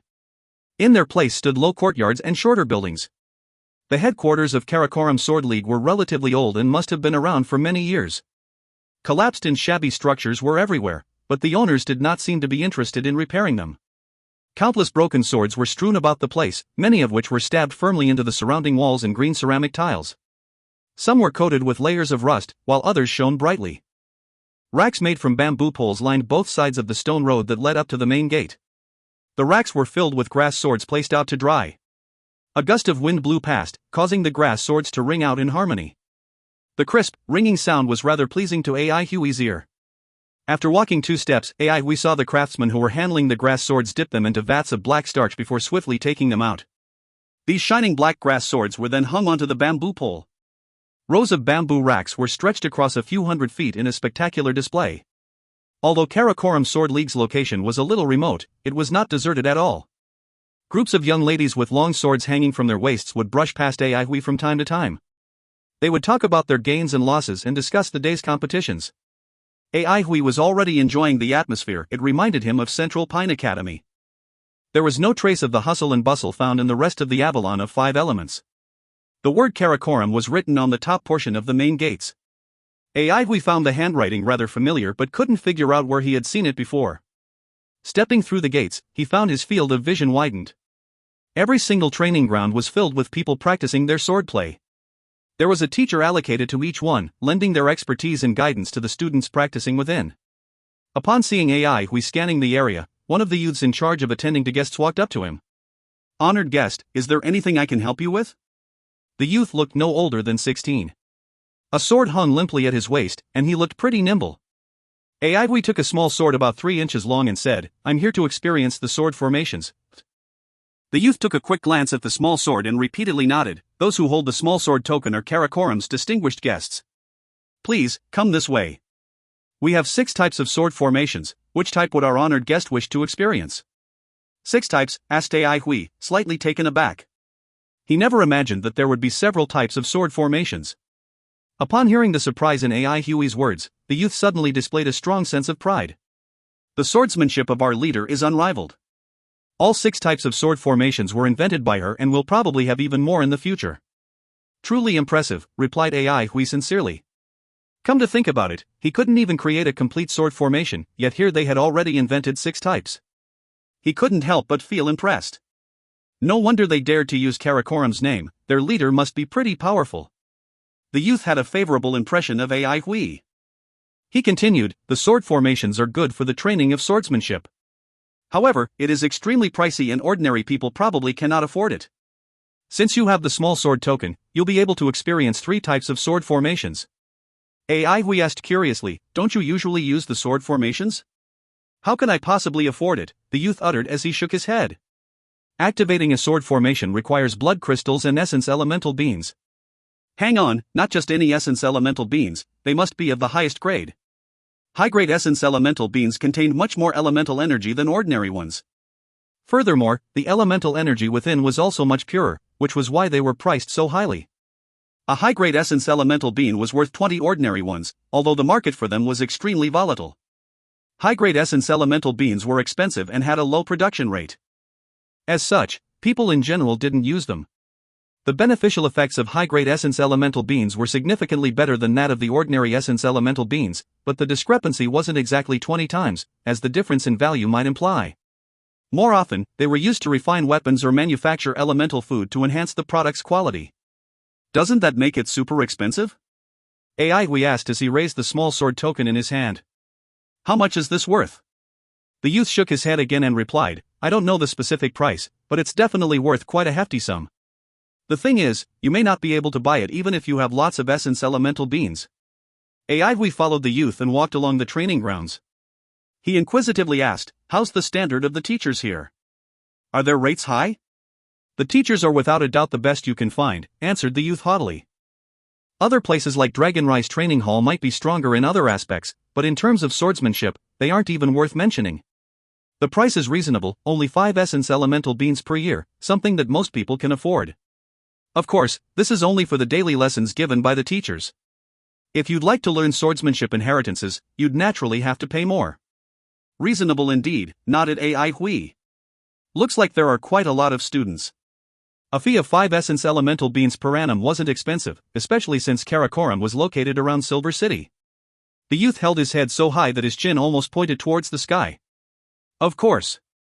Karakoram Sword League in Silver City is the best place to learn swordsmanship inheritances. Everyone knows this. Just then, a man and a lady walked out from the backyard. The man was charismatic, dashing, and gracefully wielded a long sword in his hand. The lady by his side had a demure and refined presence. The lady's face was filled with indignation as she exclaimed, "This woman does not know her place. Ah Xian, you saved her from those people yet she treated you with such disrespect. This is too much." The man was however not angry at all. He replied, "Don't be angry, Junyu. Her behavior isn't exactly out of sorts either. We saved her with the intention of taking a reward, which wasn't particularly well-intentioned of us anyway. If I hadn't heard that the ancient treasure she possesses is a swordplay manual, I wouldn't have concerned myself with this. Besides, she's probably still grieving over the unexpected massacre that befell the Great Way Enterprise.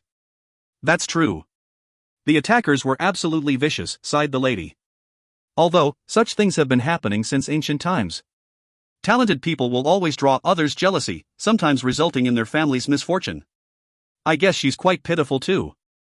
Ah, Xian, do you think someone will find their way here? Junyu, you shouldn't be worried since Karakoram is not an easy place to break into. Nothing will happen as long as they don't come. But if they do, we'll just have to take revenge for her and get rid of them all, said the man confidently. After hearing this, the lady calmed down and diverted her gaze. Softly, she said, isn't that Chu Xiaoyan?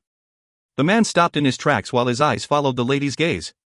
His eyes immediately lit up. He really is Chu Xiaoyang. The two of them used to track Shi Guang and stumbled upon his body soon after Chu Xiaoyang had killed him. Upon further inspection of the body, they were deeply shocked by what they had seen. The lady felt a little surprised. He's very powerful. The man made a sound in agreement. Check out his pace and breathing rhythm, they're both very relaxed, but completely in sync. Also, there is hardly any trace of his elemental energy around him. Doesn't it feel like a sword hidden in its sheath? Yes indeed, agreed the lady, astonished. His entire body is shrouded by a faint metal elemental energy that appears to be well concealed. This elemental energy around him seems to extend a good distance away from his body as well. He's discovered us. Sure enough, Chu Xiaoyang turned to face them. The man felt a shiver down his spine. It seemed like Chu Xiaoyang was much more powerful than he'd thought. He had heard that Chu Xiaoyang had only recently achieved elemental externalization, but upon seeing him for himself, he knew that this wasn't true. With a gentle smile on his face, the man took the initiative to greet Ai Hui. Are you the Silver Wheel Swordsman Chu Xiaoyan, Brother Chu?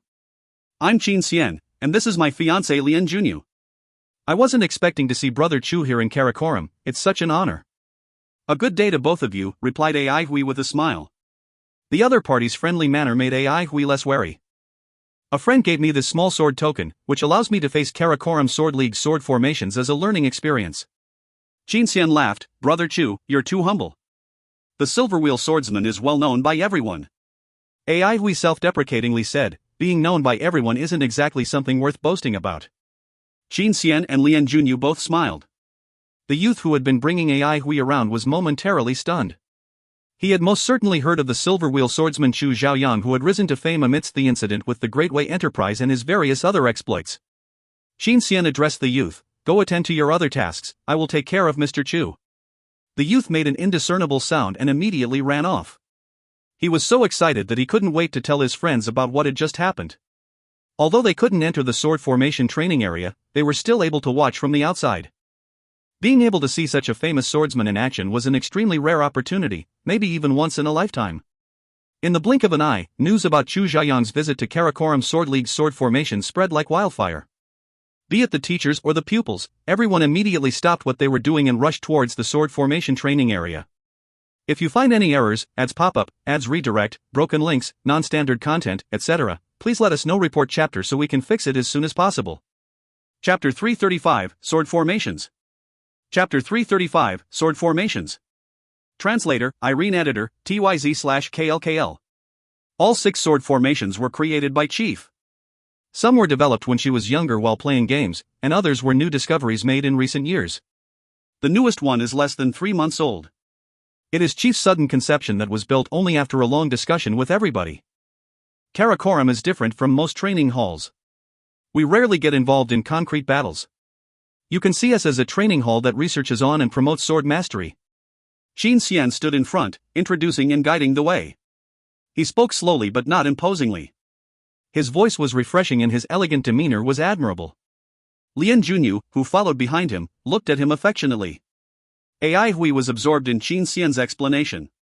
It was rather different from what was rumored. There is a main and an external institution in Karakoram. The main institution is where the teachers do their research on inherited swordplays. We don't have many of those, and those that we do have are not of a high level, so there's no need to mention absolute arts. We usually train and ponder over ideas on our own, but we gather once a week to share knowledge and skills. Everyone says whatever they want, so arguments are common. However, no one gets angry since they are all used to it.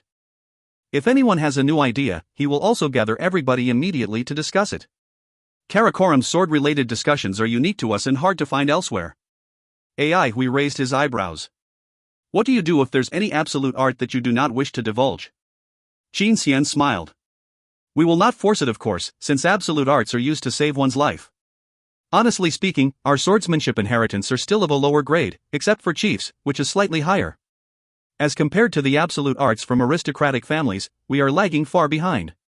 We don't really regard absolute moves or whatnot as important, but our first swordplay absolute art is taking shape. Ai Hui was stirred. How impressive.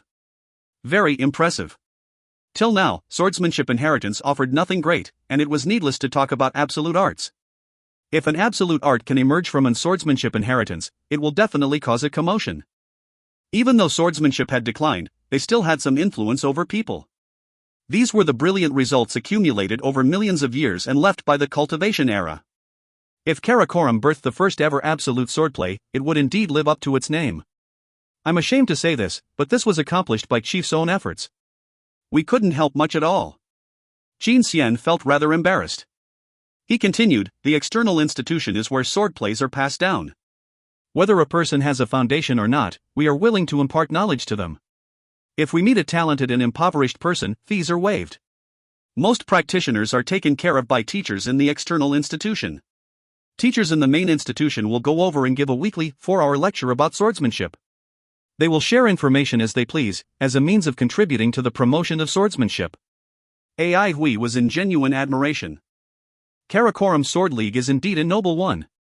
To judge a person, one must observe what he does and not what he says.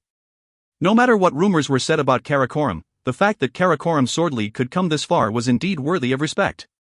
Ai Hui practiced with swords but had never thought about promoting swordsmanship. Even if he did open a training hall that taught swordsmanship, it was merely to conceal his identity. He truly respected Karakoram's efforts, regardless of their motives, in promoting swordsmanship. Qin Xian smiled slightly. He'd said so much as he had his own ideas. Xu Zhaoyang was an excellent swordsman. If recruited into the main institution, he could assist them greatly in completing their first swordplay absolute art. The sword formations are just ahead. 6 sword formations entered Ai Hui's field of vision and he couldn't help but stop in his tracks and open his eyes wide. Grass swords. Karakoram Sword League's sword formations were completely different from the one he'd arranged. Each formation was formed by grass swords. Some were inserted into the ground while others were placed in midair. Some of the grass swords cruised like fishes whereas others were faintly discernible. But there was one sword formation, which contained a pure, concentrated sword consciousness that Ai Hui could feel. Some were massive like mountains, some were sharp and harsh, some moved swiftly like wind while others were extremely unpredictable.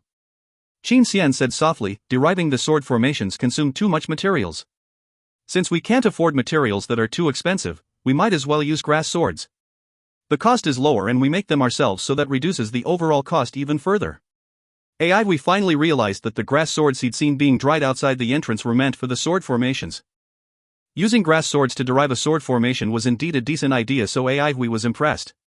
The sword formation he'd fixed up in the training hall consumed way too much to the point where he's practically used up all his fortune, evidence that deriving sword formations this way was unsuitable.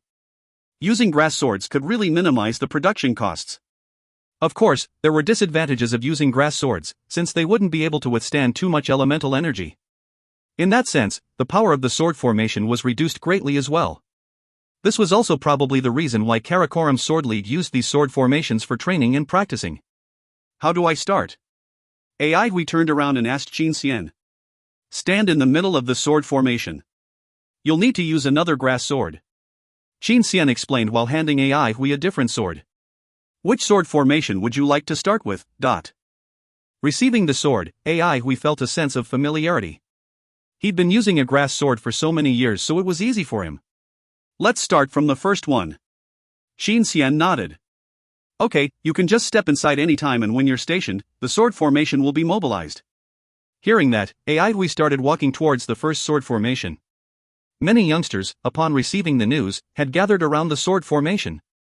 They'd heard that Silver Wheel swordsman, Xu Zhaoyang, was coming to experience the sword formation, so all of them rushed over. Swordsmanship had been in decline for many years. While it did become a slight trend in recent years, there hadn't been many famous swordsmen coming out of it. Silver Wheel swordsman was one of the more outstanding practitioners, so these young and budding swordsmen had all came to observe. Qin Xian and Lian Junyu kept their eyes wide open as well, since they were both very curious about Xu Zhaoyang's abilities. AI Hui held onto the grass sword and walked into the first formation. There were 36 grass swords inserted into the ground randomly, and only half of the sword bodies were above ground. AI Hui was extremely familiar with sword manuals from the cultivation era, so he knew immediately, upon seeing the positions of these swords, that the formation had been completed in accordance to the plum blossom numerology. The plum blossom numerology had been used extensively in swordplays during the cultivation era. Many swordplays involved this law, making it one of the staples. But was the plum blossom numerology functional in the elemental EA? AI Hui was in doubt but concealed it with his usual expression. He held the sword straight and remained calm. To the bystanders, holding a sword turned Chu Zhaoyang into a different person. If they were to say that Chu Zhaoyang was the sheath of a treasure sword, now that the treasure sword was unsheathed, his abilities were out there for all to see, and there was a cold aura surrounding him, making him seem sharp and dangerous. Knowing when they saw something good, Qin Xian and Lian Jinyu's eyes lit up. The students did not say anything, but they automatically held their breaths. Clang!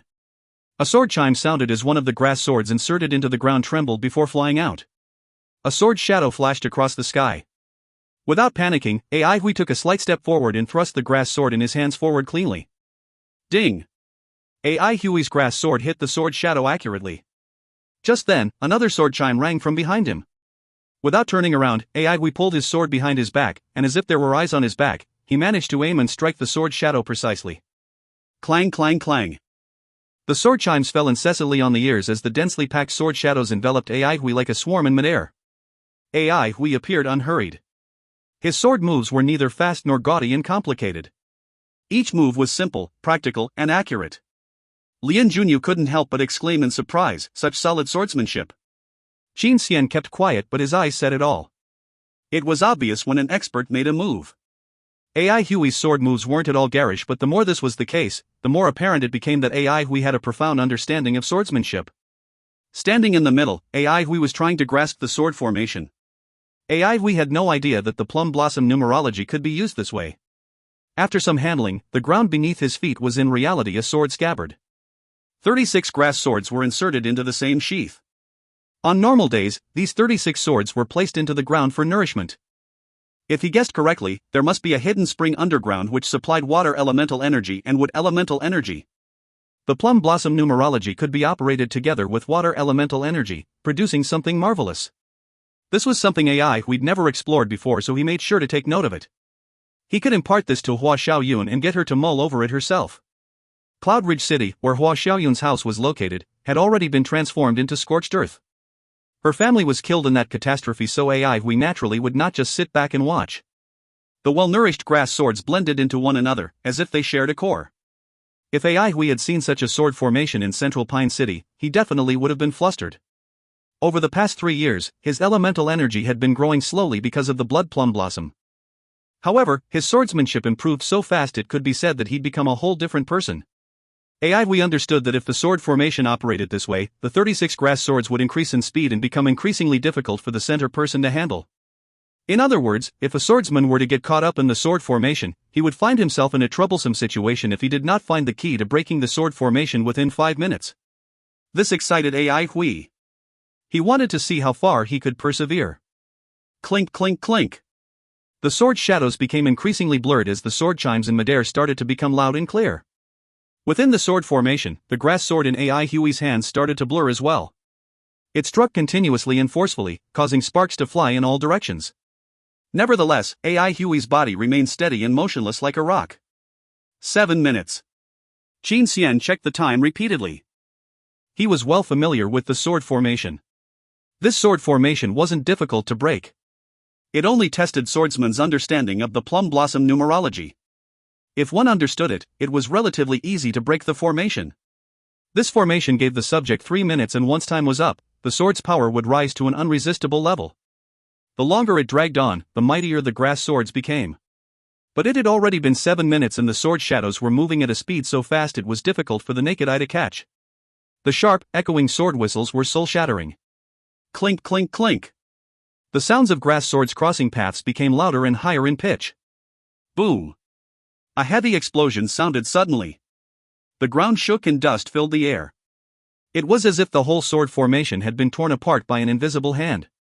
36 grass swords flew all over the place like dried seedlings in a crazy storm. A figure holding onto a sword walks slowly out from amid the smoke and dust. If you find any errors, ads pop up, ads redirect, broken links, non-standard content, etc., please let us know. Report chapter so we can fix it as soon as possible. Chapter 336, Madame Ling's Guess. Chapter 336, Madame Ling's Guess. Translator, Irene Editor, X/TYZ. Only half a section of the grass sword was left in AI Huey's hand, but AI Huey stood steady and dust-free. Amid the sea of silence, he threw away the sword in his hand and said with ease, "Please get me a new sword." As if awakening from a dream, the teachers standing at the side hurriedly handed over their swords to AI Hui and felt embarrassed upon realizing that many others had also offered their swords. AI Hui took a sword from the nearest teacher and thanked him. He then gave the others a slight bow. "Thank you, everyone." People were only now coming back to their senses and a clamor broke out. The students were excited and in disbelief. Many had both hands on their heads as they mumbled about things that they, themselves, could not hear. They had seen many who managed to break the sword formations, especially the first one since it was the easiest. The fastest record was 1 minute and 10 seconds. So far, Chu Xiaoyang was the slowest contender. Yet, it was this fact that shook them completely. They had never seen a sword formation being destroyed and falling into ruins. The same voice echoed in all their minds, "How's that possible? How was that possible?" Qin Xian opened his eyes wide as the same question filled his mind. He already had an idea when he saw that 7 minutes had passed, but to have that scene unfold right before his eyes was still a shocking experience. Lian Junyu had both hands over her mouth, and her face was overwhelmed with shock.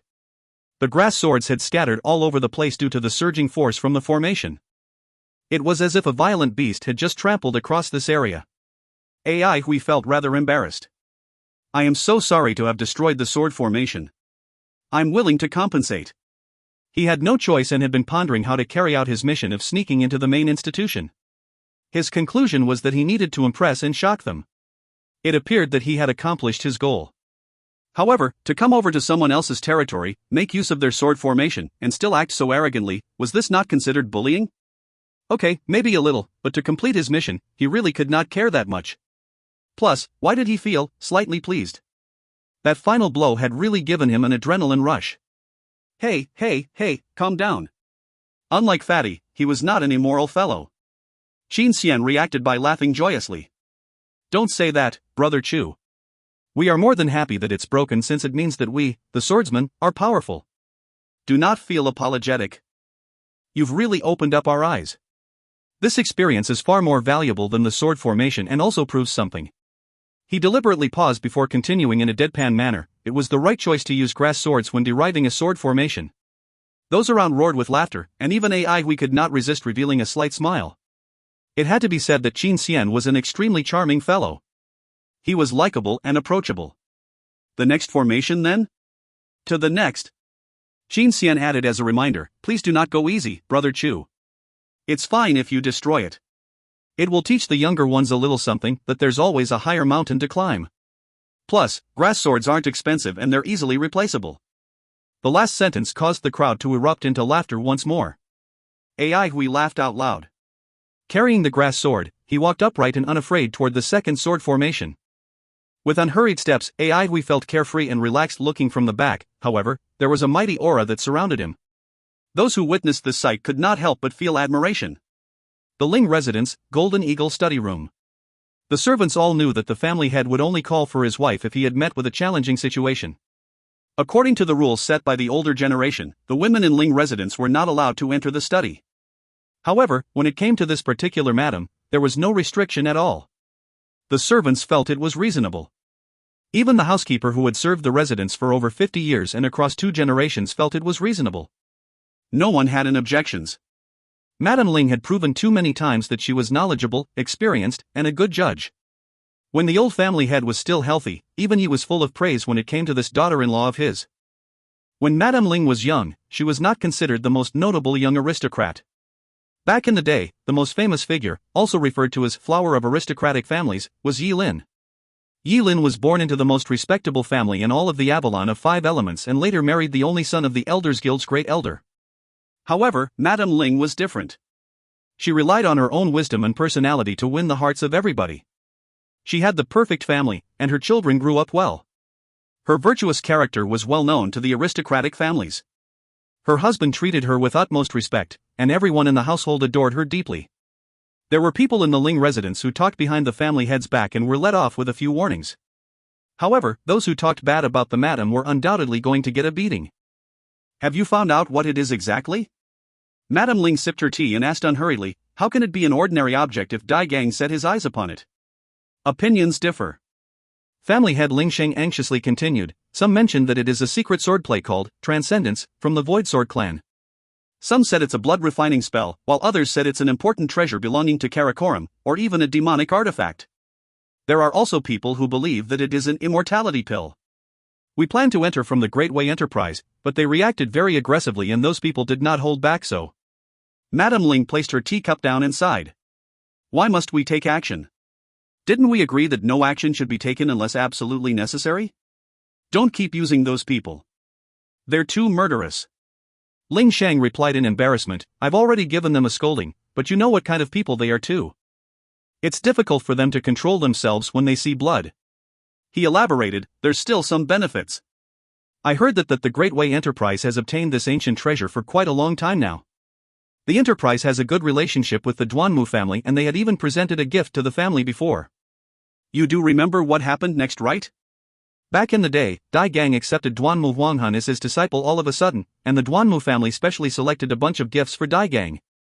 The thing that Great Way Enterprise gifted Duanmu family is likely to be in Dai Gang's hands.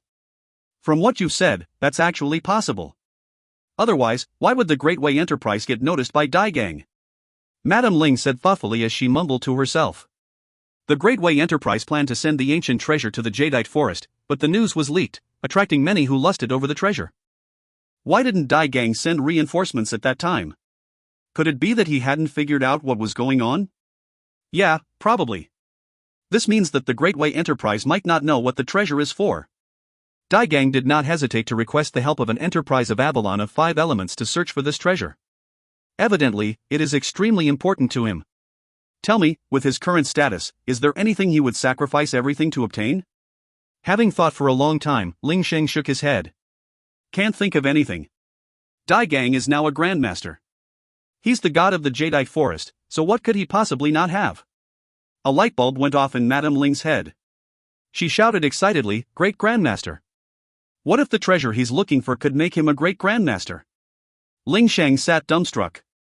After some time, he stammered, is there something so magical in this world? Madame Ling questioned him instead of answering. Then tell me, other than this kind of object, what else could be attractive enough for Dai Gang?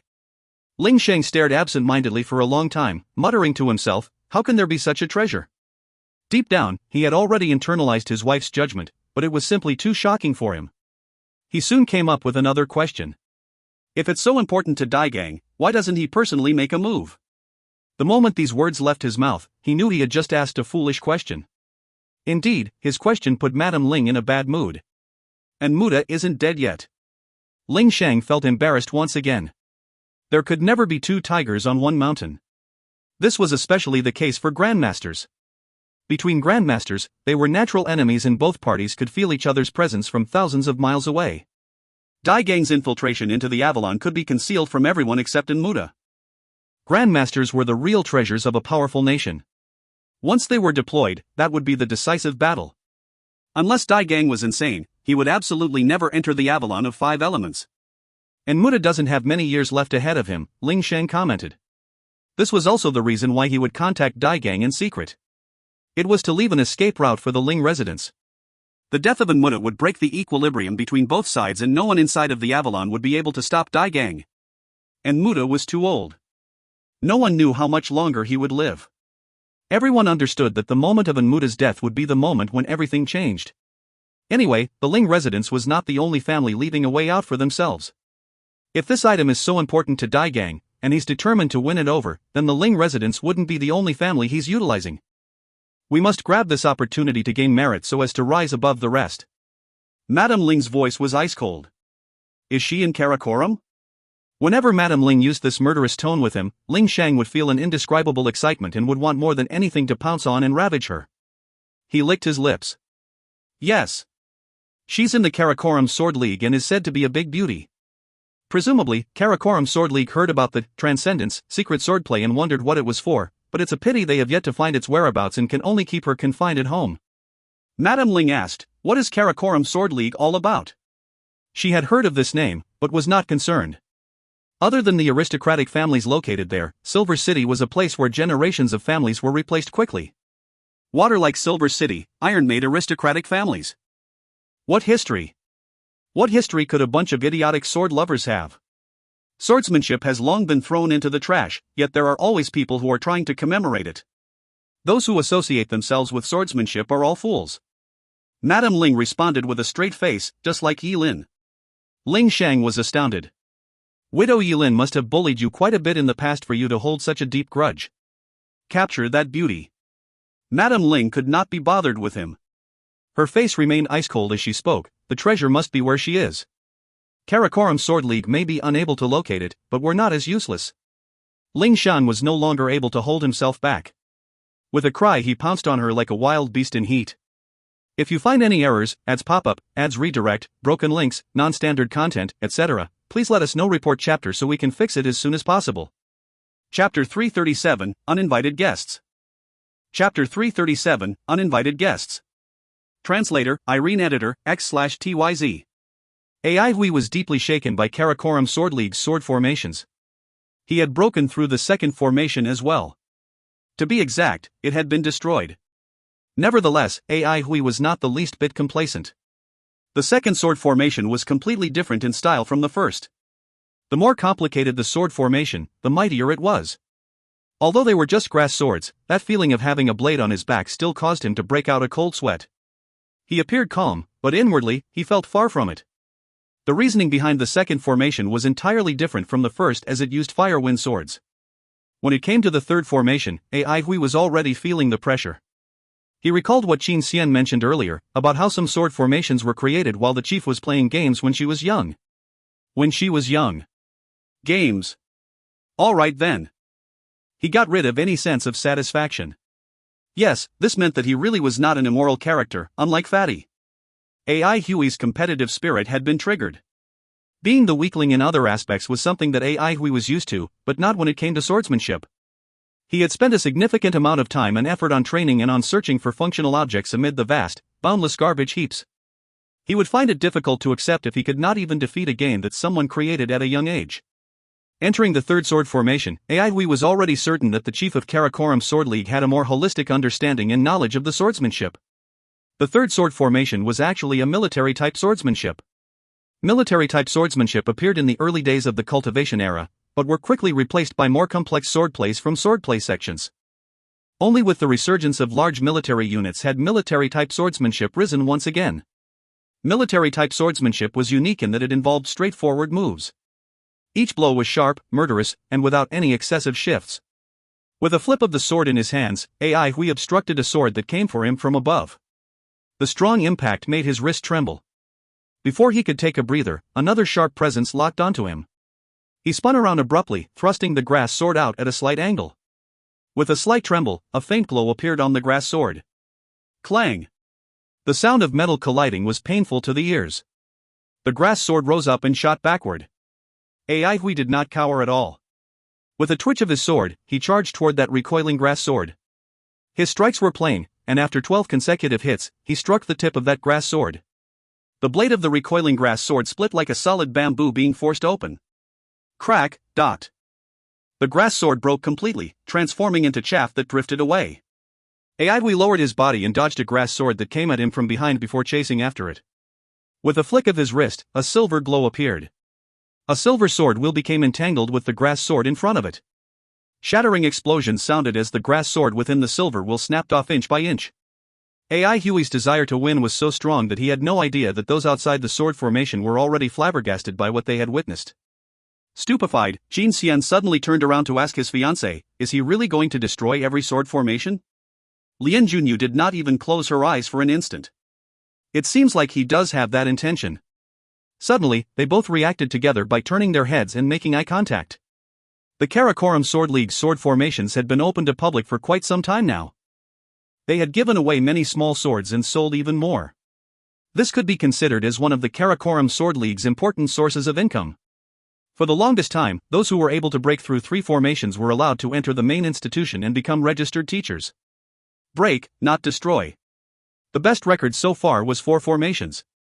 Even the chief had mentioned that she might not successfully break through all 6 if it was her first time trying. Notice. Break. Not destroy. Breaking through and destroying were 2 completely different concepts. To break through meant to find a loophole in the sword formation and escape.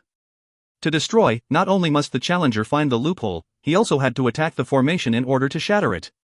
Sword formations had many loopholes that could only be broken though.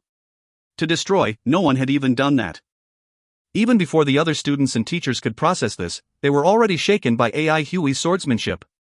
All sorts of cries and screams could be heard continuously. Oh dear, how did he do that? Did anyone see how many sword moves AI Hui unleashed? 9 or 10? It's 12. Too crazy. How can anyone in this world do this? I'm starting to see stars. Amid all the excitement, a silver sword wheel lit up, bringing the chatter to its highest pitch. Silver wheel. Silver wheel. Silver wheel swordsman. Chu Xiaoyang's nickname was Silver Wheel Swordsman, so this silver wheel was naturally his signature move. How could the students not feel moved when they actually got to witness a famous swordsman displaying his signature move? AI Hui was unaware of the commotion outside. He was totally in the zone and only had eyes on the grass swords within the sword formation. Crack crack crack, dot. After the third grass sword was entangled, the whole sword formation was no longer able to keep up and it collapsed. The remaining grass swords burst into flames, and in the blink of an eye, the blaze engulfed the sword bodies, turning them all into ashes. The third sword formation had been destroyed. The whole hall quieted down when this scene ended. The audience looked at AI Hui with respectful, but not agitated nor shocked, eyes. To the audience, the image of Chu Xiaoyang wielding a grass sword seemed to become a majestic, towering mountain and an extremely admirable sight. AI Hui's fiery fighting spirit surged. The sword formation had already collapsed, but he had no wish to stop yet. He walked toward the fourth formation with the grass sword in hand. Qin Xian, who was trailing, opened his mouth and prepared to stop AI Hui. This was enough validation. Destroying 3 sword formations was a feat only he and the chief of Karakoram Sword League could accomplish. Although the formations were made up of grass swords, the cost was not low. Deep down, Qin Xian already saw Chu Xiaoyang as member of his group, so there would be many opportunities in future for him to experience the sword formations. Plus, they could tackle them peacefully. Why was there a need to be so violent? They were all money. Lin Junyu was quick enough to stop Qin Xian. Notice his state of mind, she reminded. Qin Xian snapped out of it, stared at Chu Xiaoyang, and immediately realized that something was amiss. Chu Xiaoyang was becoming increasingly vigorous, and they could feel his intense battle lust even from far away. Qin Xian had experienced being in such a state. To put it simply, it was an indescribable excitement and passion that a fighter felt when competing against an evenly matched opponent. The stimulation of violence was another easy way of explaining it. Since Chu Xiaoyang was in such a state, it was unsurprising that he entered the fourth formation without even giving anybody a second glance. He was in a senseless state, indicating the beginning of a breakthrough. This state was one that could be discovered, but not sought. Qin Xian instantly shut his mouth as his eyes filled with anticipation. It was clear to him that 6 sword formations in exchange for an opportunity for Chu Xiaoyang to break through was definitely worth it. Everything else aside, Chu Xiaoyang would then owe them a favor. The more esteemed people were, the more they placed an importance on favors. They would avoid owing favors, but at the same time, they would definitely pay them back when necessary. Chu Xiaoyang's abilities were already greater than what he had imagined, so what kind of standard would he reach if he were to undergo a breakthrough? But he had no idea, but he knew that if Chu Xiaoyang did experience a breakthrough, they were going to strike it rich. A group of uninvited guests appeared in Small Leaf Town. Have you run a check on Karakoram Sword League's background? The burly-looking leader asked in a low voice. He looked ordinary and had no striking traits. He was the type that could blend in and disappear into a crowd, but when he narrowed his eyes, a thick bloody smell automatically oozed out. Nothing great. A petite man shook his head. Someone beside them laughed softly. How great would it be? Opening a training hall in such a remote place. If Karakoram Sword League really was something, why would it be established in such a place rather than in the city? The rest nodded their heads in agreement. These words made too much sense. Training hall owners with greater abilities would naturally pick livelier places to open their training halls, since the livelier the place, the better the business. The chief of Karakoram Sword League isn't around, the petite man said somewhat regretfully. I heard that the chief is a young girl. She never ever removes her veil, but she has a gorgeous figure with curves in all the right places. There's no doubt that she's a great beauty, haha. Someone immediately stirred restlessly, saying, and that Xiao Shuren, she's a great beauty too. We should not forget about her. Yeah, what a waste to let them go. Enraged, the boss suddenly yelled, shut it, all of you. Everyone fell silent out of fear. The big man narrowed his eyes like a tiger hungry for human flesh as he coldly said, I'll say the ugly words first. Keep your pants on. If anyone screws up, I will personally extract his brain and kill his whole family. No one dared to utter a sound. They all knew that their boss was truly furious. The burly-looking boss surveyed his people, and no one dared to meet his gaze. This is Silver City. Is Silver City a place for us to create trouble? Know your place. You think those aristocratic families are good people? They'll be the first to get rid of us if anything happens. Finishing this sentence, he slowed down, adding, we need to get this done in the shortest time possible. Let's capture Xiao Shuren and leave immediately. Do not stir up any trouble at all. Since the chief of Karakoram Sword League isn't around, let's cut the bullshit tea and head straight for it. The petite man hurriedly asked, Boss, should we wait for nightfall? No. The boss lowered his voice. There could be competitors, so let's stay alert and make our move. Upon hearing that there were other people of the same trade, their faces changed and all of them suddenly stood up straight and became vigilant. The boss looked pleased. Let's go. To the Karakoram Sword League. The gang arrived at the Karakoram Sword League's entrance and immediately felt suspicious. There was no one standing by the big entrance. Let's go in and see, the boss said in a low voice. The well-prepared gang walked through the entrance, but the place was still empty, and not a single soul was present. The boss's gaze fell upon the petite fellow, and the latter quickly said, Boss, it was full when I came previously. Just then, an alarmed cry sounded from somewhere. A murderous look flashed across the boss's eyes as he said without hesitating, Go. Let's go and have a look. They started walking toward the sword formations. If you find any errors, ads pop up, ads redirect, broken links, non-standard content, etc., please let us know. Report chapter so we can fix it as soon as possible. Chapter 338, Yin Yang Sword Formation. Chapter 338, Yin Yang Sword Formation. Translator, Irene Editor, TYZ/KLKL. No one noticed these uninvited guests as everybody in the hall, students and teachers, was standing around the sword formation. Ai Hui, who was in the middle of it, was also unaware of the situation outside. He was in trouble. It was the fifth sword formation. That earlier cheer was from when he destroyed the fourth sword formation. The fourth was Big Dipper Sword Formation, an obvious modification of Cultivation Era's Big Dipper Sword Formation. Ai Hui had read more than one swordplay manual involving Big Dipper. Plus, he practiced the inheritance of Big Dipper, so naturally, he understood it better than most. Nevertheless, he still came across a minor problem. As compared to his understanding of Big Dipper, the creator had an even deeper comprehension of the whole system. Ai Hui had been suppressed for a good 8 minutes before getting a chance to retaliate. He used up a tremendous amount of strength. Clink, clink, clink. Finally, the fourth formation was shattered. But the moment he stepped into the fifth formation, he fell into a tough spot. This was actually a yin-yang sword formation, but Ai Hui was astonished. Could it be that Karakoram's understanding of swordsmanship had already reached such a level? There was yin-yang and primal chaos, and it transformed into 5 elements. It appeared that yin-yang was simpler, but when it came to practice, the simpler things were actually harder. The same idea applied to battles. The simpler the reasoning, the harder to fancify it. But when done, it would be extremely powerful. This sword formation was like that as well. The yin-yang grass swords were like a shoal of fish cruising around Ai Hui's body. It looked harmless and ordinary, but the more harmless it looked, the more dangerous it really was. Ai Hui's state of mind and awareness were completely shut off from the outside world, as if there was an invisible wall isolating him from it. What was even more unimaginable was that these yin-yang grass swords brought such turbulent flows that disrupted and warped his perception. The perception he'd been relying on all this while was completely failing him. His sense of position and speed were wrong because of the distortion produced by the turbulent flows. Ai Hui had never been in such a situation before. Skyheart Flaming Lotus Lamp was powerless since this wasn't an illusion created by a psychic attack. Outside the formation, Qin Xian subconsciously sighed a breath of relief. Looks like he's going to be stuck in this one. Not knowing why, he felt as though a weight was lifted off his mind. Quickly, he realized that he wasn't the only one feeling this way. Lien Junyu, too, sighed, yeah, it's simply too shocking, but luckily yin-yang formation is obstructing him. Chiefs mentioned that yin-yang sword formation was an accidental discovery. After building it, she spent quite some time to find the solution to it. Qin Xian added in admiration, to be able to reach this stage, Zhu Xiaoyang's power is undeniable. Destroying 4 sword formations is an impressive feat that hasn't been done before. What a pity. Such a good opportunity for a breakthrough.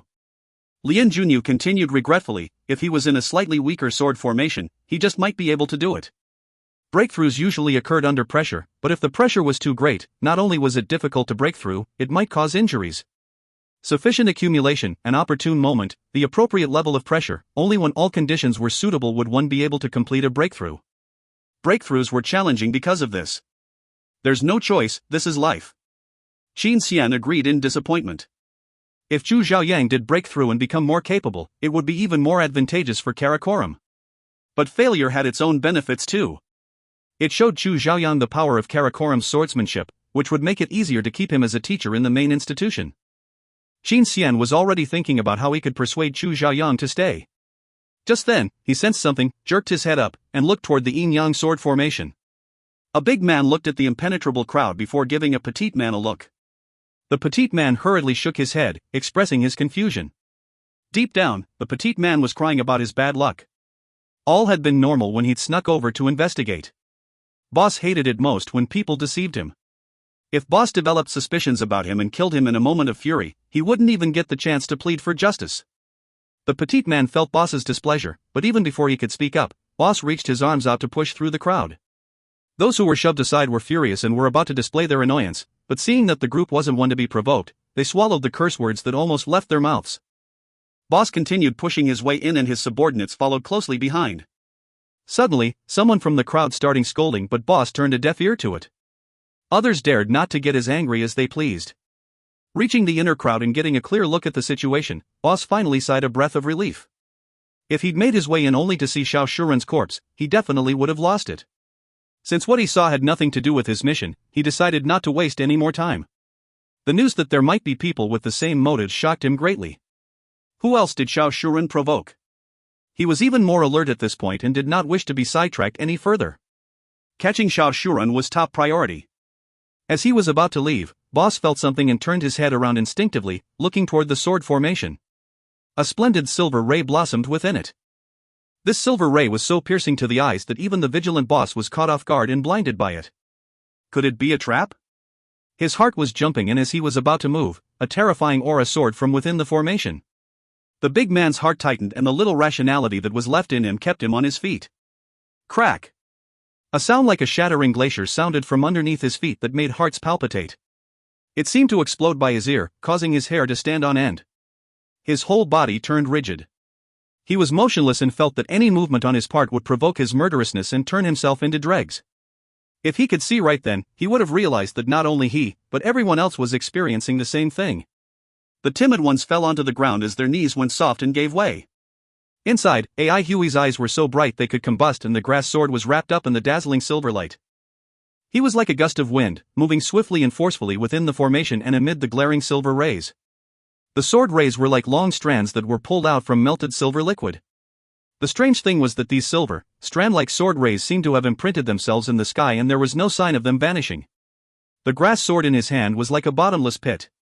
The elemental energy within Ai Hui's body was surging wildly toward the sword, and every hair-like strand consumed a shocking amount of elemental energy. But it was as if Ai Hui was unaware. The blinding silver light shone on his face, turning it into a white sheet.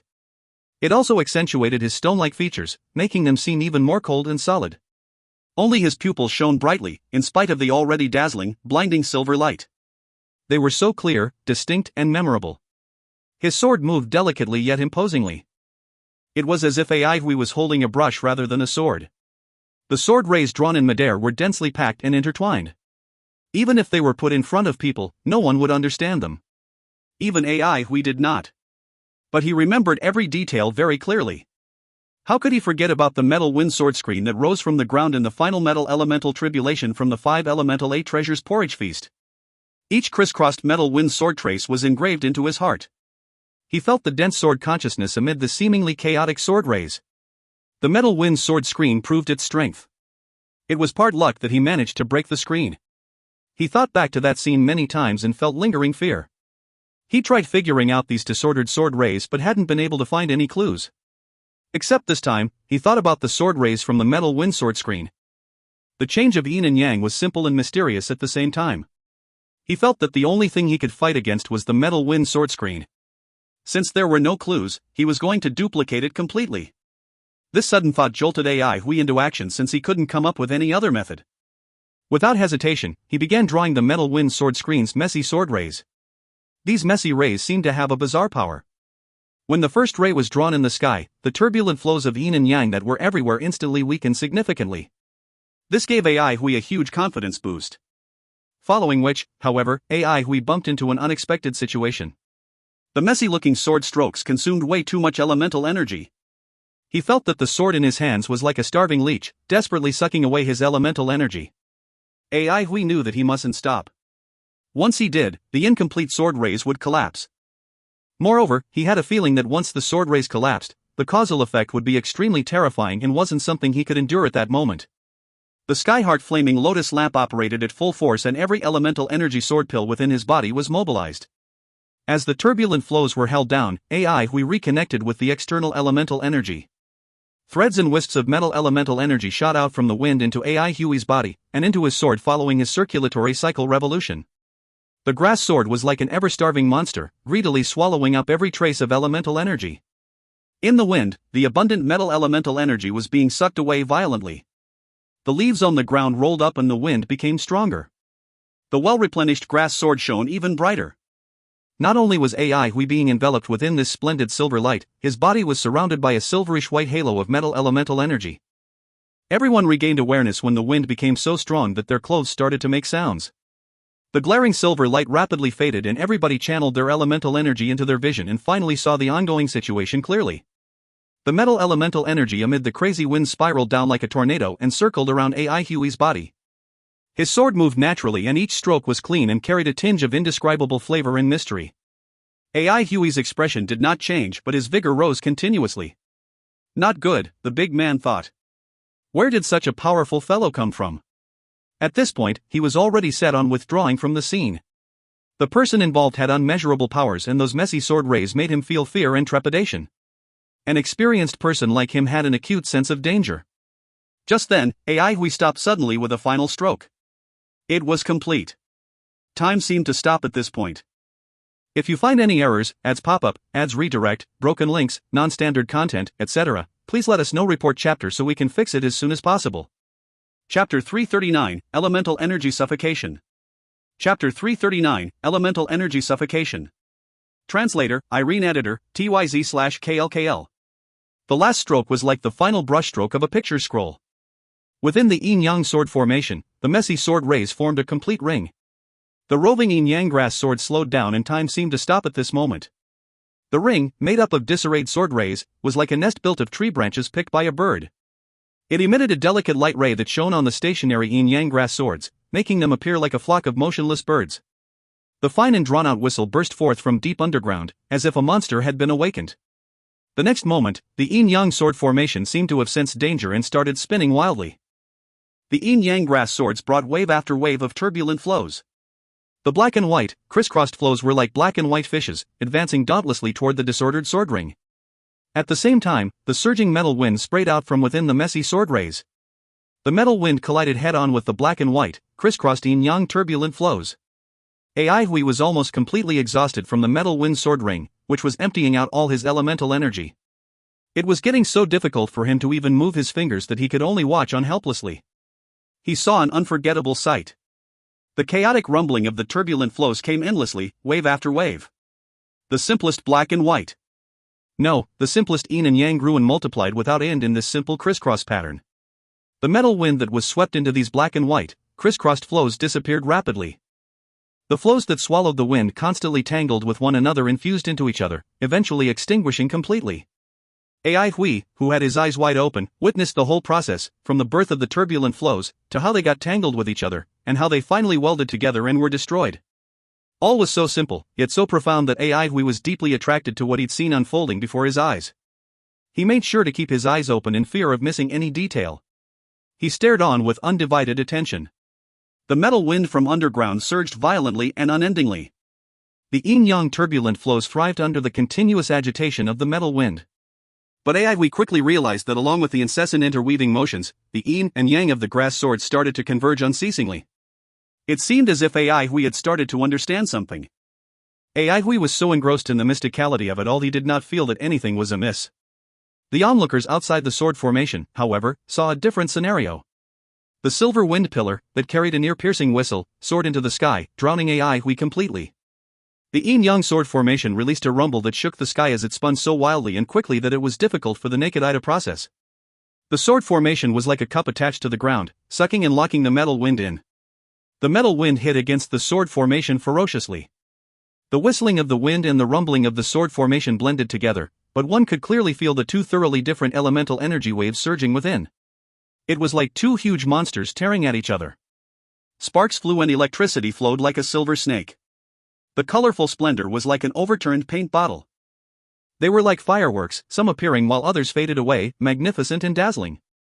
A mysterious sense of fear arose in everyone's mind. Blended into the crowd, the big man reacted the quickest. His face changed greatly as the fear within his eyes could no longer be concealed. He felt as if he was stuck in a pile of quagmire and unable to move, or as if he was underwater, suffocating. He knew that this was a sensory illusion that was caused by a reduction in the concentration of the surrounding elemental energy. Reduction in concentration of elemental energy. He stared deadly at the main culprit, sword formation. It was like a vacuum, frantically sucking in the surrounding elemental energy. Not only him but Qin Xian and the gang were unable to keep a straight face as they too could feel the elemental energy being emptied out. Many students were unaware of this. Their mouths were wide open as they looked on at the changing colors and the deafening sword formation. Elementalists that had achieved elemental externalization were no longer obstructed by the invisible wall between their bodies and nature's elemental energies. And because of this, they became more sensitive toward external elemental energies. They would more or less absorb some heaven and earth elemental energy even as they breathed. The absorption became more apparent when they were executing their circulatory cycle revolution. Elementalists that had achieved elemental externalization were like fishes while nature's elemental energies were like water.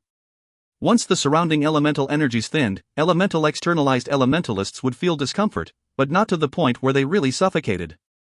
There was a specific terminology for this sensory suffocation, elemental energy suffocation. Elemental energy suffocation would appear in battles at times. The nature of battles between elemental externalized elementalists was to fight for control over nature's elemental energies. Such a contest was extremely intense. The mysterious interaction between the five elements would complicate the fight, making it difficult to gain an absolute advantage. Other than that, an elementalist must be able to extract his or her surrounding elemental energies at an insane speed in order to create elemental energy suffocation. As such, elemental energy suffocation was often seen as an art executed by masters. The elemental externalized elementalists felt increasingly uncomfortable. Their eardrums were about to burst and the sky was spinning around in their heads. There were even some who started to hallucinate. While the elemental energy surged within his body, Qin Xian responded by calling out swiftly, "Retreat! Move back, everybody!" As if awoken from a dream, people started retreating. Only after withdrawing about 100 feet did everybody start to loosen their tensed bodies. The big man was bewildered. Just then, someone from beside him called in a suppressed voice, "Boss." He turned around. Fear was written all over the petite man's face and bloodstains could be seen below his nose. He looked at the other subordinates and they were all in fear, but he felt unwilling to leave just like that. He clenched his teeth, saying, "Let's look around a little more. We will leave if we're no match." The others simultaneously heaved a sigh of relief. Seeing this, the big man felt somewhat displeased, but on second thought, he felt relieved too. These people had been following him for many years. They were brave and good at fighting since the weaker ones had already been eliminated. They acted this way simply because the scene before them was really pretty scary. Elemental energy suffocation was a rare phenomenon that went far beyond their expectations. Hui wasn't aware of the situation outside. He was standing in the eye of the tornado, where no metal winds were present. He took in all details before his eyes. The yin-yang turbulent flows formed an endless cycle of engendered existence. The metal wind opened his eyes to a whole new world. He saw even more clearly this time that the unprecedented power of the wind was due to the metal elemental energy within. It wasn't wispy and strand-like, like an ordinary wind, but rather a whole unique kind of sword ray. This type of sword ray was special because it was made up of many scattered and fragmentary sword rays. Each crack on the sword ring released a sword ray that took a different shape. They looked like pieces of broken porcelain. The amazing thing was that, together, these seemingly irregular shapes formed a complete sword ray. It looked like a mosaic sword ray, made from joining fragmented porcelain pieces. The fragmentary porcelain sword ray was astonishingly mighty. It resisted the yin-yang turbulent flows well, despite the fact that the turbulent flows were extremely mutable. The fragmentary porcelain sword ray hit the hardest on its first strike, and after, the ray would shatter but not fall apart. The pieces became countless small blades that formed a powerful current, endlessly twisting and breaking the yin-yang turbulent flows. What a powerful sword ray! Yin-yang turbulent flows and the fragmentary sword ray were both so exquisite. We imitated the yin-yang grass swords at times and the fragmentary porcelain sword ray at times, as if intoxicated. He had forgotten about victory. The marvelous changings around him were so captivating that he wanted so bad for time to stop. But Huey's hope was shattered quickly. He noticed that the yin-yang turbulent flows were starting to wane. Shortly, he realized that the sword formation was vacuuming the nearby elemental energy. The surrounding elemental energies had been emptied out, but the sword formation's consumption of it was still high and rapid. Without the necessary replenishment, the sword formation started to display signs of collapsing. Huey felt somewhat regretful. Was it going to end like this? He had yet to understand the turbulent flows and fragmentary porcelain sword ray fully. All of a sudden, a bold idea came to him. Was it possible for him to assist the sword formation to regain a new equilibrium between both sides? That way, wouldn't he gain more time to observe and emulate it? Immediately he became excited. He started thinking carefully about how he was going to help strengthen the sword formation. He knew the root cause of the weakened structure. It was because the materials used were of a very low grade. Yin-yang grass sword swallowed the surrounding elemental energies to sustain its yin and yang essence, but when the elemental energies couldn't catch up, the essences would gradually disappear during the developmental process of the turbulent flows. Eventually, the yin-yang grass swords would all turn into ordinary grass swords. Essentially, the core problem was the grass sword's limited ability in absorbing the surrounding elemental energy. Since it wasn't possible to alter the grass sword's nature, what else could he do? Huey thought of something suddenly. What if he could supply the sword formation with yin-yang sword rays? Would that increase its ability to absorb elemental energy? At this point his body had already recovered, more or less. Without hesitation, he thrusted the grass sword in his hand and two sword rays, one yin and one yang, flew simultaneously into the sword formation and toward the dancing grass swords. Huey could feel the sword formation stabilizing a little. Feeling pleased, he struck unceasingly, imitating the yin-yang sword rays. The sword formation started to gain strength. Yes. It started to take in the surrounding elemental energy once again. The big man could only stare blankly as the terrifying elemental energy suffocation occurred yet again. The faces around him changed too. Qin Xian fell into a daze and only regained his senses after some time. He found it hard to believe that they were experiencing the suffocation again, when they were already more than 100 feet away. Did this not mean that the scope of absorption had increased? Retreat further, he shouted. What exactly was going on? 50 feet. Everyone withdrew another 50 feet, freeing themselves from the discomfort. However, they were still feeling bewildered and uncertain. Coming to a stop, the audience started discussing in low voices and with faces of disbelief. What just happened? Is his elemental energy suffocation becoming stronger? What a scary sight. Where did Chu Xiaoyang come from? Why is he so formidable? He seems stronger than rumored. Boss. The petite man's voice trembled a little as he called out with a pleading look. If elemental energy suffocation was a master-level move, then whose move was that? The move that increased the range of elemental energy suffocation? The big man was also considering leaving, but then he thought about the importance of their mission. With an unpredictable expression, he squeezed 4 words out from the gaps of his tightly clenched teeth. Wait a while more. Just then, the sword formation changed again. If you find any errors, ads pop-up, ads redirect, broken links, non-standard content, etc., please let us know. Report chapter so we can fix it as soon as possible. Chapter 340, where are they? Chapter 340, where are they? Translator, Irene Editor, X/TYZ. We realized suddenly that as the sword formation grew stronger, the yin-yang turbulent flows gradually regained an advantageous position and started to suppress the metal wind. We started to think again. Could he strengthen the metal wind? Again, without hesitation, he decided to try, but how? The yin-yang sword formation covered a wide area, but the change in yin and yang was extremely basic because the grass swords could only endure so much. It was precisely because the change was on such a very basic level that AI Hui was able to quickly understand the sword formation's evolution under the stimulation of the sword ring metal wind. On the other hand, the sword ring metal wind, or fragmentary porcelain sword rays, were much more difficult to understand. Under the bombardment of the sword formation, however, AI Hui was able to witness the marvel within. The success from earlier gave AI Hui courage. He struck the moment the fragmentary porcelain sword ray was complete. With a shake of his grass sword, a sword ray entered the fragmentary porcelain sword ray, appearing to give it an additional porcelain piece. The sword ray became slightly more powerful.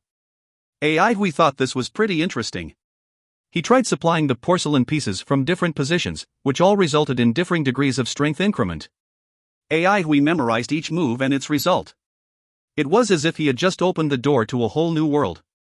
Engrossed, AI Hui noticed that the sword formation was starting to fall into an inferior position. He then started to strengthen it. AI Hui alternated between strengthening the sword formation and the metal wind. People outside were all dumbstruck. The range of elemental energy suffocation increased continuously at a constant tempo. 15 feet later, the area affected increased 1 feet by 1 feet. What situation was this? Those who witnessed the scene looked bewildered and uncertain. They could not wrap their head around the situation within the sword formation. Hua Kuei, who blended into the crowd, was flabbergasted as well. He knew that Chu Xiaoyang's skill had always been decent, which was why the latter had been selected by him to become an important nurturing target.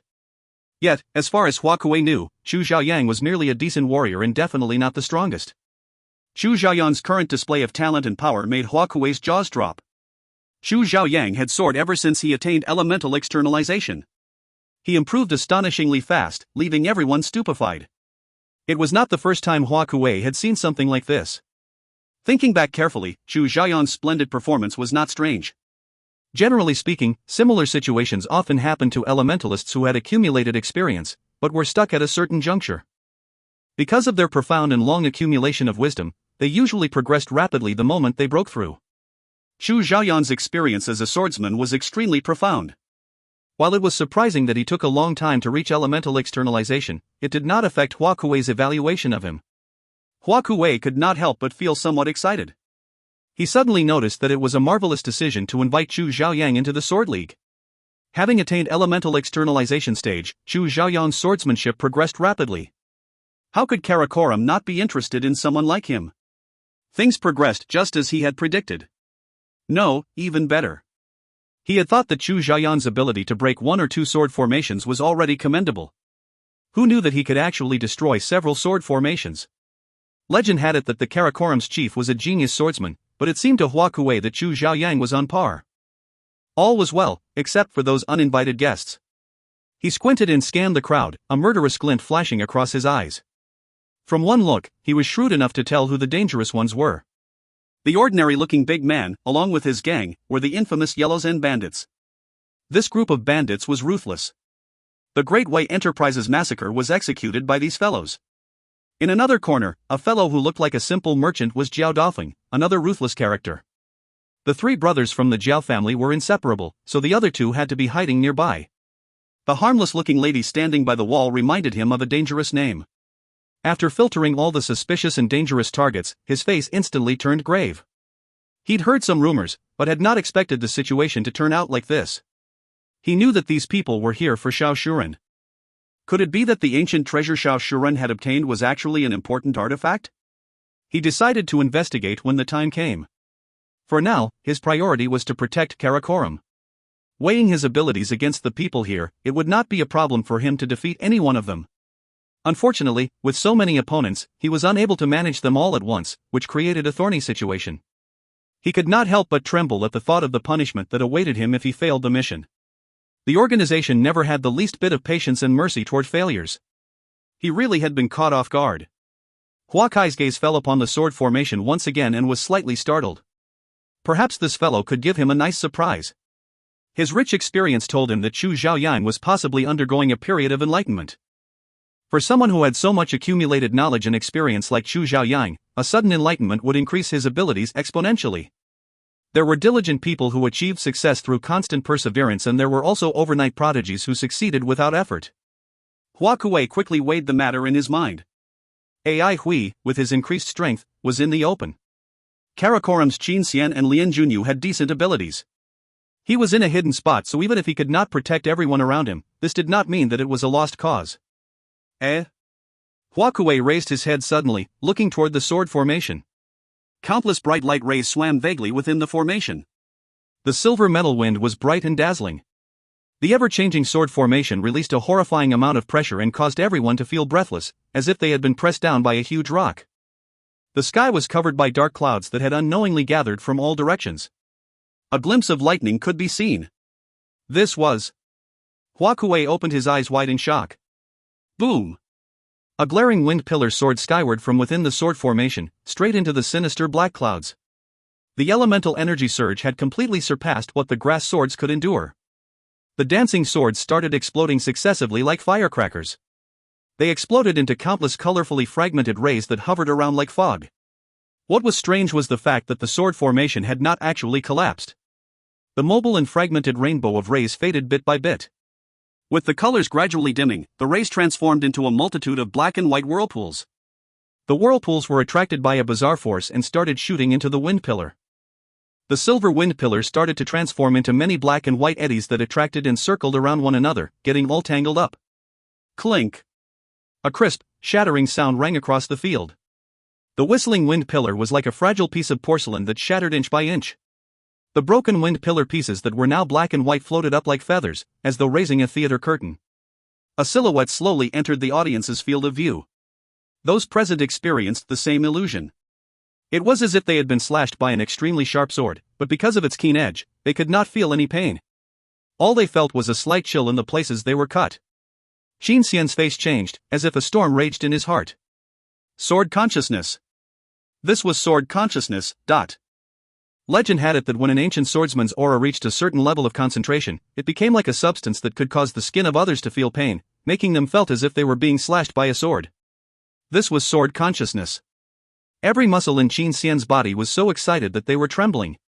He didn't expect that he could witness the legendary sword consciousness with his own eyes one day.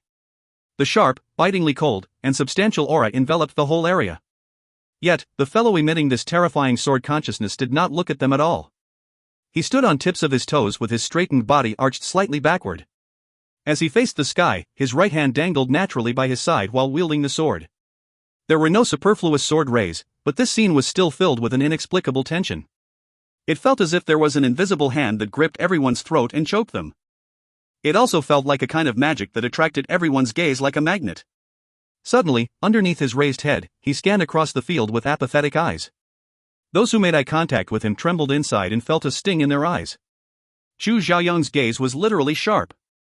There were no emotions in his eyes. Calmly overlooking the crowd, he stood godlike, aloof, and remote. Faces in the crowd changed. Those with guilty consciences felt as though they were being exposed and unable to cover their tracks.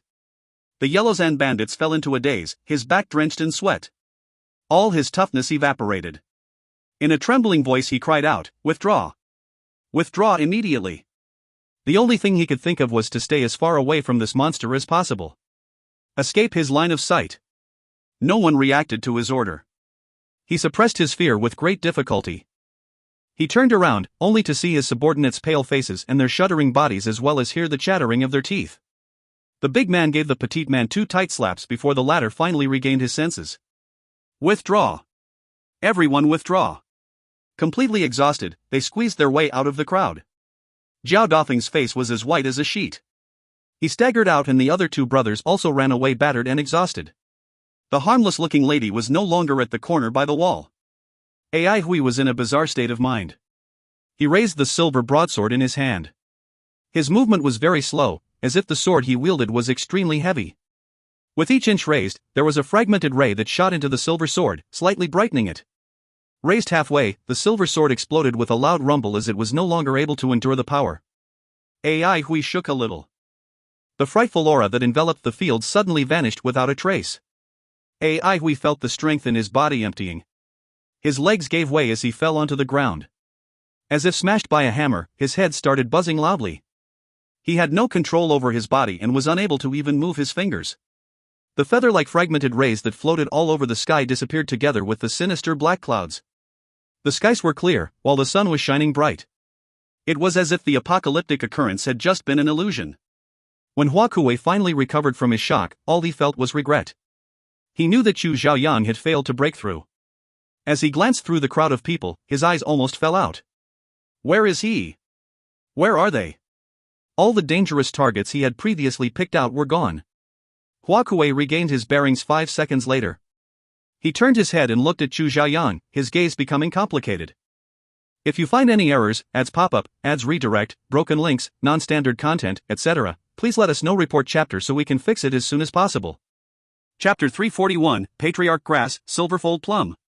Chapter 341, Patriarch Grass, Silverfold Plum. Translator, Irene Editor, X/TYZ. Just like that, Chu Xiaoyang became a hot topic. Silver City citizens were broad-minded and experienced, so he was merely a topic for them to discuss leisurely over dinner and tea. The majority of the residents agreed that swordsmanship counted for almost nothing when it came to the training system of the Avalon of 5 elements. Sword formations were merely paltry toys made by old fogies who were unwilling to give up on the glory of the ancient swordsman. What praise was there for a fellow who rose to fame as a wanted criminal who had made an unexpected mistake? The Ling residence, Golden Eagle study room. Ling Sheng looked so gloomy that water could be squeezed out of his face. He had just been talking about how there was nothing in Karakoram for them to fear, but in the blink of an eye, reality hit him square in the face. He felt as if someone had just given him a tight slap, and his face still heatedly stung from it. He clenched his teeth and said, "Those morons actually got intimidated by Chu Xiaoyang." Madame Ling was not angry. Instead, it appeared that she had noticed something interesting as her eyes flickered. She picked up the report, which she had already looked over many times, and read it word by word. Could it be that Chu Xiaoyang knows what Xiao Shuren's ancient treasure is? Ling Sheng paused slightly before raising his head abruptly. He asked gloomily, "What do you mean?" He previously created a bunch of problems when he rode the Great Way Enterprise's fiery floating cloud. Madame Ling waved the piece of paper in her hands, adding, "And now he's at Karakoram. Xiao Shuren's there too. Don't you think it's too much of a coincidence?" While Ling Sheng felt moody, he was no fool.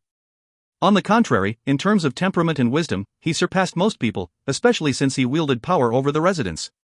The fury in his eyes vanished into thin air as he lowered his voice and muttered, "Coincidental indeed.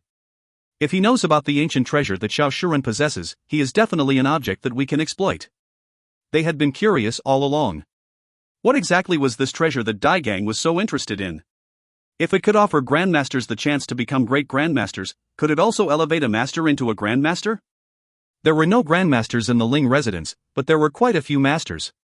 There was only a single word that differed between the two, but in actual fact, they were worlds apart. The highest a master could achieve was to become a division leader or the great elder of Elders Guild. A grandmaster, on the other hand, could rule the region. Without a doubt, the Jadeite forest belonged to Dai Gang. The Avalon of 5 elements belonged to Grandmaster Muda if Muda said so. This was a grandmaster. As long as they lived, no one, except another grandmaster, could defy their will. If there was a grandmaster in Ling residence. Just the thought of this possibility made Ling Sheng ready to pay any price to realize it. Madame Ling asked, "What's Chu Xiaoyang's history?" Ling Sheng regained his senses and shook his head. No results yet. He had too minor of a reputation and had been without a fixed residence. He behaved mysteriously, so I reckon it would be difficult to find any useful information. It's even difficult to judge if this identity of his is real or false. Where do you plan to start? Whatever we can think of, the other families will as well. So you're right, Chu Xiaoyang is now a target for exploitation. Madame Ling continued, "We can assume that many invitations have been sent to him. No matter what he chooses, the ancient treasure in Xiao Shuren's hands is the crucial issue in the end. We still have to think of a way to capture him. There's only one treasure chest, but there might be more than one key." Ling Sheng wrinkled his brows. There must be many eyes watching Karakoram right now. Don't be impatient. Madame Ling smiled meaningfully and said, "I have a feeling that Chu Xiaoyang still has a surprise for us." The Karakoram Sword League. Chu Xiaoyang was enjoying the supreme treatment. The Silver Heel swordsman had long since become a teacher of the main institution and was given a courtyard of his own. Many teachers visited in an endless stream, hoping to receive guidance and tips, to the point where a queue had formed. For consecutively destroying 5 sword formations, Chu Xiaoyang's popularity within Karakoram skyrocketed. When a veiled lady appeared by the doorway, the crowd moved aside and bowed. "Chief! You're finally back, Chief." The veiled lady slightly nodded her head toward them. AI Hui was quite curious. The Karakoram Sword League's chief was called the Karakoram Savant. No one knew her name, but judging from her outfit, she appeared angelic and magical. The ordinary veil on the Karakoram Savant's face was obviously thin, but it completely concealed her face. She wore a navy and white robe that was loose, yet accentuated her graceful figure. Nice to meet you, Mr. Chu. I've heard of your magnificent feat on my way back. I can only regret that I wasn't able to witness such a spectacular event. The Karakoram Savant's voice was clear, carrying a certain sternness and loftiness. AI Hui stood up to bow. Nice to meet you. You flatter me. I'm still far behind you in terms of attainments. I heard that you want to create the first absolute art for swordsmanship. I have always been interested in swordsmanship ever since I was young, so this grand undertaking is something I simply cannot miss. Please forgive me for turning up without an invitation. You're too modest, sir. The Karakoram Savant spoke in a clear voice. Even I am unable to do what you've done. She took out a wooden case and handed it over to AI Hui. Inside is my first draft. There are many areas to consider, so please be generous with your advice and comments. AI Hui was moved. She had handed over the compilation to him so openly, without the slightest intention to conceal anything. Such breadth of mind and boldness were not qualities most people could possess. The Karakoram chief had not reached her current level without reason. AI Hui respectfully received the case and gravely said, "Many thanks. I will give it my best." The Karakoram Savant bowed slightly and said in her clear voice, "Then I will not disturb your rest any longer." The Karakoram Savant left, and upon seeing this, the teachers also started bidding their goodbyes. In a flash, AI Hui's courtyard was back to its peaceful and quiet state. A voice chimed behind him before AI Hui could even open the case. Your performance really shocked me. AI Hui's body stiffened, and the hair on his body stood on end, but he quickly relaxed. You scared me. Turning around, he saw Hua Kuei laughing at him. AI Hui trembled inwardly. He had not been able to judge Hua Kuei's abilities. Now, it seemed that Hua Kuei was stronger than AI Hui had guessed. Was this a warning? He asked with his usual expression, "How is that?" My mission is already completed, so how about joining the headquarters? Congratulations, it has been approved. Hua Kuei grinned. Your performance was more or less flawless. This is yours. AI Hui caught the wooden case Hua Kuei threw to him and opened it. Inside was a small glass bottle half filled with soil. A blade of grass grew within. A very ordinary blade of glass. What is this? Patriarch grass. Hua Kuei seemed to have predicted AI Hui's reaction. Laughing, he said, "It is our token and also a way to stay in touch." Patriarch grass? Token? AI Hui was bewildered. He tossed and turned the bottle, but no matter how he looked at it, it was just an ordinary blade of green grass. Hua Kuei was amused by AI Hui's movements and burst into laughter once again. Ha, of course it's not going to work this way. You'll need to use the assembly of Patriarch's unique fusion elemental energy. Fusion elemental energy? AI Hui felt dizzy from hearing all the foreign terms that Hua Kuei threw at him. It is different from any existing type of elemental energy. It's a unique creation from our assembly. Hua Kuei explained proudly, only those who join us will be able to learn it. The method of training fusion elemental energy is inside. You can use the Patriarch grass once you've learned this, and we will be able to contact each other through it. You can also use it to read books and records that have been accumulated by the organization over hundreds of years. Then, you'll know how mighty the organization is. Before us, the so-called aristocratic families aren't even worth mentioning. Finishing his sentence, Hua Kuei threw AI Hui an oddly shaped sword. You did really well this time. This silverfold plum is your reward. AI Hui grabbed it. The moment it reached his hand, he felt a vigorous jolt. A good sword. The silverfold plum was silvery white all over and shaped like a chopped section of a plum tree branch. Its body was crooked and strong, while its surface was bumpy like old tree bark. The sword tip was actually made of 3 vivid, lifelike silver plum flowers.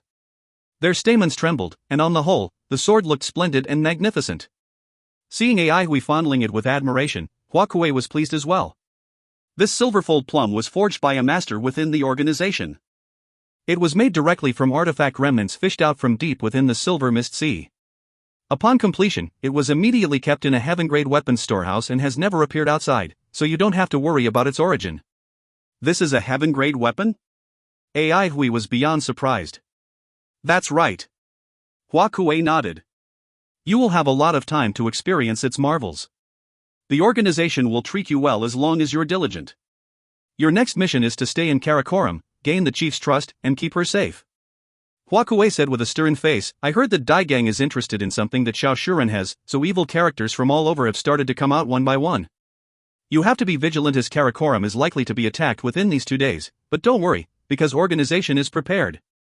TSK, else these aristocratic families will think they can hide the truth from the masses. Xiao Shuren? The Great Way Enterprise? Ancient treasure? AI Huey's expression turned strange. He thought back to the unpleasant experience when he was a wanted criminal. Hua Kuei could not help but laugh. You should know that in the eyes of these aristocrats, you're an object for exploitation. AI Hui was befuddled. Why? Hua Kuei was overjoyed. You tangled with the Great Way Enterprise and now you're here in Karakoram where Xiao Shuren is. Is this a coincidence or not? It would be weird if you did not know any inside information about the ancient treasure, huh? Hua Kuei was totally gloating over AI Huey's misfortune. Chu Xiaoyan fell into that sticky situation with the Great Way Enterprise precisely because he was on his way to meet Hua Kuei. Currently, he entered Karakoram under the direct orders of Hua Kuei's mission. What inside information? Seeing Chu Xiaoyan's dumbstruck face, Hua Kuei rejoiced even more. If you find any errors, ads pop-up, ads redirect, broken links, non-standard content, etc., please let us know. Report chapter so we can fix it as soon as possible. Chapter 342, Fusion Elemental Energy. Chapter 342, Fusion Elemental Energy. Translator, Irene Editor, TYZ/KLKL. Beyond the noble doors were places as deep as the sea. With 1,000 years of inherited history, the aristocratic families were full of mystery in the eyes of people. In Silver Mist Sea, no clans could surpass the reputations of the Ling and Gong residences. They were the strongest giants, standing right at the top of the food chain. Then there were the Zhang, Fu, Jin, and Zhong families. While they had shorter and less illustrious histories as compared to the Ling and Gong families, these four had a considerable amount of influence in Silver Mist Sea.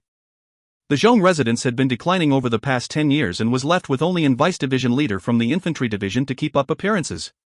Many felt that if 10 years was all it took for the Zhong residents to reach this state, another 10 would eliminate them from the Big Four list.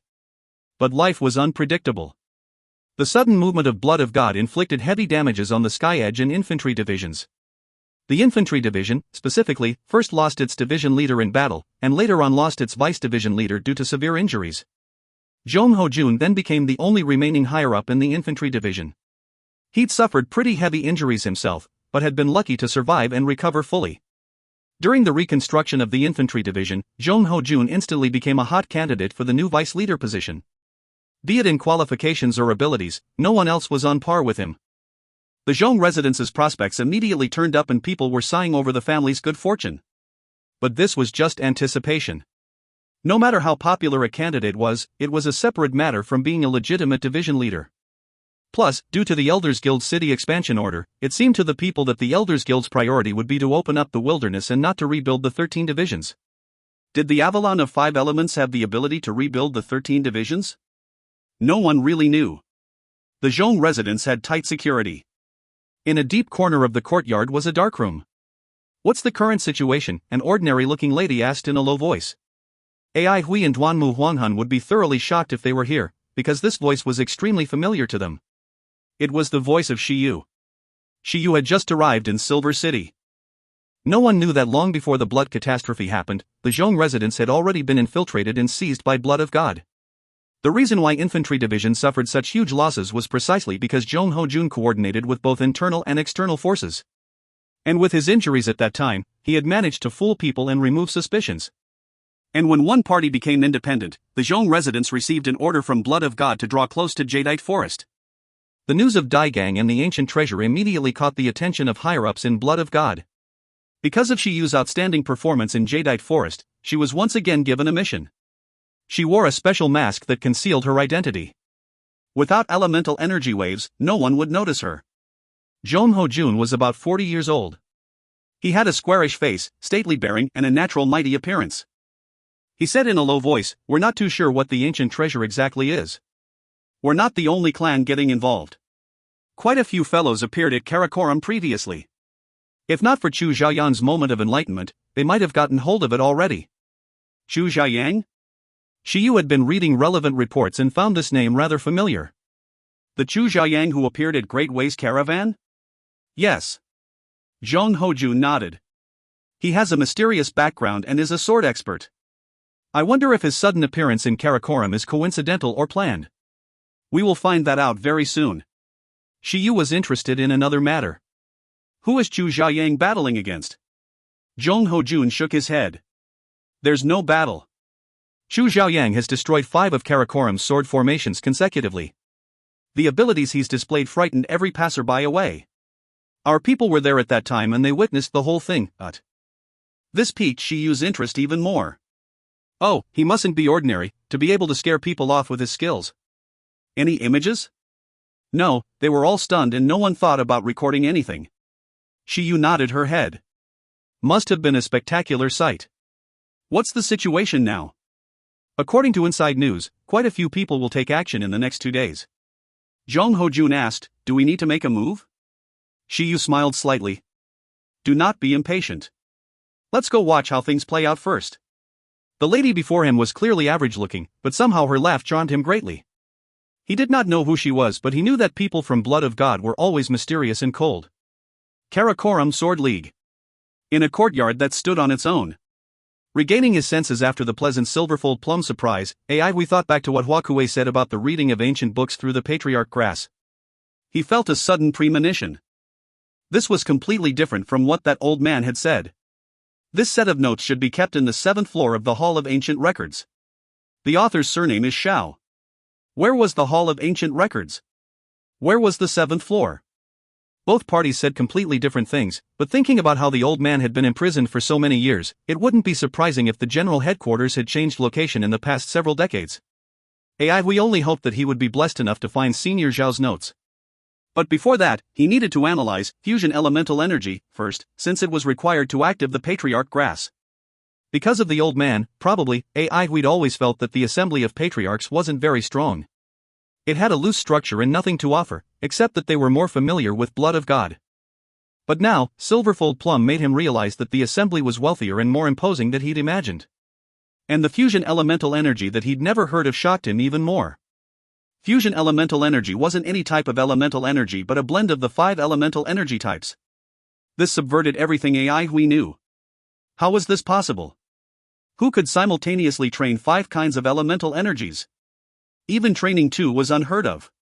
The current 5 residences and 8 palaces system was extremely mature and there would be different circulatory cycle revolutions, but there wasn't any inheritances that required practicing 2 or more types of elemental energies. Hui was scared witless. It was as if he was reading dark books from dissenting sections. Fusion elemental energy believed that everyone had 5 elements in them and no one was purely of one elemental energy type, so it was only natural that they practiced all 5 elements. The way to practice it was even stranger. It had something in common with the system of 5 residences and 8 palaces. No. To be precise, their only similarity was that they both had 5 residences. Other than that, they had nothing else in common. Fusion elemental energy required the practitioner to train 5 residences of the heart, liver, spleen, lung, and kidney simultaneously. What was more odd was the fact that fusion elemental energy trained only the residences but not the palaces, as if the 8 palaces did not exist. Such peculiar way of training elemental energy actually existed. It was simply unheard of, and we felt that it really widened his horizons. The 5 residences formed the ring of 5 elements, where elemental energies engendered one another in a marvelous cycle.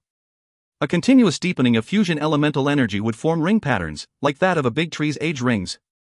The 5 elemental ring patterns could rinse incessantly and temper the practitioner's body, gradually channeling every organ and flesh into the 5 elemental ring patterns, allowing it to grow and multiply infinitely. When the whole body was fully consisted of the 5 elemental ring patterns, the process was complete and known as fusion body. Inside a fusion body was an endless circulation of the 5 elemental ring patterns, and any elemental energy that entered the body would blend into the ring patterns, restraining all elementalists. Hui was lost for words, his face clearly in shock. This was a completely different train of thought, but Hui did not find any loopholes within it. The assembly of patriarchs' 5 elemental ring patterns had thoroughly subverted the system of 5 residences and 8 palaces. The more amazing thing was that practicing fusion elemental energy did not clash with the practicing of 5 residences and 8 palaces at all. Seeing this made Hui realize why such a powerful training method was unheard of. No one would notice as long as the practitioner did not use it. The old man wasn't loyal. He knew of such an amazing training method but chose to keep it quiet. AI decided to blackmail the old man when he got back. He must extort something from him at least. The book Huakue gave him covered only the basics and nothing too radical. He figured that he would have to continue contributing to the assembly before he could get better information. The assembly of patriarchs' abilities far exceeded AI Huey's expectations.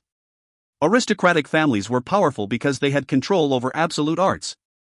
They constantly modified and deepened the absolute arts, making them more formidable but easier for practitioners to grasp. In this world, those with bigger fists would live better. Aristocratic families possessing absolute arts could nurture elementalists with big fists more easily. Creating a training system would increase the assembly's might. The exceptional disguise of fusion elemental energy smelled like a conspiracy to AI Hui. The book Huakue gave him had only a few thin pages, covering the most basic of the basics. The training of fusion elemental energy was simpler and smoother than AI Hui predicted. For hours later, AI Hui opened his eyes and could feel his long-suppressed heart, liver, spleen and kidneys becoming stronger, as a faint wisp of elemental energy flowed between the 5 residences. Fusion elemental energy had a very unique aura that brimmed with an intense life force. That was the aura of life, which was completely different from the elemental energy he had been training in the past. He had never felt such a solid breath of life. Even his body became livelier and more agile. The fusion elemental energy that he had just trained was extremely weak, but sufficient to activate the patriarch grass. The only wisp of fusion elemental energy was channeled into the patriarch grass. The patriarch grass glowed faintly. Each leaf had another layer like a velvety halo of light, and AI Hui was captivated. A fog that came from nowhere engulfed the surrounding walls and furniture, and a spacious and solemn lobby took shape rapidly amid the fog. It was hazy in the lobby due to the surrounding fog. It moved very slowly and fuzzily. There was someone standing in the middle of the lobby. Upon seeing AI Hui, he said with a slight smile, "Hi, swordsman." AI Hui could tell from one look that it wasn't a human but a sand puppet standing before him. Swordsman was AI Hui's name within the assembly of patriarchs. Other than Huakue, who knew his real identity, the other members only knew him as swordsman. The sight before him was so illusory yet real. AI Hui was dumbfounded. If you find any errors, ads pop up, ads redirect, broken links, non-standard content, etc., please let us know. Report chapter so we can fix it as soon as possible. Chapter 343, Grass Hall. Chapter 343, Grass Hall. Translator, TYZ Editor, TYZ/KLKL. Immediately, the assembly of patriarchs seemed more powerful and mysterious in AI Hui's eyes. This was not something that an ordinary organization could achieve. Furthermore, the assembly of patriarchs' ability to develop a completely new energy system, fusion elemental energy, had displayed its amazing strength and accumulated wisdom over the years. Wealth could be earned in one night, but things like fusion elemental energy and patriarch grass needed a long period of time and the effort of numerous geniuses to be developed. The amount of manpower and resources expended to develop these two things was astronomical. What AI we saw from the assembly of patriarchs was only the tip of the iceberg, and he was already shocked. He guessed that the technology of patriarch grass might have been developed from message trees, but it definitely needed more improvements. AI Hui had already regained his composure. "Hi, how may I address you?" Because of Lu Lan, AI Hui clearly knew how to communicate with a sand puppet. The method of communicating with a sand puppet was actually very simple. One could just speak his or her mind and ask any questions. There was no need for one to adorn his or her language nor be tactful with his or her words. It was better for one to be as direct as possible when it came to communicating with a sand puppet. "You can call me manager." "Okay, manager," AI Hui addressed the sand puppet accordingly. "Can you introduce this place to me? This is my first time here." "Alright, swordsman," manager nodded and waved his right hand. The great, serene hall and the countless hall pillars behind him disappeared and materialized into a black mist. Following which, the black mist transformed in a wall. Pieces of wooden slabs were hanging on the wall. Small, densely packed words were written on the wooden slabs, giving off an extraordinary glow. Manager began to introduce the place. "This place is known as the Grass Hall. From today onwards, missions will be issued from this place. Upon joining the headquarters, you will be supervised by the headquarters even if you're not online. The difficulty of the missions will directly correspond to your base level. Right now, due to special circumstances, you already have one mission, and that is to protect Karakoram Sword League. The reward for completing the mission can be obtained from here as well." Upon hearing these words, AI Hui was extremely shocked. "This place is real? If you think that this place is real, then it is real. Manager's words were rather abstruse. He then continued, we will give you a key. This key is a specially processed earth elemental hoop. You can activate it from any place, at any time to obtain your rewards. A sand compass? AI, we asked. Manager nodded his head and replied, it is a device that's much more complicated than a sand compass.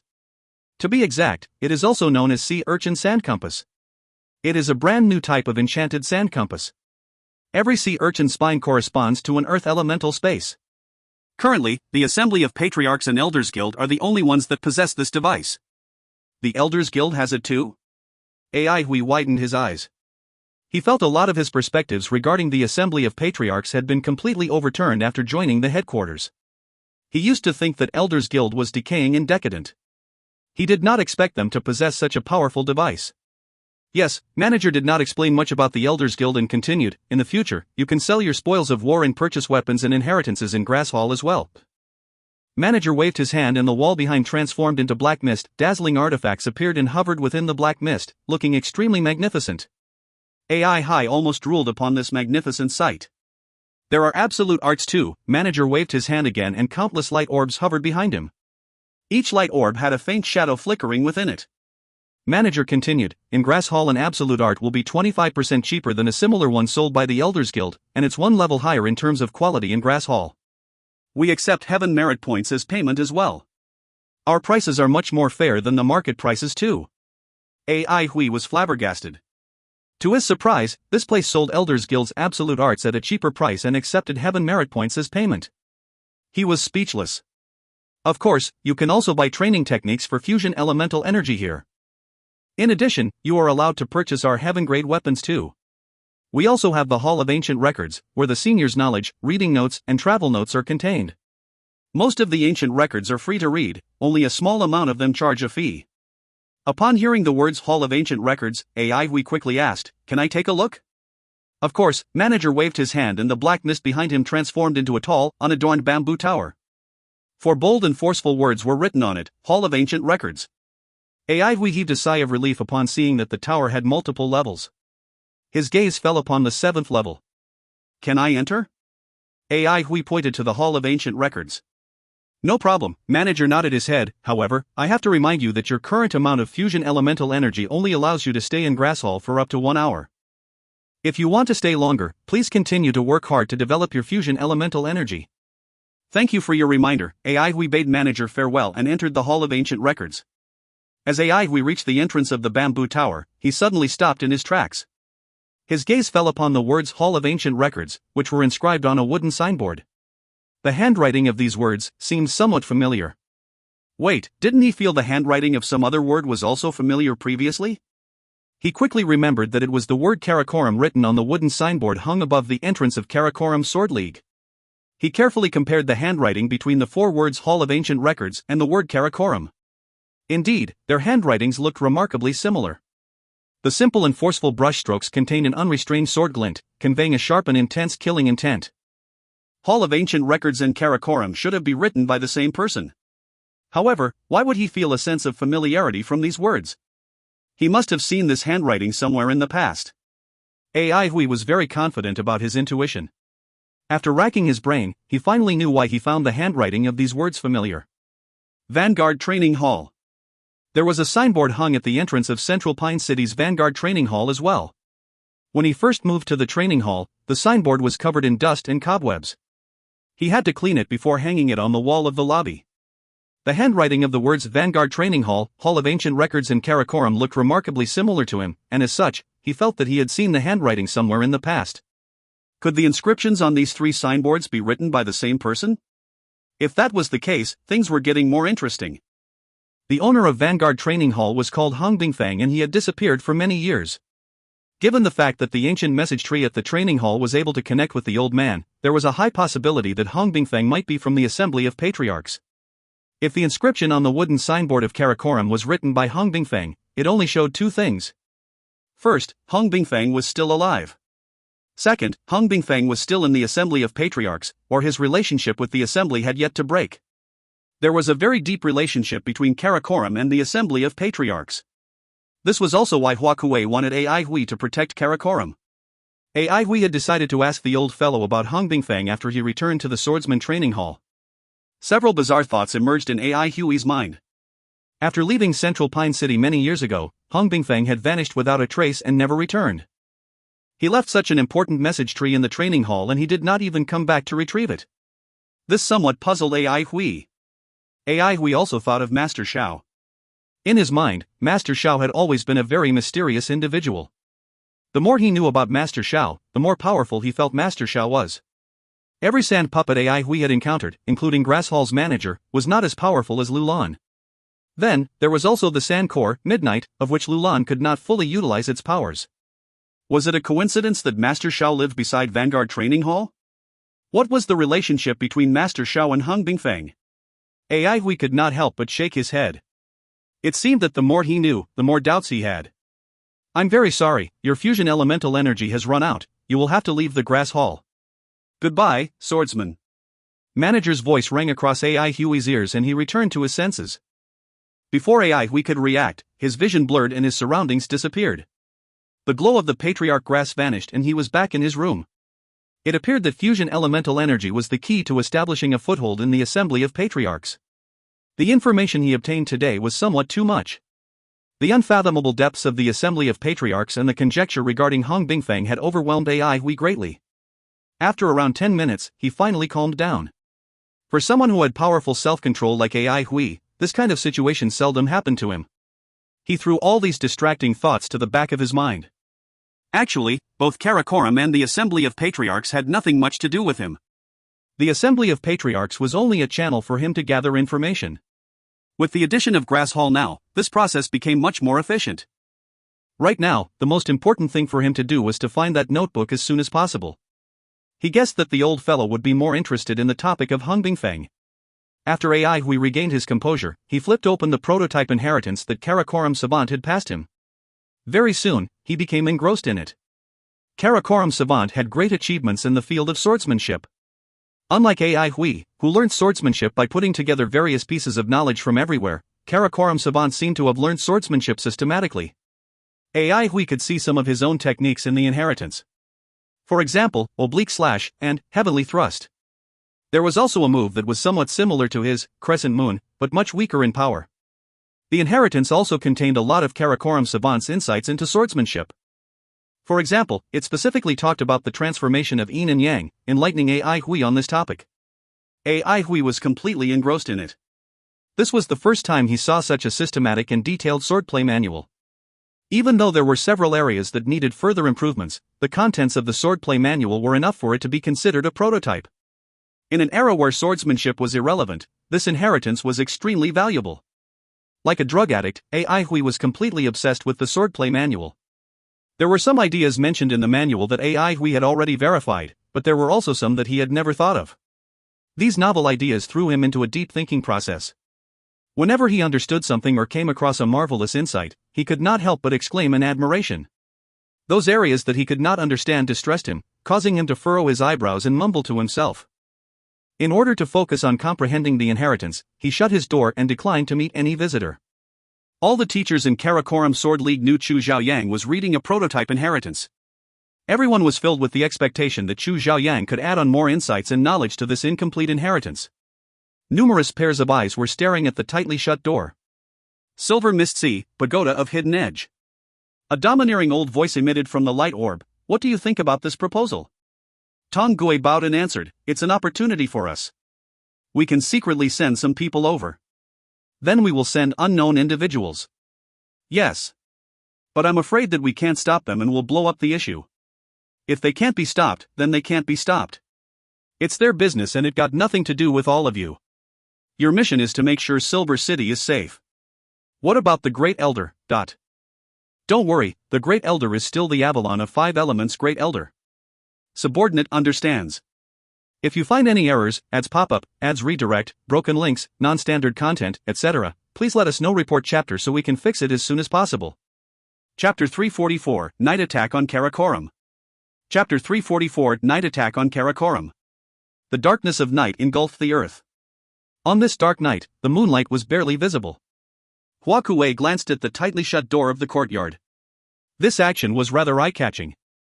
A lofty-looking guy that wore a golden mask on his face sneered at Hua Kuei. It appears that our little friend has no intention of coming out. Hua Kuei, I heard that you're his guide? Your foresight doesn't seem too good. Before Hua Kuei could reply, a guy who was seated beside him and drinking alcohol alone chuckled. Prince has rather good foresight. I heard that the young fellow you brought in had attracted some enemies, causing you to flee for 4,000 miles? Both of you are evenly matched, so the two of you can have a good talk with each other. Hua Kuei fiddled with a piece of a leaf from the potted plant beside his feet and replied, Cabinet, we are still better than you. Until now, you haven't even brought in a single person. If you don't bring in fresh blood within the next 5 years, you will be expelled from the grass hall. The guy who was drinking was called Jiogui, 1.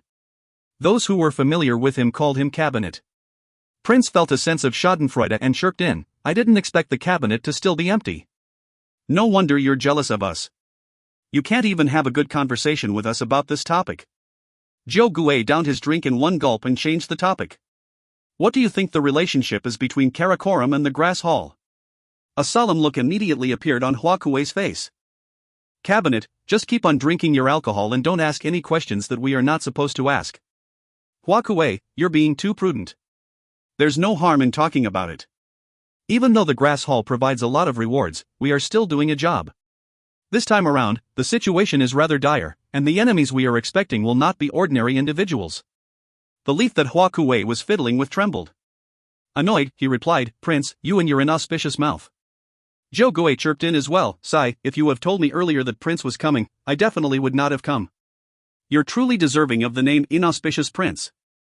Anyway, how are the preparations going on Xiao Shuren's side? The preparations have been made. Hua Kuei nodded his head. Upon hearing these words, the other two immediately felt relieved.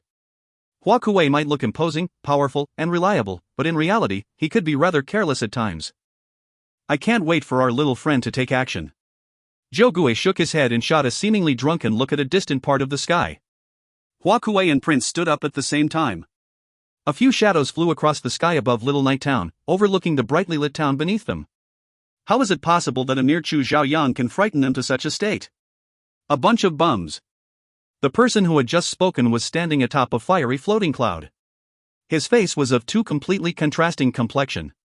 The charred and dry left side of his face appeared to have previously been burned by fire.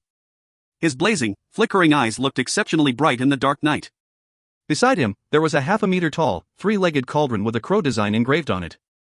Dark red lava slowly churned within the cauldron. This person was called Fire Crow. No one knew what his real name was. He was infamous and guilty of monstrous crimes. His hands were covered in the blood of numerous lives. Even though he had countless enemies, he still led a carefree life. Beside him, there was a person that was fully covered by a cloak. He remained silent and flew through the sky like a ghost. Yi Shuang did not try to conceal his disdain and hatred toward Fire Crow at all. If they were in another place, he would have slaughtered this troublesome fellow. The moment he returned this favor, he would be a free man and owed nothing to nobody. His weapons were very unique. In each of his hands, he held a golden wheel. In the center of each golden wheel, there was nothing but a handle. The edge of each golden wheel was filled with sharp, densely packed teeth. The dark red color of the teeth made the golden wheels look as if they feasted on fresh blood. Fire Crow knew Yi Shuang disliked him, but he did not care at all. He grinned at Yi Shuang. However, when a grin appeared upon that face of his, he looked exceptionally terrifying. A delicate newbie like Yi Shuang would not survive very long on the battlefield. There were 3 people in total, and they were not familiar with each other. They did not have the intention of coordinating with each other either. Fire Crow directly made his stance clear. Each person takes on one opponent. We will fight them individually. After finishing his sentence, Fire Crow flew directly downward without even waiting for the other two to reply. The other two also had no intention of coordinating their offense. They flew toward the Karakoram Sword League separately. A blazing streak shot down from the sky and flew toward the Karakoram Sword League like a burning meteor. At that moment, the half-drunk Jiogui let out a hiccup and heaved a mouthful of white mist. Like an inflated balloon, the white mist expanded as the wind blew and transformed into a house-sized white cloud in the blink of an eye. The fast-flying blaze shot into the white cloud in a flash. Afterward, the white cloud burst into flames with a loud bang, disintegrating into ashes along with the blaze. In the sky, Fire Crow's eyes froze. From the attack of his opponent, Fire Crow could immediately tell whether he was an expert or not. The other party was no pushover. Fire Crow licked his lips as a tinge of excitement appeared upon his face. He was never scared of his opponents being too powerful. He only feared that they were too weak and posed no challenge to him. Smacking the cauldron beside him, raging flames surged out of it and shot skyward. The raging flames were dazzling and splendid, illuminating all of Little Night Town and making it look as if it was daytime. The flames also caused Fire Crow's sinister-looking half-charred face to appear even more terrifying. A grin appeared upon his face. 3 fiery birds flew out of the raging flames in the cauldron. Apparently, they were 3 crows conjured from fire. Their bodies intertwined as they dived toward the ground. Mournful screeches engulfed the sky above the Karakoram Sword League in an instant. Jiu Gue broke into a hearty laugh. A grape wine so fine that a cup gleams at night. To drink on I'd love, but for the summons to fight. Intoxicated, he picked up the wine cup from the table and spilled its contents into the air. The sparkling and translucent beads of wine rolled in the air. Suddenly, concentrated water elemental energy erupted from Jiu Gue and vaporized the beads of wine into a cloud of mist. Crackling chords of a lute played from the mist. Subsequently, a neigh from a steed rang out, and a mist-formed rider abruptly surged out of the fog. The horseman raised his sword and charged forward with lightning speed. Eventually, it transformed into a shadowy streak. Meanwhile, the 3 screeching flaming crows in the sky suddenly exploded into countless flaming sparks. A cold glint flashed across Fire Crow's eyes. He spread open his right palm, and a flaming protective screen appeared before him. A shadowy streak blurred through the air. The charging horseman hacked his longsword heavily against the blazing fire screen. The anticipated boom from the clash was not produced. The fire screen collapsed swiftly like a piece of soft paper and engulfed the misty horseman. The horseman only managed to struggle briefly before vanishing into thin air with a pop. Grave expressions appeared on the faces of Jiu Gue and Fire Crow. On the other side, the ghost-like cloaked man had encountered trouble as well. He stopped in his tracks and looked at the potted plant not far away from him. It was a hibiscus.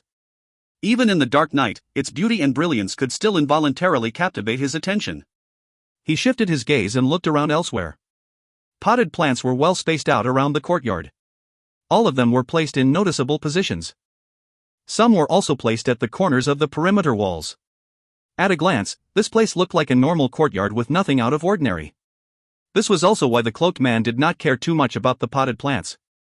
He was slightly surprised that his opponent would deploy such ordinary-looking potted plants. However, they were merely potted plants after all. Even if they contained powerful plants, he would not be afraid of them.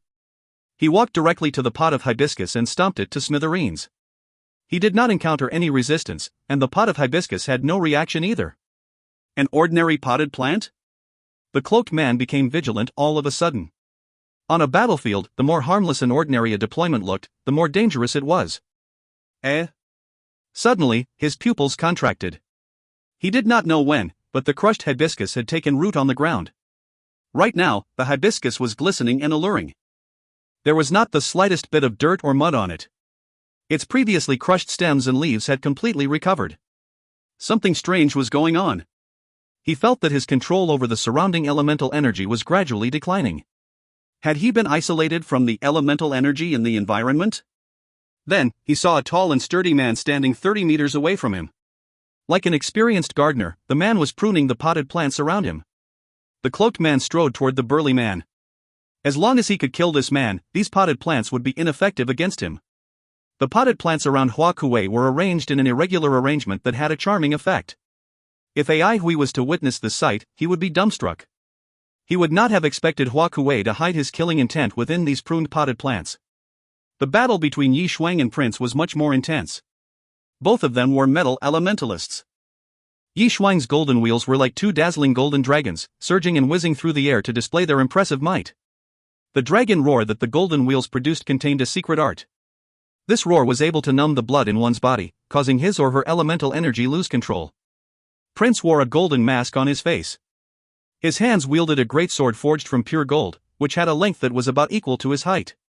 He had no swordsmanship to speak of, as he was just purely hacking and slashing at his enemy. With an incredibly fast speed, each hack was heavier than the previous one. Every hack released a streak of brilliant golden light. Since his hacking speed was too fast, before the previous streak of golden light could disappear, the next streak of golden light had already formed. This caused streaks of golden light to accumulate. Eventually, his entire body was shrouded in surging golden light, resembling a gigantic golden glowing hurricane. This golden glowing hurricane unreasonably blasted at Yi Shuang. Yi Shuang's golden dragons collided with the golden glowing hurricane and let out waves of dragon roars, but the dragons could not stop the hurricane, which was becoming increasingly thick. Not a single tinge of panic could be found on Yi Shuang's face. He did not look like a rookie at all. At this point in time, all of the Karakoram Sword League teachers were startled by the ongoing battles. When everyone saw the intensity of the battles and how the battles were surging with violent elemental energy, their facial expressions changed drastically. The fighting capabilities of the teachers were not worth mentioning in such battles. Quickly run! It was not known who shouted these words. Everyone looked as if they had woken up from a dream and started to hastily run away from the ongoing battles. In an exquisite courtyard, a beautiful woman gazed at a streak of blazing flames that soared through the sky. The sound of intense battles fell incessantly on her ears. Surging elemental energy waves in the air sent a cold shiver down her spine. These people are here to abduct me? Xiao Shuren asked softly. The Karakoram savant did not look at her. She sat cross-legged on the ground with her sword placed before her. She replied coldly, "That's right. Dai Gang wants your ancient treasure, and a lot of people are willing to risk their lives for him. Treasuring a jade ring becomes a crime for even an innocent man." This saying is spot on. Xiao Shuren laughed bitterly. "What you want, what you get." Karakoram remained unmoved. Xiao Shuren regained her composure and replied, "Pardon me, but haven't you always wanted the ancient treasure?" To Xiao Shuren's surprise, the Karakoram savant shook her head and replied, "I don't want it anymore." "Are you afraid of Dai Gang?" Xiao Shuren stared at the Karakoram savant. "Yes, I'm afraid," the Karakoram savant replied. Her face was still covered by a veil. Even though her features were masked, one could see the unwavering calmness within her eyes. Xiao Shuren lowered her head and looked slightly downcast. After a while, she raised her head as she returned to her senses. The Karakoram savant nodded her head in silence. Xiao Shuren might appear weak and delicate, but her will and determination far surpassed those of many men. She was truly a woman that had managed an enterprise for many years. Xiao Shuren suddenly asked, "Where's Chu Xiaoyang?" "I heard he's here. I am very happy that I can meet an old friend here. I'm the one who was in the wrong during our previous encounter, and I feel really guilty. If I get to meet Mr. Chu, I have to apologize and compensate him." "You better know your place. Since I don't want the ancient treasure, my sword will not hesitate to slay you," the Karakoram savant said coldly. Xiao Shuren was not afraid of this threat, smiling gracefully. "If I die, the ancient treasure will definitely be in the hands of the savant. Clearly, the savant can't bear to kill me. Given such a huge ruckus, why hasn't Mr. Chu appeared yet?" The Karakoram savant did not bother with Xiao Shuren. Instead, her gaze shifted to the courtyard where Chu Xiaoyang resided, feeling slightly puzzled. Note 1. Jiugue is liquor cabinet in Chinese. If you find any errors, ads pop up, ads redirect, broken links, non-standard content, etc., please let us know. Report chapter so we can fix it as soon as possible. Chapter 345, Sword Glint and Tranquil Night Breeze. Chapter 345, Sword Glint and Tranquil Night Breeze. Translator, TYZ Editor, X/TYZ. To become a true master, one must fulfill two conditions. The first condition was to reach the three-elemental realm. The second condition was to create an absolute art. These two conditions were mandatory. After one attained elemental externalization, he or she would have to focus on controlling and channeling elemental energy from the natural environment. Elementalists that had attained elemental externalization must first learn how to control the elemental energy of their base type.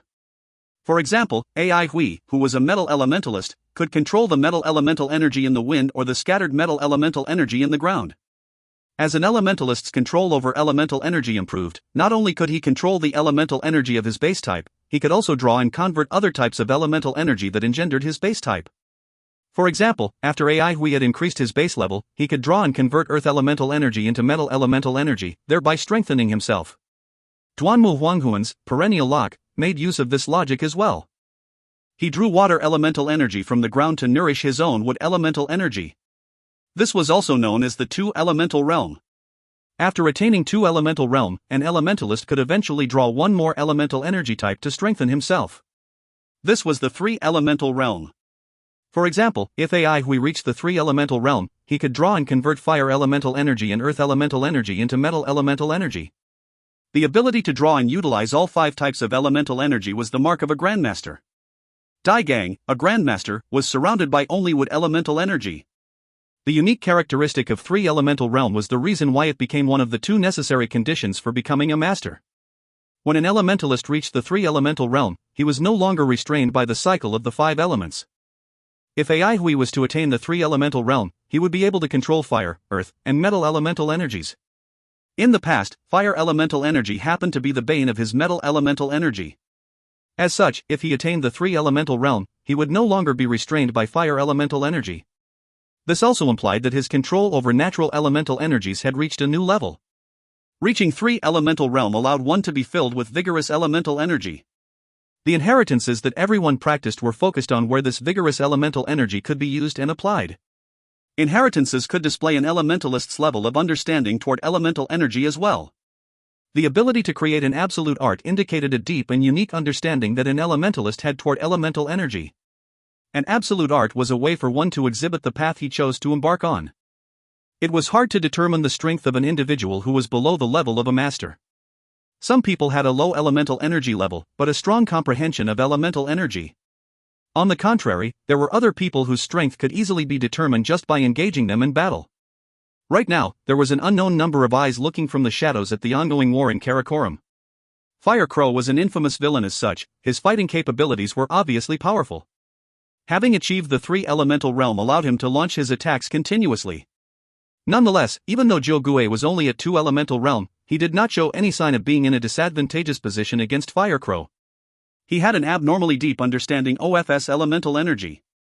His moves were extraordinary and transcended worldliness. Meanwhile, the mysterious-looking cloaked man was actually a transfigured earth elementalist. Very soon, Hua Kuei could feel the pressure from the cloaked man. His opponent could transform his body at will. Furthermore, his body was made up of an unknown material that gave it immense strength as well as the ability to turn invisible and vanish into thin air. If not for the traps that Hua Kuei had put in the potted plants, he would be in deep trouble. Even so, his current attacks were not really effective against the cloaked man. He had yet to discover the weakness of his opponent. Both of them were in a deadlocked position. Meanwhile, the battle between Prince and Yi Xuan was extremely dangerous and sent sparks and flames in all directions. Both of them were fighting force with force. Yi Xuan had been suppressed by Prince from the beginning of the battle. Now, he was slowly pulling back the battle. His sleeves were completely torn, revealing 2 muscular arms in the air. It was at this point in time that the onlookers noticed a dragon tattoo on each of his arms.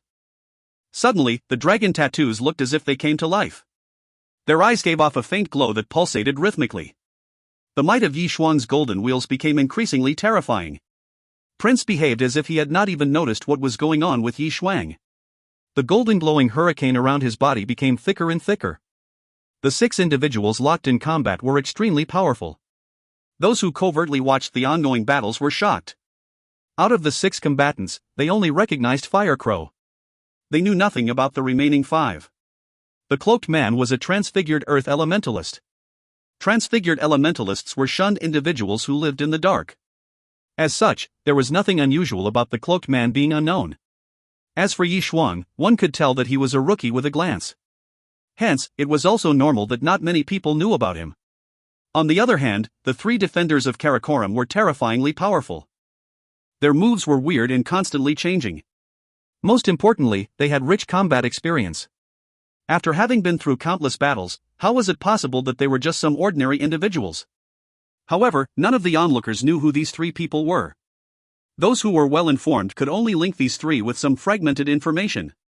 However, all the onlookers knew one thing for sure: Karakoram was not as weak as they thought. A lot of people became solemn as they thought of this, but no one had given up the hope of obtaining the ancient treasure. Everyone knew that no matter how powerful Karakoram was, it still could not contend against the superpowers.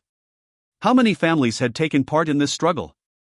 Nobody knew the exact number, but they definitely knew that it was huge. No matter how powerful Karakoram was, under such a situation, their members would be constantly exhausted and weakened.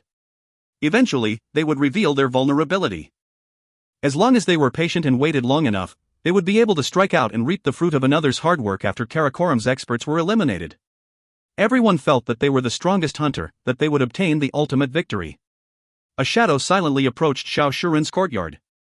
Suddenly, a streak of sword glint swiftly appeared. Its dazzling radiance illuminated the dark night in an instant. A dazzling flash flew across the air as a human head flew up into the sky. After a moment, blood spurted into the air as a headless corpse fell heavily to the ground, twitching non-stop. Everyone was stunned by the streak of sword glint. They had never seen such a dazzling, sharp, and crisp sword glint before. A long time ago, swordsmanship had collapsed and was made irrelevant by the elemental energy system. It was only now that the sword glint reminded everyone of the incomparable glory of swordsmen. Was this true swordsmanship? No one could clearly identify that sword move. Even Xiao Shuren, who was standing beside the Karakoram savant, was dumbstruck and overwhelmed with shock. She was completely unable to see how the Karakoram savant had unleashed her sword move. The Karakoram savant sheathed her sword. The veil on her face prevented anyone from seeing her expression, but it was obvious that her eyes were still as tranquil and calm as before. It was at this point in time that everyone remembered where they were right now. Karakoram.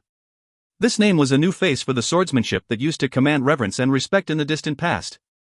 Could it be that swordsmanship was on the rise again? Karakoram. Those hidden onlookers muttered this word repeatedly, revealing fear and excitement on their faces. Karakoram. Firecrow was the first one to turn around and retreat. He had no confidence in withstanding that previous sword move. The cloaked man did not hesitate to escape either. He transformed into a cloudy sandstorm and flew across the air. After flying several hundred meters away from Karakoram, he turned back into his original form and vanished into thin air in the blink of an eye. After hesitating for a while, Yi Shuang clenched his teeth and turned around to escape as well. The concealed onlookers scurried back to where they came from like a bunch of rats. The Huakuei trio looked at each other. They could see the astonishment in each other's eyes. The Karakoram savant's amazing sword move had left an unforgettable memory in their heads. They had not expected such an intense battle to end in this fashion. The battle arrived abruptly and ended abruptly as well. Peace and tranquility returned to the Karakoram Sword League once again. At this moment, the creaking sound of a door opening could be clearly heard in the quiet Karakoram Sword League. Everyone turned around at the same time. The door to the courtyard was pushed open, and Aihui stood at the doorstep looking absent-minded. His body wobbled, looking as if he could be blown away by a gust of wind at any time. With a blank look on his face, he surveyed his surroundings. Clearly, he had not returned to his senses after delving into the world of swordsmanship. After a while, his eyes slowly regained their focus. What happened? How did things become like this?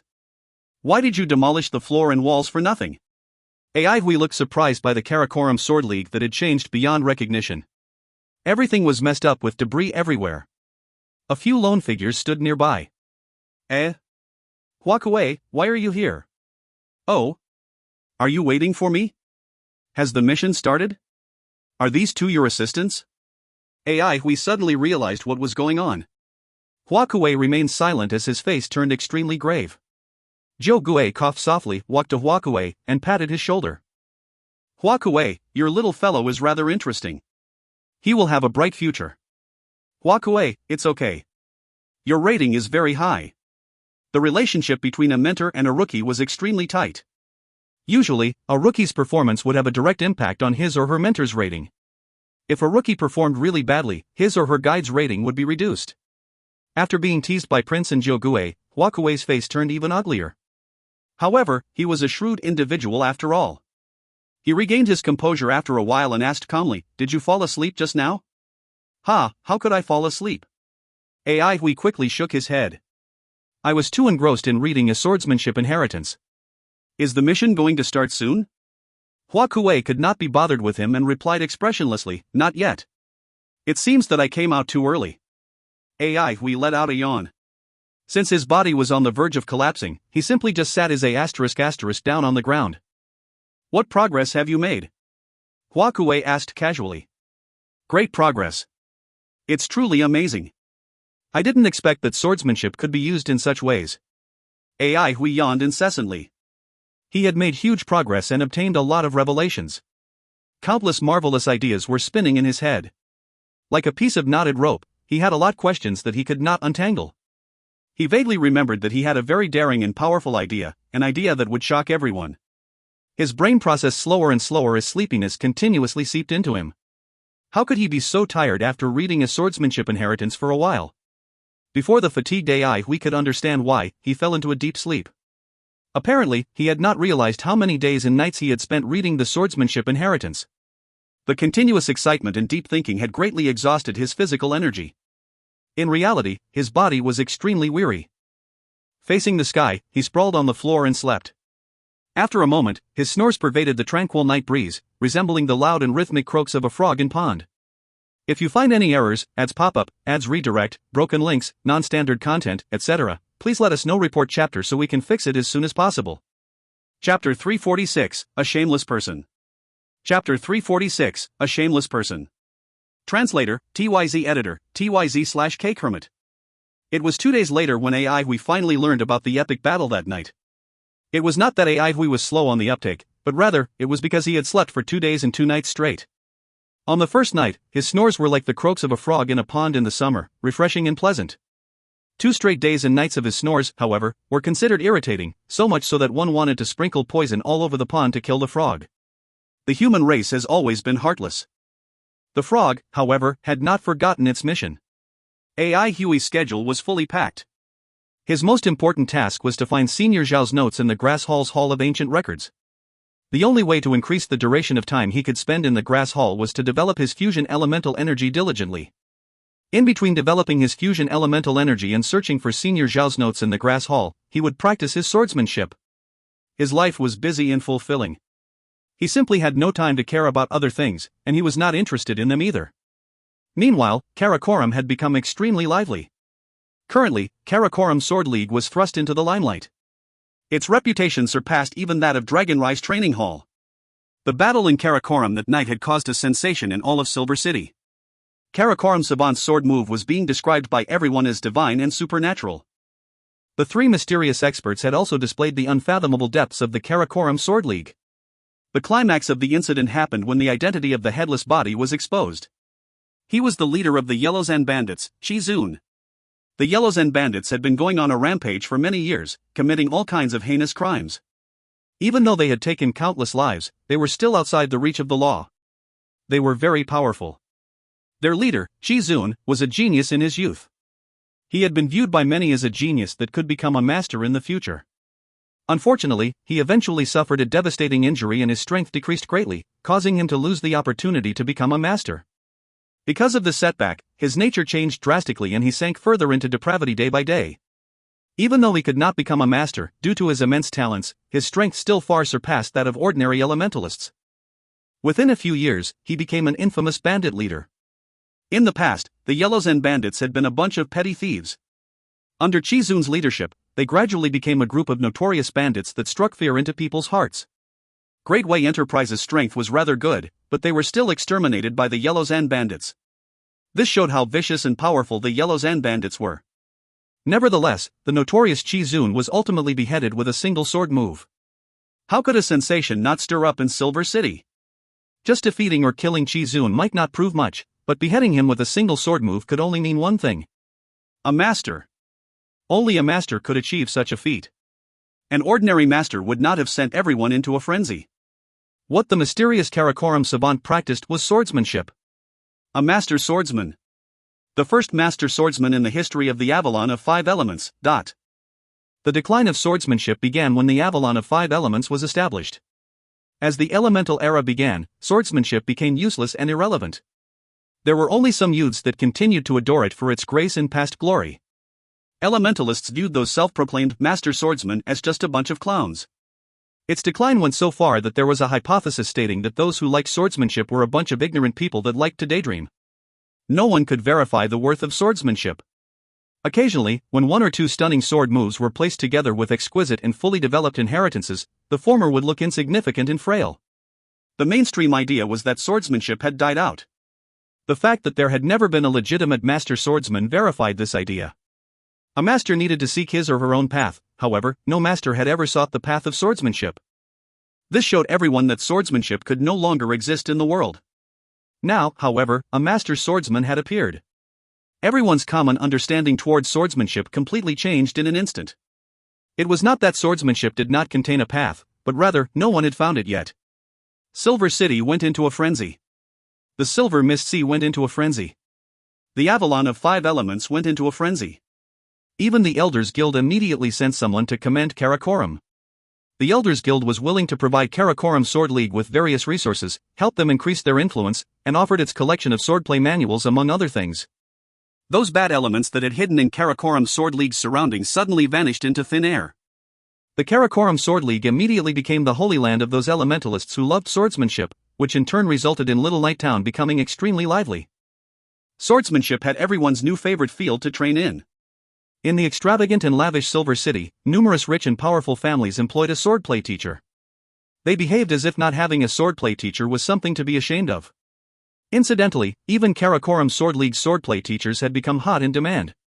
Under such circumstances, people began to remember Chu Xiaoyang, who had previously destroyed 5 sword formations in a row. Teach swordsmanship at someone's residence? Ai Hui, who was being disturbed, did not try to conceal his annoyance at all.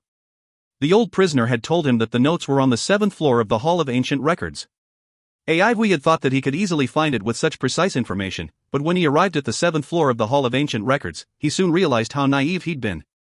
Looking into the distance, there was no end to the rows of bookshelves. Every bookshelf was filled with tattered books and ash-colored papers. Many areas on the 7th floor were disordered and in a mess. It was unimaginably hard to find Senior Zhao's notes in this place. The worst thing was that he did not have enough fusion elemental energy to stay long in the Hall of Ancient Records. As such, he had to train hard to develop his fusion elemental energy. He wished that the amount of time he had could multiply, then someone had to ask him to teach swordsmanship at someone else's residence. He would not agree even if Karakoram Savant was the one to ask him. Even though Karakoram Savant was wearing a face veil, Ai Hui could still see her helplessness. Karakoram Savant continued to explain, in the past, this family took good care of me and treated me as one of their own. If not for the fact that I'm busy right now, I would have gone personally to show my sincerity. Ai Hui remained unmoved, maintaining a look of innocence in his eyes. Hua Kuei, who was standing behind Karakoram Savant, kept sending Ai Hui signals with his eyes. Ai Hui turned a blind eye to them. After all, he was not the one who had been cared for by that family. I'm very clear of the Karakoram Sword League's teachers' standards. The more I think about it, the more I feel that Brother Chu is most suitable for this job. I hope that Brother Chu can help me out. No. I'm very busy, there are a lot of things I have to do. Ai Hui rejected her without any hesitation. Hua Kuei's face turned extremely ugly as he stared at Ai Hui fiercely. Ai Hui continued to pay him no attention. Brother Chu. Karakoram Savant wanted to continue persuading Ai Hui, but she had never been one to fawn on others and did not know what to do. Hua Kuei quickly interjected. Savant, give me a moment and let me have a talk with Brother Chu. Alright, I shall wait outside then, Karakoram Savant replied, feeling relief. After Karakoram Savant left the courtyard, Hua Kuei sputtered in Ai Hui's face. Didn't you see my eye signals? Why can't you agree? She merely asked you for a bit of help and you act like this. What's the meaning of this? I'm very busy, how would I have enough time to help her? Ai Hui replied. You? Busy? Every day you hang out in the Hall of Ancient Records, how's that considered busy? And you're not in the training section. What are you looking for in the 7th floor's miscellaneous section? A cold shiver went down Ai Hui's spine. It appeared that someone was already observing him, however, he had already expected this to happen. A newbie like him who visited the Hall of Ancient Records every day would indeed easily arouse suspicion. I am, of course, looking for treasures, Ai Hui replied expressionlessly. What treasures? Hua Kuei's face was filled with suspicion. There are so many seniors' notebooks and records, if I search carefully, I'll definitely find something good, Ai Hui replied in a deadpan manner. There are so many absolute arts you can learn, why are you still searching for treasures? Hua Kuei was still filled with doubt. Do I have enough association merit points? Do I have enough money? Ai Hui gave Hua Kuei a look of disdain. Compared to the Elders Guild, the Grass Hall's artifacts and absolute arts were not only cheaper, but the way to buy them was also more flexible. One could use association merit points, money, or heaven merit points to purchase them. The exchange rate between heaven merit points and association merit points was 1-to-1. From this, Ai Hui felt that the Assembly of Patriarchs was really generous for aligning with the Elders Guild regarding such matters. Hua Kuei was speechless, especially when he heard the line, "Do I have enough money?" He began to sympathize with Ai Hui. I never expected you to not only be a rookie, but also a poor man. This is all the more reason to agree to this job. You don't have money, right? You also don't have association merit points, right? I can give them to you. Ai Hui looked at Hua Kuei suspiciously. Do you have money? I've known you for so long, yet you've never even treated me to a bowl of noodles. 50 fusion elemental energy beans and 200 association merit points. Hua Kuei was very straightforward. AI Hui was momentarily stunned. Fusion elemental energy beans were a unique product of Grass Hall. These beans contained fusion elemental energy and could speed up the development of fusion elemental energy. AI Hui still remembered the price of these beans. Each fusion elemental energy bean cost 2 high-grade essence elemental beans. 200 association merit points were equivalent to 200 heaven merit points. AI Hui knew their worth very clearly. Grass Hall's products were priced a lot cheaper than the Elders Guild's. As such, 200 association merit points were worth a lot more. Pay first. AI Hui reached out his hand. Do I look like someone who will owe you anything? Hua Kuei looked at AI Hui with disdain. Upon seeing AI Hui remain unmoved, Hua Kuei passed him the fusion elemental energy beans while sulking. In any case, I'm still your guide, can you give me some face and not be so mercenary? AI Hui carefully kept the fusion elemental energy beans and replied, I'm a rookie and a poor man. Hua Kuei restrained himself from giving this fellow a tight slap. After taking a deep breath, he started speaking again, be careful. This time around, there are other people too. Remember, once you reach that place, don't ask questions you're not supposed to ask and don't look at things you're not supposed to see. Don't worry, I won't be a busybody.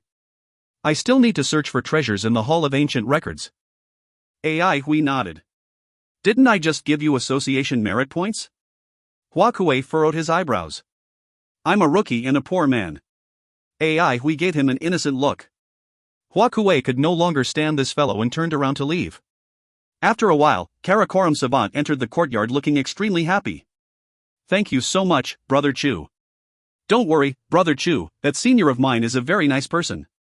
Brother Chu, if you have any difficulties, feel free to tell me. As a member of Karakoram, it's my bound duty to make some contributions to Karakoram.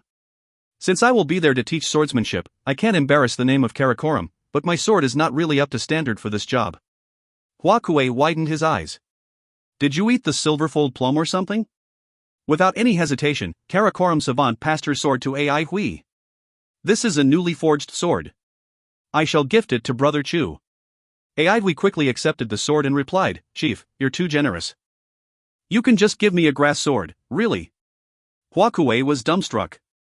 He had never seen such a shameless person before. If you find any errors, ads pop-up, ads redirect, broken links, non-standard content, etc., please let us know. Report chapter so we can fix it as soon as possible. Chapter 347, 6 Moons. Chapter 347, 6 Moons. Translator, TYZ Editor, TYZ/K Kermit. Elegantly, his sword drew sparks. Excellent sword, excellent sword. AI Hui praised the sword in his heart. Even though it was not as good as the silverfold plum, it was still a premium sword. The colors of snow and cherry blossoms fused together, giving the body of the sword a rarely seen faint pinkish glisten.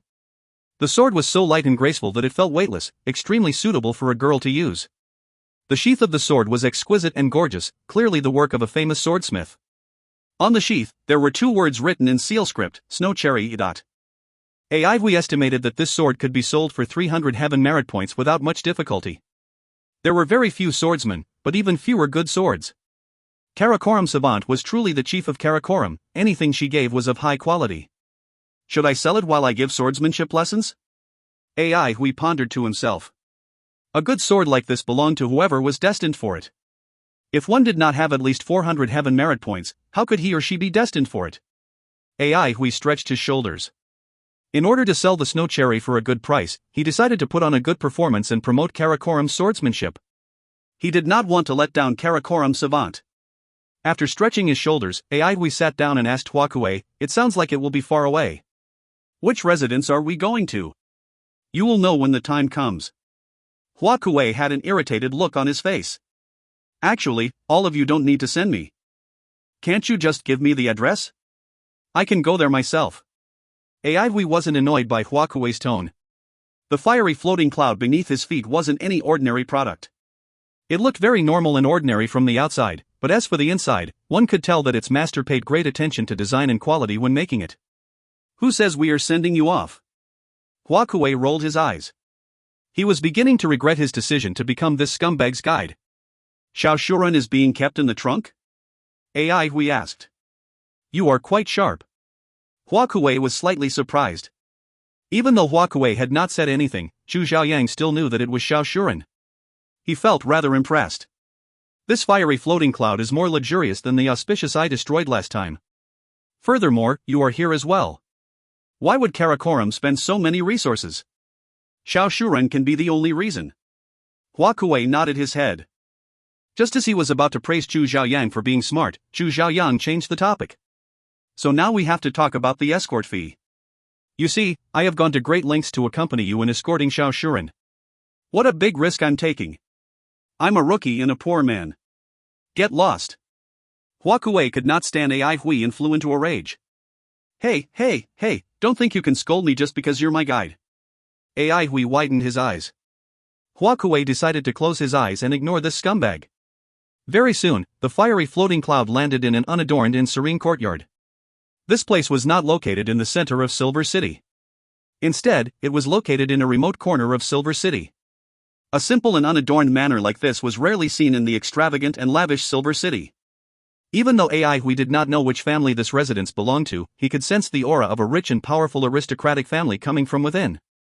Ai Hui descended from the fiery floating cloud. The green ceramic tiles beneath his feet looked extremely old. The surrounding walls were overflowing with aged vines and green moss. Everywhere was filled with traces of extreme aging. A long-established family. This was the first thought that came to Ai Hui's mind.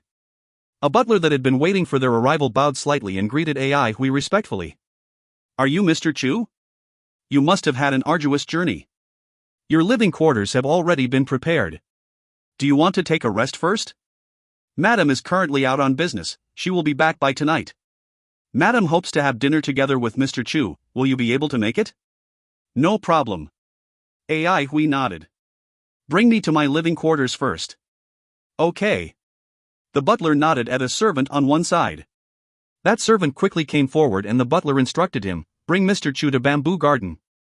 Yes, the servant replied respectfully. The butler turned back and spoke to Ai Hui once again, if Mr. Chu needs anything, feel free to tell me. Ai Hui smacked his lips in silence. This was his first encounter with such a meticulous and strict butler. Ai Hui did not really like such aristocratic families, but fortunately, he just needed to put on a good act as a teacher. The most important thing for him to do was to sell the snow cherry for a good price. Oh, wrong, he had to find the one destined for snow cherry. For Xiao Shuren to be sent to this place, this family must have a deep relationship with Chief. As Ai Hui followed the servant to Bamboo Garden, he asked the servant curiously, may I know the surname of this family? I have come in haste and Chief did not have enough time to brief me. As the servant continued to lead the way, he replied respectfully, our family's surname is Yi. Yi? Ai Hui racked his brain. He did not know of any aristocratic families in the Silver Mist Sea that had the surname Yi. From the looks of it, however, this family was definitely a first-class aristocratic family. After replying to Ai Hui, the servant did not speak anymore and focused on leading the way. Ai Hui also did not ask any more questions. He began to focus on training with fusion elemental energy. With the 50 fusion elemental energy beans, his training efficiency would improve significantly. Besides this, he also hoped he could find Senior Zhao's note sooner so that he could leave Silver City. For some reason, he had a premonition that a maelstrom was approaching Silver City. The ancient manor was extremely huge. Ai Hui followed the servant for more than 10 minutes before arriving at the Bamboo Garden. Ai Hui silently trembled with fear. Every plot of land in Silver City was extremely expensive. He did not expect this residence to be so gigantic. Bamboo Garden was a lone court. The surrounding bamboos were swaying slightly, looking especially elegant. The necessities provided were comprehensive. The things that satisfied Ai Hui the most were the customized meditation room and the training arena. Even though they were not really huge in size, they were more than enough for Ai Hui alone. Since Ai Hui was alone and had not brought a lot of luggage, he began to start training. As for where Xiao Shuren was placed or how powerful the Yi residence was, Ai Hui did not care at all. The Yi residence was far more quiet than he'd expected it to be. This was a good place for training. It just so happened that he had a premonition that a maelstrom was going to hit Silver City. As such, he was exceptionally happy to have a quiet and serene place to train. After developing his fusion elemental energy, entering the grass hall, and completely depleting his fusion elemental energy in the Hall of Ancient Records, Ai Hui headed to the training arena in the courtyard to practice his swordsmanship. He was not at all surprised that Karakoram Savant was a master swordsman. He had finished reading The Inheritance compiled by Karakoram Savant, and even though there were several areas which were vague and unclear, he could sense that Karakoram Savant had found the essence of swordsmanship. He was slightly envious of her. Despite this, he did not immediately practice his swordsmanship according to The Inheritance. It was not that Ai Hui was prideful and wanted to create his own absolute art, but rather, this inheritance was far from completion. Ai Hui estimated that Karakoram Savant would need at least 20 years to perfect 80% of this absolute art. The remaining portion would have to be constantly polished and improved by the future generations. This was where the strength of the absolute arts of aristocratic families lay. Their absolute arts had been polished by many generations and continued to develop, becoming nearly perfect. Even though Karakoram Savant's inheritance was still crude and incomplete, it could serve as a verification for Ai Hui's theories and stimulate him. Ai Hui's level of swordsmanship was not low. Furthermore, after a long period of trial and error, he gradually formed his own style of swordsmanship. For example, Ai Hui's elemental energy sword pills were extremely unique. He was the only one who had come up with the idea, it hadn't been done before. Karakoram Savant's inheritance provided Ai Hui with great revelations. Her outlook towards swordsmanship was very systematic. There were a few times where Ai Hui exclaimed in admiration. Her ideas were well explained and were justified by various teachers. Ai Hui could tell that Karakoram Savant had compiled everyone's knowledge in this inheritance, this swordplay encyclopedia. She was trying to revive swordsmanship. This thought flashed across Ai Hui's mind, but soon, he thought of the word Karakoram and felt at ease. If Karakoram Savant did not want to revive swordsmanship, why would she name her school Karakoram? The crudely compiled swordplay encyclopedia gave Ai Hui endless inspirations.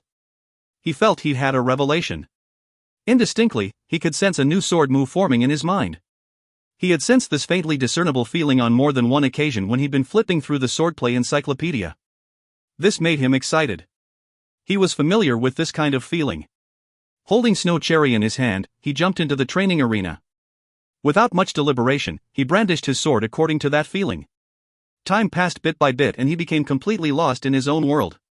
Sometimes, he would stop what he was doing, furrow his brows, and ponder without moving his body for a long time. Sometimes, he might engage in a disarrayed swordplay, staggering everywhere. Gradually, the sun began to set. The bamboo garden was dyed orange by the afterglow of sunset. Suddenly, a sharp glint flashed across Ai Hui's eyes. He took an explosive step forward and unsheathed his sword. A blurry energy ripple swept up to the tip of the pinkish snow cherry. The air surrounding the tip of the sword became distorted. 6 palm-sized crescent moons shot out from the energy ripple. A piece of bamboo leaf that had been swept up by the wind was slashed by the 6 fleeting, weird sword glints. This was only the beginning. The biting cold sword glints suddenly gathered and burned fiercely, engulfing the piece of bamboo leaf. The bamboo leaf turned fine green powder vaporized into a green smog in the air. It gradually became faint and disappeared completely. The 6 fine crescent moons swirled around Ai Hui's body. His eyes lit up like the stars in the sky. Crescent moon was a very practical move, but it was too straightforward and was easily seen through by his opponents. Furthermore, as Ai Hui became stronger, Crescent Moon's destructive power became increasingly insignificant. Ai Hui brandished Snow Cherry lightly and the 6 crescent moons flew along with it. He flicked his wrist and pointed the sword downward. The 6 crescent moons combined into one in Ai Hui felt his elemental energy freeze, following which, a brilliant and powerful sword glint suddenly appeared.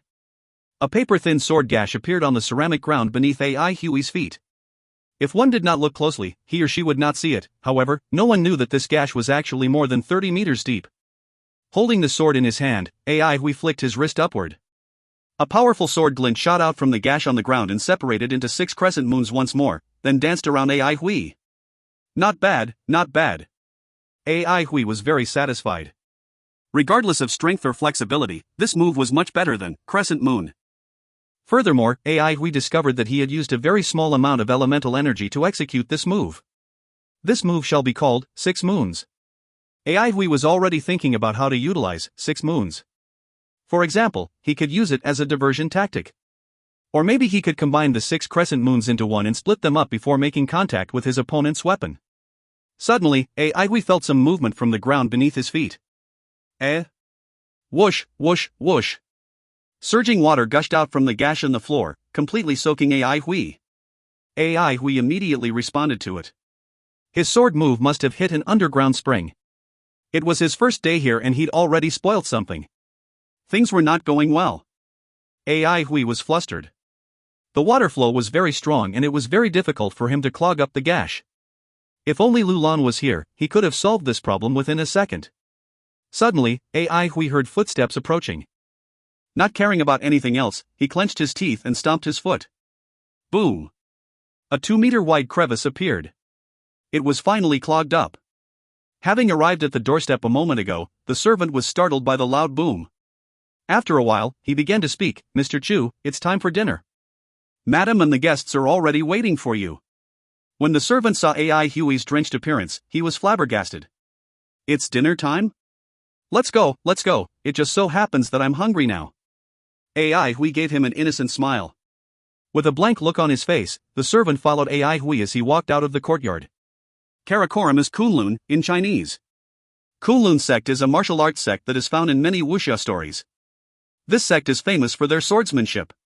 If you find any errors, ads pop up, ads redirect, broken links, non-standard content, etc., please let us know. Report chapter so we can fix it as soon as possible.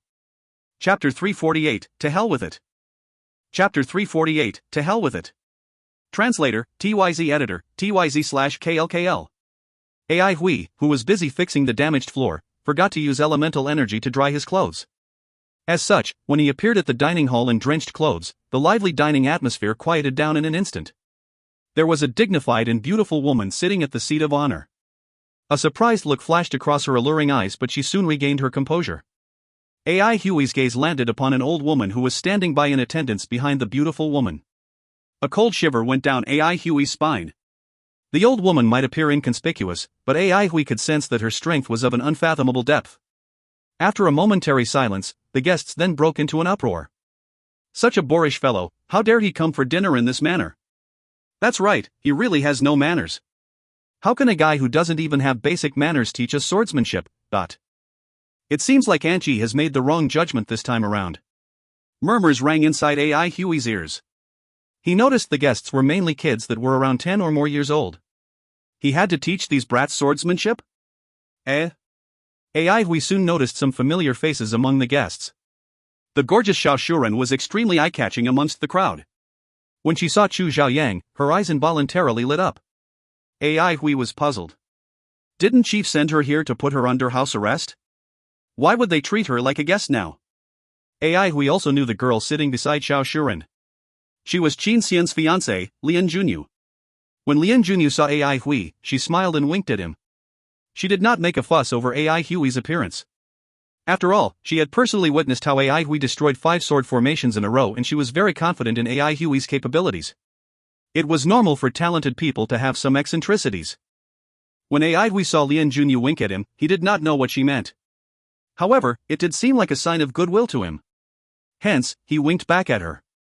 Then, when Ai Hui saw another 2 familiar faces, he groaned silently. Isn't that Fu family's oldest daughter? And isn't that cold-looking fellow Qingye's aunt?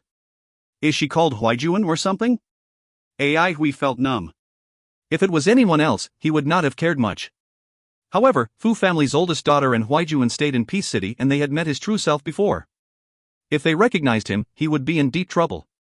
The old man had reminded him many times that he should not let the assembly of patriarchs know his true identity. Otherwise, things would become very problematic for him. To hell with it. Why would he encounter acquaintances here? If he had known earlier this would happen, he would not have come to this place to teach swordsmanship. At this moment, a teenager beside Madame Yi mumbled, "Mum, Xiaobao is hungry." Madame Yi's son? The teenager was around 15 years old. He looked rather handsome, but his facial expression seemed somewhat half-witted. "Since Xiaobao is hungry, we will have our dinner now," Madame Yi told Xiaobao gently. Then, she spoke to Ai Hui, "Mr. Chu, please take your seat. I'm not sure what Mr. Chu likes to eat, please forgive me if the dishes are not to your standard. Whatever Mr. Chu likes to eat, feel free to order the servants to make it. Don't be shy." Madame Yi seemed to be highly revered by these people. Whenever she spoke, these proud and arrogant young masters and mistresses would become well-behaved. Without even giving a bow, Ai Hui burst into loud laughter. "Madam, you're too courteous. I'm fine as long as there's meat." After finishing his sentence, he sat his ass down and started gobbling the food as though there was nobody else present. The surrounding young masters and mistresses felt uncomfortable in an instant. Since they were young, they had been taught proper dining etiquette. This applied to their surrounding friends as well. Since when had they ever met such a boorish individual? One by one, those who sat near AI Hui walked away from him with a look of disdain on their faces. AI Hui, whose face was gleaming with oil from the food, heaved a quiet sigh of relief. He was especially happy when he saw a disgusted look flash across the face of Fu family's oldest daughter from the corner of his eyes. Following which, he began to eat with more aggressiveness. He was most worried about Fu family's oldest daughter. Even though they had not had many interactions before, her shrewdness and capabilities had left a deep impression on him. He did not have much of an impression of Qingye's aunt, Su Huijuan. Who exactly was Madame Yi? I'm going crazy, who wants to change seats with me? The sound of this fellow eating resembles thunderclaps. I can't take it anymore, can't he be more civilized? Oh my god, he did not spit out the bone. He ate the entire chicken drumstick without spitting out the bone. On the other side of the table, Xiaobao was looking at AI Hui with his eyes wide open. AI Hui noticed Xiaobao's gaze. Being in a relaxed state, he had sensed that Xiaobao was slightly mentally challenged. Suddenly, Xiaobao opened his mouth and said, "You look as if you're having a great meal. Let us compete to see who can eat faster." Upon seeing Xiaobao filled with expectation, AI Hui's gaze slightly softened and he replied cheerfully, Come, let's compete." Xiaobao was overjoyed. Immediately, he lowered his head and began to stuff food into his mouth. AI Hui could not stand to be outdone. He had been scared of taking part in an eating competition. Everyone looked blankly at these two persons, especially Chu Xiaoyang. Everyone looked puzzledly at him.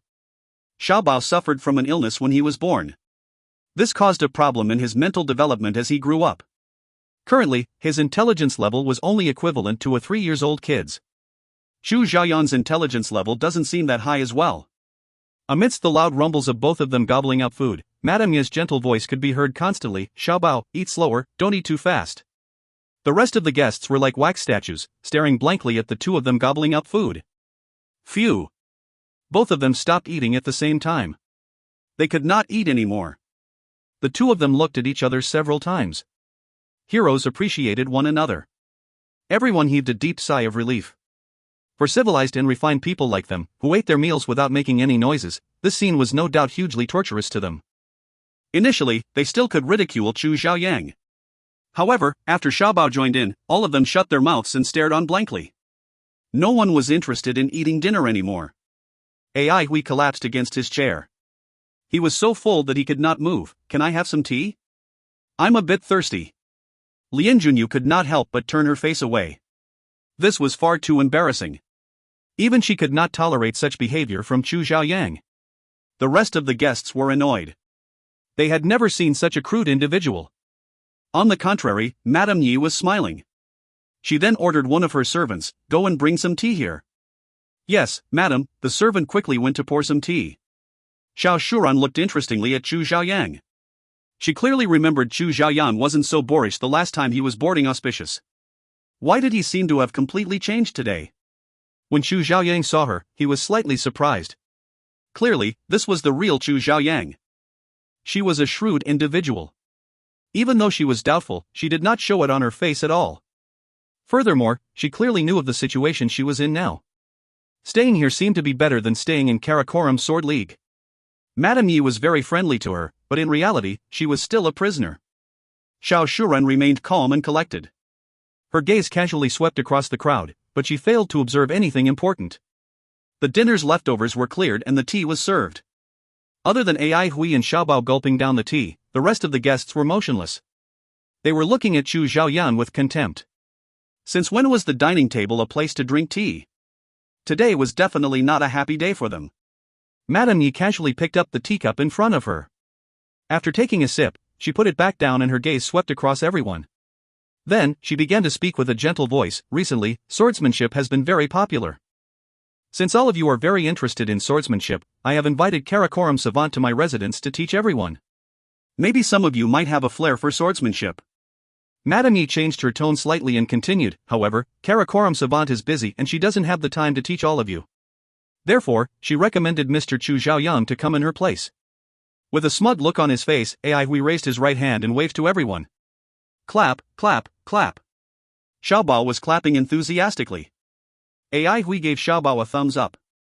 The friendship built out of an eating competition was indeed extraordinary. Upon seeing AI Hui's reaction, Xiaobao clapped with even more enthusiasm. Everyone's face turned ugly as if they had swallowed a fly. Lien Junyu was filled with embarrassment. Chu Xiaoyang was not really young. When he was in Karakoram Sword League, he was still alright. Why did he behave like this today? Madame Yi had a panoramic view of everyone's facial expressions.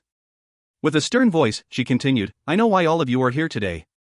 Actually, if you don't come, it won't affect your chance of being selected.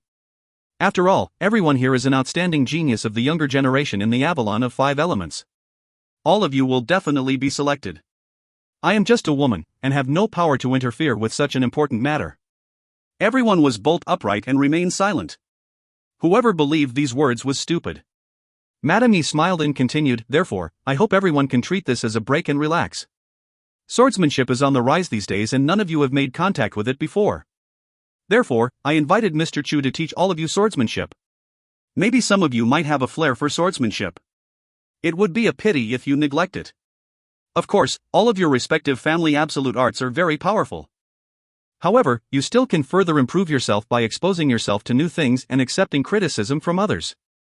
Give the popular swordsmanship a try and it might bring you some revelations.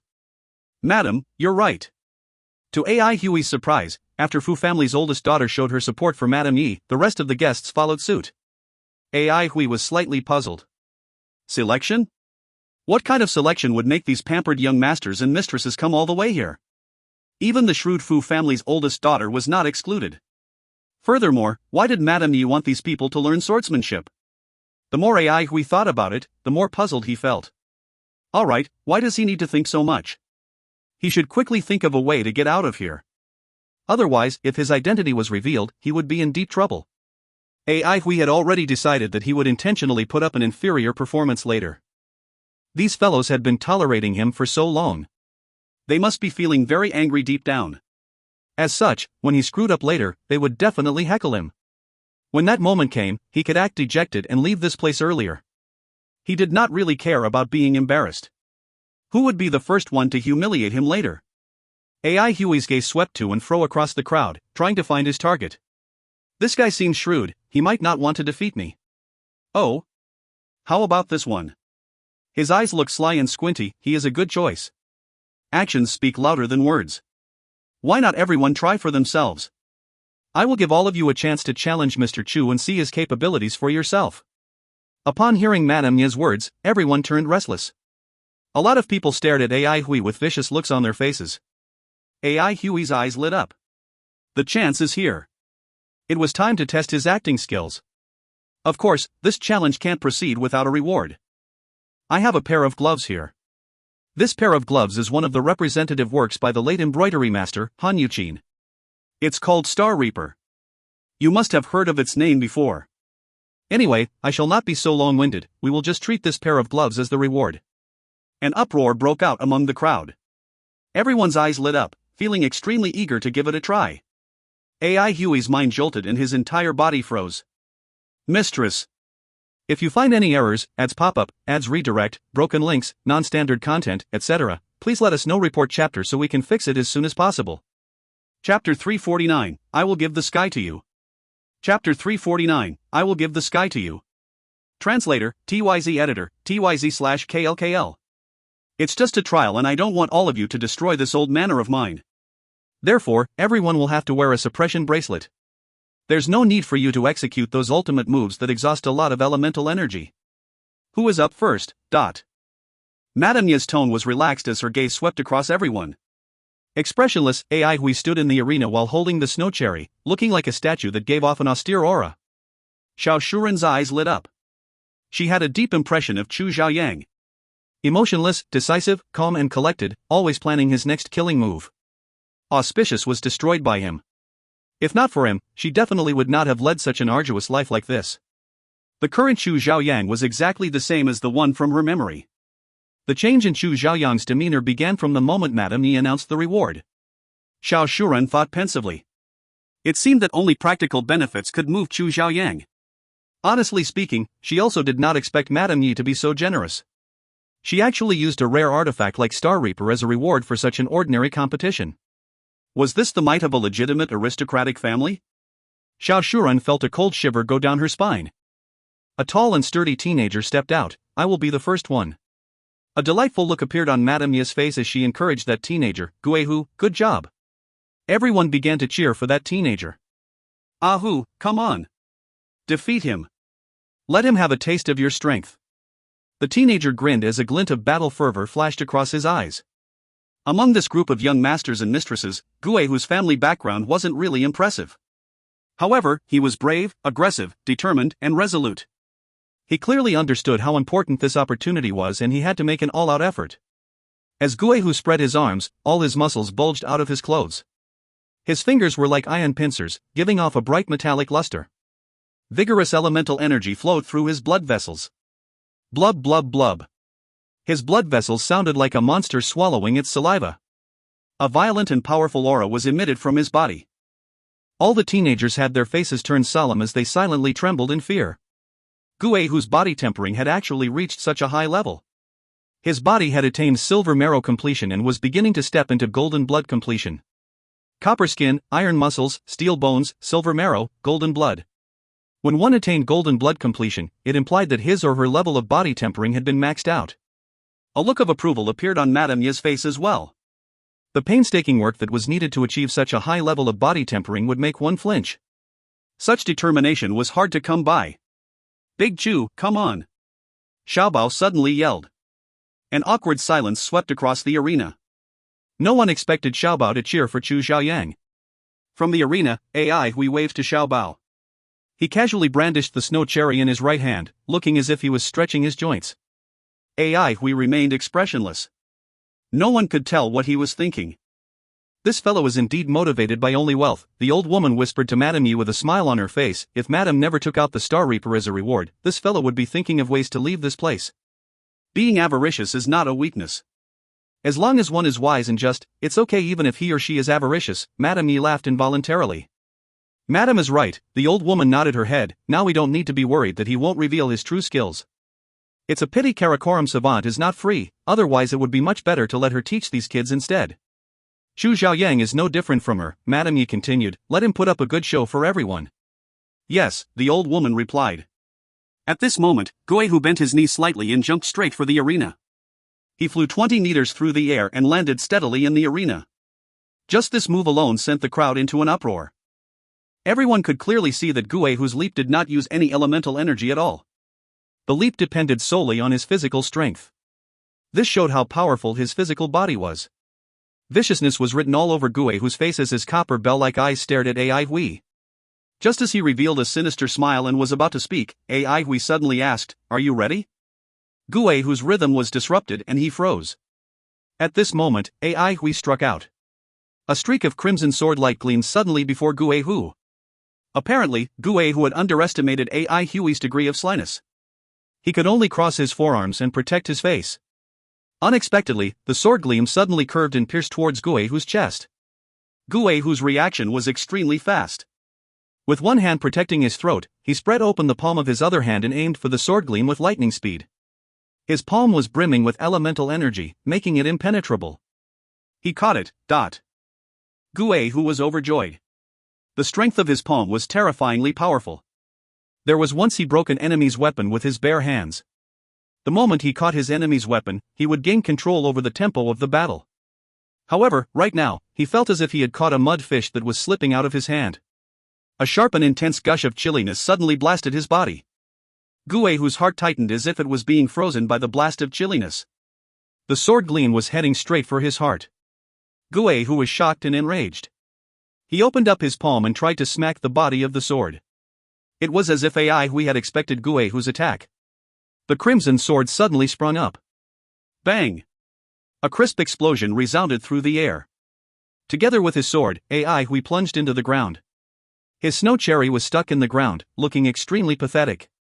He's not really that good. That's right, he dares to be our teacher with that kind of standard. A disapproving look appeared on many people's faces. Guihu's body was sent flying into the air by the recoil. He heaved a sigh of relief. The chilliness from Chu Xiaoyang's sword created a misperception in him that he was going to get pierced. Fear still lingered in him. However, that fellow must not have enjoyed his attack as well. Guihu was feeling slightly pleased with himself. He lowered his head and looked at the ground. When he saw Chu Xiaoyang pull his sword from the ground and stretch his shoulder, he felt even more pleased with himself. On the ground, Ai Hui was stretching his shoulder while looking at Gu Hu in the sky. This boy's strength is rather huge. His shoulder was sore and numb. This fellow's strength was terrifying. Ai Hui felt Fatty might be the only person to beat this guy in terms of strength. Looking in the direction that Gu Hu was falling, Ai Hui exerted force through the balls of his feet and dashed forward. On the way, he passed the sword to his left hand. When Gu Hu saw Ai Hui dashing to the spot where he was going to land, he did not panic and just bent his legs and sucked in his stomach. A streak of sword gleam shot up from the ground towards him. Sure enough, Gu Hu sneered. The elemental energy in his entire body began to surge. Suddenly, his bent legs straightened abruptly and he shot down with his feet pointing downward. The anticipated collision did not occur. He felt as if he had landed on an elastic web. He went deeper and deeper, and then the surrounding scenery became a fleeting blur. He was being sprung up into the air once more. This time around, he flew even higher up than before, at least 80 meters above the ground. From his perspective, Chu Xiaoyang had become a tiny figure. Gu Hu was at a loss. Around him, there was nothing but air. A mysterious panic began to extend throughout his mind. He had no azure wings. Without azure wings, he lacked the ability to fly. Actually, even if he had azure wings, they would not be of much use. Flying had always been his shortcoming as he placed all his attention on body tempering. He felt that his body alone could crush and destroy everything. However, right now, he could not find anything to hold onto or step on in the empty sky. Without something to hold onto, he was like a massive weight. No matter how massive or sturdy he was still a weight that could be smashed to pieces if he landed on the ground. Gu Hu wasn't stupid. He immediately knew what Chu Xiaoyang was trying to do. His facial expression changed drastically, but he still could not think of any solution. On the ground, Chu Xiaoyang was stretching his shoulder once more. Clearly, the odd sword move he executed just now was taxing to his body. This gave Gu Hu a glimpse of hope. The higher he sprung up, the stronger the collision force would be on the way down. How many more times could Chu Xiaoyang catch him? Ai Hui stretched his left arm and passed the sword to his right hand. When he raised his head and looked at the sky, he saw Gu Hu had turned from panicky to calm and collected. When Gu Hu got into the same previous position and prepared to dive down, a grin flashed across Ai Hui's face. Alright, I will give you the sky. Without any hesitation, he appeared directly below Gu Hu. Just like before, a similar sword gleam appeared. Gu Hu channeled all his elemental energy as he bombarded the sword gleam. And just like before, he felt as if he had landed on a solid but elastic net. Once again, the net sprung him up into the sky. This time around, he flew up even higher. Gu Hu continued to bombard Ai Hui. Ai Hui continued to spring Gu Hu up into the sky. After a few rounds, Gu Hu, who was being sprung up into the sky, still wanted to continue. Suddenly, Chu Xiaoyang yelled from below, "Hey, I am not catching you this time around. Can't hold on anymore? You're dead." Gu Hu sneered in his heart. His body continued to ascend through the air. When he looked back at the ground, Chu Xiaoyang had become a small black dot. Ai Hui stepped far away from the spot that Gu Hu was going to land on. Why was he so far away from the ground? More than 200 meters above the ground. Gu Hu suddenly realized what was going on and his face turned deathly pale. More than 200 meters above the ground. Even if his body tempering had attained the level of silver marrow completion and his body was comparable to that of a dire beast, he would still be smashed to smithereens when falling from 200 meters above the ground. The more frightening thing was that the scenery on the ground was expanding rapidly in his vision as he fell towards the ground. He had never come so close to death before. A blood-curdling scream resounded through the air. A figure flew across the air out of nowhere and caught the falling Gu Hu. To Ai Hui's surprise, it was the figure that had directed him to his living quarters. Not bad. Ai Hui cast a glance at the servant. In his eyes, the Yi residence had become increasingly inscrutable. A random servant already possessed such a large amount of strength. Was this the might of a true aristocratic family? The onlookers were dumbstruck. A lot of people had yet to know what was going on. However, when they saw the gaze of Ai Hui, their faces turned solemn. Everyone who faced Gu Hu before knew that it was impossible to defeat him so easily. When the servant landed on the ground, one could see the deathly pale face of Gu Hu. He had yet to recover from the fear of encountering death. Clap, clap, clap. Applause could be heard. It was Madame Yi. With her face brimming with admiration, she stood up and clapped loudly. Marvelous. Outstanding. Not only does Mr. Chu have amazing swordsmanship, your strategy is exceptionally unique as well. Ingenious. Xiao Bao was at a loss. However, when he saw his mother start clapping, he clapped with enthusiasm as well. Xiao Shuren had seen Chu Xiaoyan's fighting methods before. However, when she saw them once more this time around, she was still filled with astonishment. Following which, Madame Yi turned her head around and encouraged the pale Guihu. Ahu, don't be too discouraged. Losing to Mr. Chu today is a good thing for you. Isn't losing to him better than losing to your enemies in a real battlefield? You're so young and yet you have developed your body tempering to such a refined level, you will definitely have a limitless future. Thank you, madam, for the pointers. Guihu returned to his senses and thanked Madame Yi. Drink some tea, have a rest and take a look at other people's performances. Who is up next? Me. A cold and calm voice rang across the air. A pretty and petite figure appeared on the arena. It was Su Huaijuan. AI Hui had a slight headache. If you find any errors, ads pop-up, ads redirect, broken links, non-standard content, etc., please let us know. Report chapter so we can fix it as soon as possible. Chapter 350, What tier? Chapter 350, What tier? Translator, TYZ Editor, TYZ/KLKL. Su Huaijuan held a jade bamboo stick in her hand. The verdant bamboo stick seemed to be made of jasper. The few pieces of verdant and glistening leaves on it swayed lightly, looking as if they had just fallen off a bamboo tree. Sanmo Su family. AI Hui did not know much about the Sanmo Su family. All he knew was that this family was a well-known family in Jadeite Forest in the past. Eventually, they left Jadeite Forest and stayed in the Avalon of 5 Elements. From the restraining fear Xiao Weiyuan had for Su Huaijuan previously, he could tell that Sanmo Su family was rather powerful. There were too many aristocratic families in the Avalon of 5 Elements. Unless he personally knew members from a particular aristocratic family, like how he knew Duanmu Huanghan and Shi Shueman, he would definitely not know the social status of that family. After spending 3 years with Su Qingye, AI Hui knew his character very well. To AI Hui, a person's character mattered the most. As for a person's family background, he did not really care. AI Hui had heard from Su Qingye that his aunt was very powerful. He certainly did not expect he would face her one day. Standing opposite him, Su Huaijuan had a solemn look on her face. After watching Chu Xiaoyan's previous performance, she did not dare to underestimate him. Mr. Chu, your guidance will be appreciated, Su Huaijuan said with a deep voice. AI Hui brandished the snow cherry in his hand as his brain went to work. Su Huaijuan and Fu family's oldest daughter had seen the real AI Hui in action before. To prevent them from finding out his true identity, he could not use the same sword moves that he'd used in the past. He was somewhat glad that he had just read Chief's Sword Encyclopedia and learnt a lot from it. AI Hui was slightly excited. He had not officially sorted out the insights he gained and most of them were still scattered and fragmentary. With such an excellent sparring partner now, it was an extremely rare chance for him to do it now. Which move should he use? Give me a moment, AI Hui said subconsciously. Su Huaijuan was stunned. This was the first time she'd encountered such a situation. Did her opponent just ask her to wait in the middle of a competition? All the onlookers went in an uproar. Ha, he dares to ask for a moment? Don't tell me he wants to use the toilet. Ah, that's a lousy excuse, If you're afraid, just admit defeat. Stop wasting everybody's time. Maybe he has some crafty plots. In the arena, Su Huaijuan felt slightly embarrassed. Wasn't it embarrassing to challenge someone like this?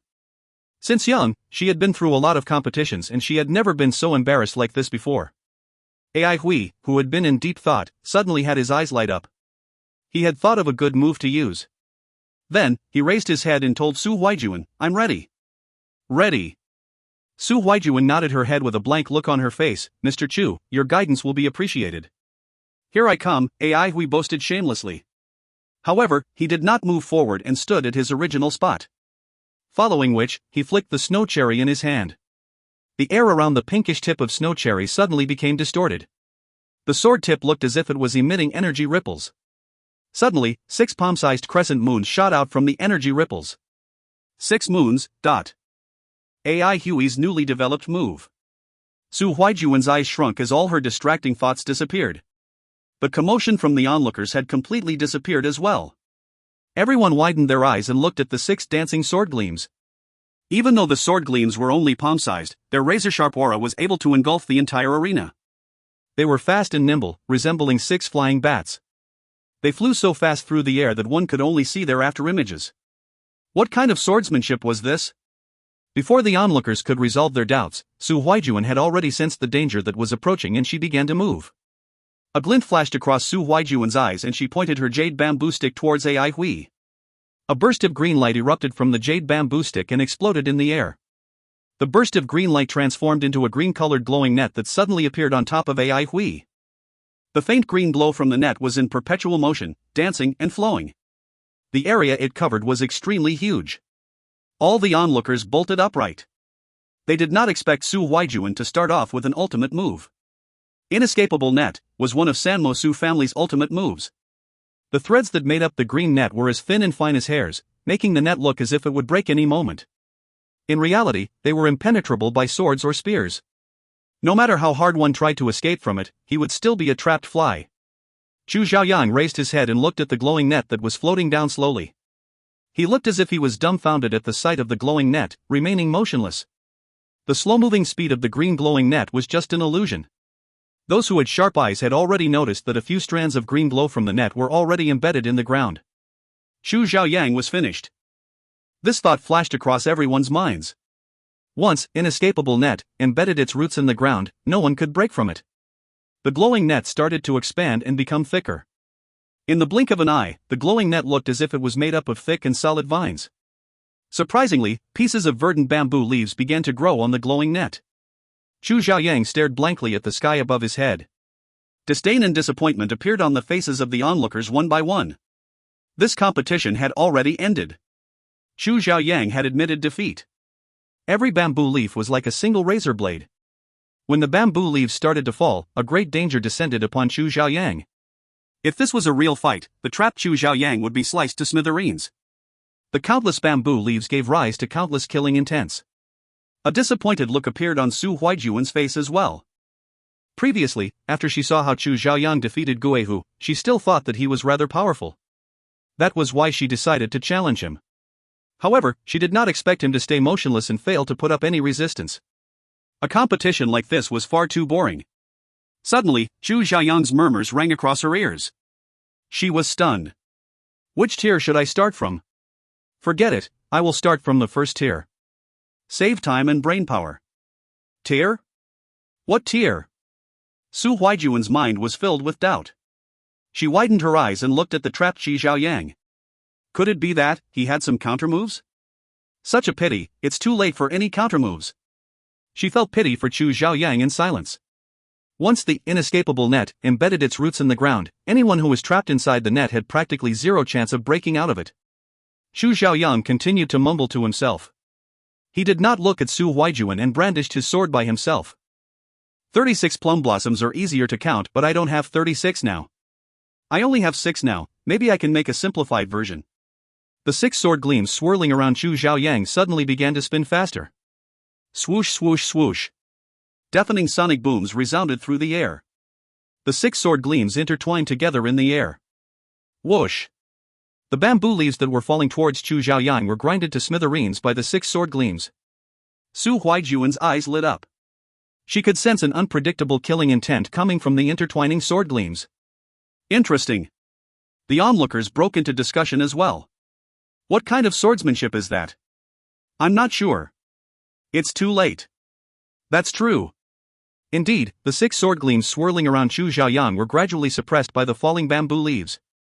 At this moment, Su Huaijuan heard Chu Xiaoyang murmuring again. It's not powerful enough. Seems like I got to move it up to the second tier. Second tier? The doubt in Su Huaijuan became stronger. This time around, she was sure that she hadn't wrongly heard his words. What exactly is second tier? The 6 sword gleams suddenly transformed. Zoom! Intertwining wind and flames were swirling around Chu Xiaoyang now, appearing brilliant and powerful.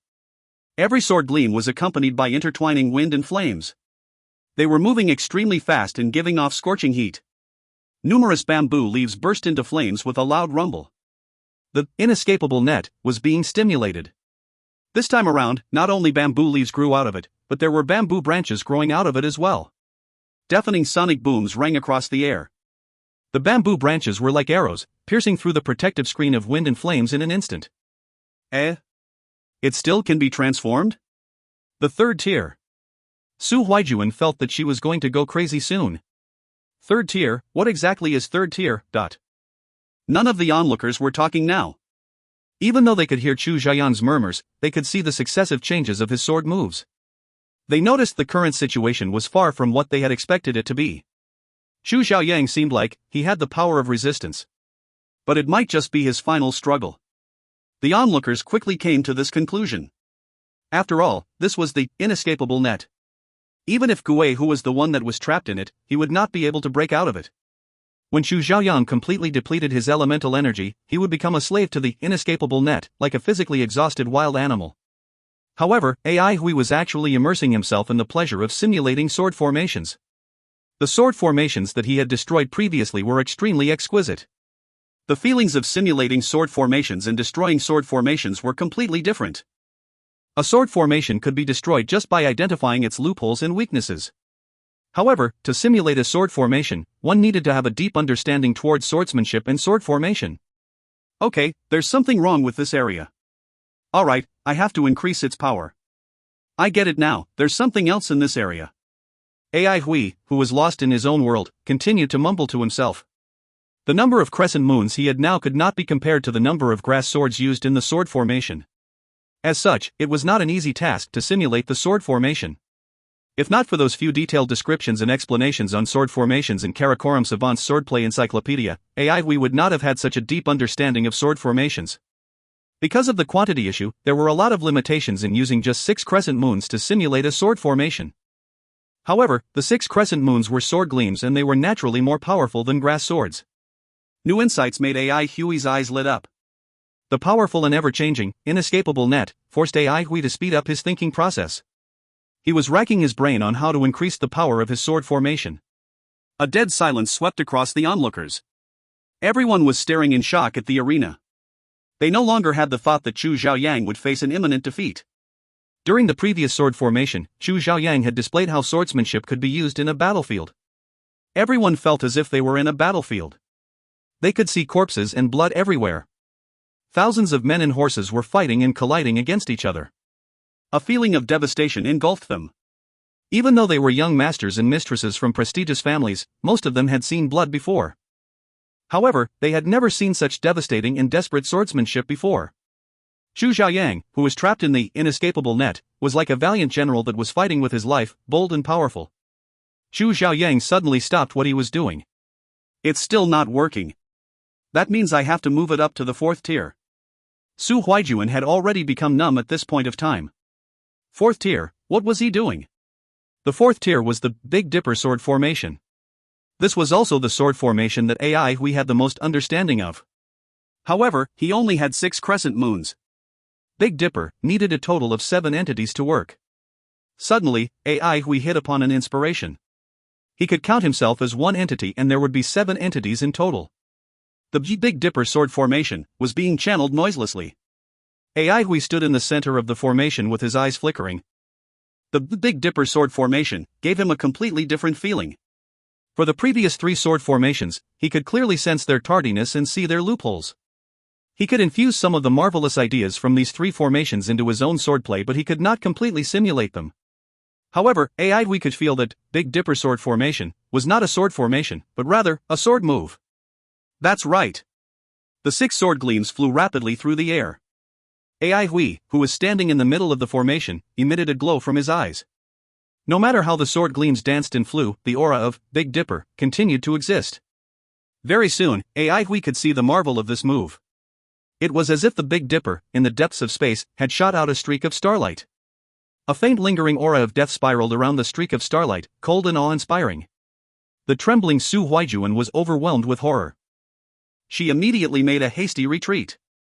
Her inescapable net collapsed with a loud bang. An intense sword gleam engulfed the entire arena like a flash flood.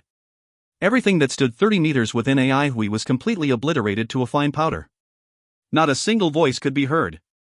If you find any errors, ads pop up, ads redirect, broken links, non-standard content, etc., please let us know. Report chapter so we can fix it as soon as possible.